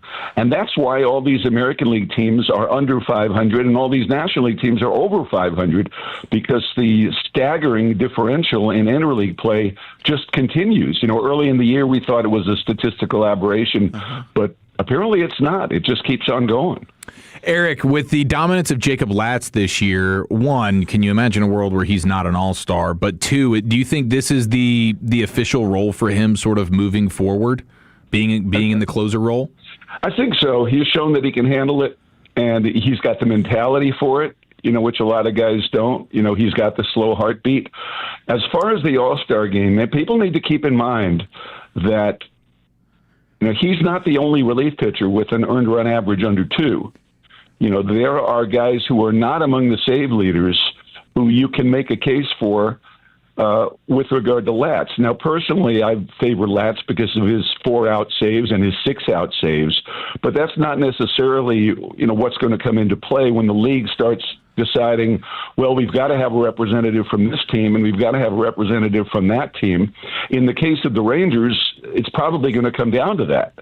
They're going to have a representative from the Rangers, and who's it going to be? It's either going to be Latz or Duran or Young. Now, it's possible that Duran will finish second in the player voting behind Ernie Clement, and if he does, he's on the team. But Travis Bazzana of Cleveland, who's a rookie sensation and the former number 1 pick overall in the draft, is probably much better known to people than Duran is. So I would be surprised if Bazzana did not win the player vote as the second baseman. I hope I'm wrong. If Zeke wins that vote, he's on the team, and then Latz probably is not on the team, because I don't think they would give the Rangers a second representative when there are other teams, needing to, have a representative. And I'd be very surprised if Latz is voted on by the players as one of the 3 relievers. He could be. I think he's now in the top 5 in saves. But, you've got Chapman, who's almost automatic. You've got Smith from Cleveland, who's got over 20 saves. You've got Bednar from the Yankees, who's got 16 or 17 saves. There are a lot of guys, like Louis Varland from Toronto, having an incredible year. So, if Zeke happens to get voted on as the second baseman, I'd be surprised if Latz makes the team. Eric Nadel crushing it here with you on the Fan. Rangers game day pregame coming up at 5:30. How do we get Eovaldi back to being an all-star form? Boy, I wish I knew, because, nothing that he's had this year has been really that reliable. For a while, it looked like the splitter was. He was on that good little stretch, and he was throwing the splitter, about 40% of the time, a much higher percentage than he had before. But his fastball is getting so crushed that it's tough to win, when your fastball is getting hit as hard as his is, and you're only throwing it, 22% of the time, something like that. He needs to get back to getting that splitter where he's not making any mistakes with it. Because the thing with Nathan, he's around the strike zone so much. When he makes mistakes, they tend to be toward the middle of the strike zone. And that's something that he just wasn't doing last year. Everything was on the corners or just off the corners. That hasn't been the case so far. When you get a guy who's 37, 38 years old, and you're trying to figure out how to straighten him out, I don't know. He's probably got a better idea than anybody else how to do that. How do you expect him to do against this Toronto lineup? They're a good team, and they've got some of their injured guys back. He seems to come up big, and I think that the Rangers are probably very motivated against Toronto. They were a World Series team last year, and I would be surprised if he didn't have a really good game tonight. Eric Nadel here with you on the Fan. The 4 teams in the West separated by a game and a half. Should any of them look at themselves as strong contenders? They got to be big buyers here with the deadline coming up. And specifically, what are you expecting here 5 weeks out for the Rangers? It's too early to tell. It really is. It could go either way. The chances of the Rangers dropping out of contention, I don't think are that great. Given the fact that it doesn't look like anybody's going to run away with the second or third wild card spot. So I'd be really surprised if the Rangers get into selling mode. It might be the best thing for the long-term future of the organization, but if they have a chance to win, I don't believe these owners and this front office are going to concede the season for the sake of rebuilding the farm system, and looking ahead 2 or 3 years. I'd be really surprised. So I think the Rangers are going to be buyers. To what extent they're buyers, depends on, I think, whether or not they get their record over 500 by the time the trading deadline rolls around. If they're over 500, I could see them making some major moves. Do you think labor uncertainty plays into a trade deadline strategy at all for Ray? I don't know. I guess it comes down to an individual player thing. On whether you think that, the season will be interrupted next year or the season might not happen at all. And you're talking about trading guys on long-term contracts or trading 4 guys on long-term contracts. I think it'll be a consideration. Taking on additional salary, though, is definitely a consideration. I think all of the owners are very cognizant of that, and they're really not willing to go ahead and take on a lot of extra payroll when they're not sure what their whole financial situation is going to look like next year. So is there a feeling like a work stoppage could happen? I think the feeling is that the work stoppage will happen, and it's just a matter of how long it'll go. That seems to be the general feeling around baseball. And on the other hand, there are people who say there's no way the teams would let that happen. They're doing too well, or there's no way the players, given that the owners are now offering, minimum salaries of $1 million and, a way to really help the rank and file, the players who aren't the big stars. Those are the guys who can't really afford to miss games next year. And if the rank and file is willing to stand up to the Bryce Harpers and the Matt Scherzers of the world, who want to see no salary cap and want to see $40 million salaries continue, if the rank and file guys are willing to stand up to those guys, I think we'll get a settlement, and we'll get one, fairly fast, and the season will be saved in its entirety. But it's going to take some of the younger players to say, look, the current system favors and serves the highest paid players. It does not serve the bottom 60 or 70% of players. And I think the players, as time goes on and they face the reality of losing games to a strike or a lockout, I think they're going to come around to realizing that. Eric, every time I watch these World Cup matches, I think of you and how much you would love to pronounce all these guys' names. Like they would just roll off your tongue like no tomorrow. Well, I don't know. Maybe the Spanish ones would, but once we're getting into some of the other countries, I'm not so sure. Oh, nobody does better with hard names than you. Seriously. I mean, I love it when it's just natural for you. Is it something you have to, is it just, you've been at this so long though. Is it a practice thing? How do you go about studying hard names? I guess it's all the voice and diction that I took. First in a program that I took when I was in high school, I went to Northwestern University for a summer and took voice and diction. Then I took voice and diction in college. And then I had a voice teacher when I first got the Rangers job, because I sounded really young and I thought it was important to, try and sound a little bit older. And diction and articulation was an important part of that. They gave me all these exercises to do so that you could properly manipulate your tongue and your teeth, to say these complicated words. It was funny. This came up yesterday. There's a band that I love, and I'm going to see them in Cleveland on Saturday night. I'm off this weekend, so I'm going to Cleveland a day early to see this band from New Zealand. They're called the Beths, like the word Beth, the name Beth with an S at the end. Beth. It's the Beths. Okay. And a friend of mine was trying to tell Alexa to play the Beths. And Alexa kept saying, playing best, or playing bets, or playing best. And Alexa could not comprehend the word Beths as my friend was trying to pronounce it. So I tried it, and on the first try, Alexa said, now playing the Beths. Oh, look at that. Look at you. Let's go. That's what I'm talking about, Eric. Think about it. Make your tongue do that thing between your teeth, and then get to the S sound as quickly as you have to get to it. It's a difficult word to say. Yeah. We'll leave that up to the Hall of Fame pipes of one Eric Nadel. But before we let you go, sir, we'd love to also know what you're drinking and thinking. Actually, what I'm drinking is this kind of disgusting powder that a friend of mine recommended to me called moringa leaf powder.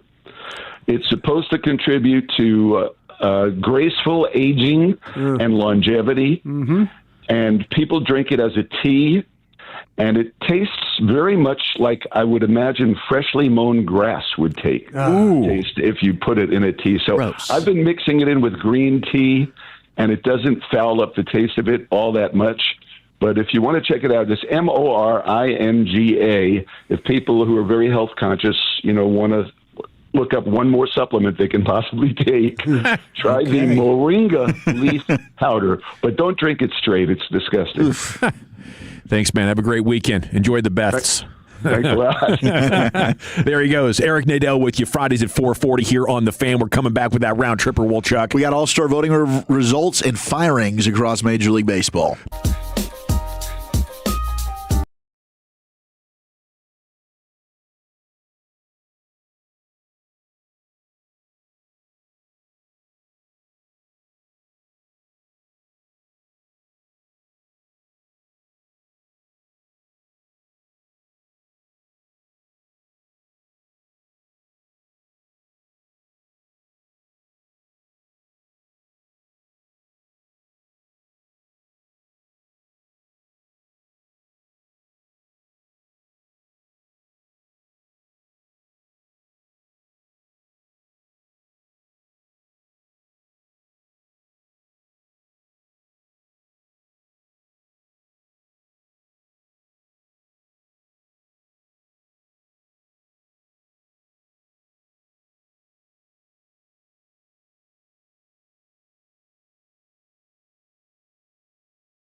All righty, welcome back, Nation. It's time for our fourth and final hour tonight. Rangers pregame's coming up at 5:30. Thanks to Eric Nadel for joining us for another very insightful baseball conversation brought to you by Kubota and TXU Energy. Here's Wolchuk with that proper round tripper. Let's do it. Let's go around the bases right now.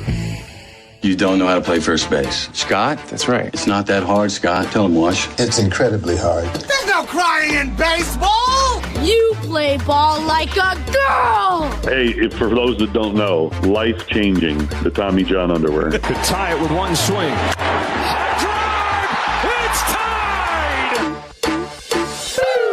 So, yes, Corey Seager off tonight. That's part of the plan for the foreseeable future as he returns from the concussion. They're going to give him some days off there, and they're going to be built-in days off pretty regularly now. So your lineup for tonight, you do have Langford leading off. Josh Young will be batting second. Nimmo playing right field, batting third. Berger batting cleanup at first. Justin Foskey will be DHing with the lefty Patrick Corbin, former Ranger, on the bump. Ezekiel Duran back at short. Higashioka catching for Evo. Asuna in left field. And then Nicky Lopez playing second base. So that's what you're looking at tonight. Good news for Evan Carter. And Skip told the KNC Masterpiece this yesterday, but it is official.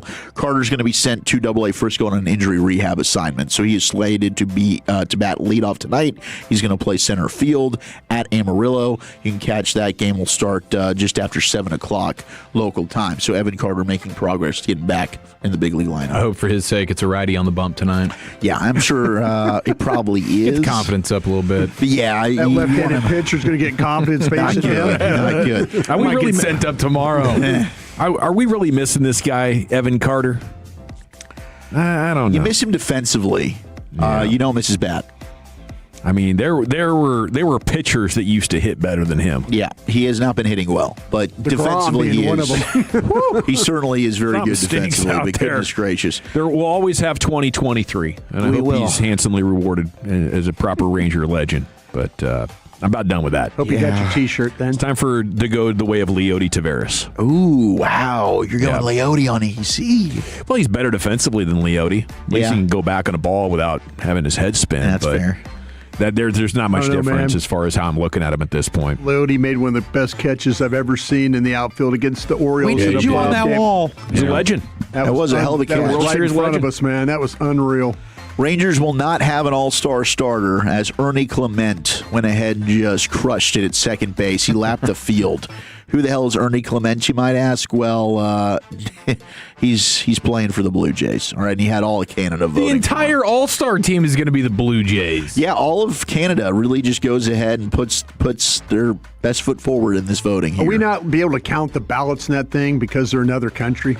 Are we doing something there? They're getting a lot. I mean, he had over 3 million votes. Is there some problems going on there? He had the most of any American League player. Every once in a while. Only the Canadian eyeballs will be able to see the ballots. Josh Young finished fourth at third base. The finalists for third both got over 2 million votes. Josh Young had 640,000. I thought there was a time, and I wanted to ask Eric, but then I thought it was a dumbass question. I thought the managers pick the pitchers. They do. They will. The pitchers are not going to be. They're not voted on. You can't vote on the pitchers. Well, I mean, does our guy have a chance though? Does he have a chance of being with Latzy? Latz being one of the selected guys? Yeah, I think that it comes down to you want every single team has to have a representative. So sometimes it's easier to get a bullpen pitcher for the really crappy teams. Mm-hmm. But I don't know. I mean, I was pretty stunned to hear Eric say that. When Eric said it, I was kind of thinking, do we not let the managers pick pitchers anymore? I mean, Latz should absolutely be an all-star, but maybe he's on something. That's a real rule, right? I'm not wrong? No, that is a rule. Wow. You're right about that. That's great. Mets fired their manager today, Carlos Mendoza. Dunsky, 34-47 on the year. I mean, this is after, Eric, you told us how they're making history with all the follies and all the errors they've got out there. It's just disgusting. It's a season worst, 13 games under 500. They just got swept by the Cubbies. They got a 6-game losing streak, and they just decided we've seen enough here as the skipper. I think that's 3 managers we've seen fired already in the season. We're not even at the deadline yet. Get the pink slip. Get the hell out of here if you're not getting the job done. Think the Rangers should make it 4? No, I don't think they will. I mean, is it Skip's fault? God, Dawson. He's certainly not fixed anything. No, he hasn't, but I think that a lot of it's just this is the kind of club he's got right now. We get to see more bunt attempts. Yeah. He's trying. Small ball. But does he have the answers? He might not. Eric, you sent me this. Stadium Eats. Major League Baseball has its first signature cocktail. They're calling it the Rally Cap. It is a classic, refreshing mix of lemonade, iced tea, and Traveler whiskey, served in a souvenir cup. It is as quintessentially American as baseball itself. I'd buy it for the souvenir cup. Yeah. And let Eric drink it. I'll take that thing home. Delicioso. Might spill it on some Secret Service, but It's getting wild tonight. you'll get that cup back with you. Let's go. It's a good-looking cup, man. It is. It's very sexy. Signature cocktails, like they're just finding any way to make more money. I like it. How many cocktails do you think you had that night during that playoff game? That was like 6 innings of double fisting. I thought so. Tear it up. Seriously, I thought you had at least 8. It was, I mean, World Series, man. No, we were going ham out there during that playoff run, but that's wild. And then Wolchuk wanted to fight in the bathroom after he got all liquored up. That guy was out of line. Well, okay. Wolchuk didn't need to cut like that. Yeah, I was just taking a peek ski. Is this all open? Are you guys standing around? Bathroom peek skis are never okay. That's fair. Let's go ahead and clean that up in post, Lucius. That's not what I was intending. So the MLB has their official drink, right? Isn't it the Mountain Dew, the Taco Bell? Oh, it's the Baja Blast? The Baja Blast. That was their official drink, right? But now they have the official cocktail. Yeah, you got the cocktail. I didn't know the Baja Blast was the official drink of Major League Baseball. That's badass. What do you mix with before the season? Mountain Dew. What's a good mix with Mountain Dew? What kind of, I think it's whiskey. Whiskey. Is whiskey good with that? You could go whiskey, vodka. I think Mountain Dew kind of would jive with anything. It's a malleable beverage. Tanqueray. It's very malleable. 100%.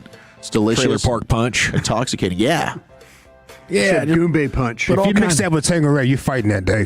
That's 100% a fight, bro. I can't Caffeine, stand Tanqueray. I can't stand got Tanqueray. a good-looking bottle, though. Very that green bitter, bottle. Gosh, it's bitter as hell. Old bumpy face. Yeah. Oh, it's rough. Finally, here just to wrap up around the bases, the Phils, they hit go-ahead home runs in the ninth inning for the third straight game. That is crazy. It was Bryce Harper. He hit a homer to go ahead and solidify a 10-5 comeback win over his former team, the Washington Nationals. He let him know afterwards. He did. Oh, yeah, he pimped it big time. Yeah. Pretty crazy, but 3 straight games, you get go-ahead homers in the ninth inning to come back and win. That's wild. I don't think we're going to see that for a long time. Seems historic. It does. Well, thank you, Wolchuk. Thank you. Round tripper in the books. We're coming back to get you some Rangers keys to victory, maybe 60 seconds on soccer as well here on The Fan. I want to chat Frankel.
All right, welcome back. It's the G-Bag Nation here on 105.3 The Fan. It's time now for some Rangers keys to victory here in the nation. The pregame coming up at the bottom of the hour. You're just over 10 minutes away. United States men's national team coach Mauricio Pochettino and U.S. Soccer have had positive talks about a possible contract extension. Sources telling ESPN. Next cycle, right? Through 30? Let's go. Yes. His contract does run through the end of this World Cup. No decision will be announced or expected until after the World Cup.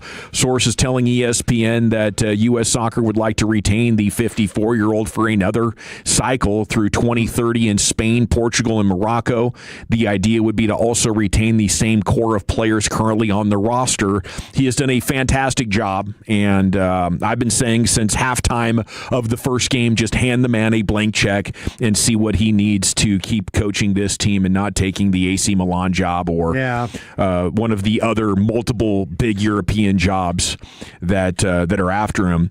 He was highly annoyed last night with the American media, saying they should be more aware of the bigger picture and that their goal is winning the World Cup and not just winning 3 games in the midst of a World Cup and then not advancing much beyond that. Well, but you know, I think everything about him is pretty perfect for how he coaches and the standard that he's provided for us. Totally love what he's done and the fact that he put on subs, put all those guys on and they played at a very high level. I felt like, but to me, it was like he was trying to win the match at the end. Yeah, with the subs he put on. Yeah, Dest and Tillman. And he tried. I felt like to kind of take that match late. Right. Yeah. And it didn't work out for him, though. They damn near should have. Yeah. I mean, they pretty much owned the second half and did a really good job. Although I thought like the story of the game last night was you can tell when our starters aren't in, kind of a ragtag outfit at times. The first touch. Okay. Yeah. When you were watching that last night, I know we got it up against it, but when you were watching it, who are the players you can rely on? Who, when you of those guys that all played last night, out of the starters, only one, Weston McKennie. Oh, really? Yeah. And then you would add Tyler Adams, his midfield partner. You would put in Pulisic. You would put in Dest, the right wing. I was talking about the substitutes, the guys who played last night. The guys who played last night who would normally sit on the bench. Who can you rely on in that group?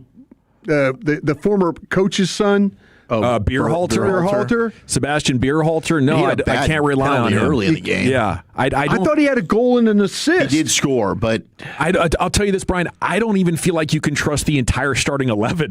Okay, there's only 6 of them that are carrying us beyond American mediocrity. I was trying to figure out who the guys were off the bench that could help you in matches down the road. Timothy Weah is usually much better than he was last night. I would say the left wing, he had a rough night. Maybe the pressure of the moment got to him, but he's been a much better player than he demonstrated last night. You got to attack these Patrick Corbin fastballs tonight. He throws them early in counts. He tries to get ahead and then get you to chase.